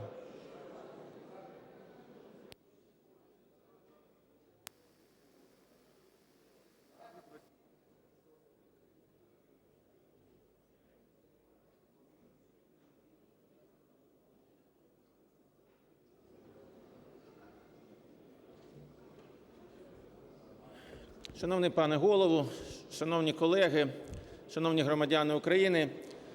Моя колега з фракції "Опозиційна платформа – За життя" Наталія Королевська, виступаючи від фракції, чітко сказала, що наша політична сила не планує підтримувати зазначений законопроект щодо бюджету на 2020 рік. Тому є декілька причин. Перша причина – ми надали більше 200 правок до бюджету. Фактично це був альтернативний варіант бюджету. Жодна з цих правок не прийнята. Я категорично не згоден з колегою, який на запитання щодо наших правок від іншого мого колеги пана Колтуновича сказав, що ці правки були не збалансовані. Це абсолютно не так.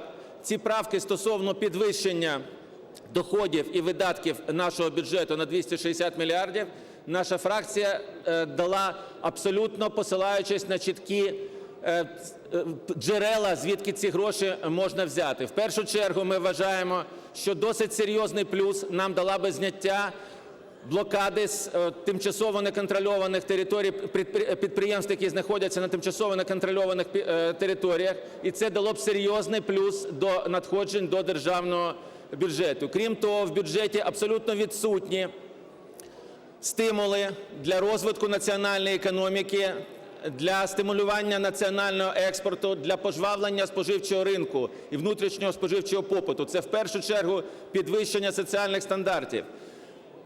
З цієї трибуни вже називалися чіткі цифри.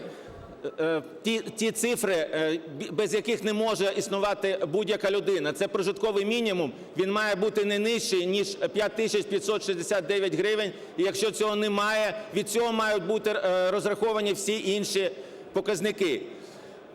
Один такий серйозний момент. Ви закладаєте 4,4 мільярди гривень на здешевлення сільськогосподарських кредитів. При цьому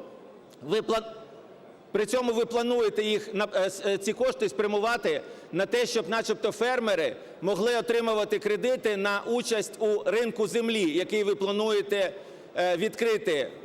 Буквально, я думаю, що плануєте це зробити на наступному тижні. Це абсолютно хибна політика, тому що на сьогоднішній день кредитна ставка Національного банку на рівні 16,5% і ставки кредитів не нижче 21%, вони практично не дають можливості отримувати нормальні кредити, і ці гроші абсолютно не допоможуть розвитку сільськогосподарського сектору.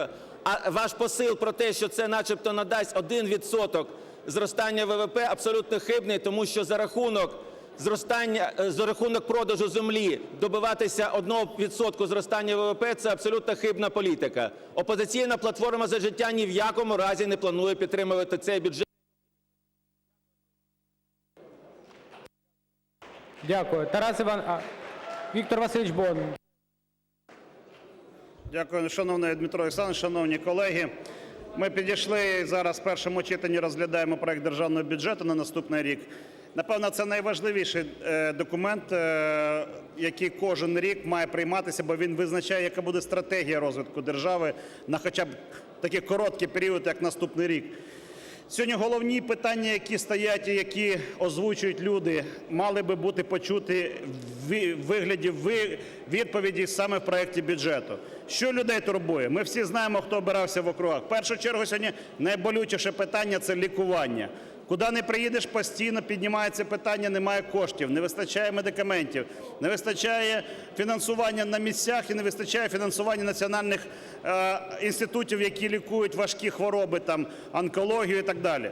Ми внесли правки, які дають можливість профінансувати ці заходи, профінансувати потужні програми лікування дитячих захворювань, інфаркти, інсульти, ці програми профінансувати додатково, онкологію, ці програми профінансувати, бо це людей турбує. Друге. Людей турбують тарифи. Ми неодноразово говорили, виступали і сьогодні, внесли правки, пропонуємо. Замість того, щоб просто субсидії роздавати, включити в наступний бюджет потужні програми енергозбереження. Дайте на місця людям кошти. Вони приведуть заміну вікон, дверей, утеплення будинків, заміну котельного обладнання. Комунальні підприємства так само мають зробити. Тоді ми не будемо тарифи піднімати, будемо знижувати вартість, витрати, які несуть сьогодні споживачі. Третя частина. Що найбільше турбує сьогодні людей? Робота. Ми пропонуємо програми підтримки якраз нових робочих місць. Мають бути програми підтримки малого бізнесу. Коли ти не під 20-25% отримуєш кредит на купівлю обладнання нового під виробництво, а щоб ти мав можливість державну підтримку взяти і отримати, купити нове сучасне обладнання під запуск робочих місць. Якщо ти створюєш підприємство 100 робочих місць, це один рівень підтримки. 500 робочих місць – другий рівень підтримки. Більше 2000 робочих місць – це має бути абсолютно третій рівень підтримки. Отакі програми мають бути до другого читання підготовлені, враховані, тоді в Україну почнуть повертатись молодь. І останнє – програми підтримки іпотеки, тобто можливість у молоді купити житло в кредит. Ці програми держава має підтримувати, якось стимулювати і показувати в проекті бюджету. Якщо ви не будете це робити, далі молодь буде тікати, бо нема підтримки бізнесу, нема підтримки, де жити і нема ніяких перспектив. Тому ми пропонуємо ці правки врахувати і наступних до другого читання якраз їх розглянути. Ще раз повторюю, лікування програми потужні, програми підтримки промисловості, програми підтримки енергозбереження, програма підтримки створення нових робочих місць. Дякую. Дякую, Віктор Васильович. Колтунович Олександр Сергійович, "Опозиційна платформа – За життя". Шановний пане Голово, шановні народні депутати України, я хотів би сказати і звернути увагу наших слухачів і присутніх на тому, що номінальне зростання доходів і видатків, яке заплановане у 2020 році, нівелюється інфляційно-девальваційними процесами. Ми порахували з урахуванням кумулятивного індексу цін промислової продукції, порахували, що в цінах 2013 року, якщо ми будемо порівнювати, то 2020 до 2019 року падіння на 14,5%. Що це означає? Що на 14,5% зменшуються реальні доходи бюджету, а відповідно і видатки на 2020 рік. Безумовно, влада на 74 гривні піднімає мінімальну пенсію, на 550 гривень мінімальну заробітну плату. Але яка ситуація? Ситуація, для прикладу, Академії наук. Я чому приводив цей приклад? Тому що той самий фонд оплати праці не стимулює і не збільшує реальні доходи працівників наукової сфери. Люди працюють замість 3 робочих дні лише 2 робочі дні. І таких прикладів в державних установах тисячі. Що стосується бюджетної децентралізації, також хотів би звернути увагу, що в реальних показниках ми маємо падіння доходів місцевих бюджетів. Більше того, якщо ми беремо доходи місцевих бюджетів і міжбюджетні трансферти, ця цифра також падає, навіть в номінальних показниках. Я вже не кажу про те, що реальні показники зменшуються. Ну і найголовніше, що я не побачив і чого немає в програмі Кабінету міністрів і в результаті немає в проєкті бюджету.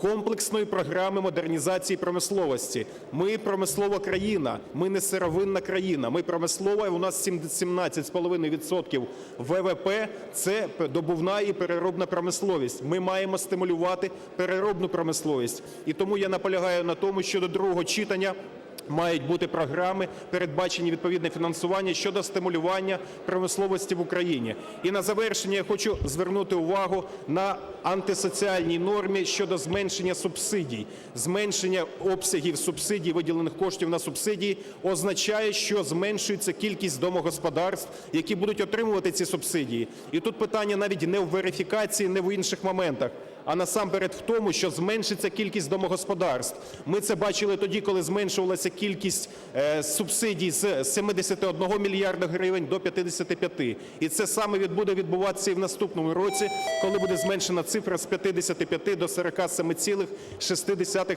мільярдів гривень. І що найголовніше, що це ті сім'ї, які живуть за межею бідності, це ті люди, які виживають на мінімальні фіксовані доходи. Тому наша пропозиція все-таки повернути хоча б на минулорічний обсяг виділених коштів для того, щоб люди могли б мінімально покрити вартість комунальних послуг. Дякую. Дякую, Олександре Сергійовичу.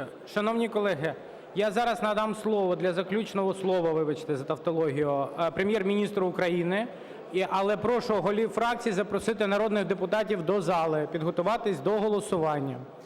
Надаю слово Прем'єр-міністру України Олексію Валерійовичу Гончаруку.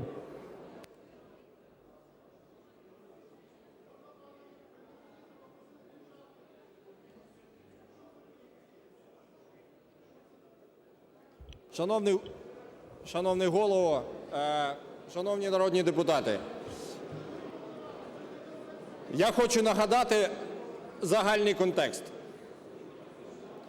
Ми з вами почали працювати дуже недавно. Протягом перших 2 тижнів ми повинні були внести проект бюджету відповідно до закону. Ми це зробили. Після цього комітет бюджетний, тобто депутати, опрацьовували пропозиції. Ми на цьому етапі втручатися в бюджет не можемо. Сьогодні я вам дякую за готовність і прошу вас підтримати пропозиції ваших колег до бюджету. Зараз наші колеги завершують підготовку макропрогнозу на наступний рік. Тобто ми зрозуміємо з вами, скільки грошей у нас реально буде. Тому що немає сенсу ділити те, чого немає. Наше завдання зараз – зрозуміти реалістичну статтю доходів і до 2 листопада подати з урахуванням всього того, що ви сказали, нормальний справжній документ, який ми зможемо дискутувати до другого читання. Це для розуміння загального контексту. Ми вже з вами зробили багато для детінізації економіки. Ви проголосували 2 важливих законопроекти по боротьбі з контрабандою. З 1 листопада ми очікуємо, що повноваження перейдуть до нової створеної митниці. Ви же підтримали ряд законопроєктів, спрямованих на те, щоб стало менше сірої економіки. Просто вони працюють не отак, не одразу. Це важливо розуміти. Зараз у вас на розгляді знаходяться законопроекти 1209, 1210, які по суті є законопроектами про деофшоризацію і про, по суті, боротьбу з олігархами. Тому ми на правильному шляху, колеги, але треба пам'ятати, що країну розвалювали десятками років, а у нас з вами поки що пару тижнів роботи. Тому я прошу вас підтримати цей документ, який підготовлений вашими колегами в бюджетному комітеті. Це пропозиції нам, уряду, ми їх врахуємо. Більше того, ми почули всі ті пропозиції, які про енергозбереження важливі, про інфраструктурні проекти. Все це буде враховано. Ми чесно подивимося, скільки у нас грошей, і разом з вами продискутуємо, як їх найефективніше витратити. Я вам дуже дякую, прошу підтримати. Дякую. Шановні колеги, обговорення у першому читанні проекту Закону України про Державний бюджет України на 2020 рік завершено. Зараз ми переходимо... З мотивів Трухін. Почекайте, зараз, поки колеги займають свої... Він від комітету, все. Шановні колеги, ми зараз голосуємо за основу, а після цього будемо голосувати за прийняття постанови в цілому. Ми не голосуємо бюджет в цілому, ми приймаємо постанову. Просто, щоб ви всі розуміли. Шановні колеги, даю слово Трухіну Олександру Миколайовичу від комітету. Хвилина з мотивів. Дякую. Ще раз хочу зазначити, що Комітет з питань бюджету рекомендує Верховній Раді України за основу та в цілому підготовлений комітетом проект постанови 2020 щодо висновків та пропозицій до законопроекту з уточненнями у доданому листі від комітету, який був мною озвучений протягом моєї доповіді. Дякую. Дякую. Шановні колеги, прошу підготуватись до голосування. Відповідно до статті 157 Регламенту Верховної Ради України ставлю на голосування підготовлений Комітетом з питань бюджету проект Постанови реєстраційний номер 2000-П про висновки та пропозиції до проекту Закону України про Державний бюджет України на 2020 рік для прийняття за основу. Готові голосувати? Готові голосувати? Шановні колеги, прошу... Готові? Заходьте, будь ласка. Прошу підтримати та проголосувати.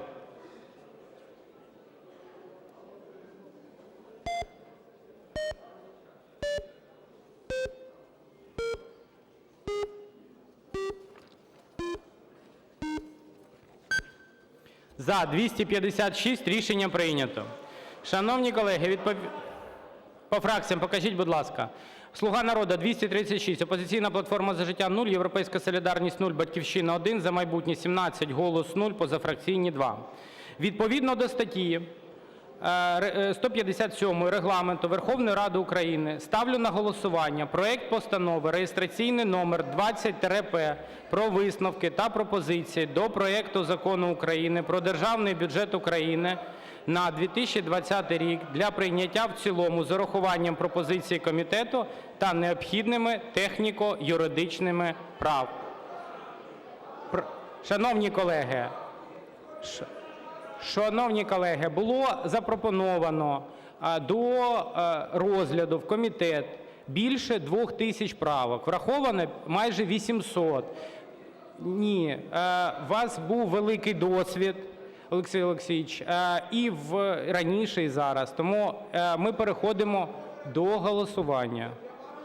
Я розумію, так. Шановні колеги. Так. Шановні колеги, прошу підготуватись до голосування. Готові голосувати? Дякую. Прошу підтримати та проголосувати.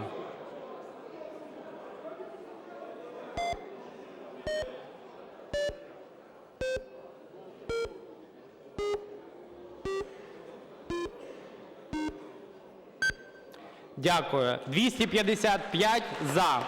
Шановні колеги, я думаю, по фракціям покажіть, будь ласка.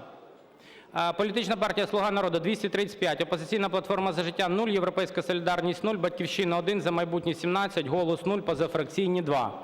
Шановні колеги, я від вашого імені хотів би звернутись до уряду, врахувати всі ті пропозиції, які надійшли від народних депутатів та були опрацьовані в комітеті. Я сподіваюсь на збалансовану, коректну позицію наших колег, і що в бюджеті на 2020 рік будуть враховані інтереси народу України. Дякую. Шановні колеги, переходимо до наступного питання порядку денного. Вам до розгляду запропонований проект Закону про внесення змін до деяких законів України у зв'язку з відокремленням діяльності з транспортування природного газу. Для того, щоб включити до порядку денного пленарного засідання, нам необхідно проголосувати та набрати 226 голосів. Шановні колеги, прошу підготуватись до голосування. Готові голосувати? Прошу підтримати та за включення в порядок денний. Прошу підтримати та проголосувати.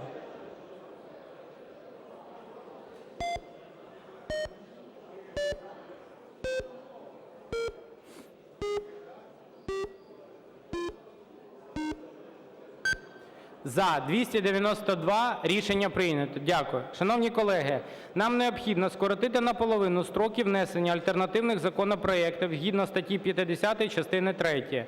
Теж необхідно отримати підтримку в 226 голосів народних депутатів України. Прошу підтримати та проголосувати.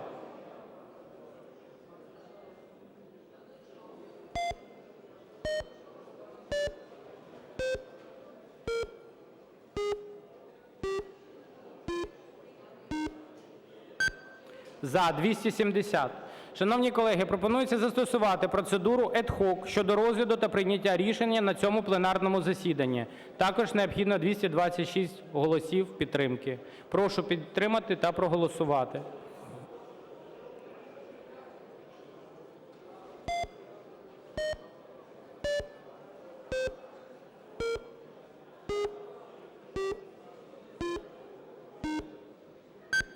За – 268. Рішення прийнято. Шановні колеги, пропонується розглянути вищезазначений законопроект за скороченою процедурою. Прошу підтримати та проголосувати.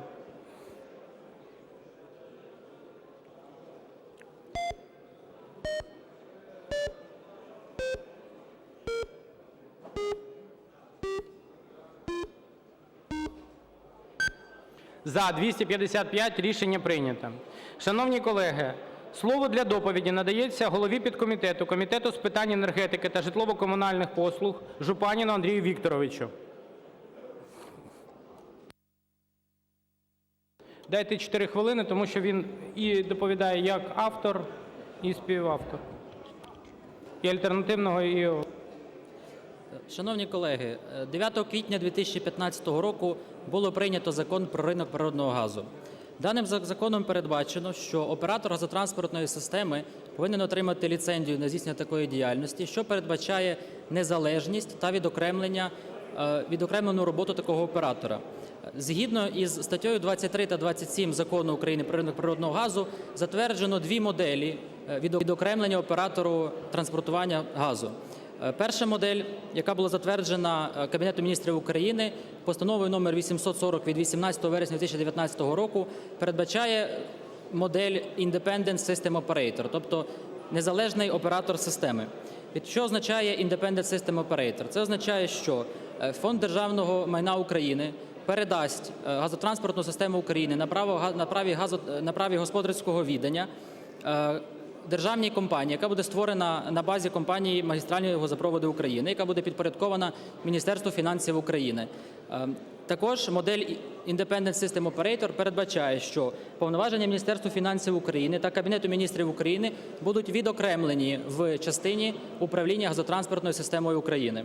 Окрім цього, за Кабінетом Міністрів України залишаться повноваження щодо прийняття найважливіших рішень щодо діяльності оператора газотранспортної системи України. Чому важливим є прийняття того закону, який ми сьогодні розглядаємо? По-перше, без прийняття цього закону ми не пройдемо сертифікацію оператора газотранспортної системи. Таким чином, ми не матимемо незалежного оператора. По-друге, неприйняття цього законопроекту може зірвати процес переговорів, які наразі відбуваються між Україною та Російською Федерацією щодо продовження контракту щодо транзиту російського газу через територію України. І по-третє, нам потрібно показати європейському співтовариству та європейським партнерам, що ми виконуємо свої зобов'язання, які передбачені третім енергетичним пакетом, а також Законом України про ринок природного газу. Даний законопроект було уже підтримано Кабінетом Міністрів України, Укртрансгазом, Нафтогазом, енергетичним співтовариством. Буквально сьогодні ми отримали листа від енергетичного співтовариства, яке закликає нас прийняти даний законопроект і розглянути його в тих строках, які нам дозволені регламентом. Ми від імені комітету, ми розглядали даний законопроект на комітеті під час нашого вчорашнього засідання. У нас були доволі жваві дискусії щодо нього. Ми розуміємо, що законопроект потребує доопрацювання. Наскільки я розумію, було погоджено, що буде створена робоча група, після якої буде проведено ще одне засідання комітету, і законопроект буде доопрацьований. Це надзвичайно важливий законопроект. Ніхто не говорить про відчуження або про здачу національних інтересів. Мова йде про створення незалежного оператора, який буде відповідати тим вимогам, які діють в межах енергетичного співтовариства. Тому рекомендується прийняти законопроект 2239-1 альтернативний в редакції авторів цього законопроекту. Дякую за увагу. Дякую, Андрій Вікторович. Прошу записатись 2 – за, 2 – проти від фракції, вибачте.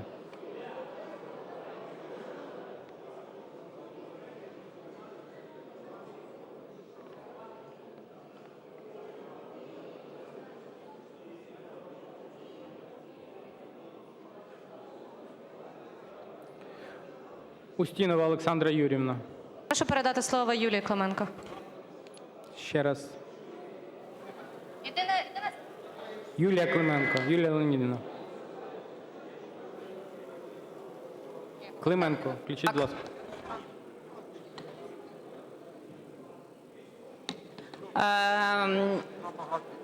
Колеги, ми розуміємо, для чого цей законопроект. Ми розуміємо, що прийняття цього законопроекту дасть нам більш тверду позицію в переговорах з Європейським Союзом і з Російською Федерацією для транзиту газу, що забезпечить нас транзитом на наступний рік і пізніше. А це, я вам хочу сказати, біля $3 мільярдів доходів нашого бюджету. Тому партія «Голос» і фракція «Голос» буде підтримувати цей законопроект в першому читанні. Але ми вас дуже просимо прибрати правку, яка запропонована комітетом, і вона роздана в наших матеріалах, що стосується контролю над оператором газотранспортної системи. Розділення 51 на 49 категорично неприйнятно. Просимо забрати цю правку, і ми подамо відповідно свої правки до другого читання. Інакше ми 10 секунд. Інакше в другому читанні ми не готові голосувати за цей законопроект, навіть при тому, що є важлива ситуація в країні. Дуже дякую. Дякую. Герус Андрій Михайлович. Дякую. Ми дійсно готові цю правку прибрати, яка була з голосу на комітеті, і сьогодні проголосувати цей законопроект в редакції автора законопроекту, тобто без цієї правки.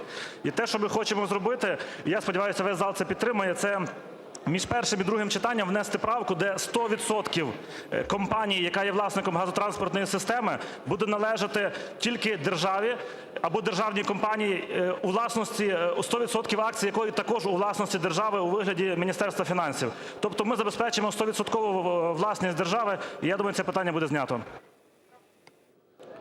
Дякую. Королевська Наталія Юріївна, я так розумію.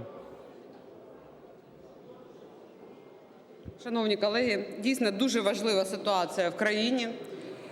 А важлива не тому, що, на жаль, 5 хвилин тому ми проголосували за бюджет України, де ми чомусь не побачили незалежного уряду, правильних тарифів, не побачили додаткових субсидій для людей, пенсій та заробітних плат. Чомусь ми це питання з вами не поставили уряду, як людям сьогодні вижити на пенсію $58, не зменшуючи тарифи. Ну зараз ми говоримо Independent System Operator. Це дуже важливо. Так, але ще більш важливо сьогодні бачити незалежний уряд, який би працював на кожного громадянина в нашій країні. А ми бачимо поки що незалежного Коболєва, який отримує сумасшедші заробітні плати, премії і все інше. А люди всі сплачують за ці тарифи, за його заробітні плати, за ту ситуацію, яка зараз склалася в країні. Тому ми наполягаємо на тому, що в першу чергу ми хочемо почути тарифну політику уряду, в першу чергу ми хочемо побачити, як сьогодні людям сплатять субсидії, як людям дадуть нормальні тарифи, нормальні пенсії, а після цього ставити таку позицію сьогодні парламент, що все, караул, приймайте, тому що ми там щось десь не врятували. Свого часу Юрій Бойко разом з Віктором Медведчуком приїхали і показали, що є бажання сьогодні і готовність підписувати контракт з Росією, є можливість отримати сьогодні скидку, що можна сьогодні дати людям нормальну ціну на газ, і не треба зараз маніпулювати цією ситуацією. Ми не підтримуємо це рішення і вважаємо, що таке рішення сьогодні в нашій країні неприпустимо. Дякуємо за увагу. Дякую. Ірина Володимирівна Геращенко.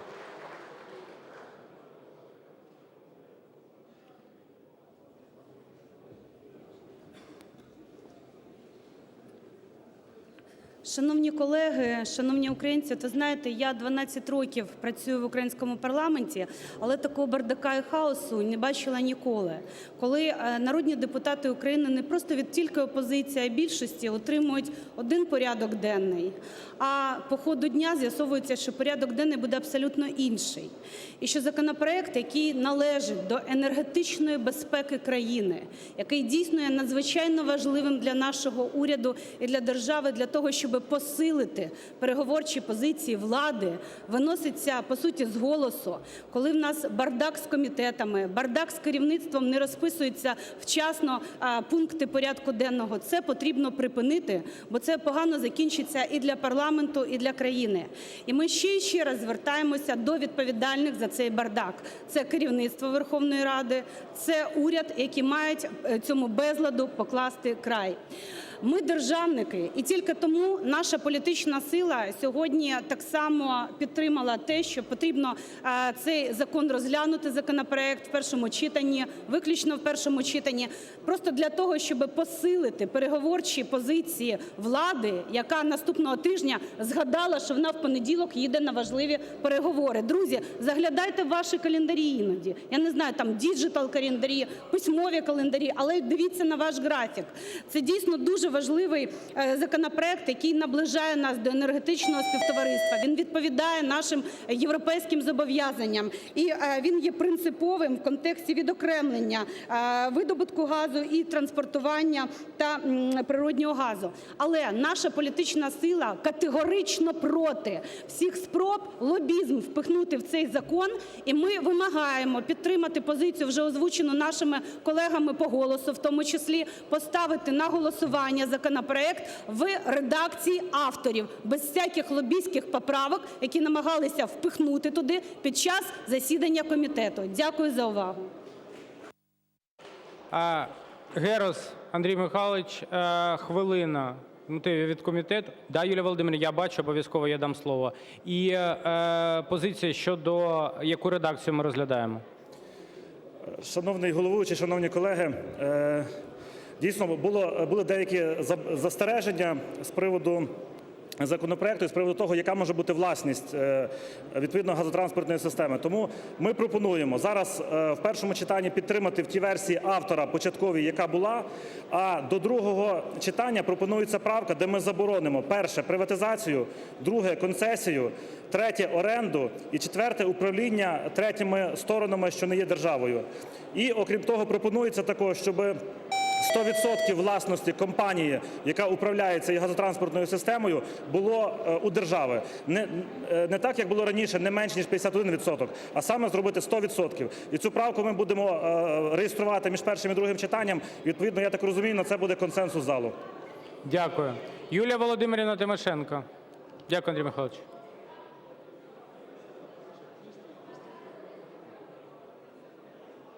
Колеги, пропустіть, будь ласка, Юлію Володимирівну. Вас багато.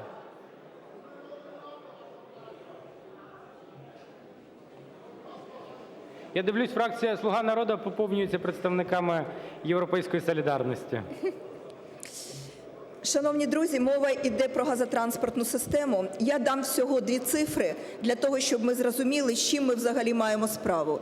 Наша газотранспортна система друга за потужністю на європейському континенті, і вона має унікальні природні газові сховища, які в принципі безцінні. Для того, щоб побудувати цю газотранспортну систему з нуля, треба 300 мільярдів євро. Це 3 ВВП країни. Ну, на всяк випадок, щоб ми відчували масштаб. І крім того, вона приносить нам доходів 3 мільярда доларів щорічно. Це всі видатки, які йдуть на оборону країни. По розміру це одне і те саме. Можу сказати, що вже десь 15 років на цю систему йде полювання.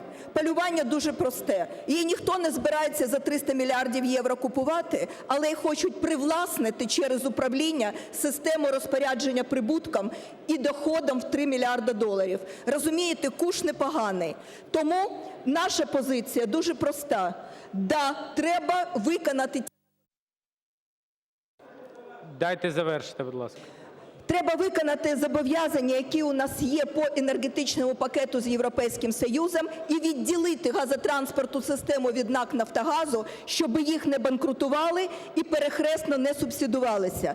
Це потрібно, але це може бути тільки державне підприємство, яке заборонено до приватизації, управління, концесії і будь-яких інших маніпуляцій. Трубу завантажити природним газом ми, як Україна, з вами зможемо. Це ЛНЖ-термінали Одеська і Миколаївська область і збільшення видобутку нашого газу. Ми можемо заробити вдвічі більше на експлуатації нашої газотранспортної системи. Я хочу подякувати фракції «Слуга народу» за те, що сьогодні вранці, коли ви зібралися, ви по-державницьки віднеслись до цього питання, і ви теж прийняли рішення, що ніякої приватизації, концесії, управління і так далі. В першому читанні ми не будемо голосувати, але в другому, якщо будуть ці правки, ми проголосуємо разом з вами і захистимо нашу унікальну стратегічну власність. Дякую. Дякую.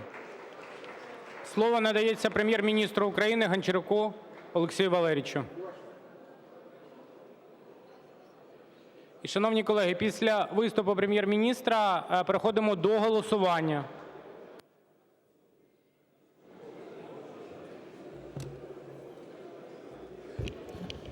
Колеги, ситуація наступна.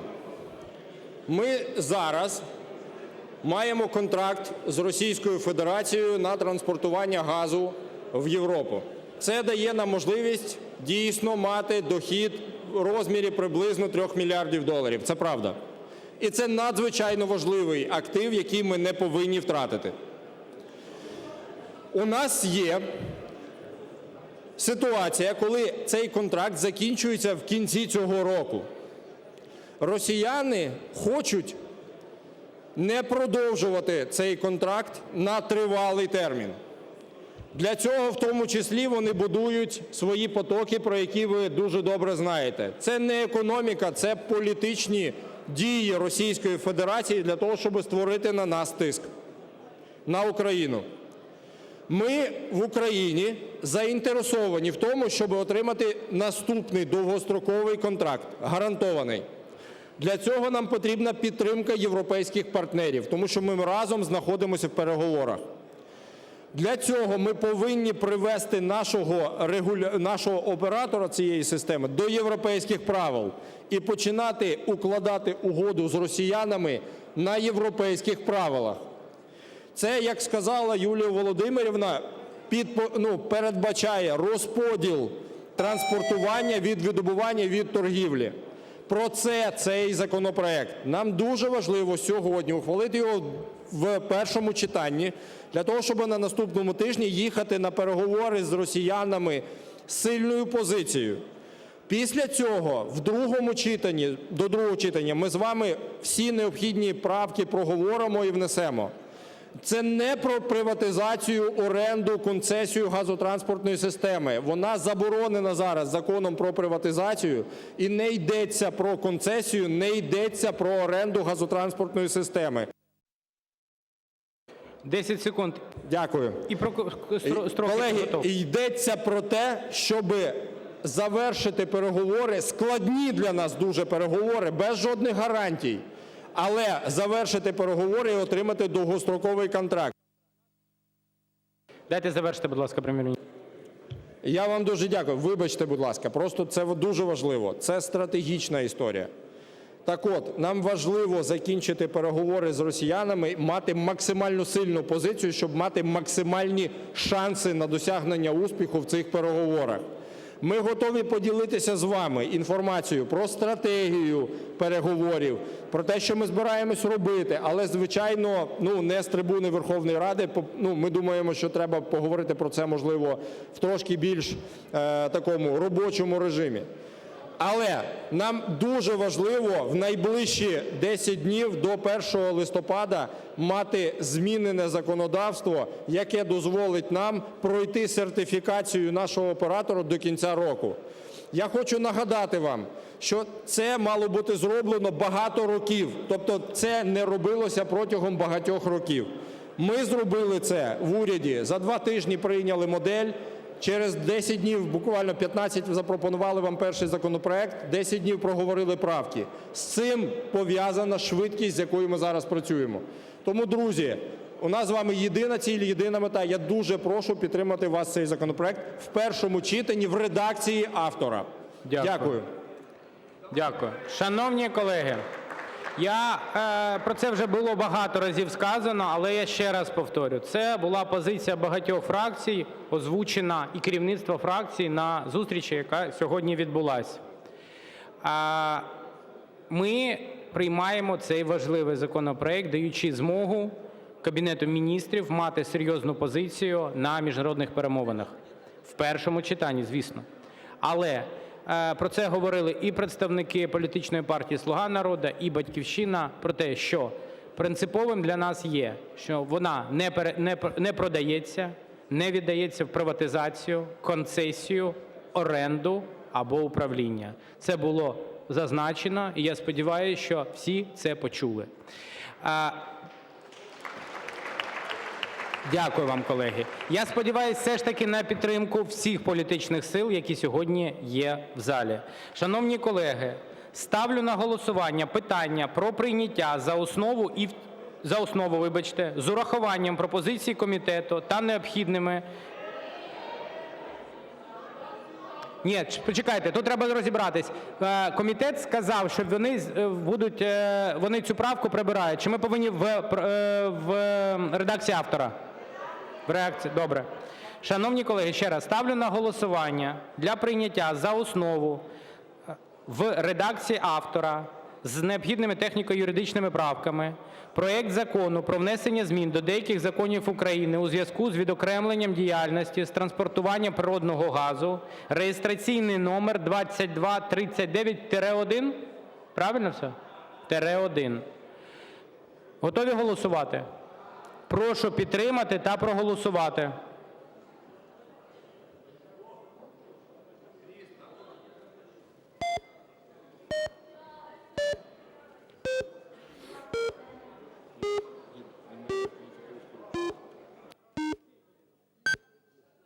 За – 286, проти – 18, утримались – 19. Дякую, рішення прийнято. 1 хвилину. Олексій Валерійович, 30 секунд. Да, дякую. Зараз покажу. Зараз. Колеги, дивіться, я вже сказав про те, що ця робота вона мала проводитися роками. Ми в дуже скороченому режимі зараз, на жаль, працюємо. Цей режим диктується переговорами. Нам дуже важливо до 1 листопада мати проголосований цей закон до другого читання. Це означає, що нам потрібна скорочена процедура, якщо я правильно розумію. Да. Але ми готові сьогодні, будь-який інший день, в будь-яких форматах проговорювати, давати всі матеріали. Це не наша забаганка, це вимога процедури сертифікації. Я прошу не розходитись, народних депутатів. У нас, колеги, для розуміння, нам станом на 31 грудня потрібен сертифікований оператор. Процедура сертифікації триває близько 2 місяців. Там вона жорстко регламентована. Тому я прошу дуже сильно підтримати скорочену процедуру, і ми підемо з вами в дискусію по суті. Дякую. Дякую. Шановні колеги, згідно пропозиції, яка надійшла від Прем'єр-міністра України, ставлю на голосування. По фракціям покажіть минуле голосування. Відповідно до частини 2 статті 116 Регламенту Верховної Ради України ставлю на голосування пропозицію про скорочення наполовину строків до другого читання законопроекту реєстраційний номер 2239-1. Готові голосувати? Прошу підтримати та проголосувати.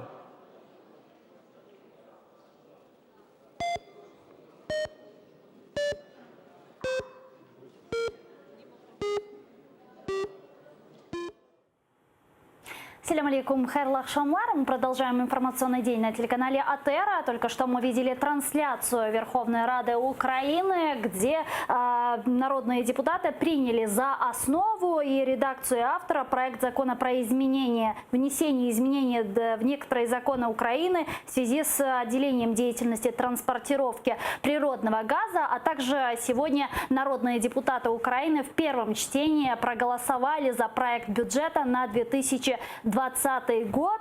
Гость нашей студии Александр Мусиенко, эксперт, руководитель Центра военно-правовых исследований.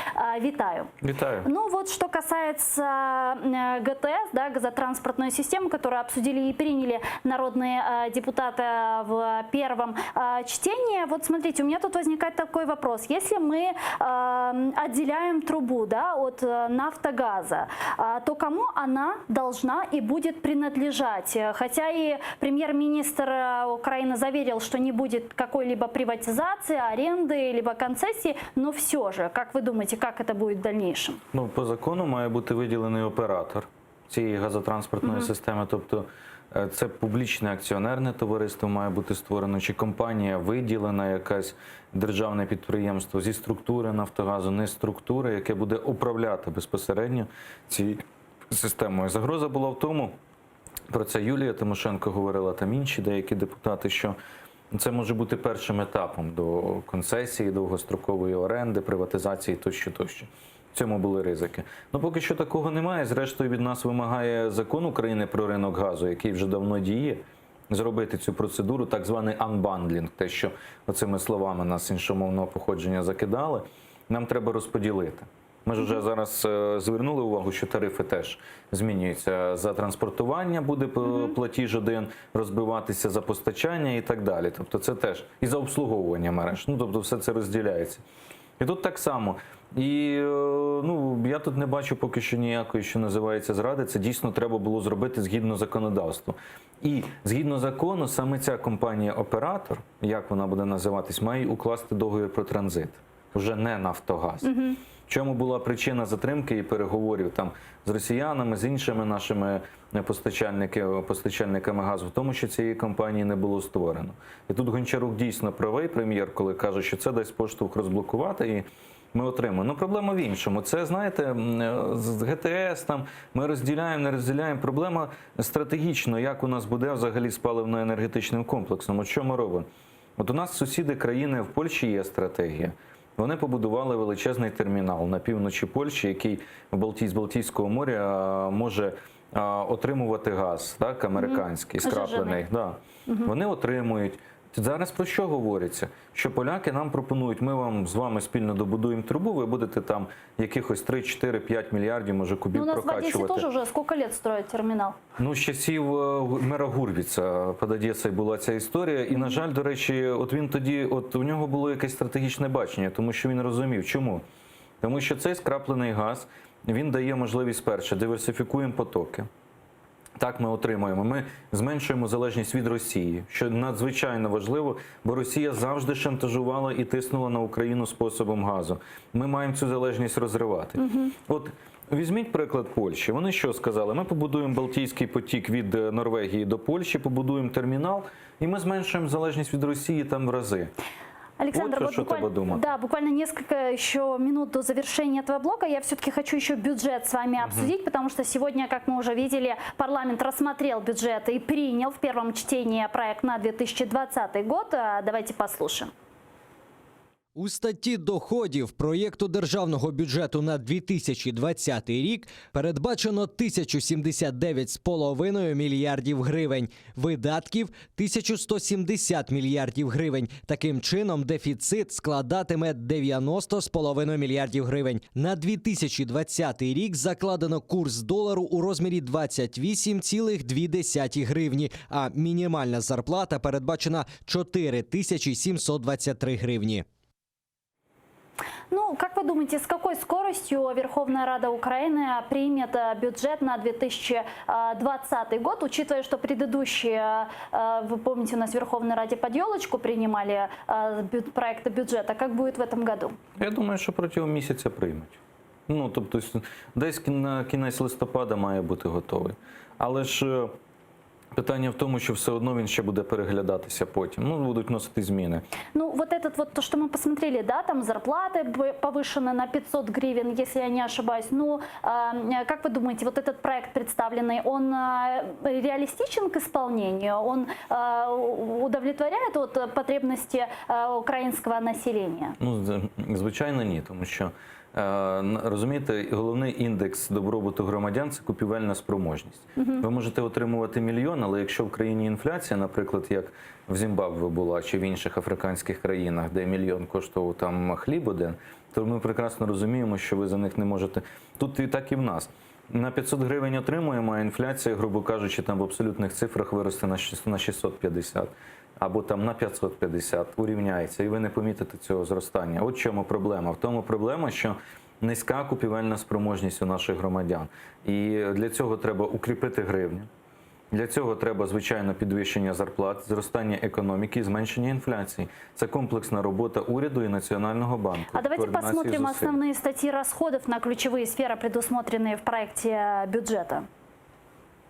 Видатки на національну безпеку і оборону в проєкті бюджету складають близько 246 мільярдів гривень. Видатки на розвиток дорожньої інфраструктури – майже 74,5 мільярдів гривень. Державний дорожній фонд – близько 70 мільярдів гривень. Видатки на освіту – понад 136 мільярдів гривень. На охорону здоров'я мають спрямувати 108 мільярдів. На розвиток культури та інформаційну царину спрямують понад 8,5 мільярдів гривень. Ну вот мы видим, что на оборону выделено почти 250 миллиардов, а вот на культуру как-то 8,6. Насколько, по-вашему, объективно распределены государственные деньги? Ні, ну, звичайно, оборону треба фінансувати і армію, тому що Україна перебуває в війні. Більше того, буквально сьогодні інтерв'ю заступника начальника Генерального штабу Збройних сил про те, що Росія не полишає планів і є загроза повномасштабної агресії проти України. Зрозуміло, що з цих підстав фінансувати безпеку і оборону потрібно. Але навіть ці цифри, Генштаб дає статистику, що недофінансовані базові потреби. Ну, тобто ми поки що маємо, на жаль, бюджет утримання. Це ще не бюджет розвитку. Нам треба модернізація військової техніки і закупівля нової. Я маю надію, що нарешті буде прийнята стратегія від розвитку військово-промислового комплексу.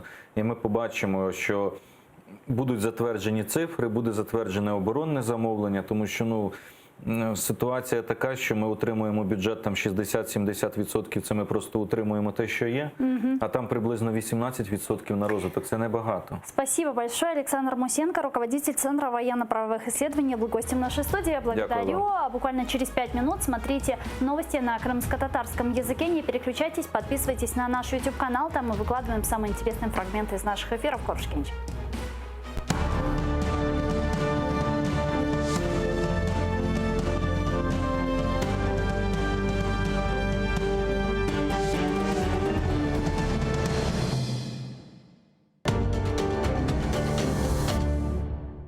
Россия в опасности. Пропала чашка Путина. Ее так пиарили, так воспитывали в народе любовь к чашке. Кто теперь будет преемником?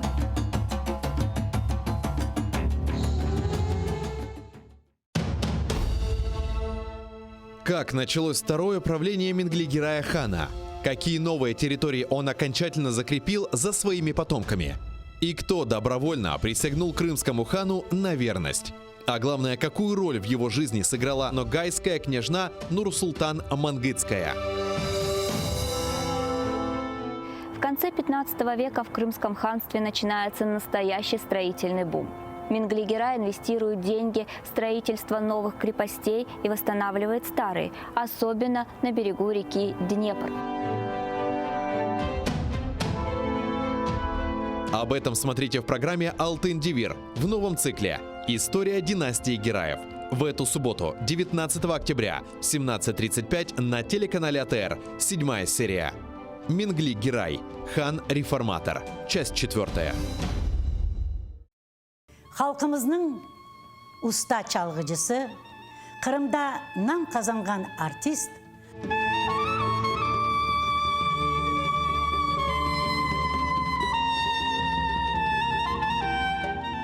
Sanat için can küldüreydi. Bizim halkımızın arasına bir acayip bir türkücü var idi biliyor. 18 Mayıs gecesinde prikaz okulda. Bugünkü hikayemiz Alim Osmanov'a bağışlanan.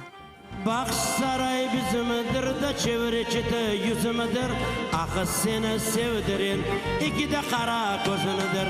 Bak saray bizimdir de çevreçete yüzümüdür.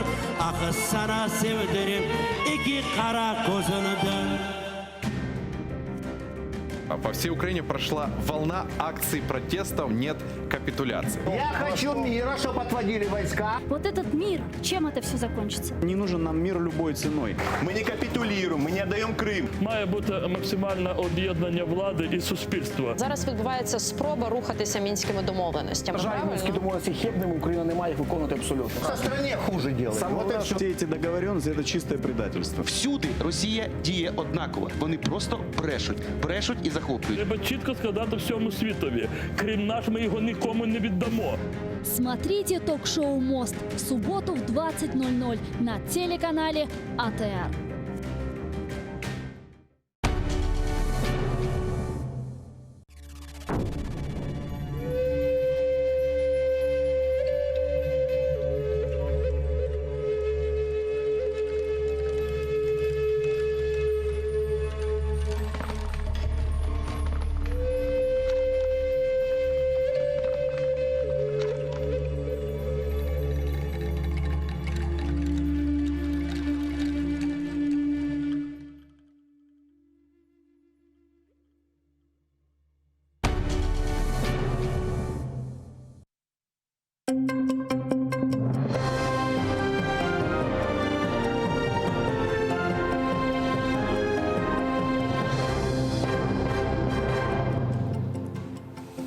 Assalamu alaikum. Cuma kunu hayırlı olsun. Efirde zaman. Bugün октябрьнің 18-і студияда сілер үшін мен Шевкет Наматулаев чалышам.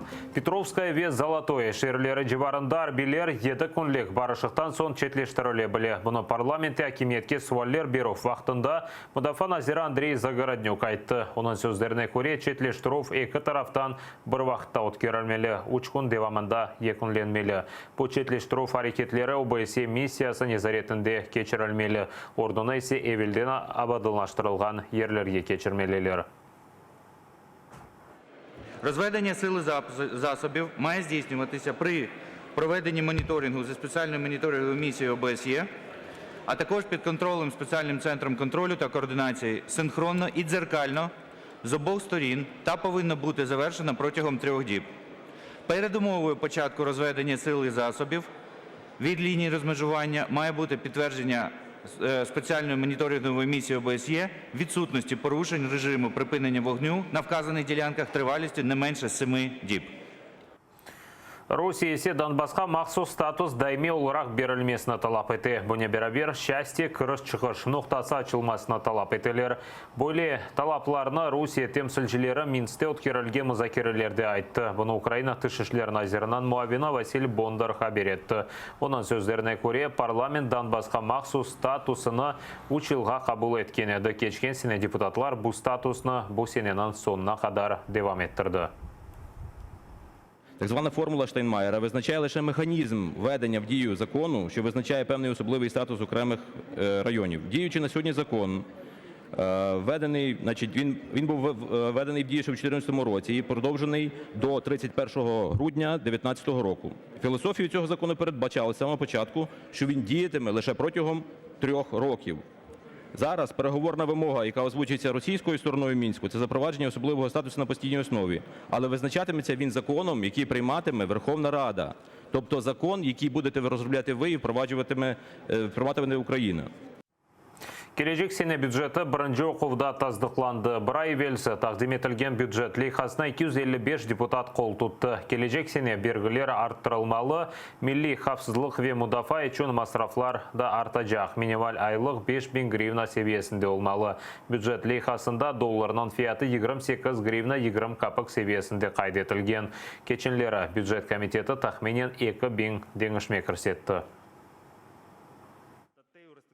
Червона кнопка по бюджету 2020 року, тому що цей бюджет не те, що не є соціальним, не те, що не завершує епоху бідності, а навпаки робить бідних ще біднішими. Конкретно, мінімальна пенсія 1630 гривень перше півріччя, друге 1730 гривень. Що це? Це якесь суттєве підвищення. Вчителям обіцяли $4000 зарплату, тепер навіть на 1 реальну гривню не піднімають заробітну плату. В селу, жодної допомоги селу. Забираються гроші місцевого самоврядування. Бюджет – це відповідальність уряду. Уряд – це відповідальність більшості. А більшість, ви знаєте, у нас монобільшість. Тому питання до бюджету – це в першу чергу до них. Але, безумовно, ми беремо участь у його обговоренні, вносимо в нього відповідні правки.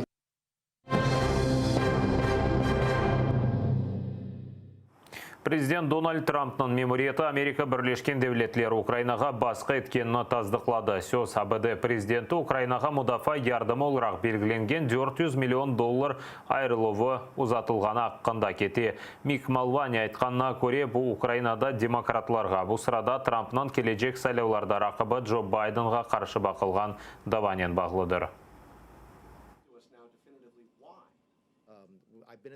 Отже, вимога розслідування щодо демократів була частковою причиною, через яку він наказав відмовити в фінансуванні для України. Зважаючи на те, що сталося 2016-го, звичайно, було частиною хвилювання його щодо корупції, пов'язаної з цією нацією. І це абсолютно доречно.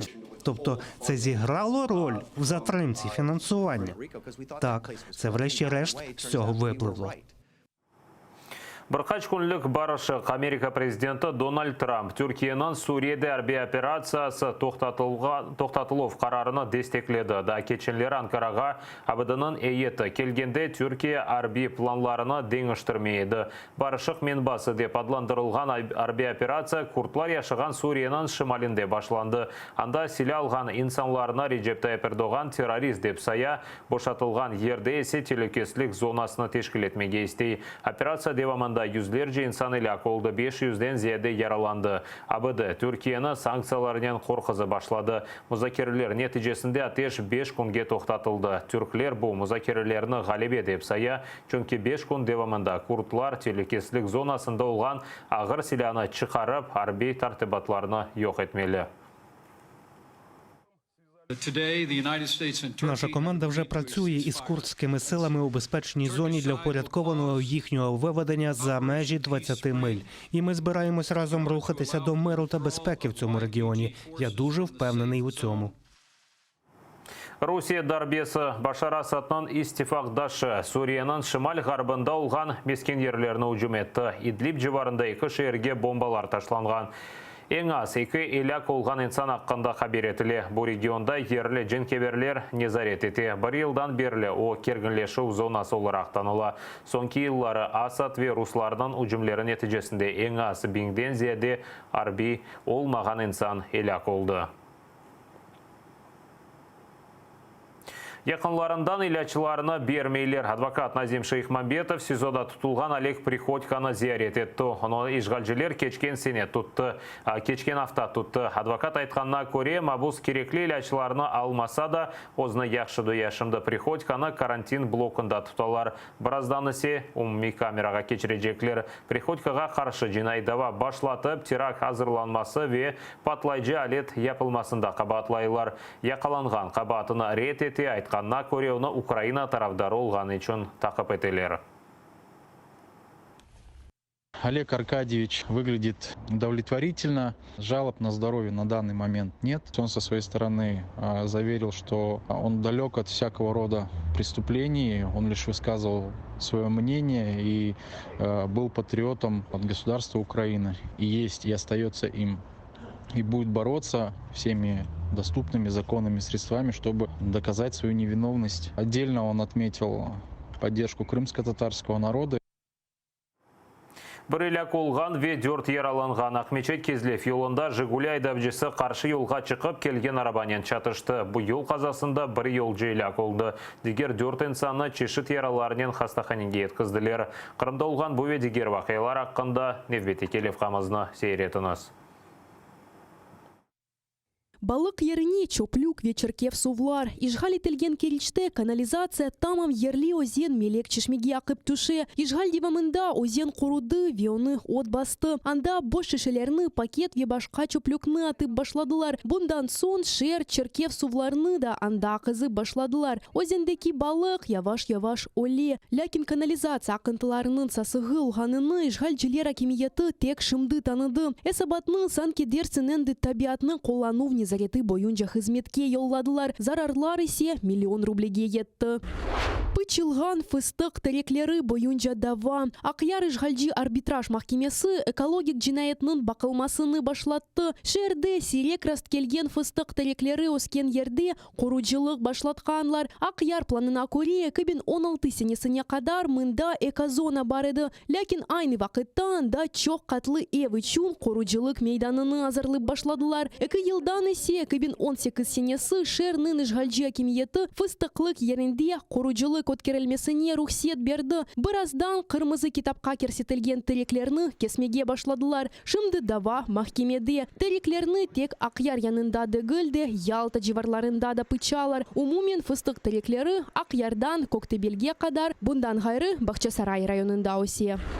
Ватан перверлікні саталар. Ижғал етілген Қырымда айын ойыджилар пара қазанмақ үшін яны бір схеманы уйдурды. Император пара драп ету вазбары әкінжі жан жінкінде Галибеннің 75-ші еллығына бағышланған монета чықарды. Оны бедава алмақ мүмкін, ләкин базылары пара қазанмаға істеді. Қырымлыларға монета сатуы ақында білдірмелерні йоллап, бір монета үшін 300 рублей істейлер. Это не монета, это не медаль, это развод. И в этой медали 75 лет Великой Победы вот на памяти нашей войны, наших дедов, прадедов, кое-кто решил срубить реально неплохого бабла. Владислав Стужук, Заман, АТР. Қырымнан гүзеллігі ижғалынан еллығына Украин ресамлары Константин ве Светлана Шаповаллар Қырымна өз есерлерінде қайтармаға тырышты. Крымская сиюта адлы сергісі Киевнің Миледебият музейінде ноябрьнан біріне қадар чалышыжақ. Сонра есе бұл сергіні Украинаның дигер шерлерінде де тақдим етежеклер. Бачите, це вечір такий, ось лягає вже туман. На море и на горы, на камни туман лягая. Ресам Константин Шаповалов Қырым-ижғал етілмезден евел ерсене омыр арқадашы Светлананен ярымадаға ратланмақ үшін бара еді. Мұқтешем Қырым манзаралары іжади қорантаны еп ілхамландыра еді. Гори, Кримські гори. Мені подобається, що це така хатка старенька така і осінь. І це близько Соколіного. Там декілька сюжетів, декілька картин є. Тут є зображення Криму морського. Морський Крим, це море, це гори, скали кримські, це міста, це види таких міст, як Ялта, Гурзуф, Семіїз, Новий Світ, Балаклава, Бахчисарай, ну і таке інше. Ну, ось такі види Криму, які ми всі пам'ятаємо. Бу сергетек айлеви хатыралар дегил. Ресамлар үшін әркеске Қырым бу Украина олғанына хатырлатмақ ве Қырым мойытыны ресімлерден жанландырмақ мұйым еді. Раиса ханым таныш манзараларны ефкярнен хатырлай. Кожного разу я приходжу на зустріч з якимось одним полотном. Чи то стихією, чи я хочу себе заспокоїти, то дивлюся на тихе море. Недаремно і називається ця виставка «Сюїта». Ви знаєте, тут справді ніби ти потрапляєш в кожну стихію, кожного полотна. І коли море тихе, і коли воно бурлить, і кожну краплинку вимальвано. Лариса ханым үчүн ise Кырым сюитасы сергisi яхшы білген мұқтешем Кырым көшелерін қатырламаға имкан бағышлады. Чүнки әрсене Кырымны зиярет еткен Лариса ханым ішғал етілген сон ярымадаға бармады. Це дуже такі чудові в мене світлі спогади. Сонце, море, гори, поєднання всього в одному. А виставка, вона дуже чудова, вона дуже світла, вона випромінює світло, вона випромінює тепло.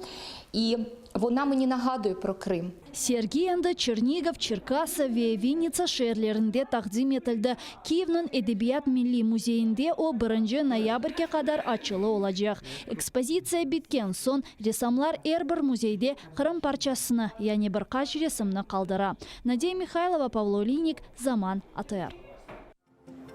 Бұл саатқа зұрылған сонки хаберімізді эфирімізді бүгін яйны девам етемен сесілерінен кележек яйынларымызға қадар сауылқашам көрішкенже.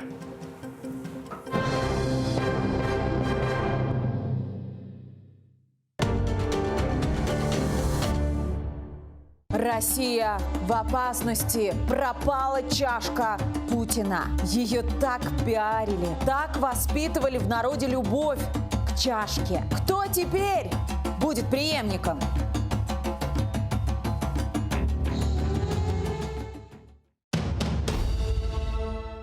Как началось второе правление Менгли-Гирая хана?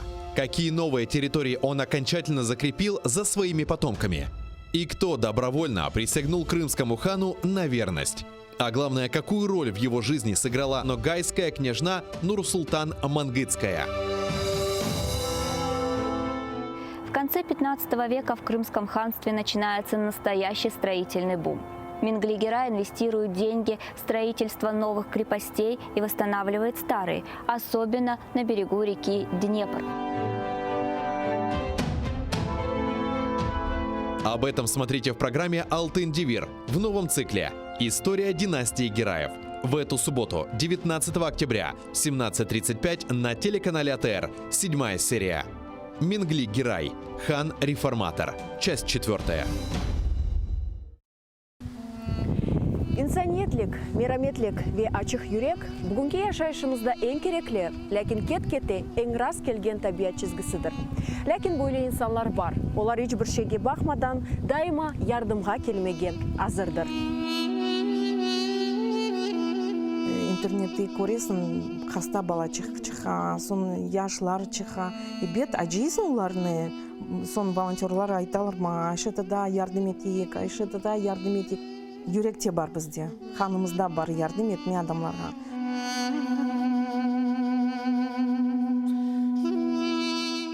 Адамлар бір кетіріп, ашларны олса, пара олса, бүтін язып, хорантаға алып кетейдік.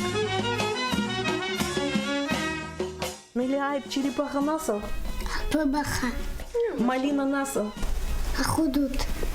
Унамасы, арадығым, хайметтім, ефтихарым, ғорым, көк баяғым. Телімізні жойсақ, біз милеткі бұл өзімізні жойджамыз.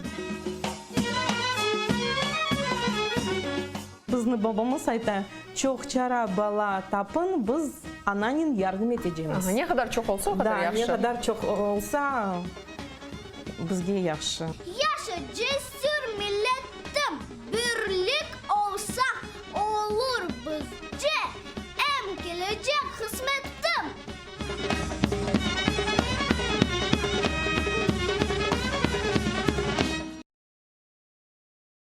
Халқымыздың уста çalgıcısı, Қырымда нам қазанған артист,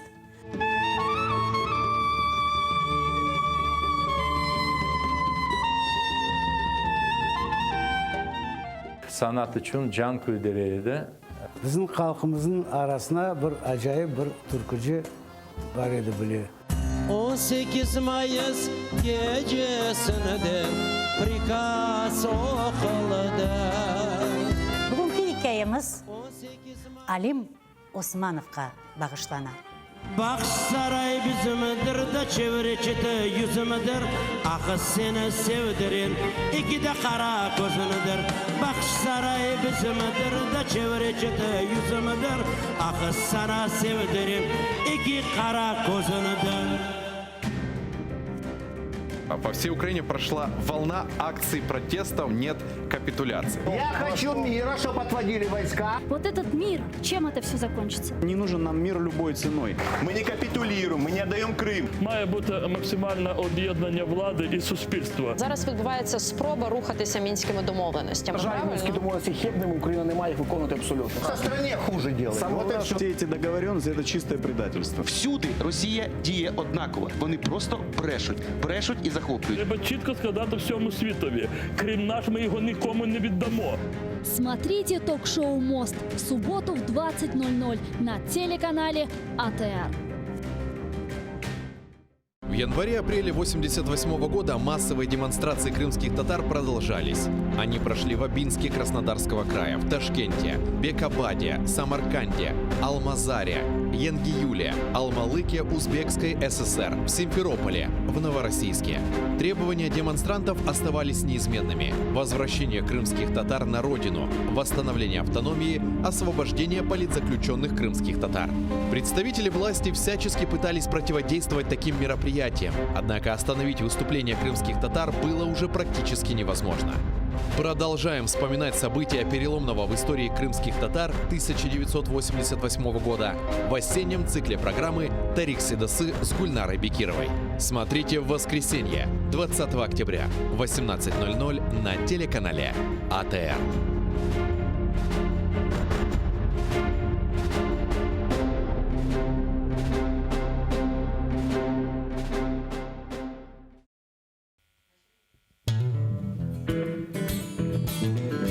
Українська музика багата на колоритні пісні. Знайомство з унікальним гуртом «Сонячна машина», учасники якого є авторами, виконавцями та мультиінструменталістами. Все це ви побачите в ефірі Jungle Studio на телеканалі АТР вже цієї неділі о 19:30. Yemek isterken tarlalar erekler erekler. Layık görsen men yanımda kalayım kalayım. Yemek isterken tarlalar erekler erekler. Layık görsen men yanımda kalayım kalayım.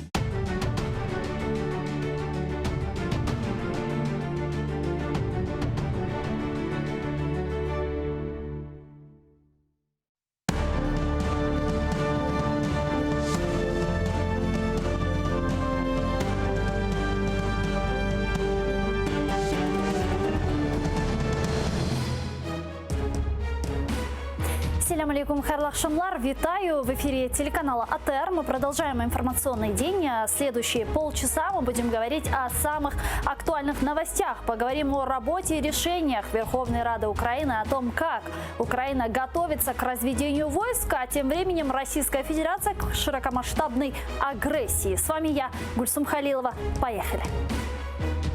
Рада ділить гроші. Депутати вже знають, скільки і кому дістанеться. Комітет Ради хотів втиху встановити правила продажу землі. Втім, щось пішло не так. Росія готується до широкомасштабної військової агресії. Гучна заява Генерального штабу.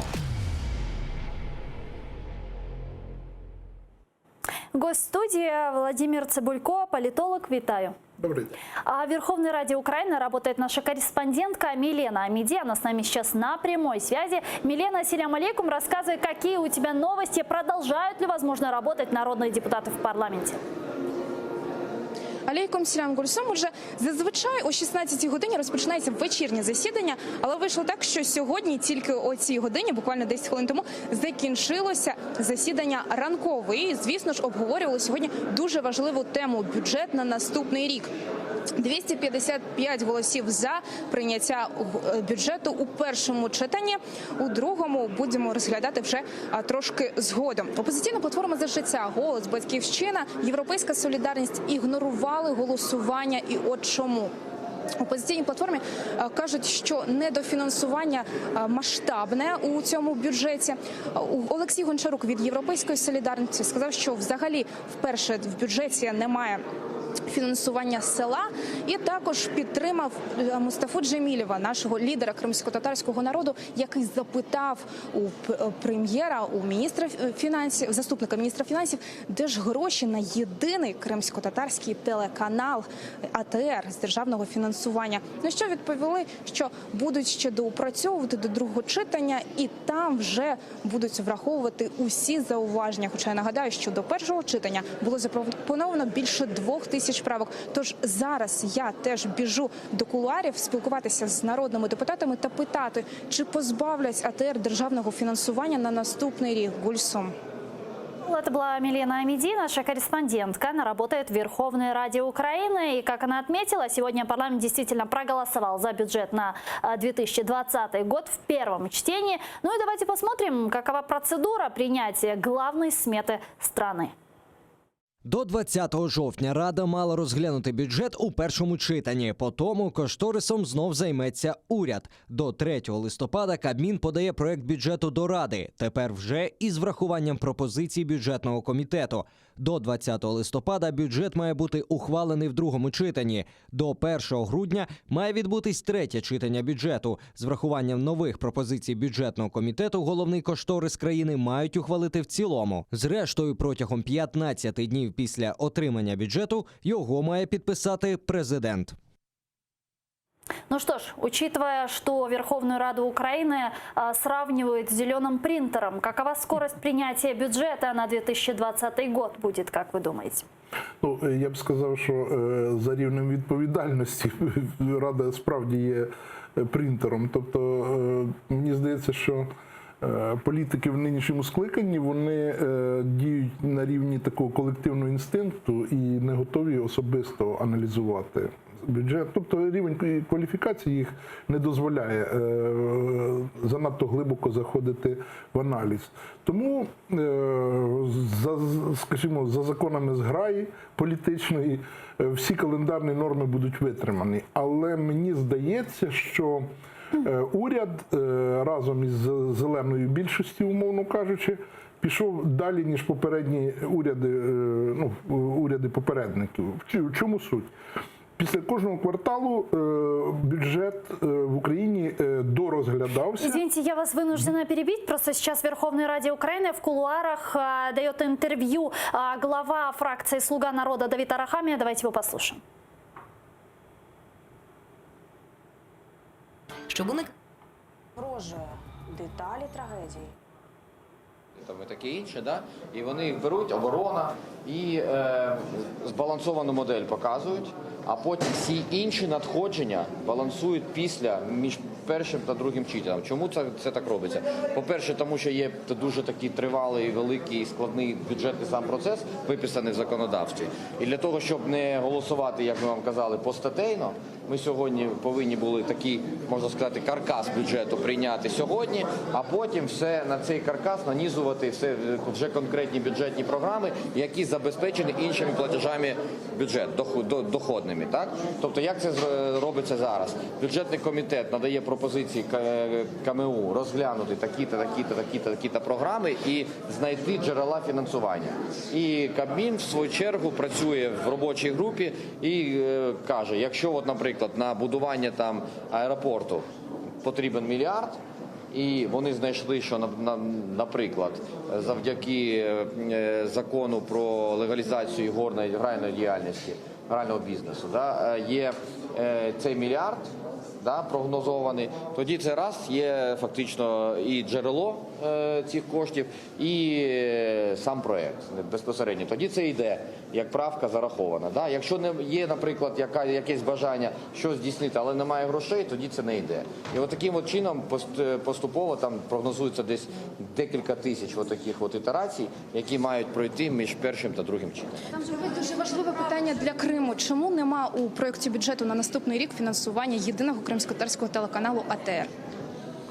Гарне питання, тому що там немає взагалі таких витрат, тому що це, як казав, в каркасі цього не передбачено. Але в майбутньому між першим та другим читанням я знаю, що є багато депутатів, які підтримують АТР взагалі, а вони можуть внести це як пропозицію і надати уряду завдання знайти під це кошти. Тобто от всі такі проекти, як зараз про аеропорт розповідав вам, саме такий же принцип із фінансуванням телеканалів. Тобто загрози закриття немає? Ні, загрози, дивіться, зараз просто от всі ці питання, вони будуть ось наступного тижня сесійного фактично і над цим працювати. Тобто от наступні тижні вони будуть присвячені саме цим процесам, коли є дуже суспільно важливі проекти, але треба знайти під них фінансування. І оце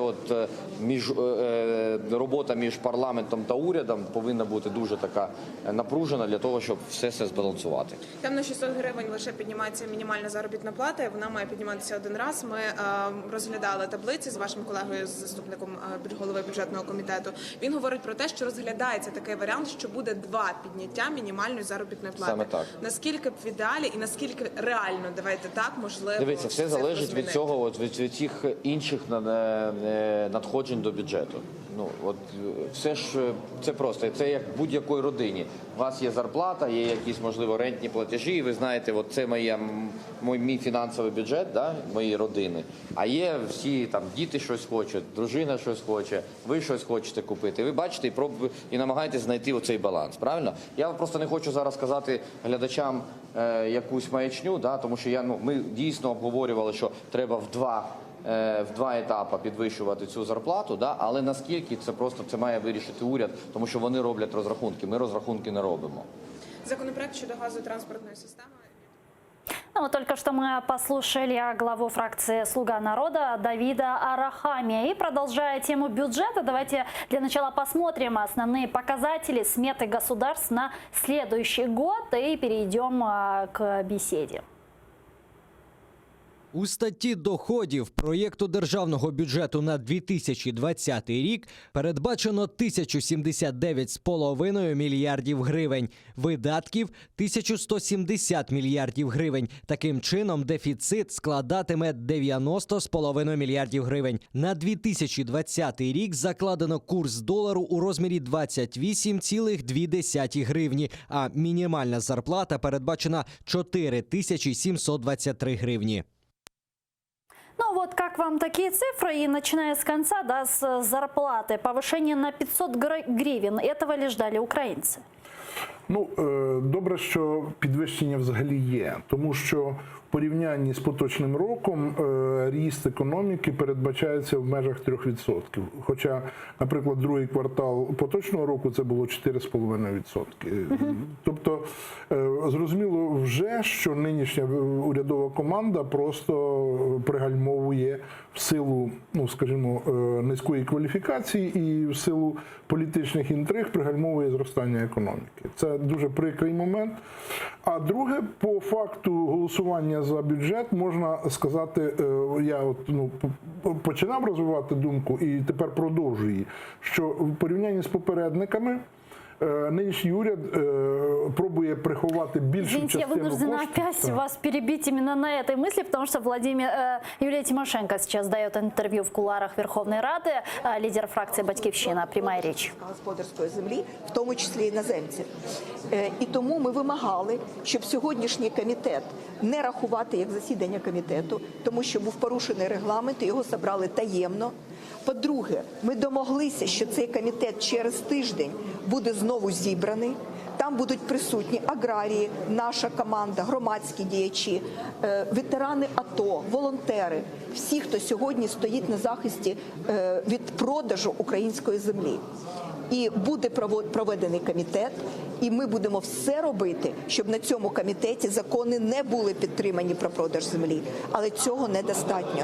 Ми всією країною мусимо стояти на тому, що новий президент України, який пообіцяв, що всі суттєві рішення будуть проводитися через референдум, і що тільки на базі референдуму буде приймати рішення влада, що ми з вами разом, всією Україною, будемо домагатися і доб'ємося, щоб спочатку був референдум щодо продажу сільськогосподарської землі, де кожен зможе сказати своє слово, кожен українець. А після того тільки вже думати, як розпоряджатися українською землею. Але наша позиція дуже проста. Ніякого розпродажу сільськогосподарської землі. Земля передається лише в оренду, лише українцям, лише тим, хто живе на цій землі і працює на цій землі. Це фермери, малі і середні сільгоспвиробництва. І наша стратегічна лінія – це дати всю державну підтримку, дешеві кредити, підтримку сільгоспвиробникам на переробку сировини і продаж тільки готових харчових продуктів, створення, як в Польщі, 1,5 мільйона фермерських і маленьких сільськогосподарських підприємств. І тільки така стратегія мусить бути. І тоді наша українська земля буде давати мільйони робочих місць громадянам України, нашим дітям, нашим родинам. І тоді ми з вами можемо заробити 3 ВВП країни, тільки якщо будемо торгувати не сировиною, а готовими продуктами харчування. От наша стратегія. І, безумовно, захист варварського використання української землі сьогодні великими державними, верніше не державними, а холдингами, монополіями іноземними, які сьогодні орендують 7 мільйонів гектарів землі, засипають землю хімікатами, вирощують там сировину, вивозять з України і землю руйнують. І країні ніяких прибутків не залишається. Нам треба все докорінно поміняти. Наша команда буде боротися аж до того, поки залишать в спокої сільськогосподарську землю України, не будуть її розпродавати, і поки залишать в спокої наших фермерів і аграріїв, які сьогодні знають, що якщо цей закон буде прийнятий, землю і Україна втратить, і аграрії наші втратять. Юля, дуже важливе питання для Криму. Чому «Слуги народу» не дали фінансування єдиному кримськотатарському телеканалу? Я думаю, що це треба поправити на другому читанні. Це несправедливо, неправильно, і треба це поправити. Ще одне важливе питання. Напередодні вас відбулося затримання пана Горковського, як заступника секретаря РНБО. Сьогодні йому оголосили про підозру. Втім, примітно, що підозру оголосили за 2 статтями. Це зловживання службовим становищем і недостовірні дані у декларації. Про Укроборонпром, розкрадання в Укроборонпромі не йдеться. Чому, як гадаєте? Я вважаю, що першим, що треба було перевірити на корупцію, це Укроборонпром, де 5 років ішла торгівля на крові, корупція на крові, торгівля зброєю на крові. І от перше, що треба було перевірити, це яка мегакорупція відбувалася в оборонному комплексі. І мені дуже шкода, що досі такої перевірки немає. А друге, що треба було перевірити. Ну, вот только что мы послушали лидера фракции «Батькивщина» Юлию Тимошенко. И продолжая тему про бюджет на 2020 год, предлагаю посмотреть основные статьи расходов на ключевые сферы, предусмотренные в проекте. Видатки на національну безпеку і оборону в проєкті бюджету складають близько 246 мільярдів гривень. Видатки на розвиток дорожньої інфраструктури – майже 74,5 мільярдів гривень. Державний дорожній фонд – близько 70 мільярдів гривень. Видатки на освіту – понад 136 мільярдів гривень. На охорону здоров'я мають спрямувати 108 мільярдів. На розвиток культури та інформаційну царину спрямують понад 8,5 миллиардов гривен.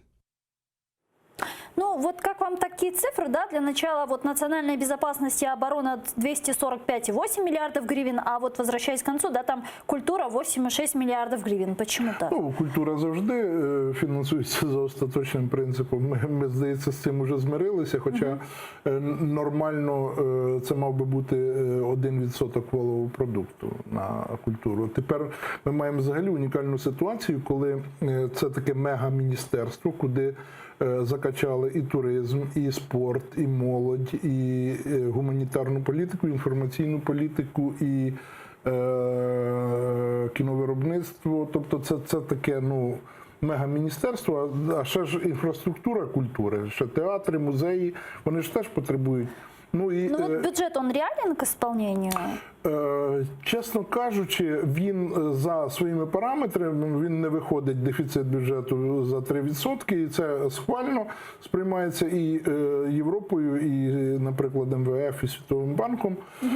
Що ж до оцього можливості ручного управління, мені здається, що справді в порівнянні з попередниками якраз закладена можливість після кожного кварталу в ручному режимі розподіляти на корисні проекти для влади і некорисні. Тобто це, на жаль, можливість ручного управління все далі і далі зберігається. Це дуже прикро. Сегодня в Верховной Раде Украины лидер крымско-татарского народа, народный депутат Украины от фракции «Европейская солидарность» Мустафа Джемилев заявил, что АТР может прекратить вещание. Давайте его послушаем. Як відомо, після окупації Криму в єдиний світі кримсько-татарський канал АТР був закритий окупантами і став віщати на територію Криму з материкової частини України цілодобово на 3 мовах – української, російської і на мові корінного народу. Це зрозуміло. На діяльність цього каналу з бюджету щорічно виділялось близько 45 мільйонів гривень. Хоча цих коштів було явно недостатньо і доводилось ушуковувати допомогу також з інших джерел. В проєкті бюджету 2020 року на діяльність цього каналу не передбачено жодної копійки, в результаті чого цей канал може бути закритий. Ми до другого читання будемо опрацьовувати всі висновки, що подані народними депутатами і зведені бюджетним комітетом, і будемо пропонувати рішення в межах балансу. И правда, в 2015 году телеканалу АТР российская оккупационная власть не дала лицензию на вещание, в результате чего АТР был вынужден переехать на материк и работать в изгнании якби АТР працював на оккупанта, то гроші б знайшлись. Да, мы перейдем к этой теме, потому что вот мне режиссеры подсказывают, что в кулуарах Верховной Рады Украины сейчас вот представитель партии «Голос» дает интервью нашей корреспондентке. Давайте послушаем. Сьогодні було обговорення декількох частин бюджету, були зміни до бюджету ще цьогорічного. Ми вже почали розглядати, і сьогодні в першому читанні було прийнято бюджет наступного року. Власне, щодо змін до цьогорічного ми підтримували, тому що є деякі речі, які треба відкоригувати, і ми з цим згодні. Щодо бюджету на наступний рік, там є дуже багато незбалансованих витрат, там є дуже багато незрозумілих витрат, там є дуже багато грошей закладено, наприклад, на Службу безпеки України, де зростає на величезні суми грошей, саме фінансування силових структур, силових органів, внутрішніх, але в той же час, наприклад, пропозиції фракції «Голосу» щодо освітян не були враховані, і ми пропонували збільшити зарплату освітянам за рахунок тих збільшень бюджету, які плануються в наступному році, але цього не було. Тому ми, власне, і не голосували за цей бюджет. І у цьому проєкті не враховано фінансування єдиного кримськотатарського телеканалу АТР. Як думаєте, чому «Слуги народу» не дали фінансування? Я думаю, що це велика помилка «Слуг народу», яку вони обов'язково мусять виправити до другого читання, тому що ми розуміємо важливість комунікації, в тому числі з кримськими татарами, і ми розуміємо, що, можливо, не було б таких подій в Криму, якби підтримувалися саме всі можливі методи комунікації з кримчанами, з кримськими татарами, з їхніми друзями, знайомими. Тому дуже важливо, звісно, підтримувати цей телеканал, щоб він був незалежний, щоб він міг вести своє мовлення і щоб таким чином через АТР ми теж могли звертатися до кримчан на окупованій території. В «Голосі» це обговорювали взагалі чи ні? Лозинский Роман, представитель фракции «Голос», народный депутат. Вот мы услышали его прямую речь. Действительно, как вы думаете, почему в проекте бюджета на 2020 год «Слуги народа» не предусмотрели деньги для единственного крымско-татарского телеканала в мире? Тому що вони реструктурували органи виконавчої влади, створили мегаміністерство гуманітарної політики. Це такий великий котел, в який точно, той бюджет, який виділяється на ці всі статті видатків, він явно недостатній. І це все буде предметом такої, коруптогенної боротьби. І, на жаль, ваш канал, унікальний канал, поставлений в умови тої коруптогенної боротьби за кошти бюджетні, оскільки треба буде надзусилля лобійські з боку депутатів кримсько-татарського походження, і швидше за все, що це все буде супроводжуватись вимогами додаткової лояльності. Це дуже прикро, і це насправді спотворює демократичну картину українських медій. И очень коротко, как вы думаете, будут внесены вот эти поправки во втором чтении? Я думаю, що швидше за все це буде цільового рядка для фінансування АТР. Швидше за все не буде. Вони підуть на те, щоб створити такий режим ручного керування, роздачі з великого котла на багато різних статей видатків. І, на жаль, вам доведеться боротися за ваші кошти. Крымско-татарский народ привык бороться очень долго. Мы будем бороться, безусловно. Комитет Верховной Рады с аграрной и земельной политики сегодня провел тайное собрание, на котором поддержали правительственный законопроект о рынке земли. Внефракционный народный депутат Оксана Савчук рассказала, как это было. О 9:08 комітет розглянув уже всі законопроекти, які були зареєстровані. Уявіть собі, о 9:00 він розпочав роботу, о 9:08 він розглянув всі законопроекти. Навіть поменше однієї хвилини на один законопроект. Мені дали слово для того, що я один єдиний з авторів, котра встигла прийти на це засідання комітету. Я звернула увагу всіх членів комітету на те, що депутати, які ще навіть не 2 місяці працюють, грубо порушують всі норми прозорості, етики, регламенту, про те, що не можна жодним чином голосувати за жоден законопроект, який стояв на порядку денному. А вот Юлия Тимошенко, лидер фракции «Батькивщина», сообщила, что результаты тайного собрания глава парламента Разумков признал недействительным. Я хочу подякувати голові Верховної Ради, який зібрав лідерів фракцій. Ми проговорили це питання дуже детально, і ми знайшли порозуміння. Ми не вважаємо, що сьогодні відбувся аграрний комітет, тому що це було просто зібрання депутатів. І голова Верховної Ради погодився з тим, що реальне засідання комітету буде проведено на наступному тижні з залученням громадськості, з залученням всіх, хто може пояснити, чому сьогодні не можна продавати 72% території землі. Ну вообще, что, собственно, было? Созывается аграрный комитет, других депутатов некоторых не привлекают. Слуга народа под шумок пыталась с кем-то договориться или как?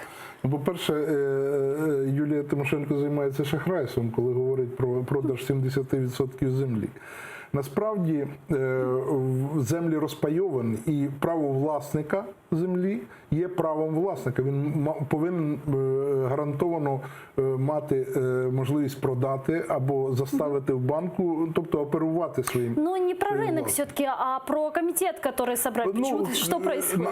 Насправді, знаєте, українському політикуму треба було б виписати рамкові умови по цьому закону. Наприклад, тотальний недопуск зовнішніх агентів на ринок.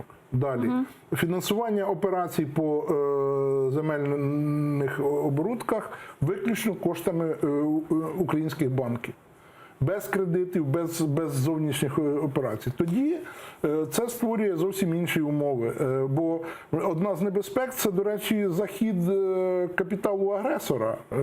І через фірми-прокладки можуть бути скупка землі, оренда землі. Это понятно, но вот непонятно, почему слуга народа созывает комитет Верховной Рады, не привлекает других народных депутатов. Тому що вони хочуть, скажімо, нав'язати суспільству модель, яка вигідна політичним спонсорам «Слуги народу». Адже вони розраховують, політичні спонсори «Слуги народу», інвестори в проект, вони хочуть відбити свої кошти саме через земельні оборудки. Можливо, що банк-оператор земельного ринку якраз буде кишеньковий банк одного з олігархів, спонсорів «Слуги народу». Еще действительно очень много сегодня интересных вопросов рассмотрела Верховная Рада Украины, в том числе труба теперь не у «Нафтогаза», ГТС перейдет к другой компании. Премьер-министр Алексей Гончарук уверяет, что этот шаг для усиления переговорных позиций. Давайте его послушаем. У нас є ситуація, коли цей контракт закінчується в кінці цього року. Росіяни хочуть не продовжувати цей контракт на тривалий термін. Для цього в тому числі вони будують свої потоки, про які ви дуже добре знаєте. Це не економіка, це політичні дії Російської Федерації для того, щоб створити на нас тиск, на Україну. Ми в Україні заінтересовані в тому, щоб отримати наступний довгостроковий контракт, гарантований. Для цього нам потрібна підтримка європейських партнерів, тому що ми разом знаходимося в переговорах. Для цього ми повинні привести нашого оператора цієї системи до європейських правил.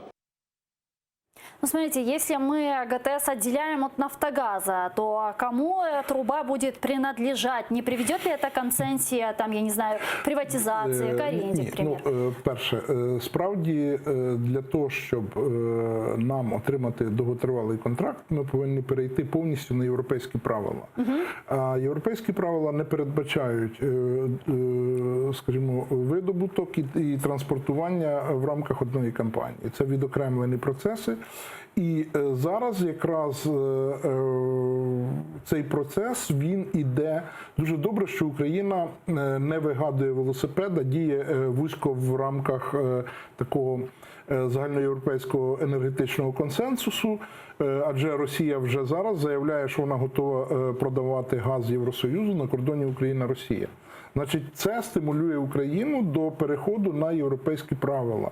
І якраз виведення транспортування газу в окремий бізнес є одним із елементів зближення з європейською політикою. Украина возобновила покупку электроэнергии из Российской Федерации. Об этом сегодня рассказал министр энергетики Виталий Щубин. Давайте его послушаем. Ніяких закупівель електроенергії в Російській Федерації не було. Чому прийшли ви і працюєте 24/7 на кого? На Російську Федерацію? І відразу почався купівля електроенергії для комерційних потреб. Назвати вам назви компаній, які зараз купують електроенергію. Що ви робите? Гарне слушне запитання. Технічні перетікання існують.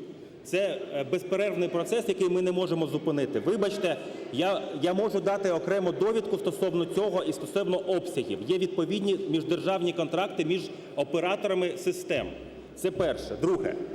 Дійсно, є імпорт, але це питання ринку. І це, по-перше, питання до Верховної Ради, оскільки Кабінет міністрів не приймає законодавства.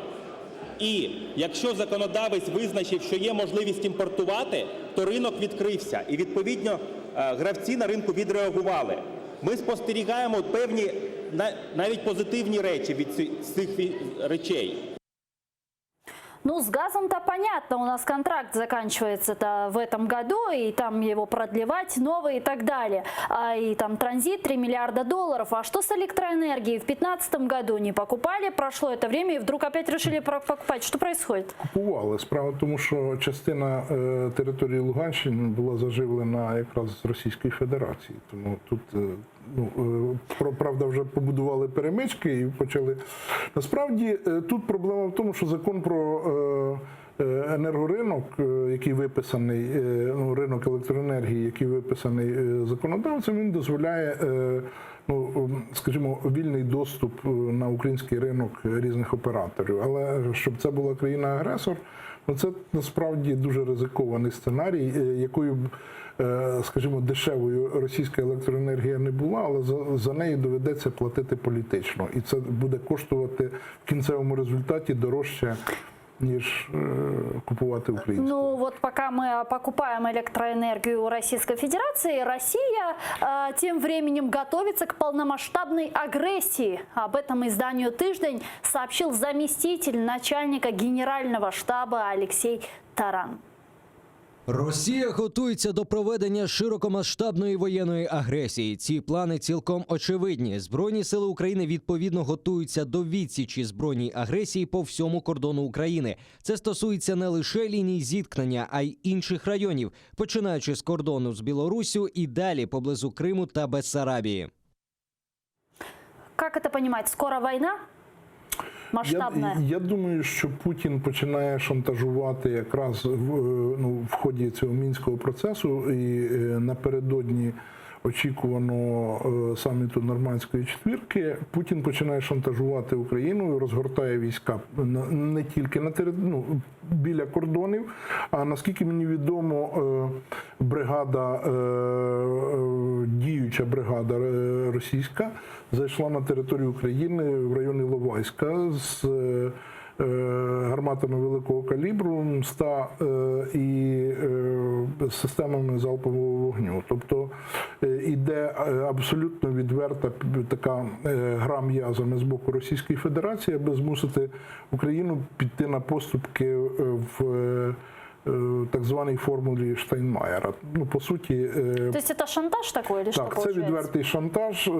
Реальних ресурсів для війни в Росії на сьогоднішній день нема, тому що те, що почалося в Сирії, мені здається, закінчиться якраз для Росії таким тяжким репутаційним ударом. Тому вона готується для свого населення створити тут загострення на українській території, аби цю сирійську поразку трошки заретушувати. Тем временем министр обороны Украины Андрей Загороднюк, выступая в парламенте, рассказал, отвод войск произойдет только в 2 местах. Давайте послушаем его прямую речь. Наразі планується розведення на 2 ділянках.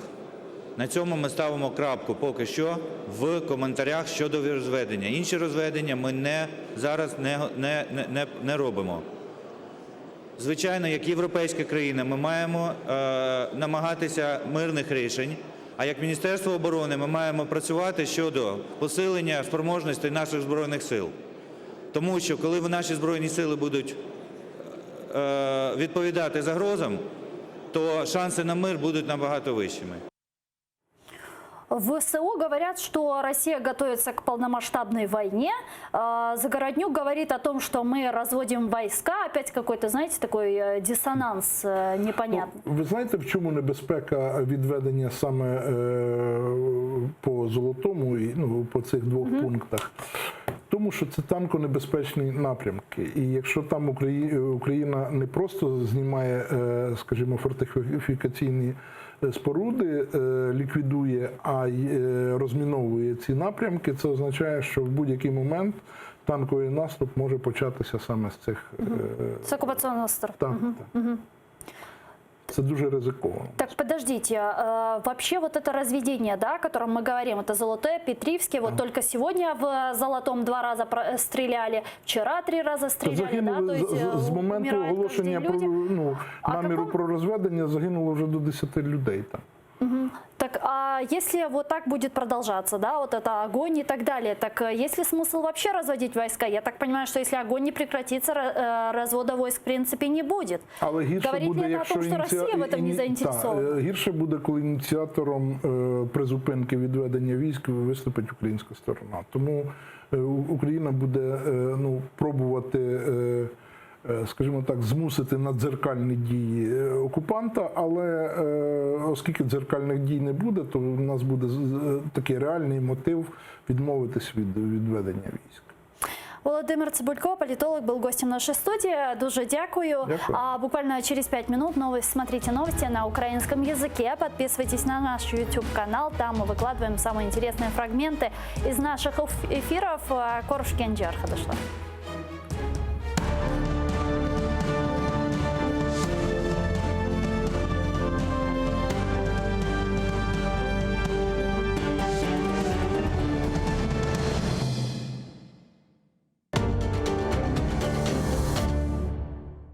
Бюджет 2020. Парламент почав розглядати держбюджет. Як зростатимуть соцстандарти?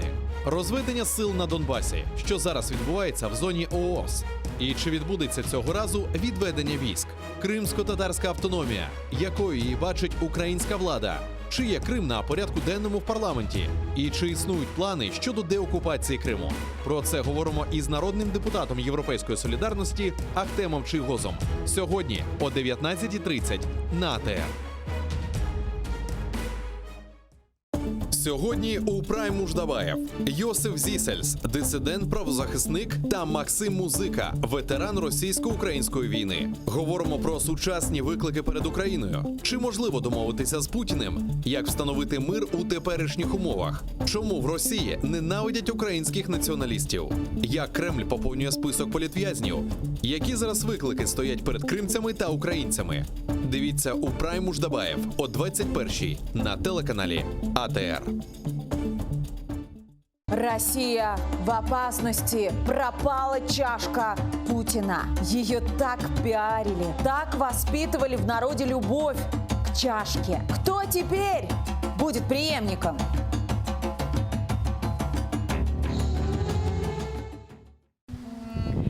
Инсаниятлик, мейраметлик ве ачык йөрәк бүгенге яшәешебездә ең кирәкле, ләкин кет-кете ең раз келген табиат чизгисидер. Ләкин бу инсанлар бар. Олар һичбер шейгә бакмадан даима ярдәмгә килмәгән, азырдыр. Интернетте көресің, хаста бала чыха, сон яшлар чыха. Бет ажисың уларны, сон волонтерлар айталар ма, шетада ярдәм етейік, шетада ярдәм етейік. Йөрәкте бар бізде, ханымызда бар ярдәм етме адамларға.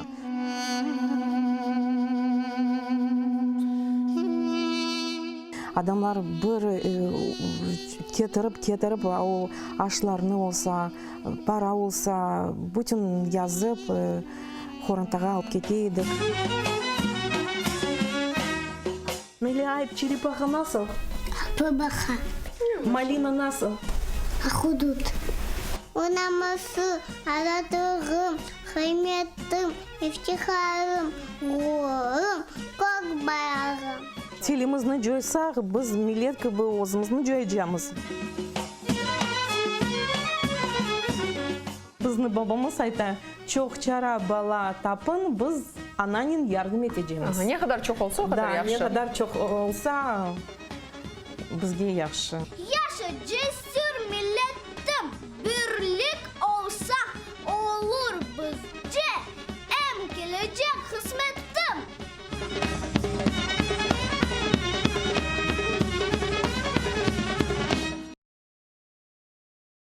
Халқымыздың уста çalgıcısı, Қырымда нам қазанған артист,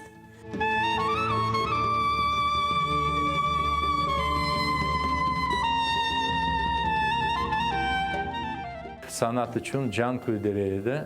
Bizim halkımızın arasına bir acayip bir türkücü var idi biliyor. 18 Mayıs gecesinde prikaz okuldu.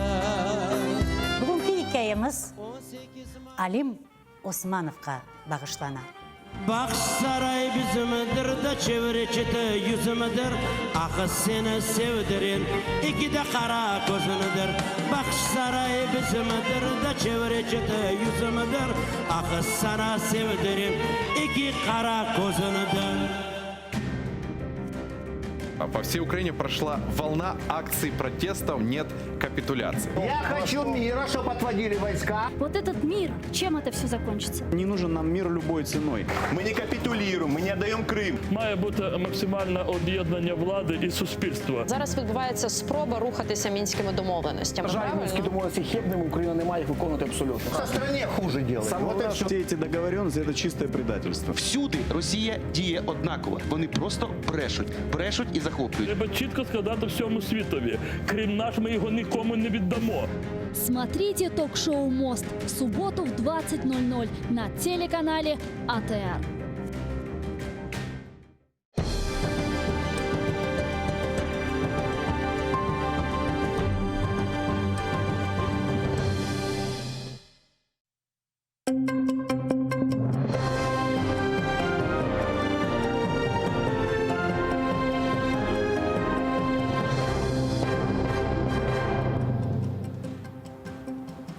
– 18 жовтня, 2066-й день окупації Криму Росією. В ефірі інформаційний випуск «Заман». Я Урянісій Тумєрова. Вітаю вас.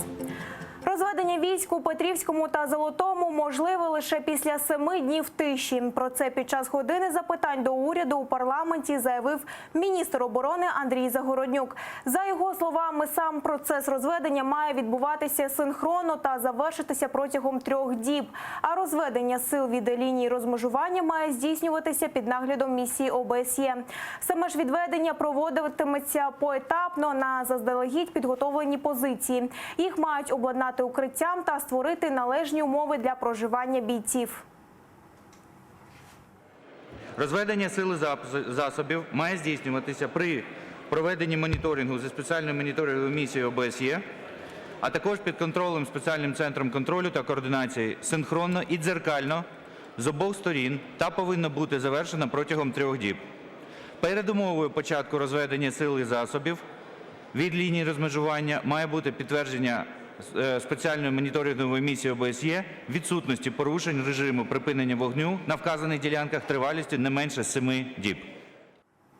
Тим часом Росія вимагає постійного особливого статусу для Донбасу, а ще прагне відкрити контрольний пункт у Щасті. Таку вимогу висунула Російська Федерація під час переговорів у Мінську. Про це зазначив заступник міністра закордонних справ Василь Боднар. Нагадаю, чинний закон про особливий статус був ухвалений у 2014 році терміном на 3 роки. З 2017 року парламент продовжував його дію ще на рік. Термін дії документу завершується 31 грудня 2019 року.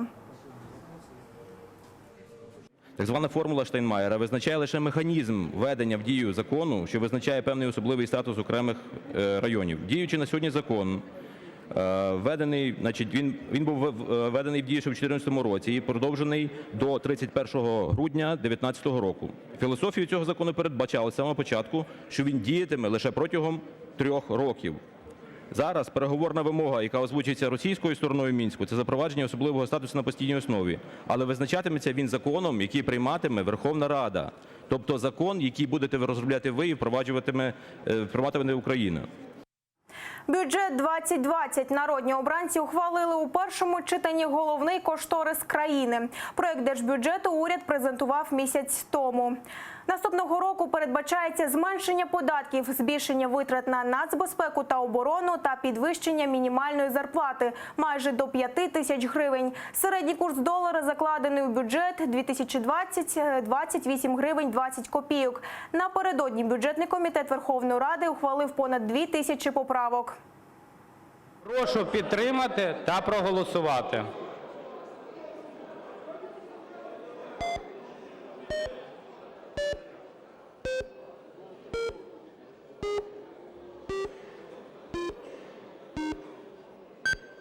Дякую. 255 за.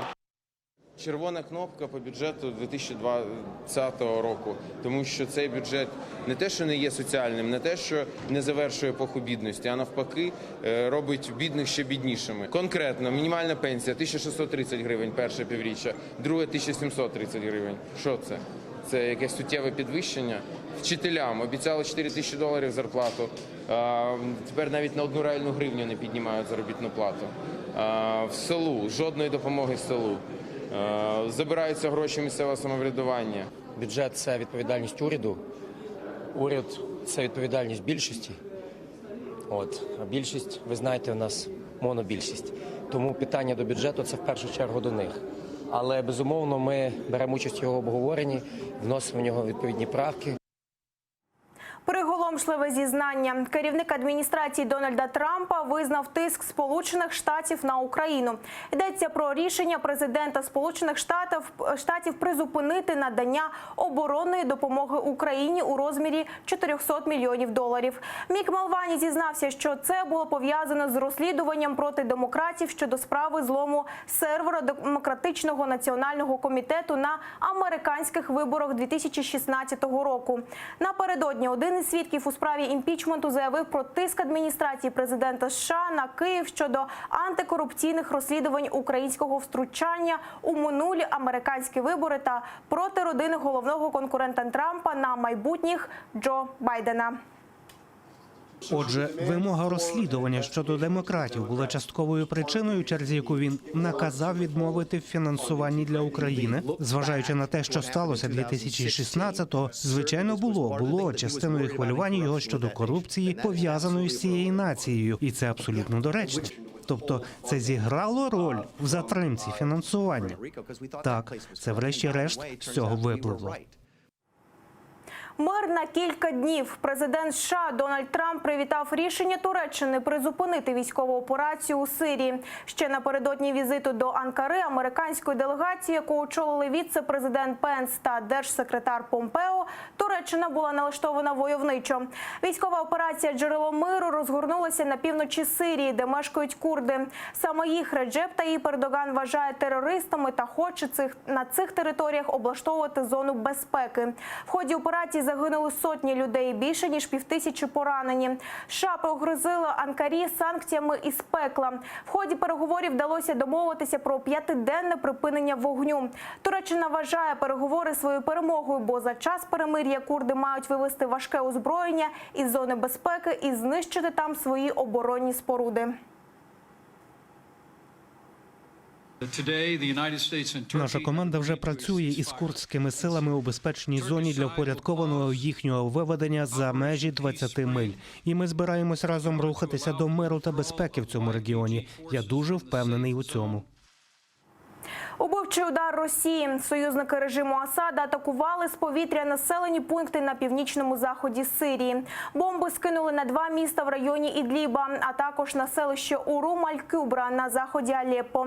Загинули щонайменше 2 мирних жителів, повідомляє інформагентство Анадолу.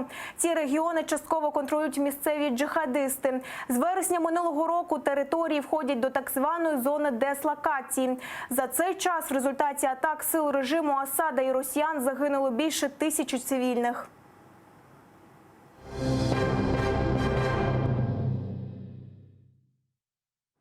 Не передають ліки від рідних. Адвокат Назім Шейхмамбетов відвідав у слідчому ізоляторі свого підзахисного Олега Приходька, якого окупанти затримали минулого тижня. Адвокат каже, Приходько почувається добре, хоч і не отримав необхідні медикаменти. Нині окупанти тримають Олега у карантинному блоці та планують найближчим часом перевести до загального. Проти Приходька порушили кримінальну справу. Йому закидують підготовку теракту та виготовлення вибухових речовин.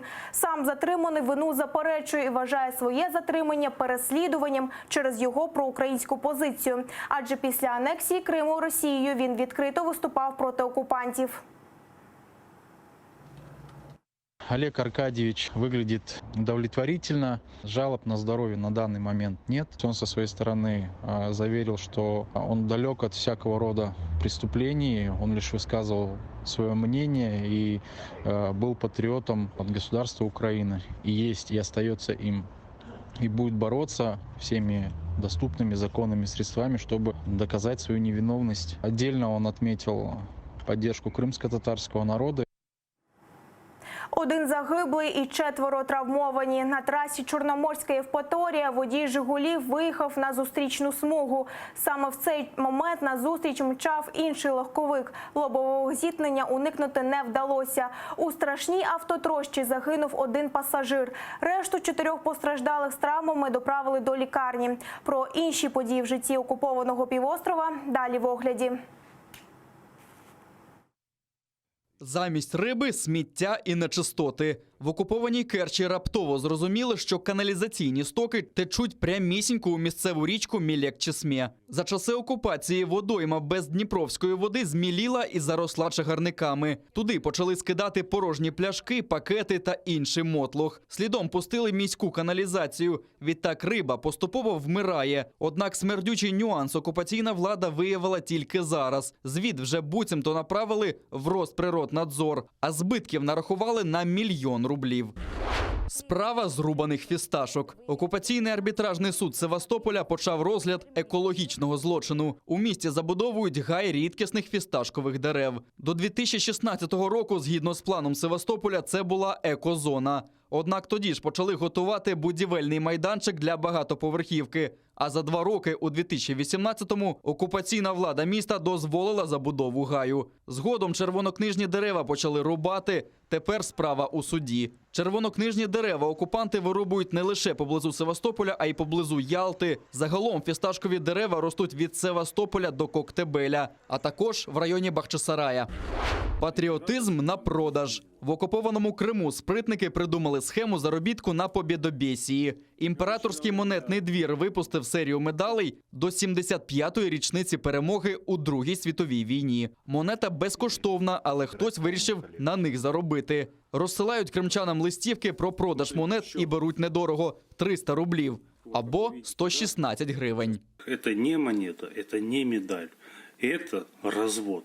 И в этой медали 75 лет Великой Победы вот на памяти нашей войны, наших дедов, прадедов, кое-кто решил срубить реально неплохого бабла. Владислав Стужук, Заман, АТР.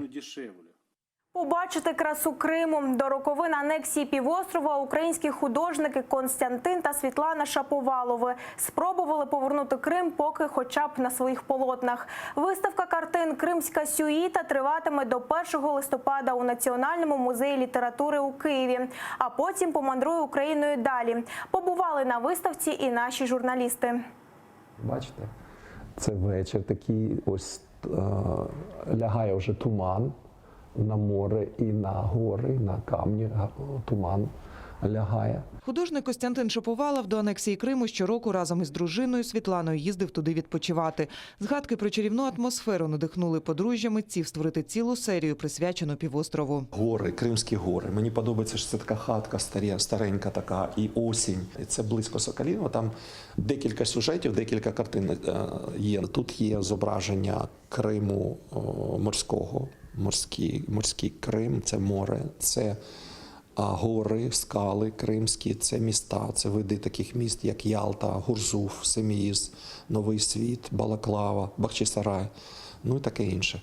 Ну, ось такі види Криму, які ми всі пам'ятаємо. Проте виставка не лише про приємні спогади. Для художників важливо було нагадати усім – Крим – це Україна. І дати можливість відвідувачам повернутись до Криму без адмінкордонів. Пані Раїса із сумом впізнає знайомі пейзажі. Кожного разу я приходжу на зустріч з якимось одним полотном. Чи то стихією, чи я хочу себе заспокоїти, то дивлюся на тихе море. Недаремно і називається ця виставка «Сюїта». Ви знаєте, тут справді ніби ти потрапляєш в кожну стихію кожного полотна. І коли море тихе, і коли воно бурлить, і кожну краплинку вимальовано. Для пані Лариси виставка «Кримська сюїта» також можливість перенестись у давно знайомі куточки півострова. Адже з часів окупації туди вона не їздила, хоча до цього бувала в Криму мало не щороку. Це дуже такі чудові в мене світлі спогади. Сонце, море, гори, поєднання всього в одному. А виставка, вона дуже чудова, вона дуже світла, вона випромінює світло, вона випромінює тепло. І вона мені нагадує про Крим. Виставка вже побувала у Чернігові, Черкасах та Вінниці. У Національному музеї літератури у Києві вона працюватиме до 1 листопада. Після завершення експозиції у кожному музеї художники залишають частинку Криму, кілька робіт для колекцій. Надія Михайлова, Павло Олійник, Заман, АТР.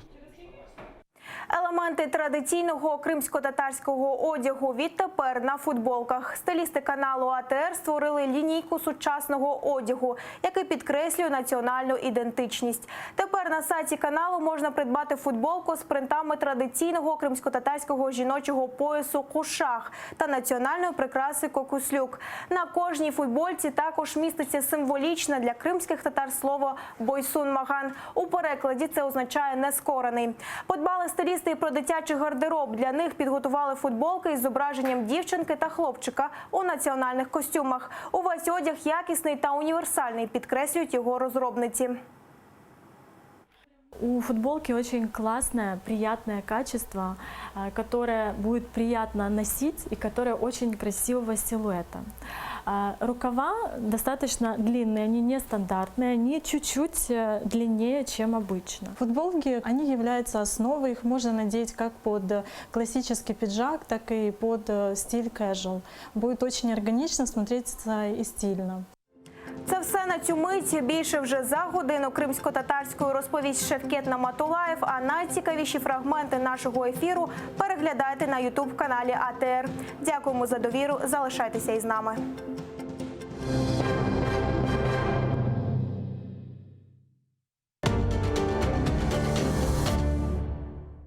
Бюджет 2020. Парламент почав розглядати держбюджет. Як зростатимуть соцстандарти?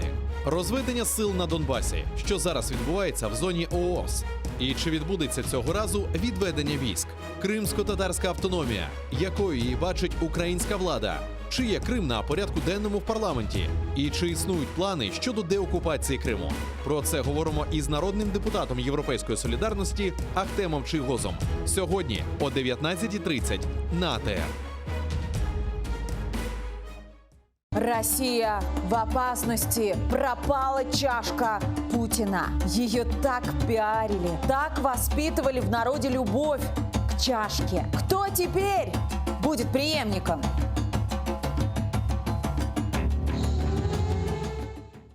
Умови миру на Донбасі. Україна виведе свої війська тільки в 2 місцях. Що це значить для країни? Ринок землі. Як у Раді йде підготовка до скасування мораторію? І як це може вплинути на економіку держави? Україна відновила імпорт електроенергії з Росії. Чим цей крок може обернутися для України? Про це говоримо з народним депутатом фракції «Слуга народу» Мариною Бардіною. Сьогодні о 20:25 на АТР.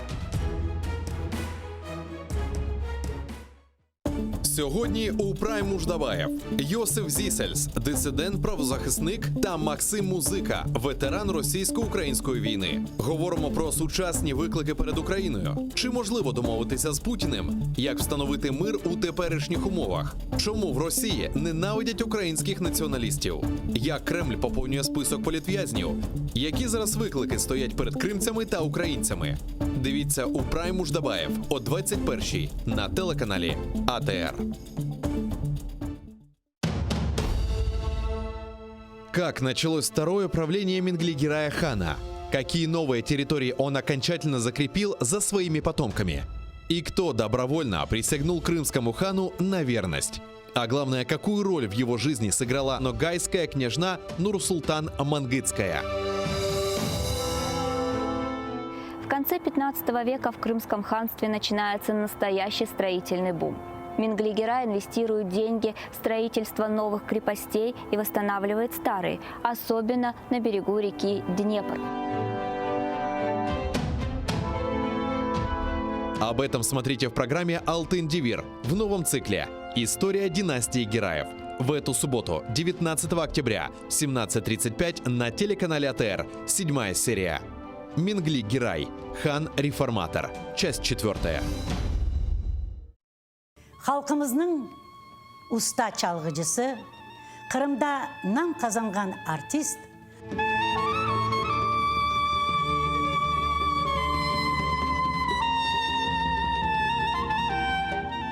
Sanat için can küldüreydi.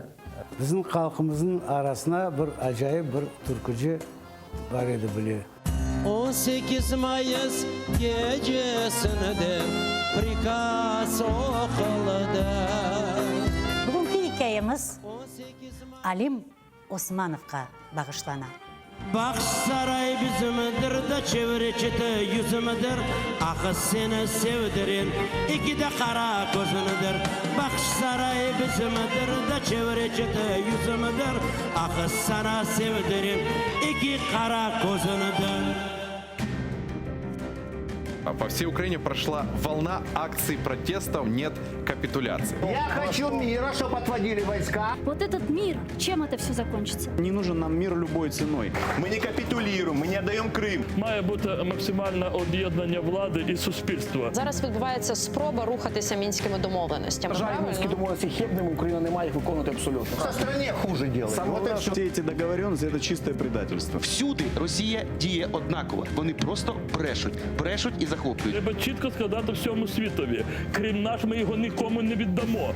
Смотрите ток-шоу «Мост» в субботу в 20:00 на телеканале АТР.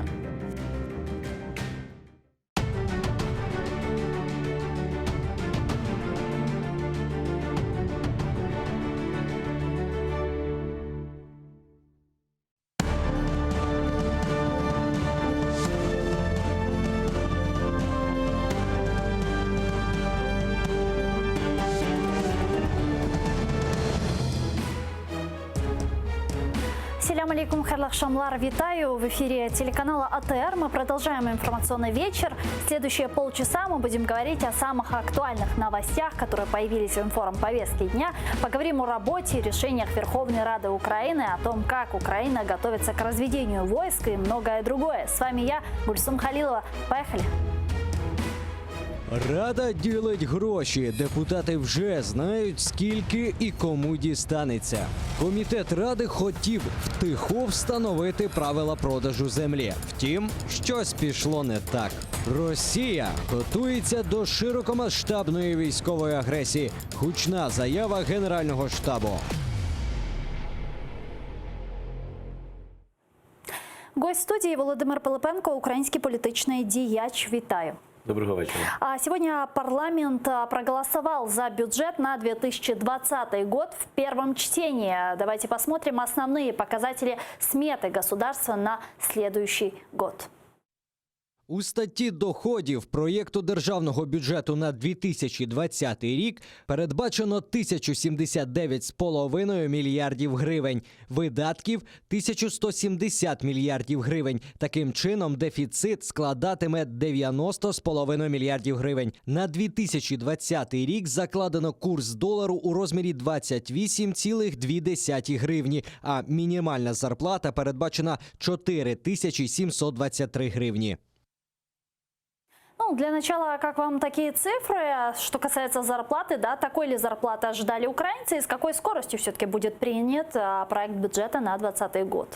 Я почну з останнього запитання. Насправді тут швидкість не має значення, взагалі-то навіть має значення, щоб це все було повільно і розумно. Тому що цей турборежим, про який всі говорили останніх півтора місяця, він, ну, як на моє переконання, як юриста, він ні до чого доброго не привів, тому що були прийняті певні законодавчі акти, які після їх прийняття, коли вони вже будуть підписані президентом, насправді будуть змінюватися, будуть доповнюватися, а деякі, наприклад, як закон про так звану судову реформу, то він ще, ми очікуємо ще і на критику європейських органів, зокрема Венеційської комісії, тому турборежим для будь-якого закону, особливо для державного бюджету, він є небезпечним, бо від нього ми всі будемо страждати. Но все-таки бюджет буде прийнят в турборежимі?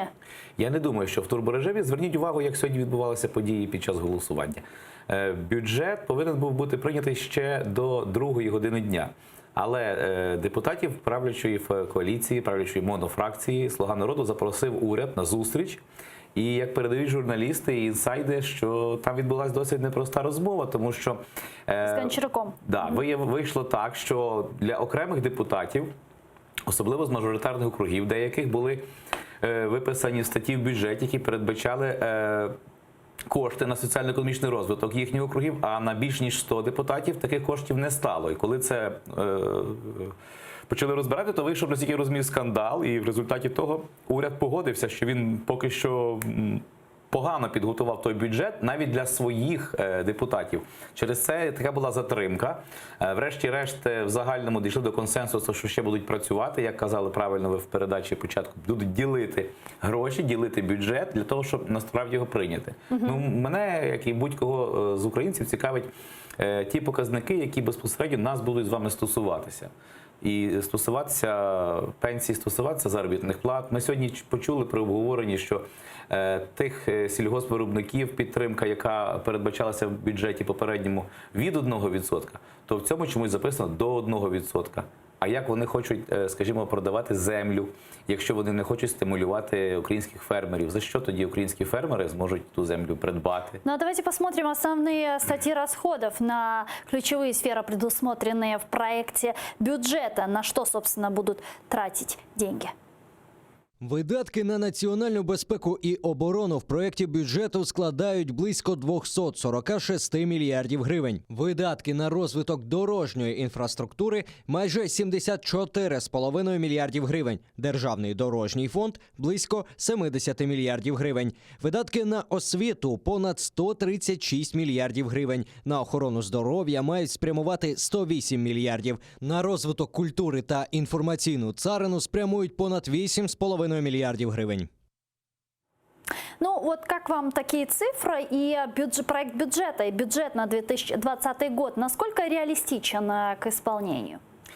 Треба дивитися, за рахунок чого ми будемо отримувати доходи, за рахунок чого буде покриватися дохідна частина бюджету. Ті цифри, які були зараз показані, ну, безперечно, що на оборону необхідно витрачати кошти для того, щоб протистояти агресії Російської Федерації. Але от серед цих цифр, на жаль, я і сьогодні під час розгляду бюджету не побачив певні цифри, які стосуються соціальної сфери. І в мене таке враження, що навіть те підняття пенсій, про яке уряд говорив, ніби що вони закладають якесь підняття пенсій, воно насправді не допоможе реальній картині. Ну, що я маю на увазі? Дивіться, я більш ніж впевнений, що до першого читання уряд не заклав жодним чином виконання рішення Конституційного суду, який 1,5 роки тому визнав неконституційним закон, який скасовував гарантії для ліквідаторів чорнобильців. Пам'ятаєте, колись вони повністю були якраз саме законом про держбюджет скасовані. Депутати звернулися до Конституційного суду, і суд встановив, що не можна скасовувати гарантії, які передбачає держава для певних категорій громадян. Це рішення Конституційного суду не виконано. Мені здається, що уряд повинен був би закласти кошти для виконання рішення Конституційного суду, показати, що він виконує Конституцію, поважає чорнобильців. Інше питання. Сьогодні, здається, чи вчора було рішення по військових пенсіонерах. 2 роки тому уряд попередній прийняв постанову, яким нібито збільшив пенсії для військових пенсіонерів. Але він сказав, що перерахунок буде, але ви будете отримати в 2018 році 50% від своєї пенсії, в 2019 – 75% від своєї пенсії. А куди діваються решту грошей? Вчора Верховний суд скасував таку постанову уряду. Тобто військовим пенсіонерам треба знову перераховувати пенсию. Чи закладені ці кошти на виконання рішення Верховного суду? Нам Деньги невідомо. также не предусмотрены для единственного крымско-татарского телеканала АТР в госбюджете на 2020 год. Об этом сказал лидер крымско-татарского народа и народный депутат от фракции «Европейская солидарность» Мустафа Джемилев. Также он заявил, что АТР может прекратить свое вещание. Давайте его послушаем. Як відомо, після окупації Криму в єдиний світі кримсько-татарський канал АТР був закритий окупантами і став віщати на територію Криму з материкової частини України цілодобово на 3 мовах – української, російської і на мові корінного народу. Це зрозуміло.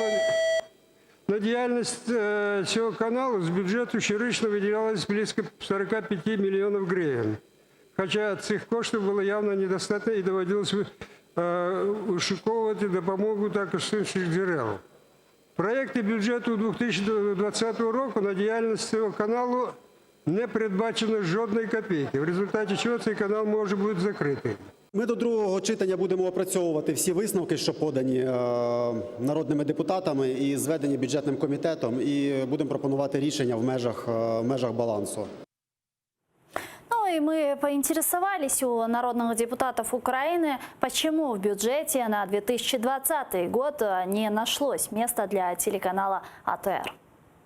Там немає взагалі таких витрат, тому що це, як казав, в каркасі цього не передбачено.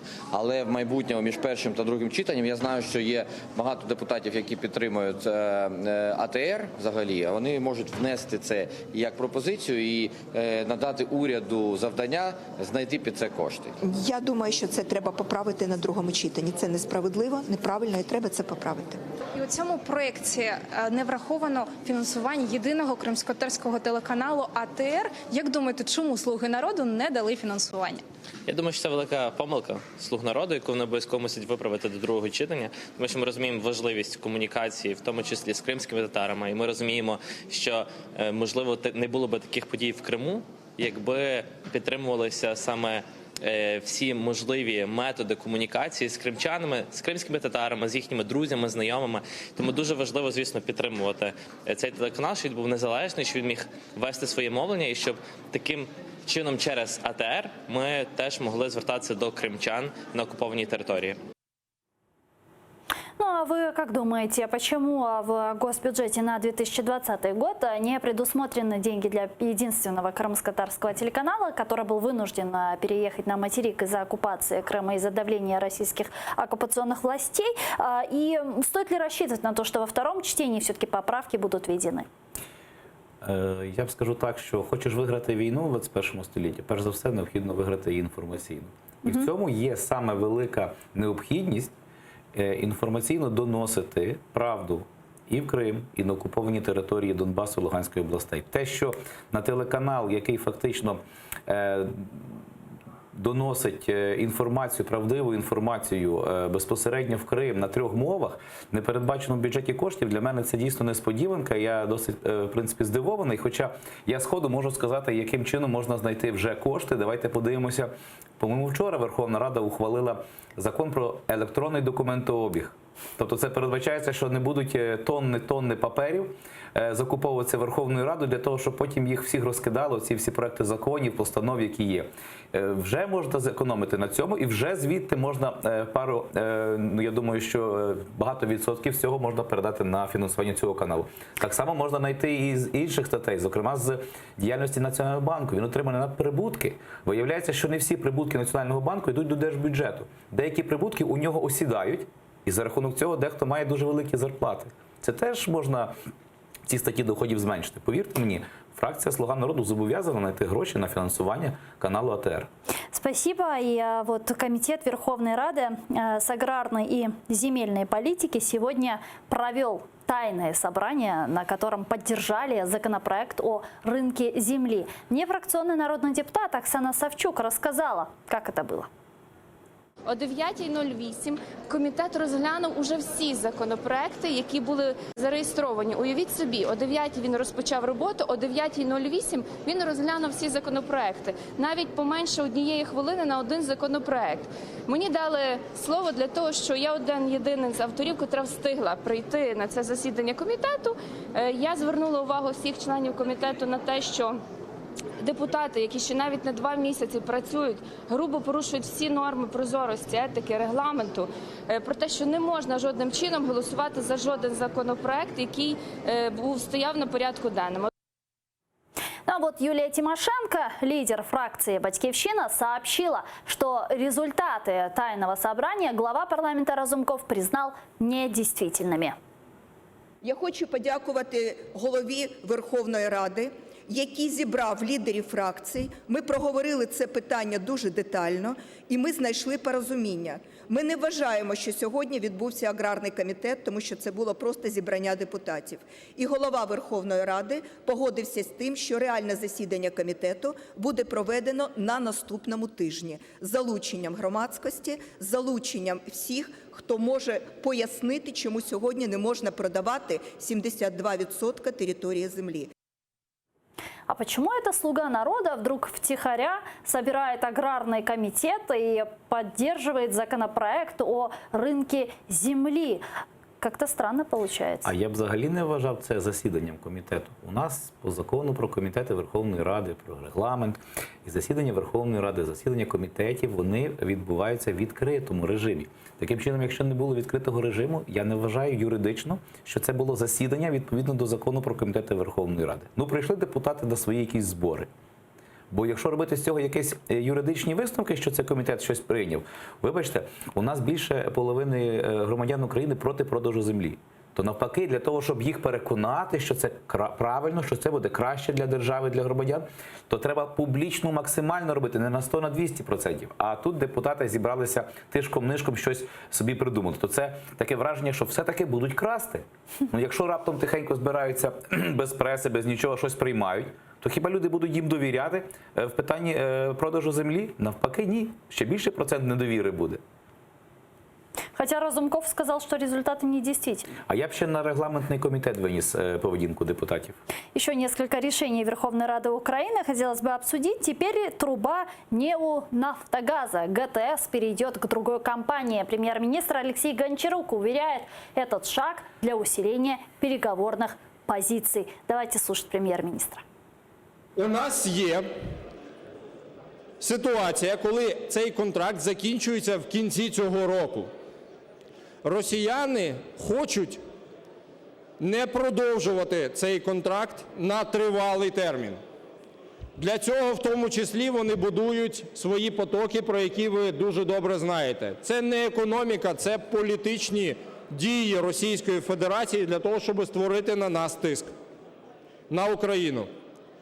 Ми в Україні заінтересовані в тому, щоб отримати наступний довгостроковий контракт, гарантований.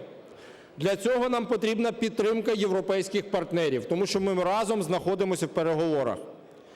Для цього ми повинні привести нашого оператора цієї системи до європейських правил. Ну, вот что вы думаете по поводу вот этих инициатив, что касается ГТС, да, вот плюсы и минусы, которые бы вы отметили? Саме головне, це щоб в результаті таких пертурбацій громадяни стали більше платити за газ. Тобто найбільше я переживаю за те, що ціна газу в результаті оцих всіх маніпуляцій юридичних, які зараз відбуваються, там відповідно до директив чи не відповідно до директив, нам важко з вами розібратися, бо ми безпосередньо не спеціалісти газової сфери, але для мене основне є те, ціна газу для населення не повинна зрости. Це перше. Друге, якщо привести до європейських стандартів діяльність Нафтогазу... Знаете, в ОПЗЖ тоже так говорят. Давайте отправим Медведчука, они там договорятся с Путиным, не будет газ дорогой. Не треба відправляти Медведчука нікуди, якщо українського газу ми добуваємо в Україні якраз в тих об'ємах, які необхідно споживати населенню України. Це інше питання. Просто цим ніхто не хоче чомусь займатися. А про Нафтогаз я вже сказав, що якщо його приводити до європейського зразка, то насправді в керівника Нафтогазу найбільша в Європі заробітна плата серед аналогічних підприємств. То тоді трошки треба, може, і зарплати йому зменшити. Але ще раз повернусь до того, всі оці юридичні маніпуляції по виконанню певних директив, вони не повинні призвести до збільшення ціни. Найкраще, що можна було б зробити, і це пропонували багато політичних сил тільки перед виборами чомусь, сьогодні вони мовчать про це, провести аудит тарифу. Тобто провести чітко в парламенті, яким чином формується ціна, звідки виходить та ціна сьогодні, яка є, і чи не є вона за великою. Можливо, тоді і не було тої ціни Дюссельдорф плюс, по якому ми зараз купляємо український газ, тобто нібито він нам поставляється з Німеччини. А вот скажите, если труба больше не будет принадлежать Нафтогазу, да, и, как сказали, руководить, управлять ей будет какая-то компания. Вот какая эта компания может быть и не приведет ли это к приватизации? Це перше. А друге питання, чи ця компанія не вклиниться в формування ціни, якщо один посередник? От що саме головне. Тобто на сьогодні є Укргазвидобування, є Нафтогаз, а якщо між ними ще буде якась інша компанія, то чи не призведуть її послуги до ще одного скачку ціни на газ? Я думаю, що запобіжники, які між першим і другим читанням повинні бути поставлені, і за цим будуть слідкувати, я думаю, що депутати всіх фракцій, не тільки «Слуги народу», якраз передбачатимуть те, що ніхто не зможе приватизувати цю ситуацію, що вона залишиться в тих руках, яких вона і повинна бути відповідно до директив ЄС. Ну вот тем временем Украина возобновила покупку электроэнергии из России. Об этом сегодня рассказал министр энергетики Виталий Шубин. Давайте послушаем. Ніяких закупівель електроенергії в Російській Федерації не було. Чому прийшли ви і працюєте 24/7 на кого? На Російську Федерацію? І відразу почався купівля електроенергії для комерційних потреб. Назвати вам назви компаній, які зараз купують електроенергію. Що ви робите? Гарне, слушне запитання. Технічні перетікання існують. Це безперервний процес, який ми не можемо зупинити. Вибачте, я можу дати окрему довідку стосовно цього і стосовно обсягів. Є відповідні міждержавні контракти між операторами систем. Це перше. Друге. Дійсно, є імпорт, але це питання ринку. І це, по-перше, питання до Верховної Ради, оскільки Кабінет міністрів не приймає законодавства. І якщо законодавець визначив, що є можливість імпортувати, то ринок відкрився. І, відповідно, гравці на ринку відреагували. Ми спостерігаємо певні, навіть позитивні речі від цих речей. Ну, вот знаете, если с газом понятно, у нас там к Новому году заканчивается срок действия транзита газа через Украину, и там его продлевают, переделывают и так далее, то с электроэнергией не очень понятно, потому что у России электроэнергию какое-то количество времени не покупали, а вдруг сейчас начали покупать. Что происходит? Почему? Бачите, як міністр, заступник міністра так досить невпевнено себе почував за трибуною, коли відповідав на це запитання. Я, наприклад, його не зрозумів, чи він Верховну Раду звинувачує, чи кого. Але питання в тому, що дійсно в умовах реально війни щось купляти у ворога, ну це шкодити собі, своїй економіці та підставляти своїх громадян. А хто гарантує те, що Росія там після підписання цих контрактів просто не почне шантажувати Україну, не буде відключати ці рубильники. З іншої сторони, а чому так сталося, що змушені в Російській Федерації купляти? Напевно, тому що у нас весь ринок електроенергії, він монополізований, і, можливо, дехто з тих олігархів... Ну, просто до цього времени не змушені були, а зараз змушені. Значить, хтось тоді інші альтернативні джерела постачання електроенергії, вони зробили такі ціни, що, напевно, що уряду невигідно купляти. Треба розбиратися з цим всім. Але зразу бігти до ворога і купляти щось у нього, я вважаю, це... дуже небезпечно. Тем более, что Россия, как заявили в ВСУ, готовится к полномасштабной агрессии. Об этом изданию «Тиждень» сообщил заместитель начальника генерального штаба Алексей Таран. Росія готується до проведення широкомасштабної воєнної агресії. Ці плани цілком очевидні. Збройні сили України відповідно готуються до відсічі збройній агресії по всьому кордону України. Це стосується не лише ліній зіткнення, а й інших районів, починаючи з кордону з Білоруссю і далі поблизу Криму та Бессарабії. Ну вот послушали с нами сейчас цитату, да, вот что из нее вам понятно? Нам что, готовиться к реальной полномасштабной войне и агрессии со стороны РФ? Взагалі, ця цитата військового, вона дисонує з необхідністю питання розведення військ. Тобто це значить, що ми відводимо важке озброєння, а Росія готується до агресії. Ми розміновуємо...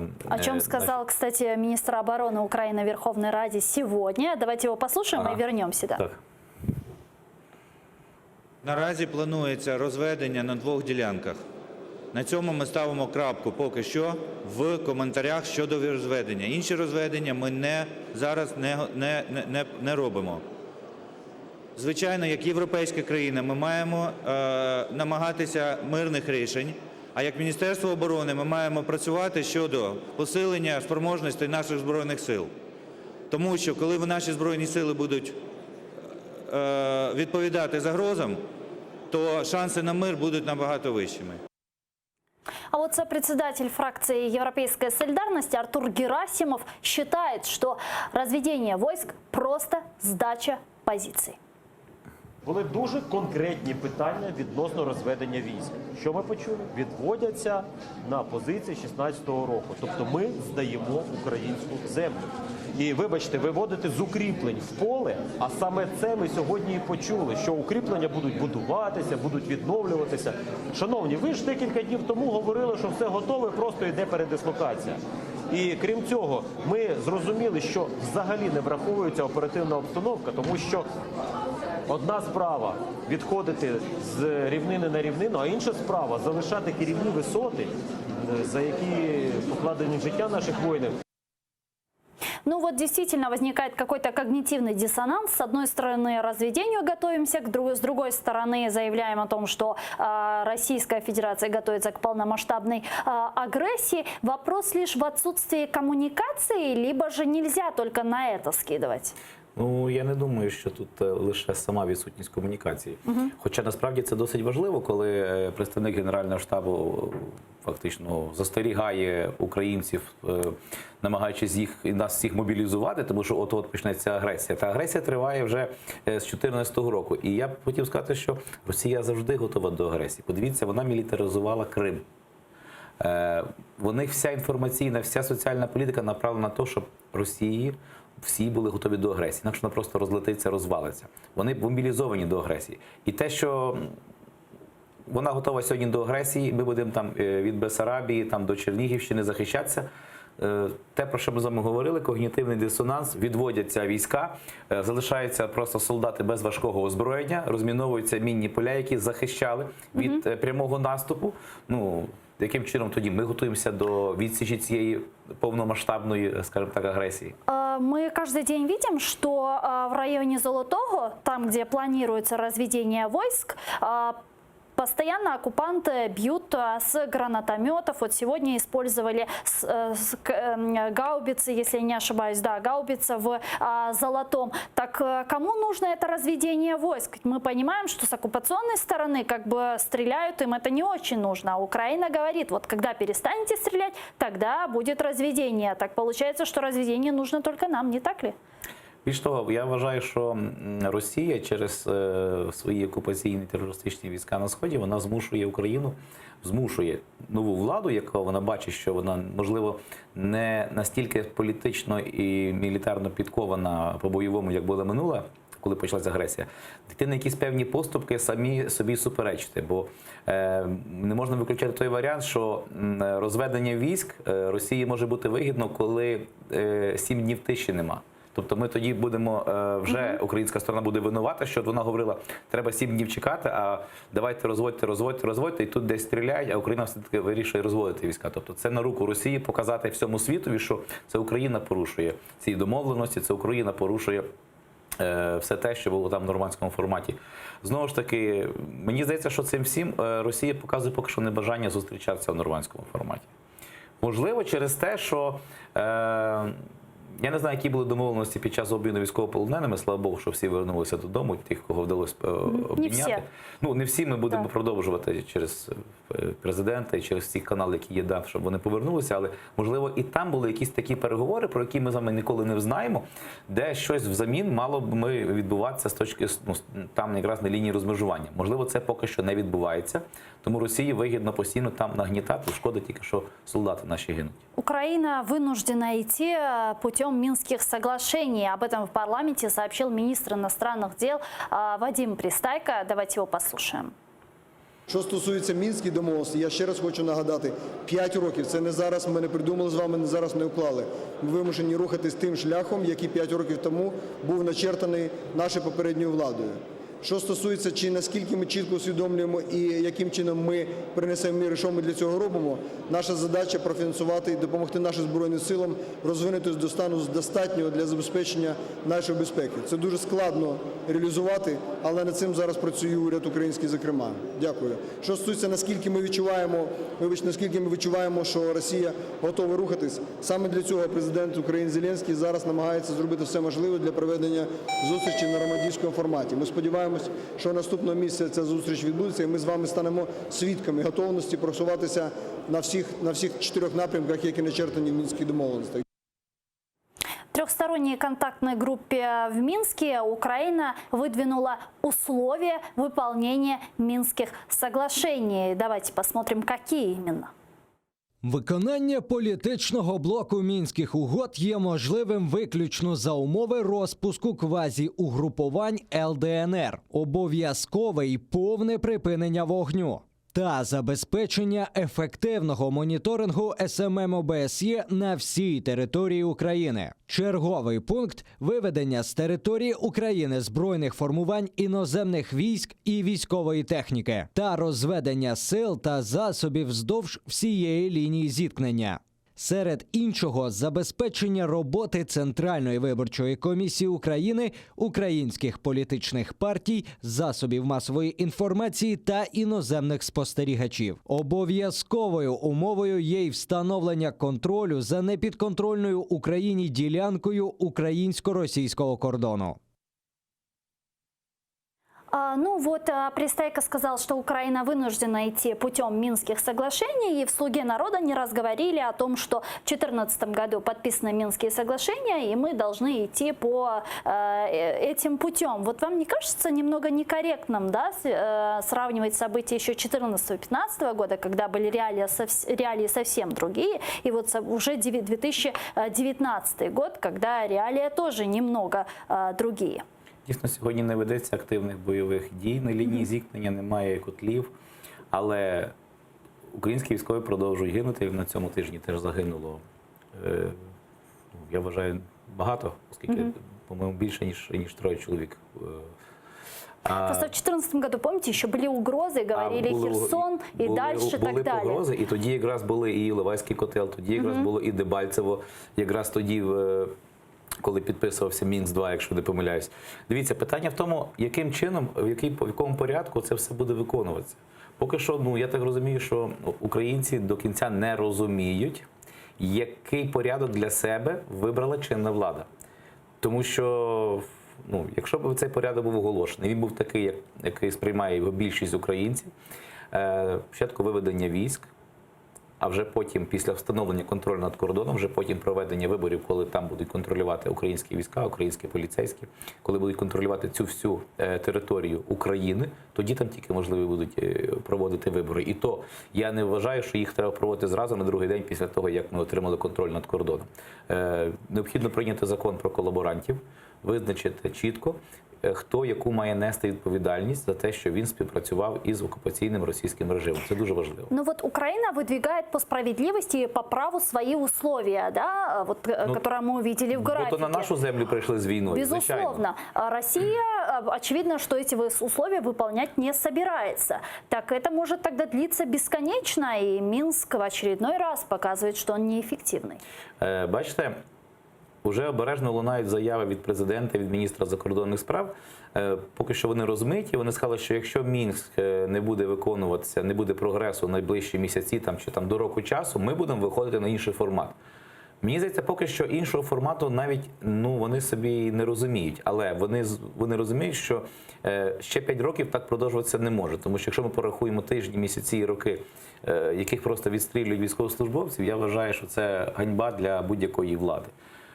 Який цей формат буде, будемо чекати від них. А саме головне, щоб суспільство цей формат сприйняло. Ну вот смотрите, подписание формулы Штайнмайера было условием Российской Федерации для встречи 4 лидеров в нормандском формате. Об этом открыто с трибуны Верховной Рады заявила представитель фракции «Слуга народа». А потом Российская Федерация выдвинула следующее условие – это разведение войск. Мы видим, что сейчас готовится разведение войск, да, с Золотом и Петривским и так далее. Вот как вы думаете, стоит ли идти на условия Российской Федерации, чтобы встретиться с Путиным в нормандском формате? И есть ли что действительно Украине там предложить?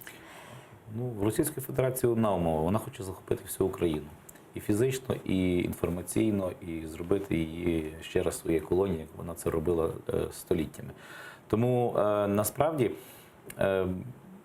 я б більше звертав увагу чинної влади на те, щоб вони працювали із тими урядами, тими міжнародними організаціями, які підтримують Україну для того, щоб продовжувати ті санкції, які є. Наприклад, санкції можна послаблювати лише у випадку виконання Росією певних домовленостей, а не Україною. От Європейський Союз, Рада Європи – це ті органи на території європейського континенту. Німеччина, Франція, Великобританія. Необхідно обов'язково залучати США до цього всього. В даному випадку дуже багато залежить від міжнародної спільноти, від міжнародного тиску. Ми не знаємо, про що говорив Путін з представниками нормандської трійки, з Францією і з Німеччиною, про що він говорив. Бо може виявитись так, що коли наш президент приїде на зустріч в нормандському форматі, і він опиниться не проти одного, а проти 3. Ну, в этом-то и вопрос. І це питання, наскільки сильно він буде відстоювати інтереси України. Стоит ли действительно им доверять? Мы видим позицию Эммануэля Макрона, Францию, мы видим Германию, которая строит с Российской Федерацией Северный поток. Европейский Союз, если так брать глобально, возвращает российскую делегацию в парламентскую ассамблею Совета Европы. А про ОБСЕ, уж что там говорить, она в большей степени финансируется Российской Федерацией. Я повністю абсолютно вас підтримую, навіть знаю Сайдіка особисто, я з ним декілька разів зустрічався, я не відчуваю, що він захищає інтереси суверенні нашої держави.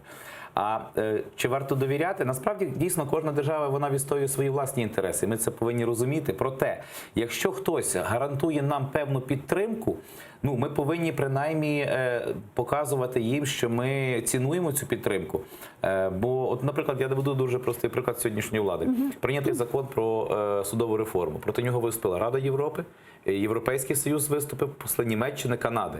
Це ті, хто нам допомагає в боротьбі з російською агресією. Якщо ми так будемо їх ігнорувати, їхні рекомендації, то вони зададуться питанням: ми вам допомагаємо, ви нас не слухаєте. А в мене таке питання.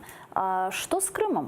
Где здесь везде Крым? За какими скобками остался Крым? Обсуждается Донбасс, Минск, нормандский формат и так далее. А что с Крымом? От ви мене зірвали це з язика. Ніде в жодних переговорах, ні в нормандському форматі, ні в мінських переговорах чинна влада не порушує питання Криму. У мене складається враження, що вона прийняла ту позицію, знаєте, коли міністра оборони в 2015 році призначали, і він розказував, що він через півроку поверне Крим. Але нічого для цього не зробивши.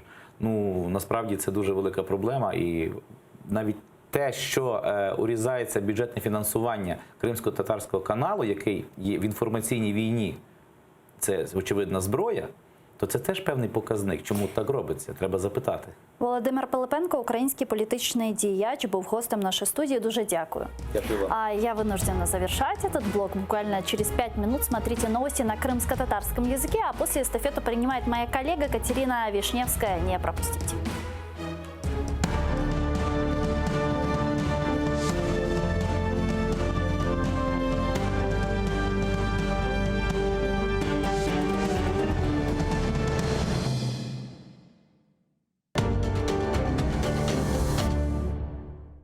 Бюджет 2020. Парламент почав розглядати держбюджет. Як зростатимуть соцстандарти? Розведення сил на Донбасі. Що зараз відбувається в зоні ООС? І чи відбудеться цього разу відведення військ? Кримсько-татарська автономія. Якою її бачить українська влада? Чи є Крим на порядку денному в парламенті? І чи існують плани щодо деокупації Криму? Про це говоримо із народним депутатом Європейської солідарності Ахтемом Чийгозом. Сьогодні о 19:30 на АТР. Россия в опасности. Пропала чашка Путина. Ее так пиарили, так воспитывали в народе любовь к чашке. Кто теперь будет преемником?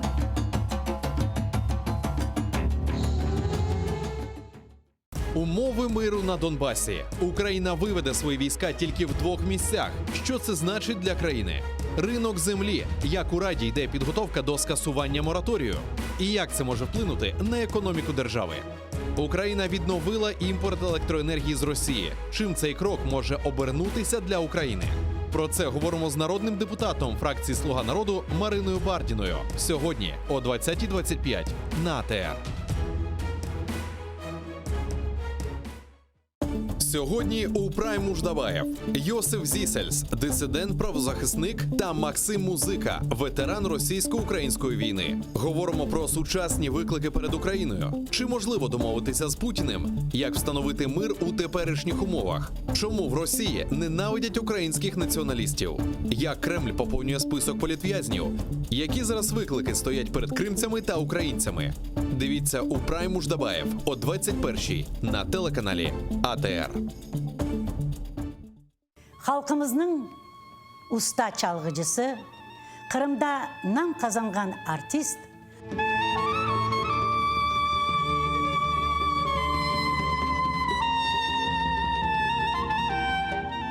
Sanat için can kuydeledi. Біздің халқымыздың арасына бір ажайып бір түркіжі бар еді біле. 18 Mayıs gecesinde prikaz okulda. Бүгінгі hikayemiz Алим Османовқа бағышлана. Bakış saray bizimdir de çevreci yüzümüdür. Akı seni sevdirin iki de kara gözünüdür. Bakış saray bizimdir de çevreci yüzümüdür. Akı sana sevdirin iki kara gözünüdür. По всей Украине прошла волна акций протестов «Нет капитуляции». Я хочу мира, чтобы отводили войска. Вот этот мир, чем это все закончится? Не нужен нам мир любой ценой. Мы не капитулируем, мы не отдаем Крым. Має бути максимальне об'єднання влади і суспільства. Зараз відбувається спроба рухатися мінськими домовленостями. Мінські домовленості хибними, Україна не має їх виконувати абсолютно. Це країні хуже делает. Все эти договоренности – это чистое предательство. Всюди Росія діє однаково. Вони просто брешуть і захоплюють. Треба чітко сказати всьому світові. Крим наш, ми його нікому не віддамо. Kopyor programmasını Cuma ertesi günü saat 20'de ATR telekanalının yayınında seyretiniz.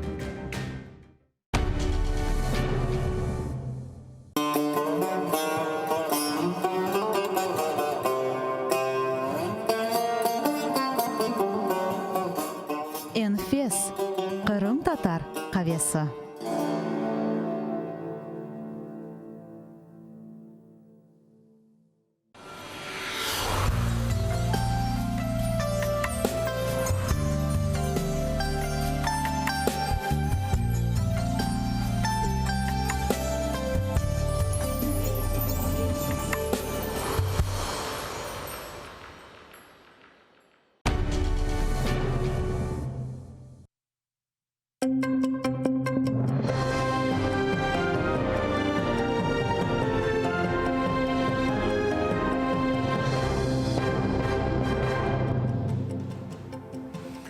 Assalamu alaikum, Cuma kunu hayırlı olsun. Efirde zaman. Bugün oktyabrның 18-i studiyada sizler için men Şevket Amatulayev çalışam. Ukraina şarkındaki Petrovskaya ve Zolotoy şehirleri civarında harbiyler 7 kunlik barışıktan son çetleştirile bile. Bunu parlamente hakimiyetke sualler beru vaktında Mudafaa naziri Andrey Zagorodnyuk aytты. Onun sözlerine göre çetleştiruv iki taraftan bir vakitta o'tkirilib, 3 kun devam ettirilgen son yekunlenmeli. Bu çetleştiruv hareketleri OBSE missiyası nezaretinde o'tkirilmeli. Ordunu ise evvelden abadallaştırılgan yerlerge geçirecekler. Розведення сил і засобів має здійснюватися при проведенні моніторингу зі спеціальною моніторинговою місією ОБСЄ, а також під контролем спеціальним центром контролю та координації синхронно і дзеркально з обох сторін та повинно бути завершено протягом 3 діб. Передумовою початку розведення сил і засобів від лінії розмежування має бути підтвердження спеціальної моніторингової місії ОБСЄ відсутності порушень режиму припинення вогню на вказаних ділянках тривалістю не менше 7 діб. Rusия ise Donbassқа махсус статус даими olarak берілмесіні талап еті. Бұне бәрібер счастье кіріш-чықыш ноқтасы açılmasını istей. Бөле талапларына Rusия темсілжілері Минскте өткерілген музакерлерде айтты. Бұны Украина тыш ішлер назирынан muavini Василий Боднар хабер етті. Оның сөздеріне көре парламент Donbassқа махсус статусны 3 жылға қабыл еткен еді. Кечкен сене депутатлар бұл статусны да бұл сененің сонына қадар девам еттірділер. Так звана формула Штайнмаєра визначає лише механізм введення в дію закону, що визначає певний особливий статус окремих районів. Діючи на сьогодні закон, він був введений в дію ще в 2014 році і продовжений до 31 грудня 2019 року. Філософію цього закону передбачали з самого початку, що він діятиме лише протягом 3 років. Зараз переговорна вимога, яка озвучується російською стороною Мінську, це запровадження особливого статусу на постійній основі. Але визначатиметься він законом, який прийматиме Верховна Рада. Тобто закон, який будете розробляти ви і впроваджуватиме Україна. Келешек сене бюджеті бірінші оқуда таздықланды. Бір ай велсі тақдим етілген бюджет лейхасына 255 депутат қол тұтты. Келешек сене бергілер эксележек. Милли қапсылық ве мудафа үшін масрафлар артажақ. Минимал айлық 5000 гривна себесінде олмалы. Бюджет лейхасында долларының фияты 28 гривна 20 капақ себесінде қайдетілген. Кеченлері бюджет комитеті тахминен 2000 деңішів көрсетті. Прошу підтримати та проголосувати.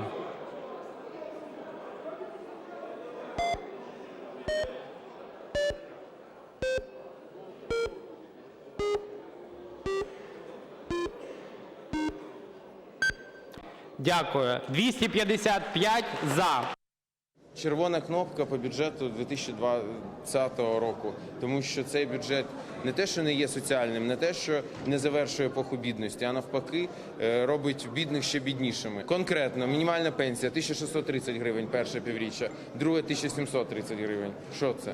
Це якесь суттєве підвищення?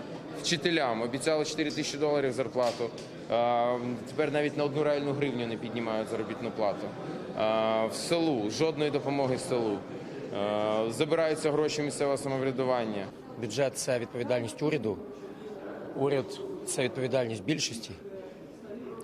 А більшість, ви знаєте, у нас монобільшість. Тому питання до бюджету – це в першу чергу до них. Але, безумовно, ми беремо участь в його обговоренні, вносимо в нього відповідні правки.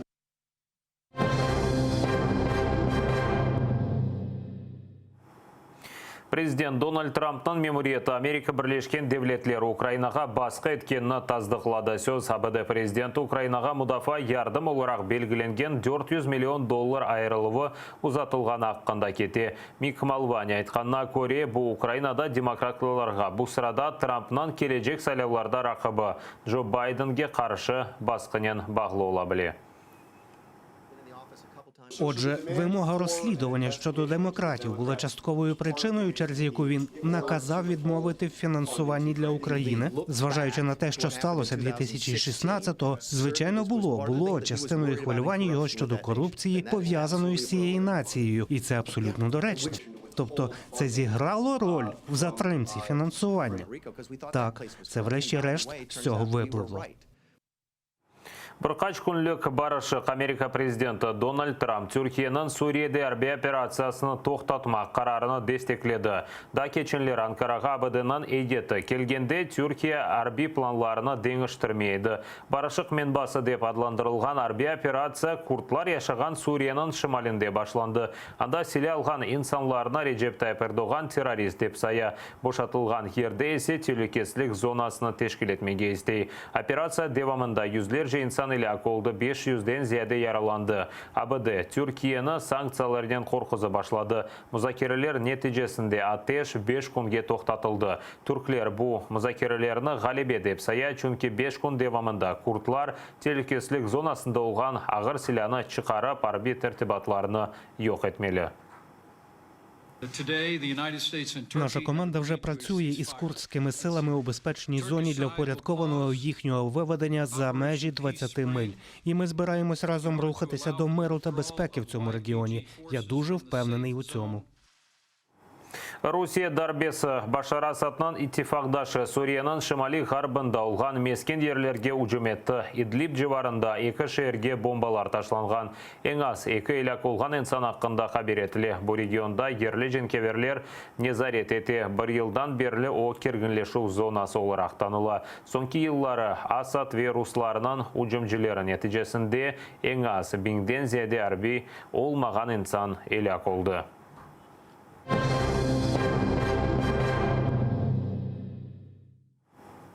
Yakınlarından ilaçlarını bermeylер. Advokat Nazim Шейхмамбетов СИЗОда tutulgan Олег Приходьконы ziyaret etті. Оны işgalciler keçken hafta tuttu. Advokat айтқанына көре, мабыз керекли ilaçlarını almasa da uzuna yaxşı duya. Şimdi Приходьконы карантин blokunda tutulар. Birazdan ise umumi kameraga keçirecekler. Приходькоға qarşı jinay dava başlatılıp terakt hazırlanması ve patlayıcı alet yapmasında qabatlайылар. Yakalanған qabatına ret eti айтқанына көре оны Украина тарафдары olғаны үшін тақып етелер.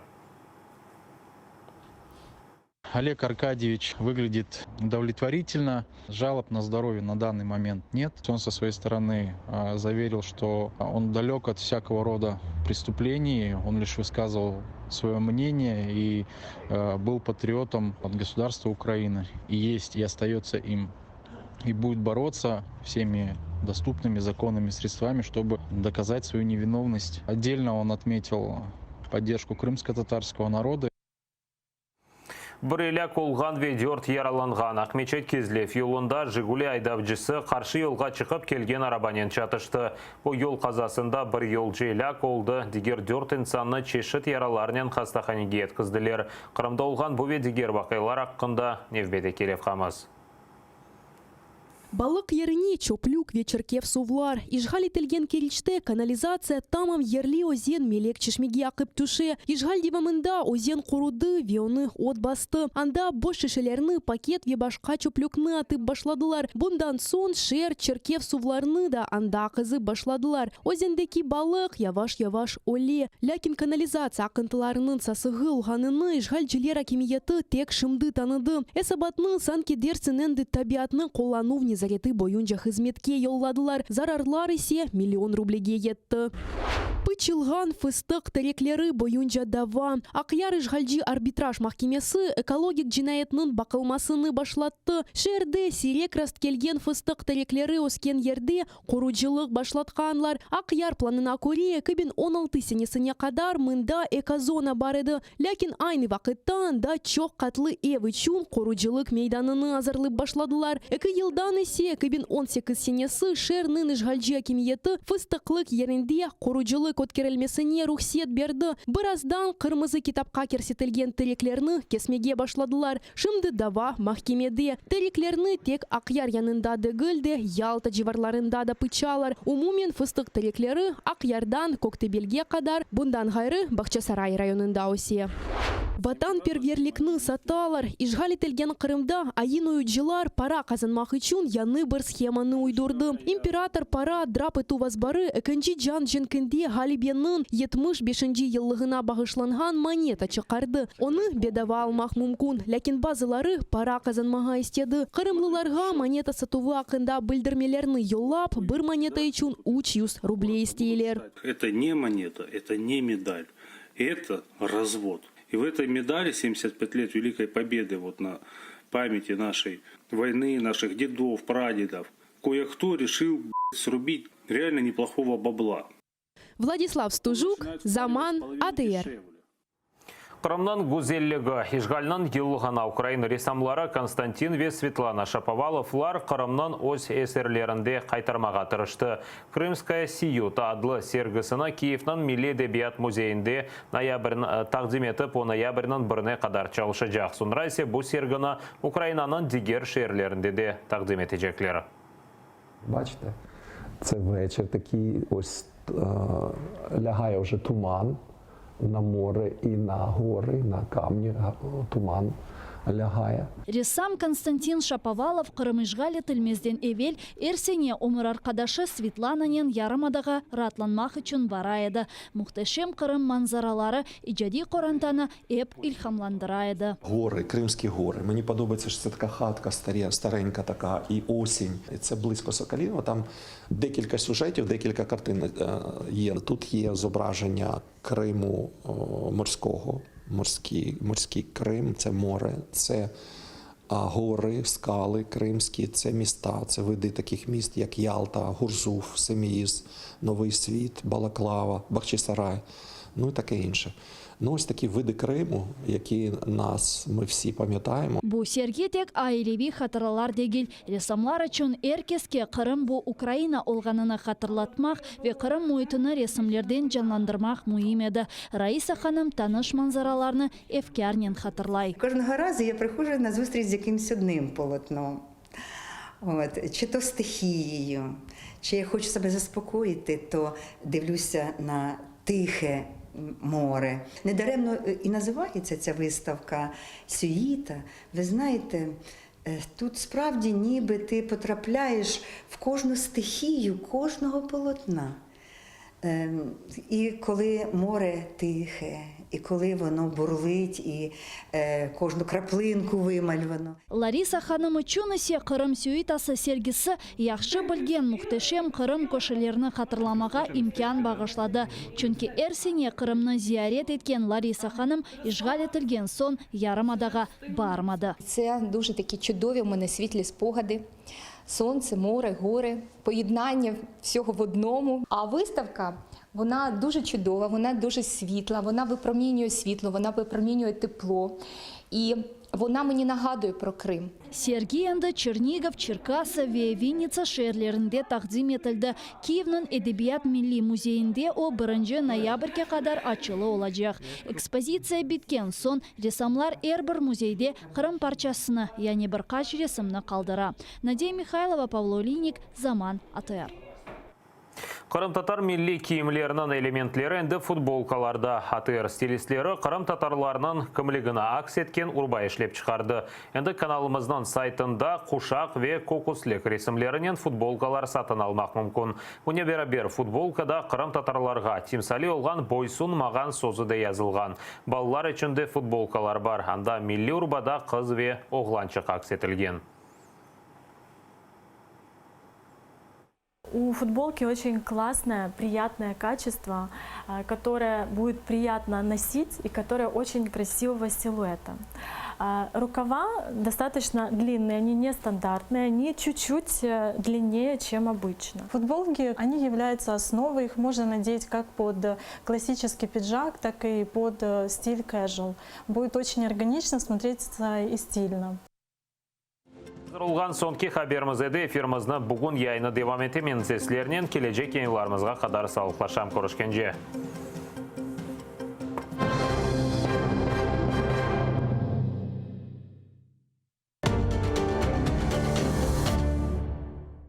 Бюджет 2020. Парламент почав розглядати держбюджет. Як зростатимуть соцстандарти? Розведення сил на Донбасі, що зараз відбувається в зоні ООС. І чи відбудеться цього разу відведення військ? Кримсько-татарська автономія, якою її бачить українська влада? Чи є Крим на порядку денному в парламенті? І чи існують плани щодо деокупації Криму? Про це говоримо із народним депутатом Європейської солідарності Ахтемом Чийгозом. Сьогодні о 19:30 на АТР. Россия в опасности. Пропала чашка Путина. Ее так пиарили, так воспитывали в народе любовь к чашке. Кто теперь будет преемником?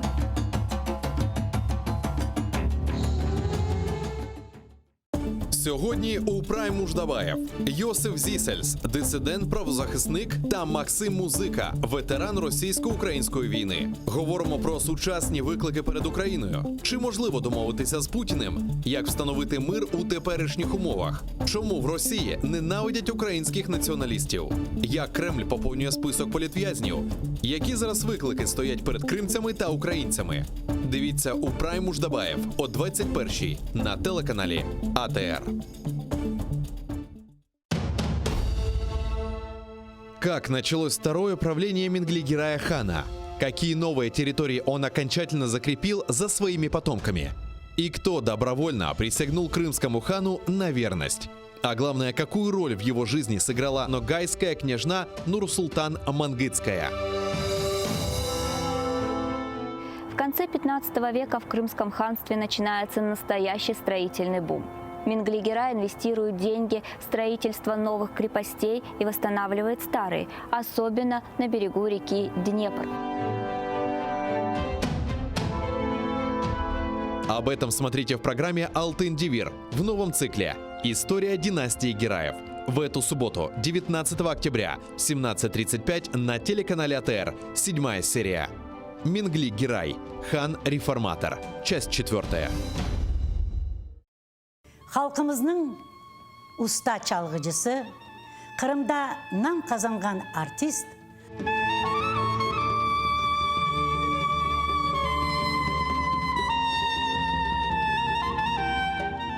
sanat için can küldüreydi. Bizim halkımızın arasına bir acayip bir türkücü var idi biliyor. 18 Mayıs gecesinde prikaz okuldu. Bugünkü hikayemiz Alim Osmanov'a bağışlanan. Bak saray bizimdir de çevreçete yüzümüdür. Ah seni sevdirin iki de kara gözünüdür. Bak saray bizimdir de çevreçete yüzümüdür. Ah sana sevdirin iki kara gözünüdür.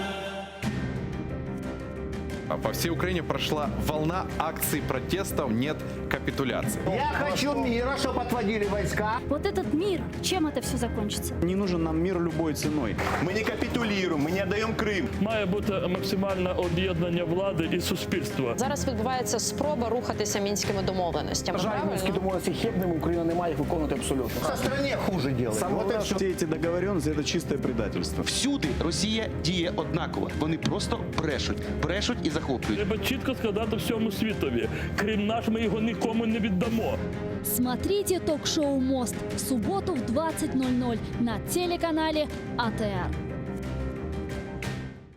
В январе-апреле 1988 года массовые демонстрации крымских татар продолжались. Они прошли в Абинске Краснодарского края, в Ташкенте, Бекабаде, Самарканде, Алмазаре, Янгиюле, Алмалыке Узбекской ССР, в Симферополе, в Новороссийске. Требования демонстрантов оставались неизменными. Возвращение крымских татар на родину, восстановление автономии, освобождение политзаключенных крымских татар. Представители власти всячески пытались противодействовать таким мероприятиям, однако остановить выступление крымских татар было уже практически невозможно. Продолжаем вспоминать события переломного в истории крымских татар 1988 года в осеннем цикле программы «Тарих Седосы» с Гульнарой Бекировой. Смотрите в воскресенье, 20 октября, в 18:00 на телеканале АТР.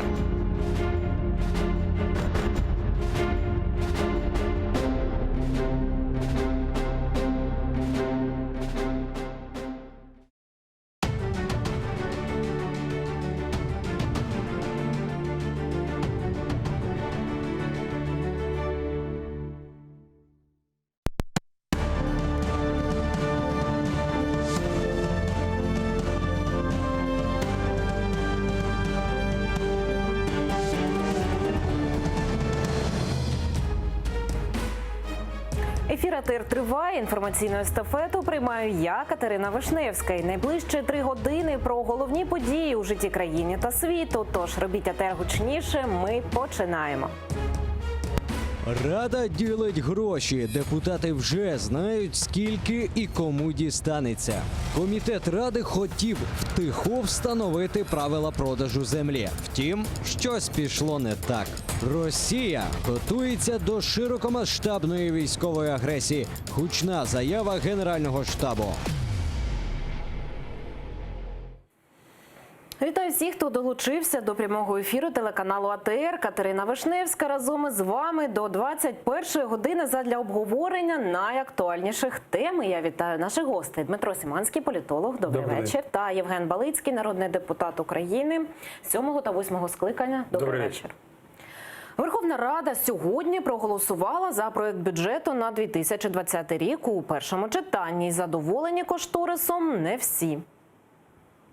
Червона кнопка по бюджету 2020 року, тому що цей бюджет не те, що не є соціальним, не те, що не завершує епоху бідності, а навпаки робить бідних ще біднішими. Конкретно, мінімальна пенсія 1630 гривень перше півріччя, друге 1730 гривень. Що це? Це якесь суттєве підвищення. Вчителям обіцяли $4000 зарплату, тепер навіть на 1 реальну гривню не піднімають заробітну плату. В селу жодної допомоги селу. Забираються гроші місцевого самоврядування. Бюджет – це відповідальність уряду.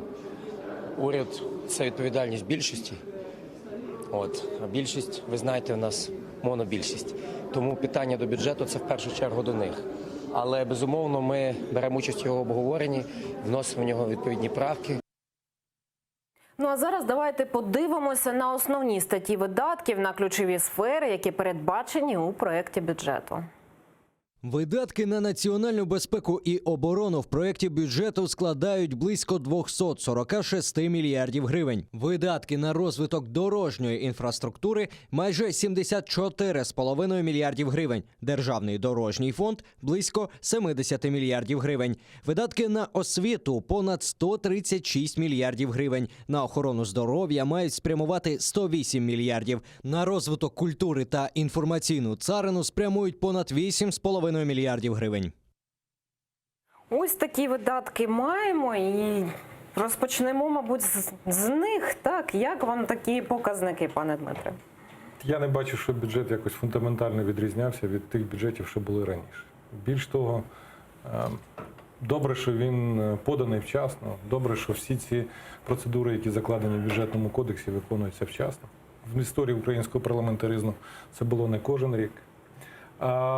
Звісно, що зараз, після того, як його зараз проголосували в першому читанні, буде велика робота над ним. Якраз уже найсерйозніші зміни до нього відбудуться між першим і другим читанням. Так що подивимося, що будуть робити депутати і з більшості, і з опозиції. Тут теж немає нічого несподіваного. Депутати більшості будуть підтримувати цей проект бюджету, а депутати опозиції будуть його критикувати. Так що це все нормально, за правилами відбувається. Євгена, як вам показники? Ви так емоційно реагували на коментарі, зокрема, Гончаренка? Просто Лешика хорошо знаю по партии регионов, я был в политсовете партии. Наш, как бы мягче сказать. В общем, что касается бюджета. Вы знаете, ну, во-первых, я согласен с коллегой, что бюджет абсолютно не отличается практически от того, что делал Порошенко. Практически, на мой взгляд, это бюджет тот же самый. Бюджет, в общем-то, полицейской державы. Не изменил пока в первом чтении, не изменено значительно никаких пунктов, которые должны были бы быть изменены. И то, что ждала основная часть населения, которое голосовало за Зеленского, наверное, возлагая надежды. Мы не видим снижения тарифов, мы не видим снижения цены на газ. Я не вижу в этом бюджете каких-то радикальных изменений по поводу того, о чем так много говорил президент и депутаты, которые шли на выборы. При том, что я голосовал за Зеленского, больше потому, что против Порошенко, но сегодня я критикую его, критикую за этот бюджет. Медицина немножко на 10% порядка увеличена, армия, ни силовики, ни полиция, ни все остальные органы, которые бы, на мой взгляд, должны были бы когда-то заканчиваться эти чрезмерные расходы, в этом бюджете не отражено. Я надеюсь, что мир, который обещал Зеленский, все-таки наступит. Все они обещают, конечно, очень бы хотелось, чтобы это было. И тогда бюджеты на военный блок будут сокращены. И мы сможем заняться, я извиняюсь, и сможем заняться вопросами экономики, что сегодня ключевое, чтобы люди получали рабочие места, достойную пенсию и дети не уезжали из страны. Ви щось хотіли додати? Я просто хотів додати невеличку ремарку. І цей бюджет наступного року лишається бюджетом Української Радянської Соціалістичної Республіки. Це і далі бюджет, який через себе перерозподіляє майже 50 чи навіть більше, деякі економісти кажуть, відсотків ВВП. Це там дуже багато держави, Там і далі пенсійний фонд, там і далі держпідприємства, там і далі якісь незрозумілі речі, там зарплати. Ну, коротше, там все написано те, що було написано і попередні роки. А нам потрібен рішучий ривок вперед. Для цього нам треба зробити те, що пообіцяв Зеленський і через що він переміг на виборах. Велику приватизацію, відкрити ринок землі, зробити максимально вільно простір для бізнесу і тому Про подібне. землю ми поговоримо ще докладніше. А зараз давайте послухаємо народного депутата від фракції «Європейська солідарність» Мустафу Джемілєва. Він заявив, що АТР може припинити мовлення.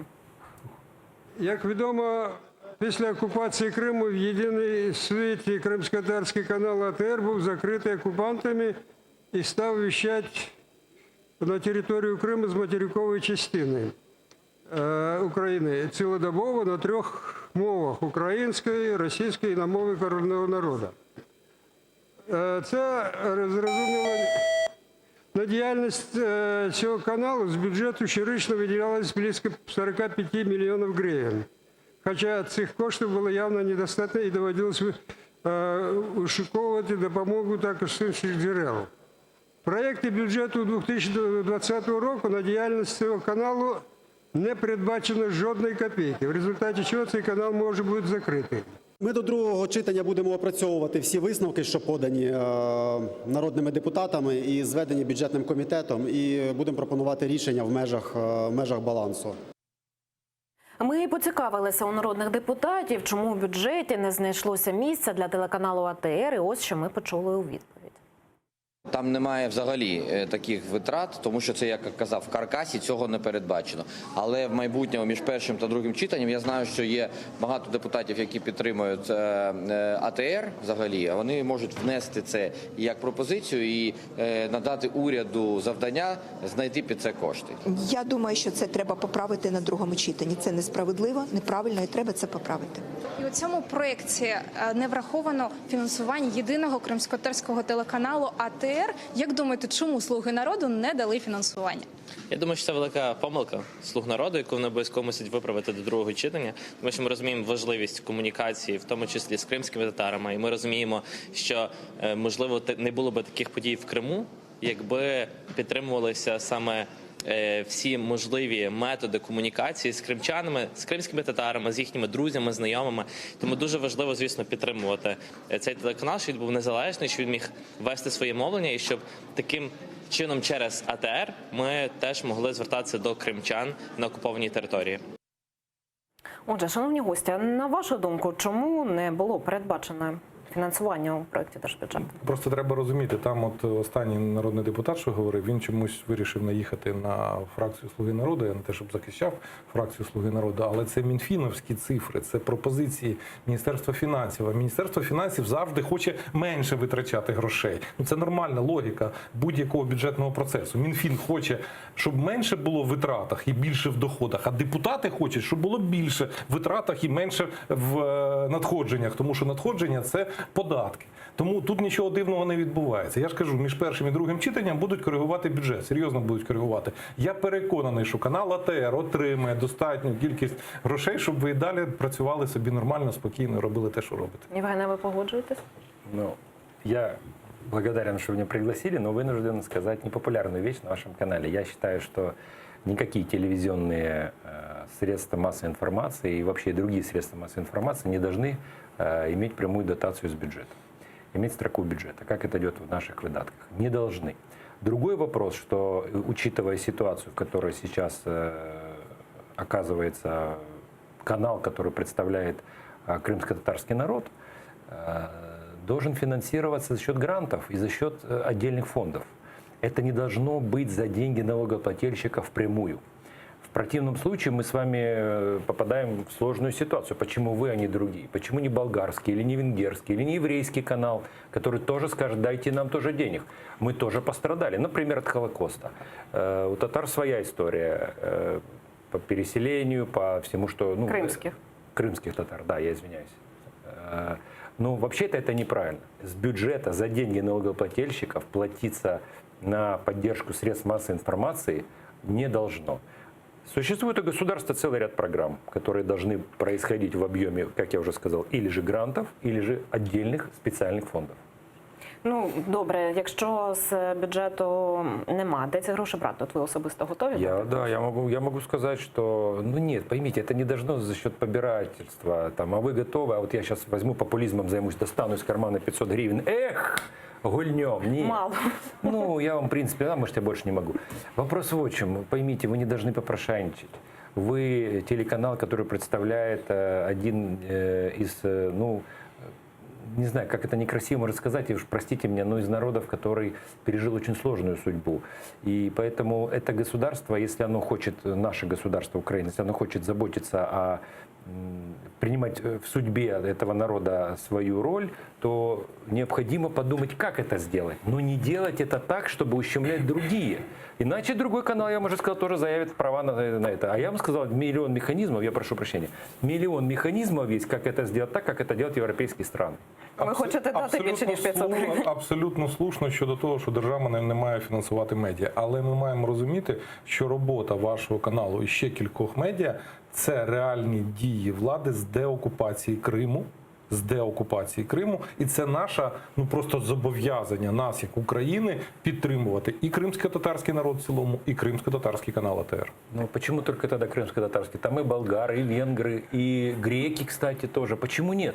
Понимаете, вы создаете прецедент, на мой взгляд, ну, еще раз говорю, я свою точку зрения говорю, и боюсь обидеть, как говорится, каким-то... Добре, переходимо до наступної теми. Ми вже трошки зачіпали ринок землі. Так, Комітет Верховної Ради з аграрної та земельної політики провів таємне засідання, на якому підтримали законопроект про ринок землі. Позафракційна народна депутатка Оксана Савчук розповіла, як це було.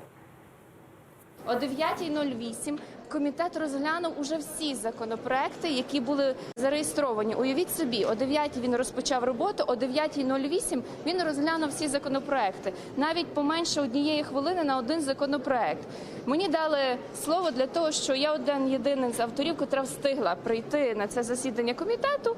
Я звернула увагу всіх членів комітету на те, що депутати, які ще навіть не 2 місяці працюють, грубо порушують всі норми прозорості, етики, регламенту, про те, що не можна жодним чином голосувати за жоден законопроект, який стояв на порядку денному.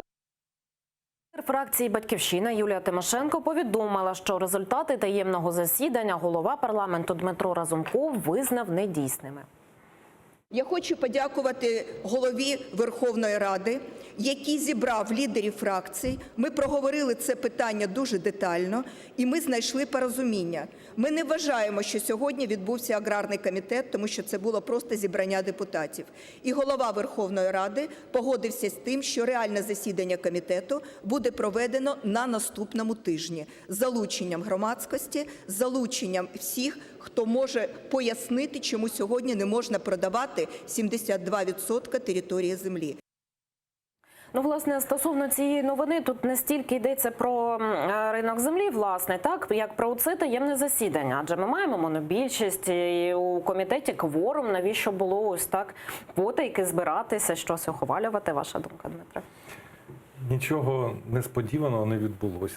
Відбулося засідання комітету. Депутати розглянули, як швидко чи довго вони їх розглядали, так комусь, як оцим соціалістам і шановній депутатці від партії «Свобода» і шановній лідерці блоку Юлії Тимошенко, їм, звісно, хочеться, щоб і далі українські селяни були бідними, щоб вони були безправними, щоб вони були закріпаченими, щоб у них не було свого власності, щоб вони не могли ту землю продати, ті свої куці паї. Вони і далі помирали би, а агробарони і далі би латифундисти наживалися. Тобто «Слуга народу» ховалася від Тимошенко? Чому так? вони ховалися? Вони провели засідання комітету. Вони провели засідання комітету, і саме це отак карьожить оцих соціалістів. Я ж кажу, соціалістів всіх мастей.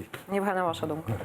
Я не был коммунистом, скорее, потому что социалисты немножко другое, на мой взгляд, но спорить с вами не буду. Я вам скажу так, что то, что продажа земли когда-нибудь должна состояться, это однозначно. То, что земля должна стать товаром. Это все прописал Маркс. И вся Европа живет, ну, не буду сейчас опять вдаваться в политику, но я хотел другое сказать, что на сегодняшний день, на сейчас продавать землю, по моему глубокому убеждению, нельзя. Потому что если сейчас используют последний ресурс страны, во-первых, мы потеряем всяческий интерес к европейцам. Потому что сегодня мы еще им интересны. Мы перестанем быть совершенно... Мы и так уже объект, а не субъект.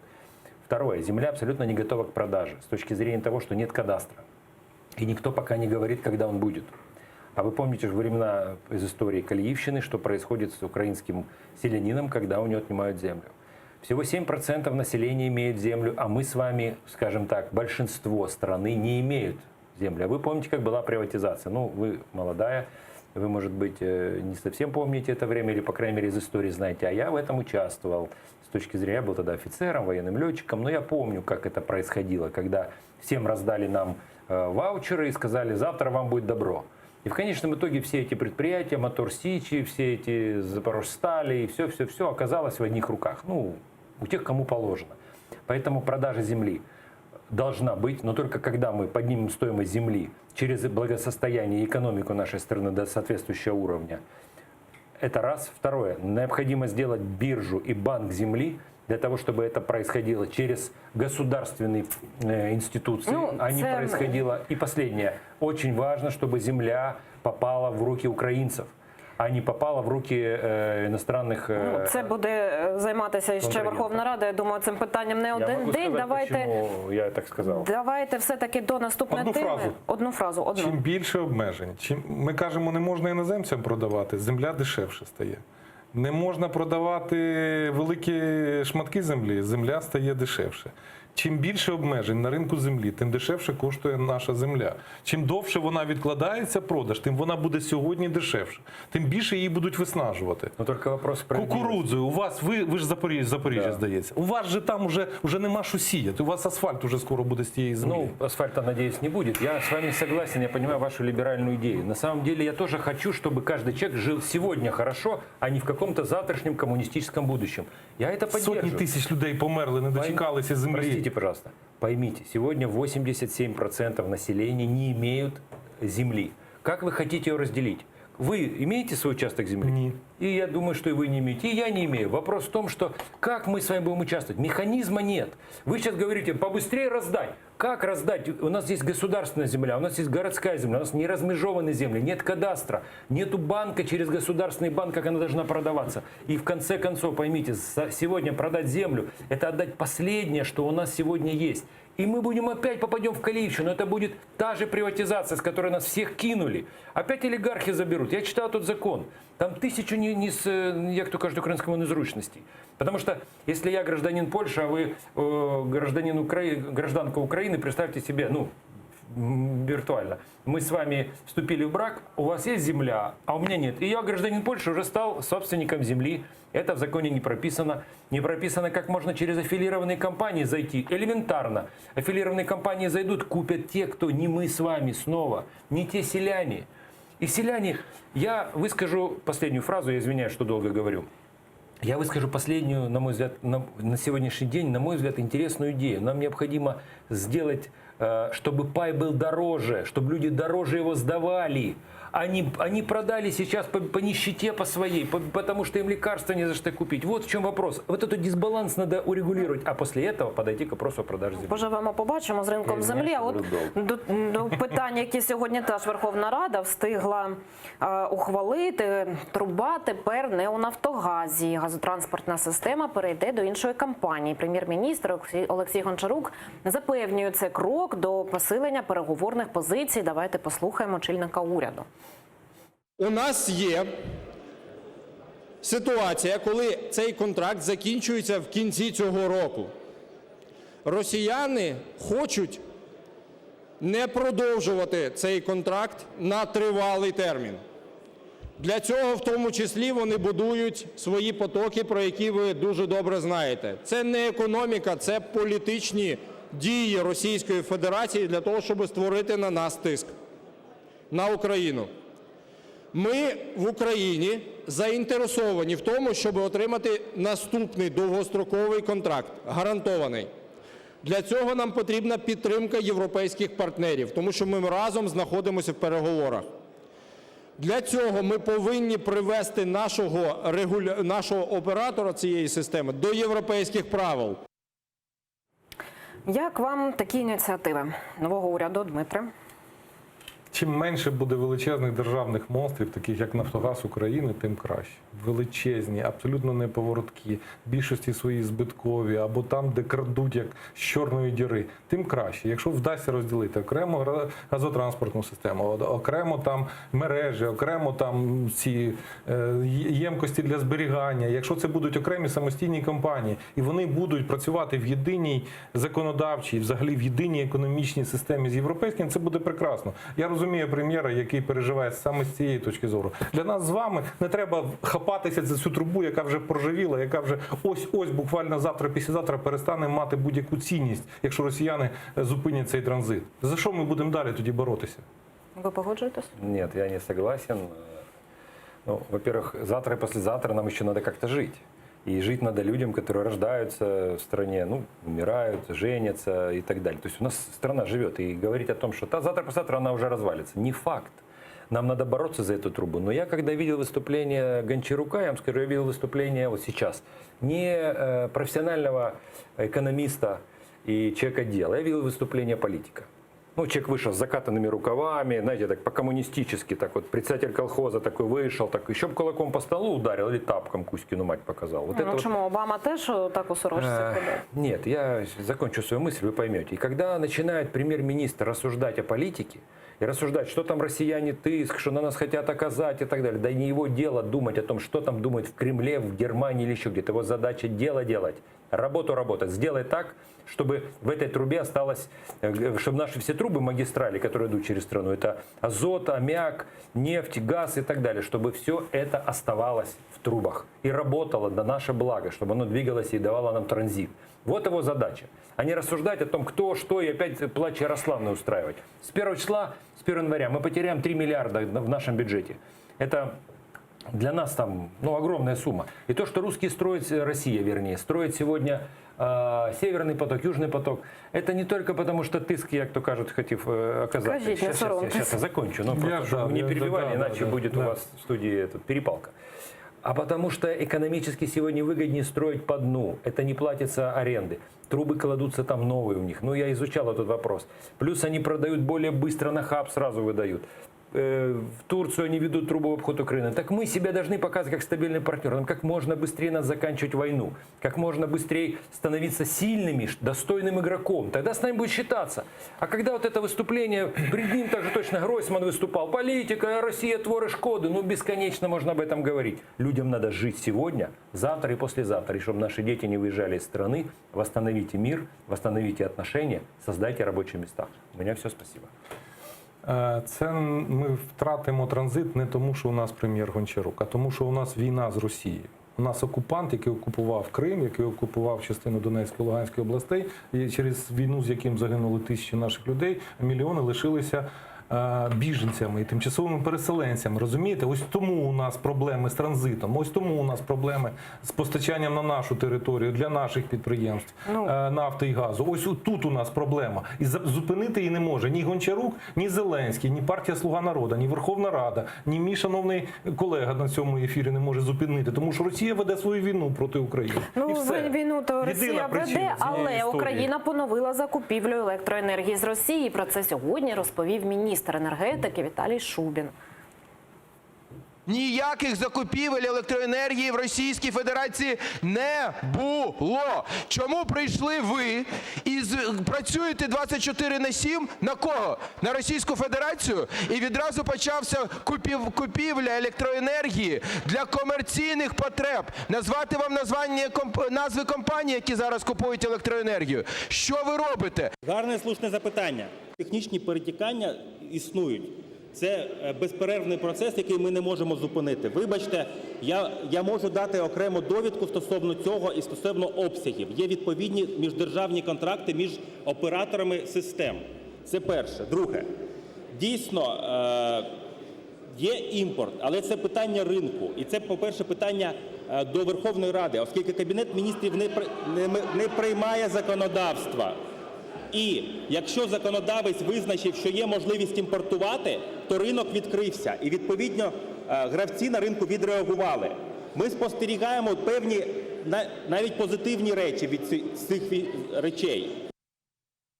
Ну, от, як зазначив народний депутат, так деякий час не купували, а от тепер вирішили повернутися до цієї практики. Чому?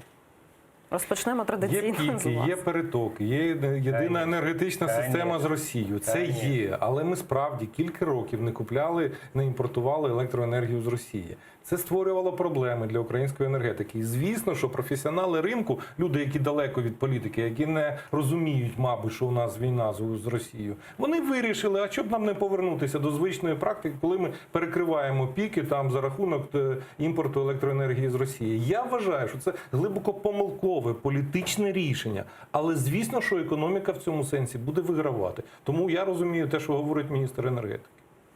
Ваша думка? Знаете, ну вот когда люди, я сейчас не вас имею в виду, я имею в виду Гончаренко в первую очередь, когда пытаются рассуждать о том, чего они совершенно не понимают, я работал в Министерстве экономики 3 года и руководил департаментом развития рынка, как раз занимался вопросами, в том числе и энергетики. У нас только одна электрическая станция, это Бурштинская, которая может работать на европейском, скажем, стандарте полностью, если не завязана, может быть, не завязана в бывшую советскую систему. Все тепловые станции, как и остальные станции, завязаны в единую энергетическую систему. В ней происходят как перетоки, то, что говорил коллега, происходят пики, которые нивелируются, и потом берется баланс. Я уже не рассказываю тут про реактивную, как это считается, как это все. Ні, я розумію, але ну, бачите, тут в чому проблема? Якщо дійсно ми так зав'язані на цьому, то ну, це дуже важливий ресурс електроенергія. Ми її купуємо у країни-агресора. Чи не може бути такого, що нам просто цю електроенергію в який час виключать После і аннексии все? Крыма может все что угодно быть. Я уже поверю во все что угодно. Поэтому смотрите, у нас есть электричество, это отрасль экономики. Это никак не связано с политикой. И для того, чтобы снивелировать, если сегодня мы потребили больше, скажем так, выработанной где-то под Липецком, или они потребили нашу, то это взаиморасчеты, которые нивелировались обычно дебетом, кредитом, сводились в баланс. Ну, бывают возможные оплаты. Ну чего людей пугает и постоянно этим фетишем начинают, вот мы не будем покупать, страна-агрессор. Ну когда это уже успокоятся люди? Мы покупаем ТВЭЛ, это главный инвестор, Россия главный инвестор сейчас в нашей стране. Ми їздимо Ну, туди. до речі, головний інвестор зараз, як ви сказали, Росія готується до повномасштабної агресії. Про це виданню «Український тиждень» повідомив заступник начальника Генштабу Олексій Таран. Не нравится вам. Росія готується до проведення широкомасштабної воєнної агресії. Ці плани цілком очевидні. Збройні сили України відповідно готуються до відсічі збройній агресії по всьому кордону України. Це стосується не лише ліній зіткнення, а й інших районів, починаючи з кордону з Білоруссю і далі поблизу Криму та Бессарабії. Ось така от новина від Генерального штабу. От чи не дисонує це з розведенням військ, на вашу думку? До якого готуються? Війна не зупинялась. Мінськ-1, Мінськ-2, нормандський формат. Це все спроби зробити перемир'я. Це спроби зупинити інтенсивність бойових дій.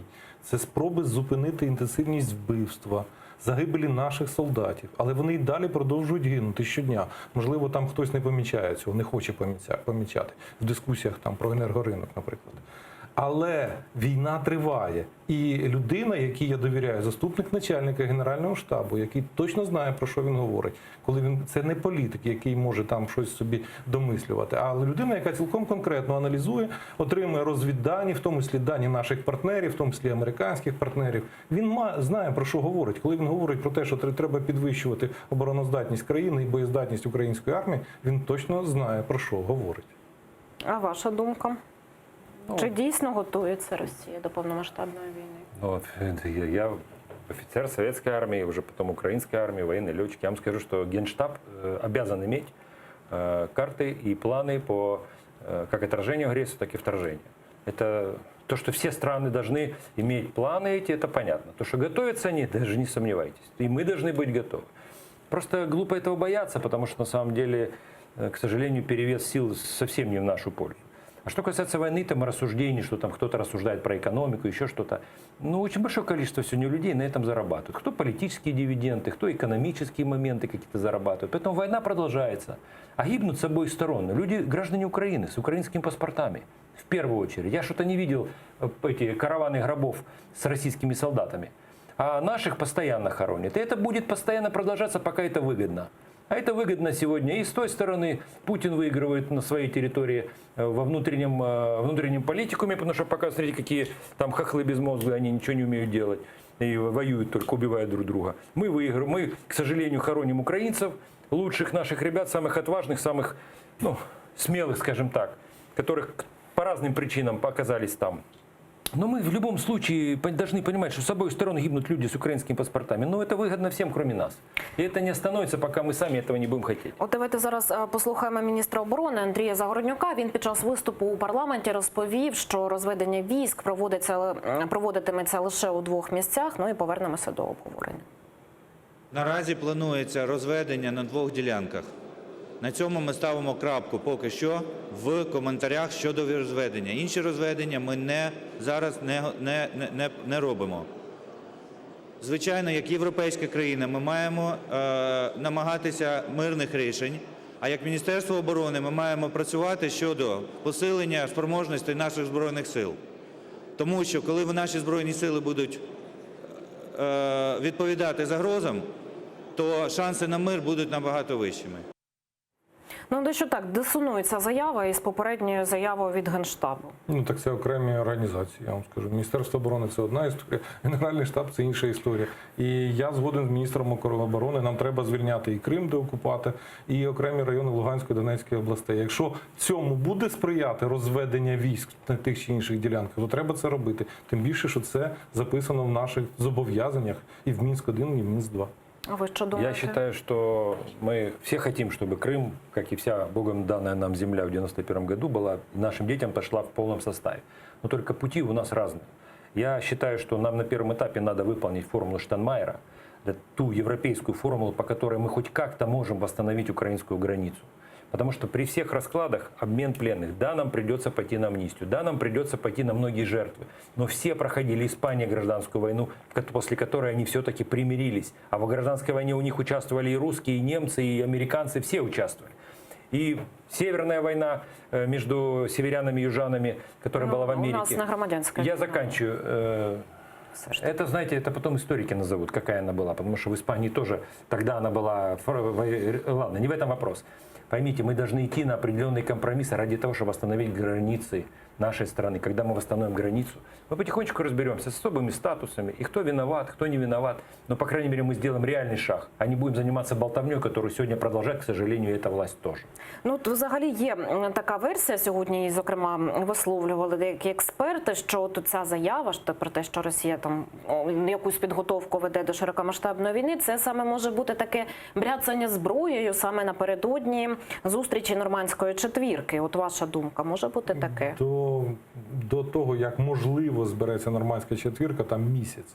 Я не думаю, що... Ну, але ж перемовини, якщо я правильно розумію, тривають весь цей час. Я не думаю, що інтерв'ю заступника начальника Генерального штабу України може якимось чином вплинути на політичну готовність 4 великих країн Європи зустрітися чи не зустрітися для того, щоб врегулювати ситуацію. Нет, я тоже не считаю, что это как-то связано. Вопрос в том, что я бы очень хотел, чтобы в телевидении прекратили истерию. Чтобы готовность армии, так же, как и работа силовых органов, сначала работа, а потом пиар. Точно так же и здесь. Когда военные начинают сначала рассказывать, какие мы сильные, как у нас все много, и мы тут сейчас всех порвем, вы делайте. А мы это посмотрим по результатам. Вот когда у нас не будет поражений на фронте, не будет Дебальцева, когда у нас не будет Иловайского, когда наши солдаты будут полностью экипированы и так далее. Вот это будет результат, и не надо будет пиара никакого. Дякую. Євген Балицький та Дмитро Симанський були нашими гостями. Спасибо. Протягом цієї години. Далі ефір АТР продовжить випуск новин «Заман». Нагадаю, що найцікавіші фрагменти з ефіру ви можете переглядати у нашому ютуб-каналі. АТР, а я, Катерина Вишневська, повернуся до цієї студії за 20 хвилин. Поговоримо із Ахтемом Чийгозом, народним депутатом від фракції «Європейська солідарність». Залишайтеся з АТР і дякую, що довіряєте.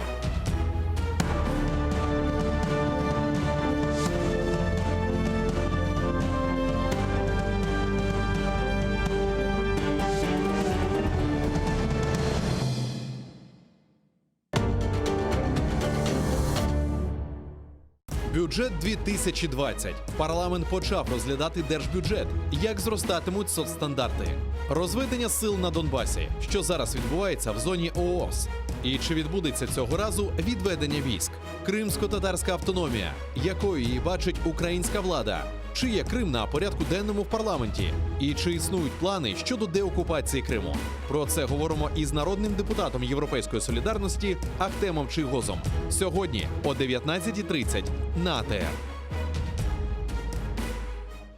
Россия в опасности. Пропала чашка Путина. Ее так пиарили, так воспитывали в народе любовь к чашке. Кто теперь будет преемником?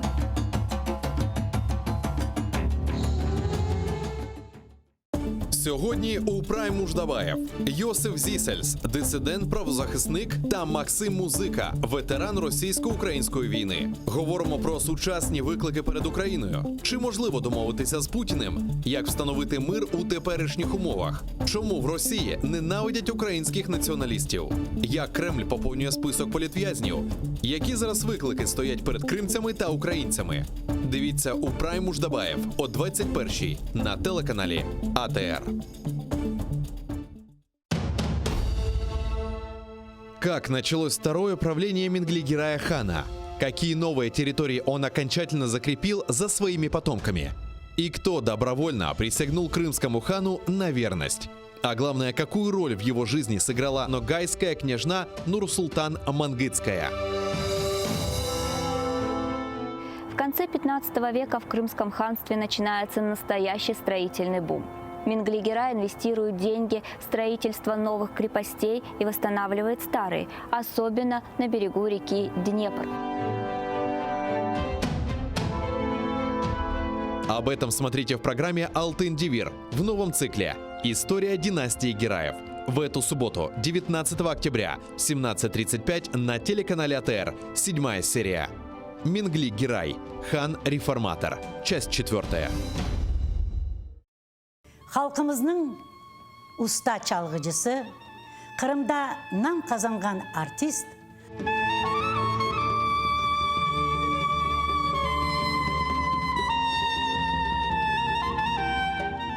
Sanat için can kuydeleriyle. Bizim halkımızın arasına bir acayip bir türkücü var idi biliyor. 18 Mayıs gecesinde prikaz okulda. Bugünkü hikayemiz Alim Osmanov'a bağışlanan. Bakış saray bizimdir de çevreci yüzümüdür. Ah seni sevdirin iki de kara gözünüdür. Bakış saray bizimdir de çevreci yüzümüdür. Ah sana sevdirin iki kara gözünüdür. По всей Украине прошла волна акций протестов «Нет капитуляции». Я хочу мира, чтобы отводили войска. Вот этот мир, чем это все закончится? Не нужен нам мир любой ценой. Мы не капитулируем, мы не отдаем Крым. Має бути максимальне об'єднання влади і суспільства. Зараз відбувається спроба рухатися мінськими домовленостями. Мінські домовленості хибними, Україна не має їх виконувати абсолютно. Що в країні хуже робить. Вот всі ці договоренності – це чисте предательство. Всюди Росія діє однаково. Вони просто брешуть і захоплюють. Треба чітко сказати всьому світові. Крим наш, ми його нікому не віддамо. Смотрите ток-шоу «Мост» в субботу в 20:00 на телеканале АТР.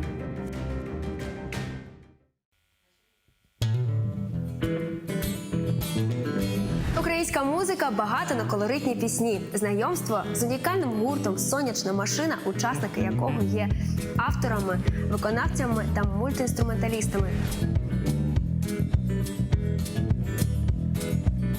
Все це ви побачите в ефірі Джанглу Студіо на телеканалі АТР вже цієї неділі о 19:30. Yemek isterken tarlalar erekler erekler.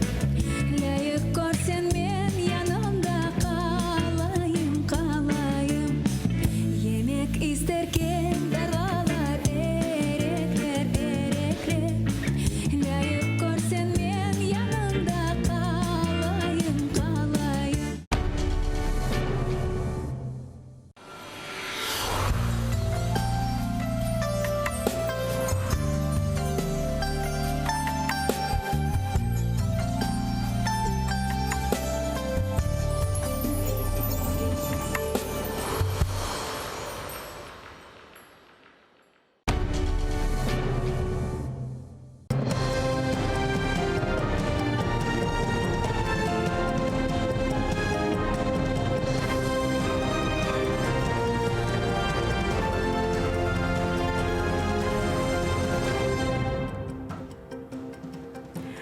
12 жовтня, 2066-й день окупації Криму. Підбиваємо інформаційні підсумки дня. Я Орієнія Сітумєрова. Вітаю вас і далі розкажу, зокрема, про таке.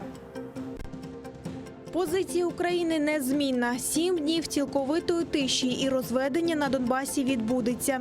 І лише під наглядом ОБСЄ. Росія ж вимагає особливого статусу для окремих районів Донбасу на постійній основі. Зменшення податків, збільшення витрат на нацбезпеку та оборону та підвищення мінімальної зарплати. Народні обранці ухвалили проект держбюджету на наступний рік у першому читанні. Побачити красу Криму у Києві. Українські художники зобразили півострів на своїх полотнах. Де та коли можна відвідати виставку?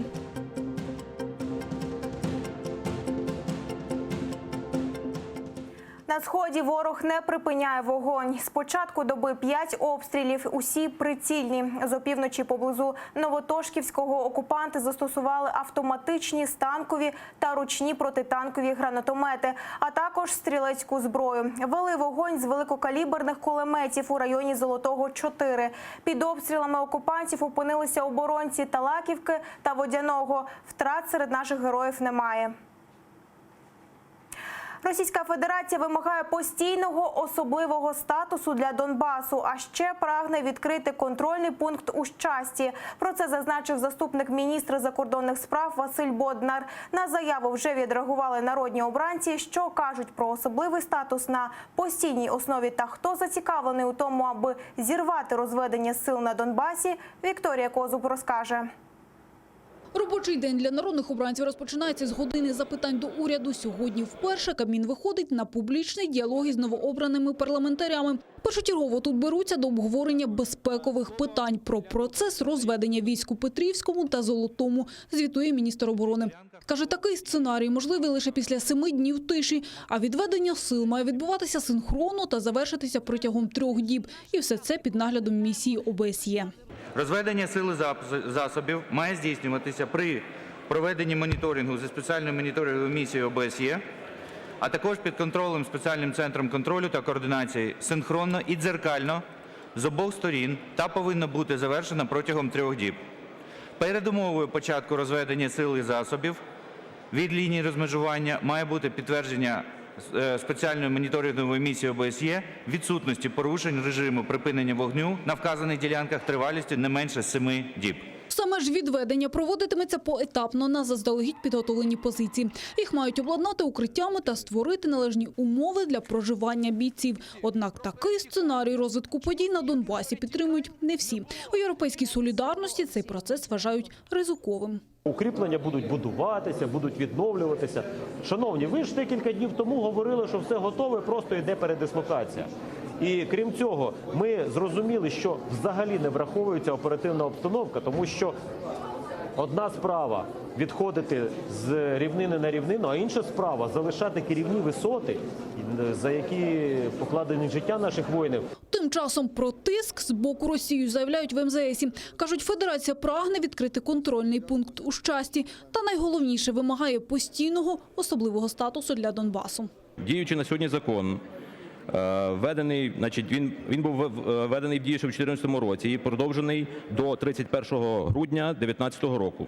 Філософією цього закону передбачало з самого початку, що він діятиме лише протягом 3 років. Зараз переговорна вимога, яка озвучується російською стороною Мінську, це запровадження особливого статусу на постійній основі. Про статус окупованих територій варто говорити лише після деокупації Донбасу, певні у «Голосі». А от вимога Російської Федерації прийняти формулу Штайнмаєра в обмін на зустріч у нормандському форматі, а потім самим вже зірвати розведення сил – то класична тактика Росії. Чому? Тому що Росія за проектом розведення має звільнити Дебальцево. Дуже важливий пункт. У даному випадку, чи Росія буде чи погодиться хоча б колись на розведення? Ні, вона не погодиться. Через постійні обстріли на лінії розмежування відведення сил буде щоразу під загрозою. А відтак унеможливлює зустріч разом із лідером РФ у нормандському форматі. Вікторія Козуб, Оксана Мінов, Заман, АТР.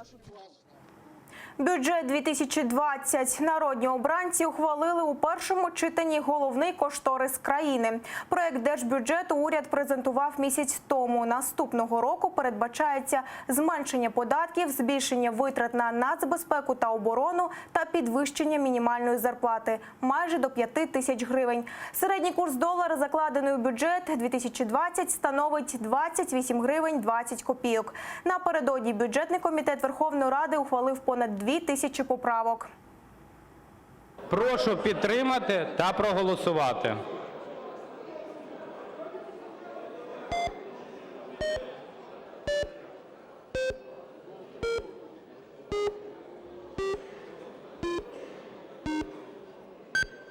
Дякую. 255 за.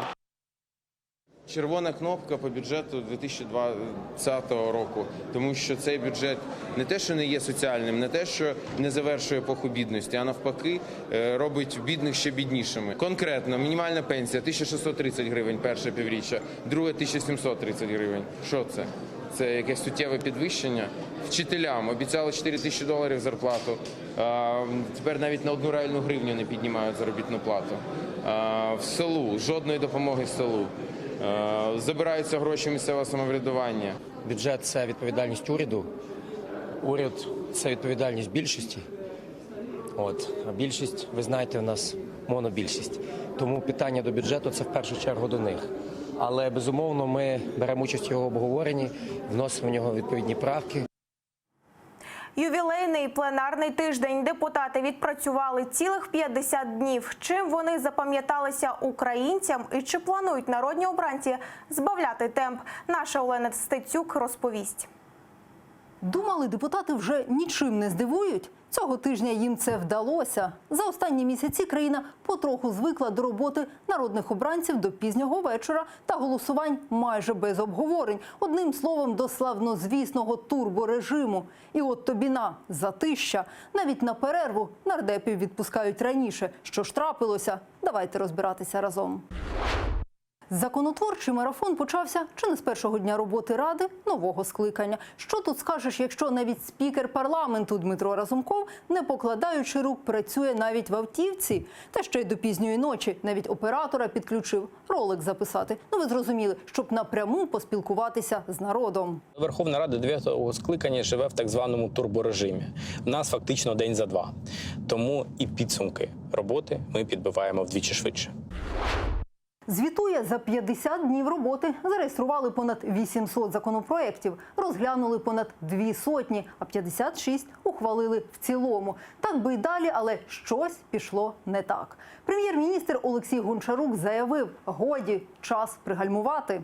Так званий режим форсування, ви його називаєте турборежим, це ненормально. Сказав – зробили. На початку пленарного тижня гучна заява спікера. Парламент відійде від турборежиму. Але що це означає? Він же так радував очі виборців. Може, вирішили таки читати усе, що написано у тих нудних законопроектах? Або відчули, що все частіше не вистачає голосів всередині монобільшості? Ми вирішили спитати в опозиції. То в чому річ? Хто ж, як не вони, знають, що там у опонентів? І чому зламався той шалений принтер? Багато людей почало задавати питання, чому ми голосуємо за це, чому ми голосуємо за це. І не завжди вже знаходяться голоси всередині самої фракції. Тобто є певні групи впливу, які не готові голосувати. Турборежим вимкнувся саме тому, що серед слуг не було голосів. Якість цих законів далеко не найкраща. І в багатьох цих законах, мало того, що половина депутатів самі не знають, які там деталі тих законів і що вони для самих себе наголосували, які наслідки для українців. І ось вона, лайт-версія депутатської роботи. Цілих 2 дні знадобилося для того, щоб ухвалити президентську ініціативу «Судову реформу». Вона передбачає, зокрема, зменшення удвічі кількості суддів Верховного суду. Тепер їх буде 100. Зменшиться і зарплатня служителів Феміди. Замість 150 тисяч гривень отримуватимуть усього 100. А контролюватиме діяльність суддівського корпусу комісія з етики і доброчесності. На цьому розслаблятися зась вирішили у більшості. І в той же день запровадили нечуване та майже революційне нововведення. Уявіть, депутати самі для себе штрафи ввели за неробство. От, наприклад, пропустив понад 30% голосувань – штраф. Прогуляв половину засідань комітетів – знову штраф. Одним словом, дисципліна і порядок. Хіба що оцінки за поведінку ще не ставлять. З яких причин я би прогуляв Верховну Раду, я її так вже люблю, я вам скажу, що не буду я прогулювати. Ми хотіли навіть кримінальну відповідальність, але не знайшли погодження в наших рядах. Мені здається, що перетворюють депутата з політика на функцію, а роботу політичну на математику. Ти маєш натискати кнопочку. Натиснув 100 раз кнопочку, молодець, крутий, класний депутат. Алло, автотрез? Товарищ Бабий? Заправщица «Добрый вечер» все машины отправляет налево. Ну, понятно, налево. Кто говорит? Аноним. Пригадуєте цей відомий кіношедевр? Вже незабаром в Україні усе буде майже як у радянській комедії. Депутати ухвалили законопроект про викривачів корупції або про так званих стукачів. Вітаються навіть анонімки. Кожен, хто повідомить правоохоронцям про злочин, отримає винагороду – реальні гроші. Бонус за боротьбу з корупцією становитиме 10% від суми самої корупційної оборудки. Однак заробити на цьому можна буде лише після рішення суду. Звертаюся до українців повідомляти про факти корупційних злочинів, які стали вам відомі. Ну тоді це дійсно якийсь 37-й рік. Це буде просто поток якогось лайна, яке треба буде розбиратись. Ну я не знаю, скільки в нас буде цих правоохоронців тоді. А от депутатам ще доведеться розбирати стоси обіцяних законопроєктів. І про ринок землі, і особливий статус Донбасу, і низку інших. То може доведеться додати фарби в шалений принтер і знову ввімкнути турборежим. Ну а що, розслаблятися новим депутатам не гоже, вони ж інші.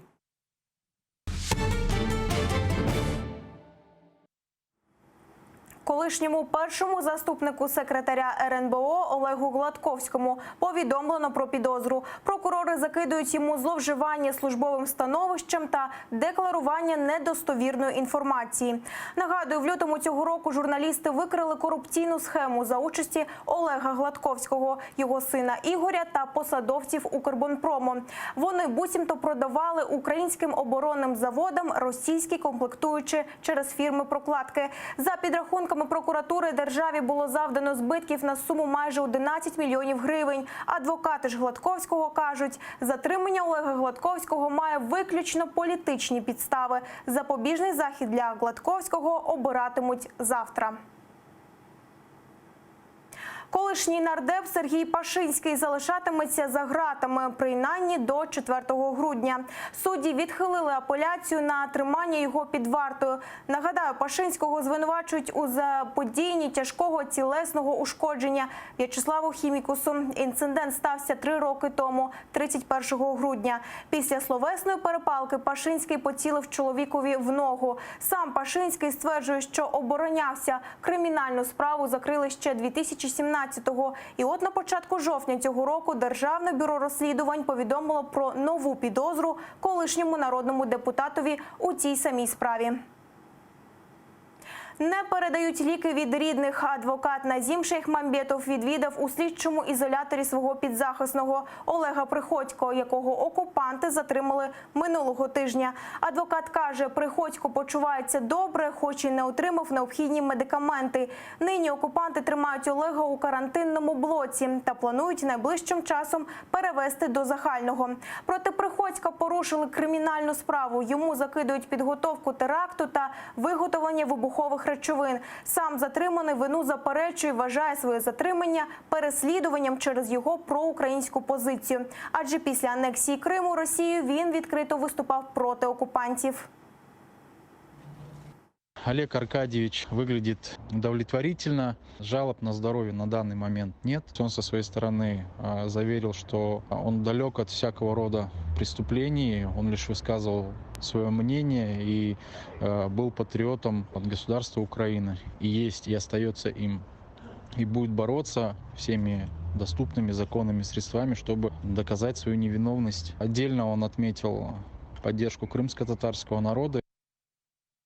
1 загиблий і 4 травмовані. На трасі Чорноморська Євпаторія водій «Жигулів» виїхав на зустрічну смугу. Саме в цей момент на зустріч мчав інший легковик. Лобового зіткнення уникнути не вдалося. У страшній автотрощі загинув 1 пасажир. Решту 4 постраждалих з травмами доправили до лікарні. Про інші події в житті окупованого півострова далі в огляді. Замість риби – сміття і нечистоти. В окупованій Керчі раптово зрозуміли, що каналізаційні стоки течуть прямісінько у місцеву річку Мілек-Чесме. За часи окупації водойма без дніпровської води зміліла і заросла чагарниками. Туди почали скидати порожні пляшки, пакети та інший мотлох. Слідом пустили міську каналізацію. Відтак риба поступово вмирає. Однак смердючий нюанс окупаційна влада виявила тільки зараз. Звіт вже буцімто направили в Росприроднадзор, а збитків нарахували на 1 мільйон рублів.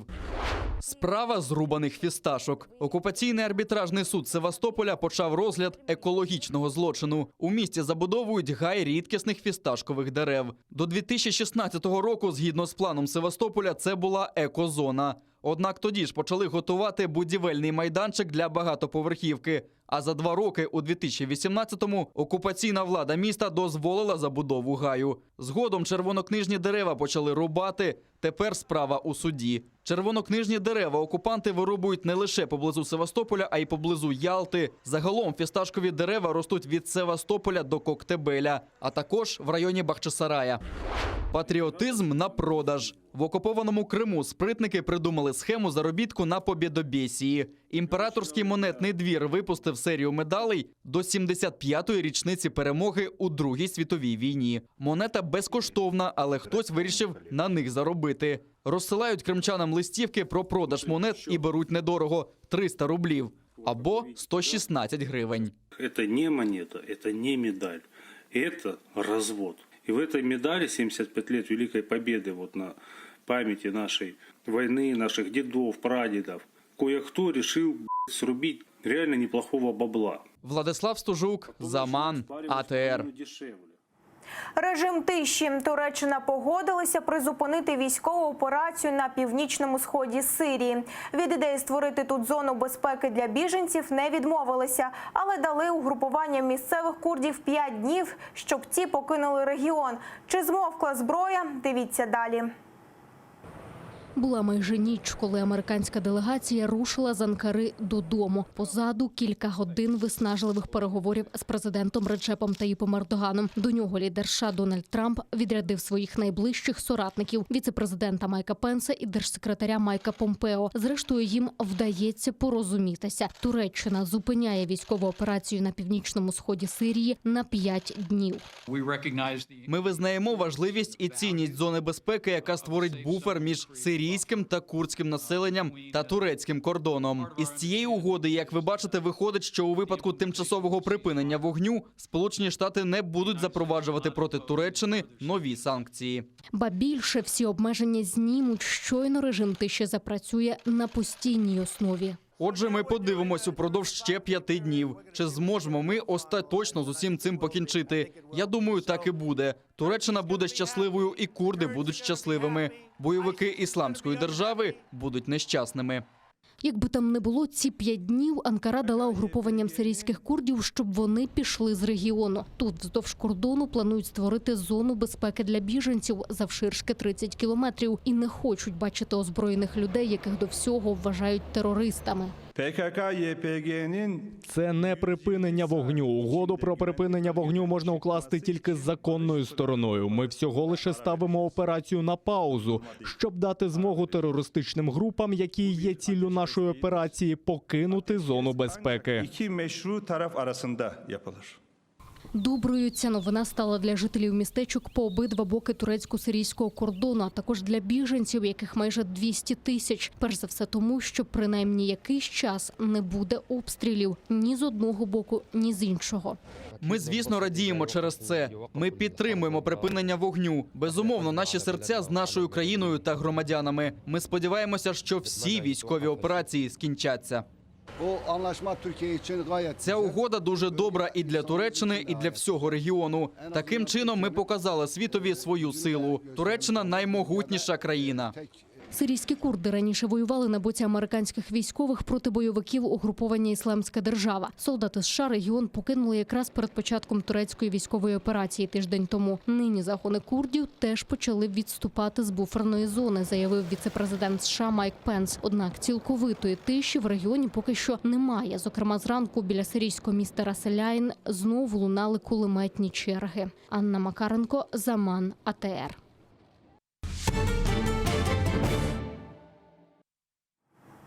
Побачити красу Криму, до роковин анексії півострова українські художники Константин та Світлана Шаповалови спробували повернути Крим поки хоча б на своїх полотнах. Виставка картин «Кримська сюїта» триватиме до 1 листопада у Національному музеї літератури у Києві, а потім помандрує Україною далі. Побували на виставці і наші журналісти. Бачите, це вечір такий, ось лягає вже туман на море і на гори, на камні туман лягає. Художник Костянтин Шаповалов до анексії Криму щороку разом із дружиною Світланою їздив туди відпочивати. Згадки про чарівну атмосферу надихнули подружжя митців створити цілу серію, присвячену півострову. Гори, Кримські гори. Мені подобається, що це така хатка старенька така, і осінь. І це близько Соколіного. Там декілька сюжетів, декілька картин є. Тут є зображення Криму морського. Морський Крим, це море, це гори, скали кримські, це міста, це види таких міст, як Ялта, Гурзуф, Семіїз, Новий Світ, Балаклава, Бахчисарай, ну і таке інше. Ну, ось такі види Криму, які ми всі пам'ятаємо. Проте виставка не лише про приємні спогади. Для художників важливо було нагадати усім – Крим – це Україна. І дати можливість відвідувачам повернутись до Криму без адмінкордонів. Пані Раїса із сумом впізнає знайомі пейзажі. Кожного разу я приходжу на зустріч з якимось одним полотном. Чи то стихією, чи я хочу себе заспокоїти, то дивлюся на тихе море. Недаремно і називається ця виставка «Сюїта». Ви знаєте, тут справді ніби ти потрапляєш в кожну стихію, кожного полотна. І коли море тихе, і коли воно бурлить, і кожну краплинку вимальвано. Для пані Лариси виставка «Кримська сюїта» також можливість перенестись у давно знайомі куточки півострова. Адже з часів окупації туди вона не їздила, хоча до цього бувала в Криму мало не щороку. Це дуже такі чудові в мене світлі спогади. Сонце, море, гори, поєднання всього в одному. А виставка, вона дуже чудова, вона дуже світла, вона випромінює світло, вона випромінює тепло. І вона мені нагадує про Крим. Виставка вже побувала у Чернігові, Черкасах та Вінниці. У Національному музеї літератури у Києві вона працюватиме до 1 листопада. Після завершення експозиції у кожному музеї художники залишають частинку Криму, кілька робіт для колекцій. Надія Михайлова, Павло Олійник, Заман, АТР. Історії добросусідства від кримських татар та міжкультурний діалог. У Кримському домі презентують серію путівників – Дрогобичем, Кременчуком, Лисичанськом та Мелітополем. Зараз на місці подій наша Надія Михайлова. Вітаю, колего, розкажи, що вже встигли презентувати та скільки людей зібралося на заході. Вітаю, студія. Ми знаходимося біля Кримського дому. Тут нині презентують міжкультурні путівники. Люди зібралися, аби послухати історії добросусідства від кримських татар, ромів та представників інших національностей. А також отримати самі путівники Дрогобичем, Кременчуком, Лисичанськом та Мелітополем. Нам вдалося поспілкуватися з організаторами проєкту та його учасником. Прошу пряму мову. Така ситуація, що кримські татари ще більш інтегруються в українське суспільство, і тому дуже багато переселенців тут в Україні, які намагаються знайти себе. Вони знайомляться з українцями, з мешканцями різних міст, від західної до південної України. Такі інтеркультурні проекти, вони більш краще знайомлять один з одним. Сам путівник, він про людей і про їхні історії, про те, як вони співживуть і розвивають своє місто і творять добросусідство. Це про постійну взаємодію, це про взаємодопомогу, це про те, як люди шукають точки перетину, щось, що може їх об'єднати, а не роз'єднувати. Для створення цих путівників автори проєкту півроку збирали у 4 містах України історії, влаштовували міжкультурні зустрічі, тренінги та проводили культурне картування. Організатори проєкту «Український букет народів» обіцяють, незабаром схожі путівники матимуть інші міста України. Поки ж їх можна придбати у бібліотеках, інформаційних центрах та туристичних агенціях. Наразі у мене все. Студія. Дякую. Наш кореспондент Надія Михайлова з Кримського дому, де зараз відбувається презентація інтеркультурних путівників.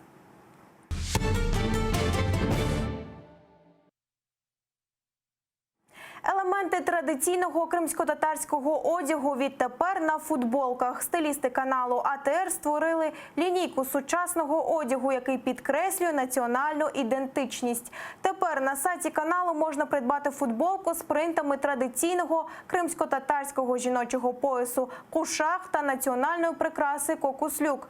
На кожній футболці також міститься символічне для кримських татар слово «бойсун-маган». У перекладі це означає «нескорений». Подбали стилісти і про дитячий гардероб. Для них підготували футболки із зображенням дівчинки та хлопчика у національних костюмах. Увесь одяг якісний та універсальний, підкреслюють його розробниці. У футболки очень классное, приятное качество, которое будет приятно носить и которое очень красивого силуэта. Рукава достаточно длинные, они нестандартные, они чуть-чуть длиннее, чем обычно. Футболки, они являются основой, их можно надеть как под классический пиджак, так и под стиль casual. Будет очень органично смотреться и стильно. Це все на цю мить о 20-й. Заман підсумки кримсько-татарської з Шевкетом Наматулаєвим. Найцікавіші фрагменти нашого ефіру переглядайте на ютуб-каналі АТР. Дякую за довіру. Залишайтеся із нами.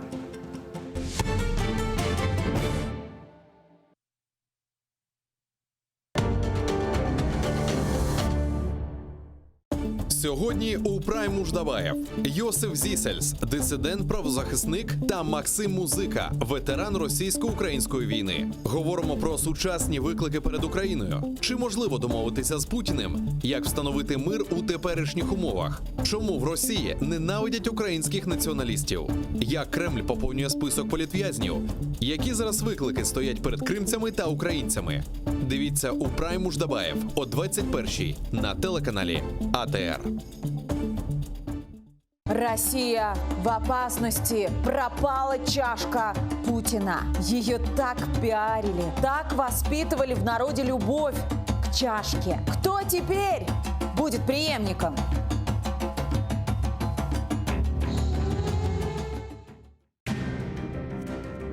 По всей Украине прошла волна акций протестов «Нет капитуляции». Я хочу мира, чтобы отводили войска. Вот этот мир, чем это все закончится? Не нужен нам мир любой ценой. Мы не капитулируем, мы не отдаем Крым. Має бути максимальне об'єднання влади і суспільства. Зараз відбувається спроба рухатися мінськими домовленостями. Мінські домовленості хибними, Україна не має їх виконувати абсолютно. Все стране хуже делает. Вот всі ці договоренності – це чисте предательство. Всюди Росія діє однаково. Вони просто брешуть і захоплюють. Треба чітко сказати всьому світові. Крим наш, ми його нікому не віддамо. Смотрите ток-шоу «Мост» в субботу в 20:00 на телеканале АТР.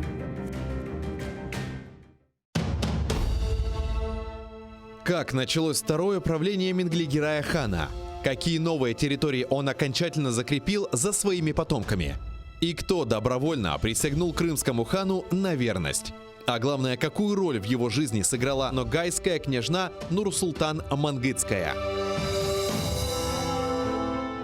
В конце 15 века в Крымском ханстве начинается настоящий строительный бум. Менглигерай инвестирует деньги в строительство новых крепостей и восстанавливает старые, особенно на берегу реки Днепр. Об этом смотрите в программе «Алтын Девир» в новом цикле «История династии Гераев». В эту субботу, 19 октября, 17:35 на телеканале АТР, 7-я серия. Мингли Гирай. Хан Реформатор. Часть 4.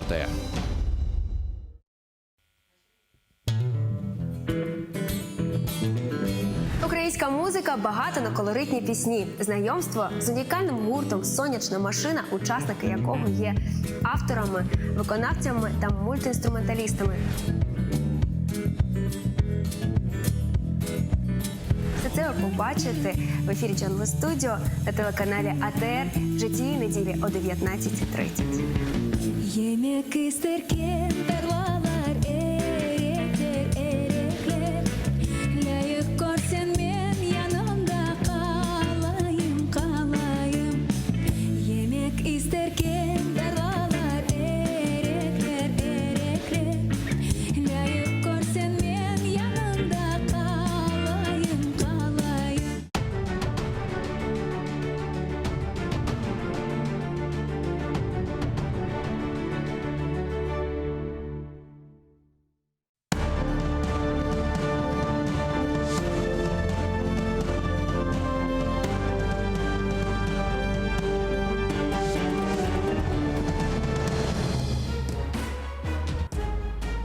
Ефір АТР триває. Я Катерина Вишневська і найближчу годину про все, що стосується окупованого Криму та материкової України. Тож робіть АТР гучніше, нам є про що розповісти.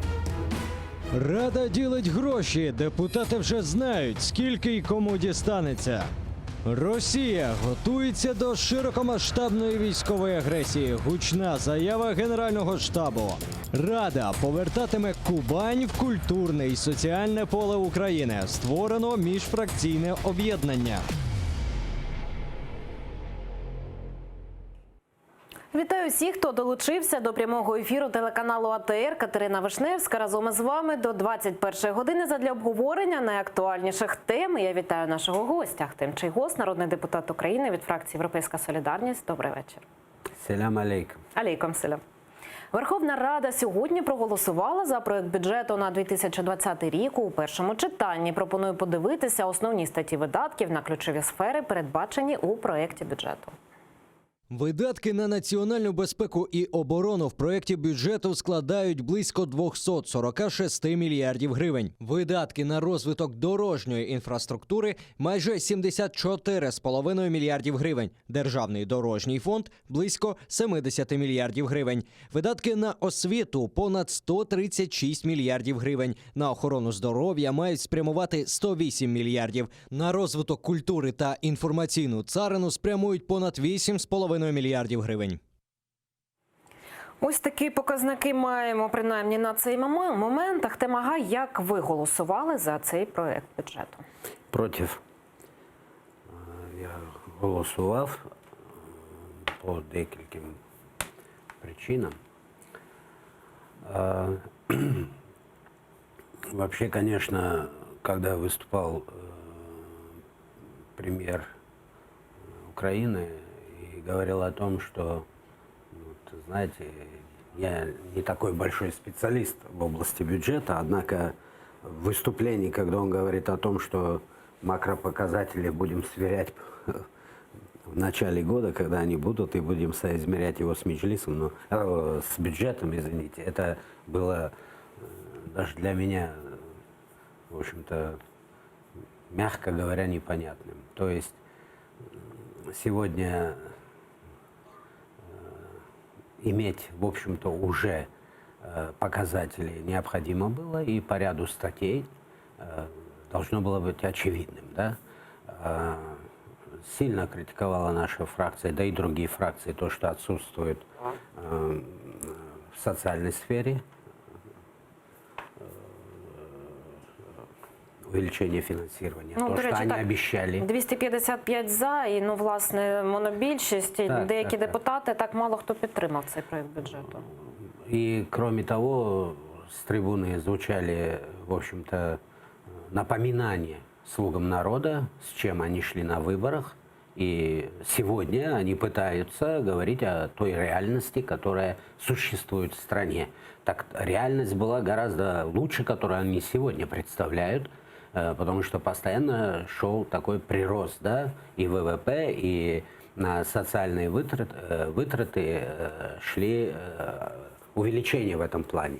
А если бы на выборах они вместо популизма говорили бы о реальности, которая у нас в стране, то, естественно, не было бы вот этих вот сманипулированных 73%. И, конечно же, нас очень сильно возмутило, и всю фракцию, причем от имени фракции выступал депутат Гончаренко, который сказал, что как это так, на крымских татар, на вот единственный канал, который вещает на 3 языках, ни копейки, так сказать, і Мустафага виступлення. От давайте зараз послухаємо пряму мову Мустафу Джемілєва, який сьогодні виступав на засіданні Верховної Ради України. Як відомо, після окупації Криму в єдиний світі кримськотатарський канал АТР був закритий окупантами і став віщати на територію Криму з материкової частини України цілодобово на 3 мовах – української, російської і на мові корінного народу. Це, зрозуміло, на діяльність цього каналу з бюджету щорічно виділялось близько 45 мільйонів гривень. Хоча цих коштів було явно недостатньо і доводилось ушуковувати допомогу також з інших джерел. В проєкті бюджету 2020 року на діяльність цього каналу не передбачено жодної копійки, в результаті чого цей канал може бути закритий. Ми до другого читання будемо опрацьовувати всі висновки, що подані народними депутатами і зведені бюджетним комітетом, і будемо пропонувати рішення в межах балансу. Ми поцікавилися у народних депутатів, чому у бюджеті не знайшлося місця для телеканалу АТР, і ось що почули у відповідь. Там немає взагалі таких витрат, тому що це, як я казав, в каркасі цього не передбачено. Але в майбутньому між першим та другим читанням я знаю, що є багато депутатів, які підтримують АТР взагалі, а вони можуть внести це як пропозицію і надати уряду завдання знайти під це кошти. Я думаю, що це треба поправити на другому читанні. Це несправедливо, неправильно і треба це поправити. І у цьому проєкті не враховано фінансування єдиного кримськотатарського телеканалу АТР. Як думаєте, чому «Слуги народу» не дали фінансування? Я думаю, що це велика помилка «Слуг народу», яку вони обов'язково мусять виправити до другого читання, тому що ми розуміємо важливість комунікації, в тому числі з кримськими татарами, і ми розуміємо, що, можливо, не було б таких подій в Криму, якби підтримувалися саме всі можливі методи комунікації з кримчанами, з кримськими татарами, з їхніми друзями, знайомими. Тому дуже важливо, звісно, підтримувати цей телеканал, щоб він був незалежний, щоб він міг вести своє мовлення і щоб таким чином через АТР ми теж могли звертатися до кримчан на окупованій території. Ось такі коментарі. Що ви думаєте про це? Ну, меня очень встревожила последняя реплика замминистра финансов, где он говорит, что в пределах там обсеров, да, то есть вместо того, чтобы изначально по аналогии там, с бюджетом 2019 года посмотреть все направления финансирования и сделать какие-то для себя, да, там, премьеру для себя сделать определенные обязательные направления, они всю социальную сферу свернули, и какие-то там 45-50 миллионов гривен для, значит, вот как это понимать, вообще даже не вошли они в проект бюджета, да, нужно было для того, чтобы и мы выступали, да, и фракции, и Мустафага, и чтобы потом депутатов опрашивали, напоминать лишний раз, насколько это значимо для Крыма. Вообще-то это значимо для Украины в большей степени, да, потому что освобождение Крыма, оно имеет еще и очень сильный фактор того сопротивления, которое сегодня есть в Крыму. И в большей степени это сопротивление ассоциируется с крымскими татарами, которые, как мы знаем, подвергаются чудовищному террору, и это весь мир об этом говорит. Раньше были консультации перед бюджетом, перед чтением его, и были консультации и в администрации президента, и во фракции БПП, и с президентом, и были какие-то, допустим, юридические нюансы, которые не позволяли напрямую, да, вот, ввести финансирование. И мы обсуждали пути, как это обойти. Но президент четко говорил о том, что это обязательно. Точка. Почему сейчас в таком вот так идет это рассмотрение, да? Будем надеяться, что, хотя еще раз подчеркиваю, не нужно было бы в этом вопросе отдельных наших выступлений, отдельной концентрации этого вопроса среди всех фракций. Это должно было произойти от имени правительства. Да? И мы бы сегодня говорили бы о том, насколько эффективно, да, там, эти средства повлияют на улучшение, на качество, на работу, информированность наших крымских татар. А до другого читання чи зміниться ситуація? Я думаю, изменится. Просто не хотелось бы думать, что эти вопросы в этой команде находятся на 5-10 месте. Вот этого не хотелось бы думать. Но по ощущениям это так и складывается. Взагалі про друге читання, якщо говорити бюджету, ви, ваша фракція, ще якісь поправки буде готувати? Так, в основном они будут касаться, кстати, это будет касаться оборонные, расходы на оборону и социальную сферу обязательно. С выступления Гончаренко, просто у нас во фракции, хоть и, вернее, концентрируется мнение, и мы обсуждаем, и от имени фракции выступление делает специалист в той или другой области. И в данном случае Гончаренко очень четко все позиции высказал в своем выступлении от имени нас всех и сконцентрировал на том, что вот одного направления вообще нету там. Это поддержка сельхозработников, да, фермеров, там, отдельных крестьянских хозяйств. Вообще выпало это направление. То есть вот это, конечно, беспокоит. Потому что, еще раз повторяюсь, о том, что реальность в нашей стране вот такая, всем известно. Но ты шел на выборы.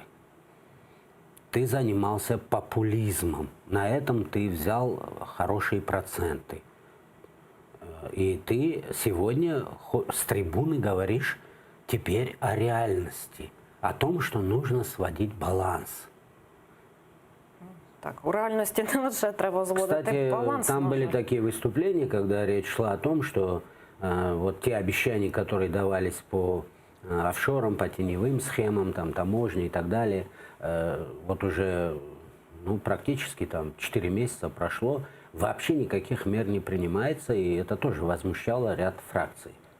Так, давайте ще до однієї теми, бо Росія готується до повномасштабної агресії. Про це видання «Український тиждень» повідомив заступник начальника Генштабу Олексій Таран. Давайте послухаємо його цитату.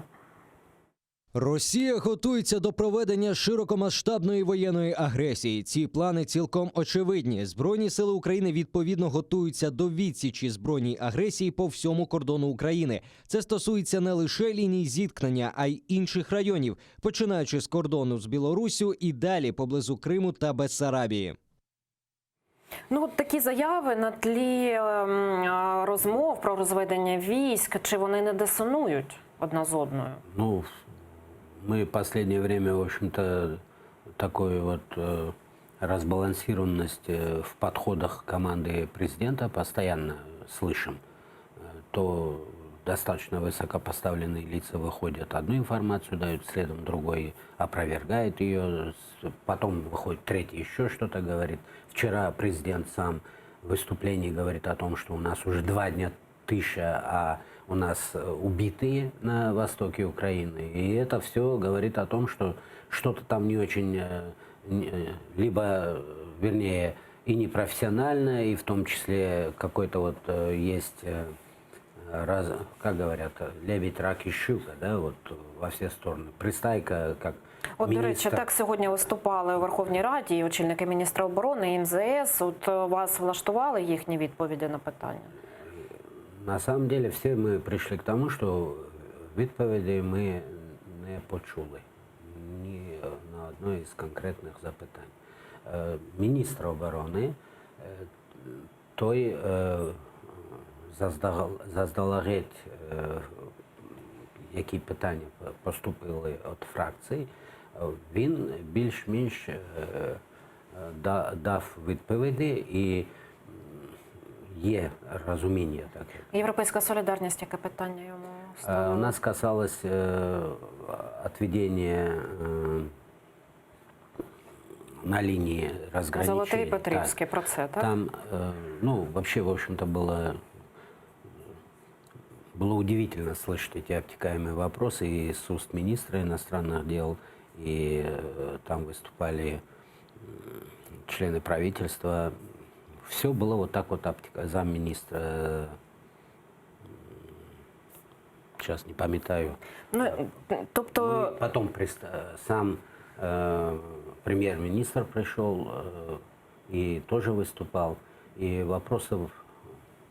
Все сошлись во мнении, что ответы были очень обтекаемые. Я еще раз подчеркиваю, министр обороны дал более-менее, більш-менш такі чіткі відповіді. Ну, якщо от про цю заяву Генштабу говорити так, що Росія готується до широкомасштабної війни, фактично стягує зброю, то про що це може говорити? Чи це дійсно привід до занепокоєння, чи, можливо, це якесь може бути таке бряцання зброєю у контексті всіх цих розмов про формулу Штайнмаєра, про зустріч нормандської четвірки? Ну, сегодня и совместное заявление президента Франции и Германии было достаточно таким завуалированным, что они отмечают успех в продвижении Минских соглашений.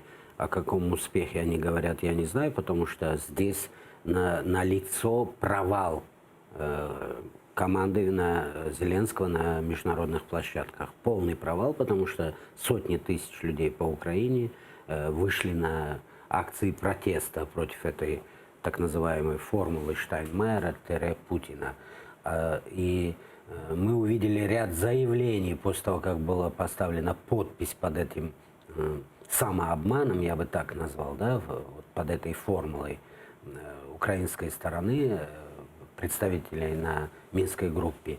И как после этого заговорили представители ЛНР, ДНР, і після того обурення громадян, суспільства привело к тому, что здесь команда Зеленского стала давать, как это, в общем-то, принимать уже, озвучивать другие решения, уже больше которые касались факторов безопасности, а не тех самых так называемых выборов, которые шли почему-то на первом этапе первостепенным, да, и отвод войск, но, пожалуйста, либо команда Зеленского вообще не имеет, как главнокомандующий вообще не понимает, что происходит на фронте, потому что выступление столь высокого чиновника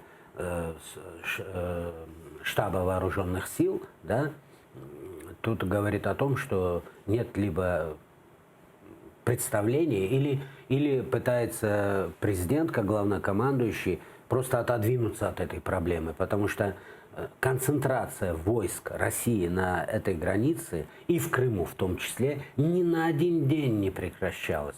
И как только мы дадим повод, мы потеряем незалежность, потому что поводом может послужить вот это вот уступки ради того, чтобы в принципе состоялся нормандский формат. Я этого вообще не понимаю, зачем такое большое стремление попасть на этот нормандский формат. Несколько переговоров по телефону с Путиным показали результат. Мы отдали террориста Цемаха, вслед Нидерланды приняли решение расследовать роль Украины в сбитии самолета. Да?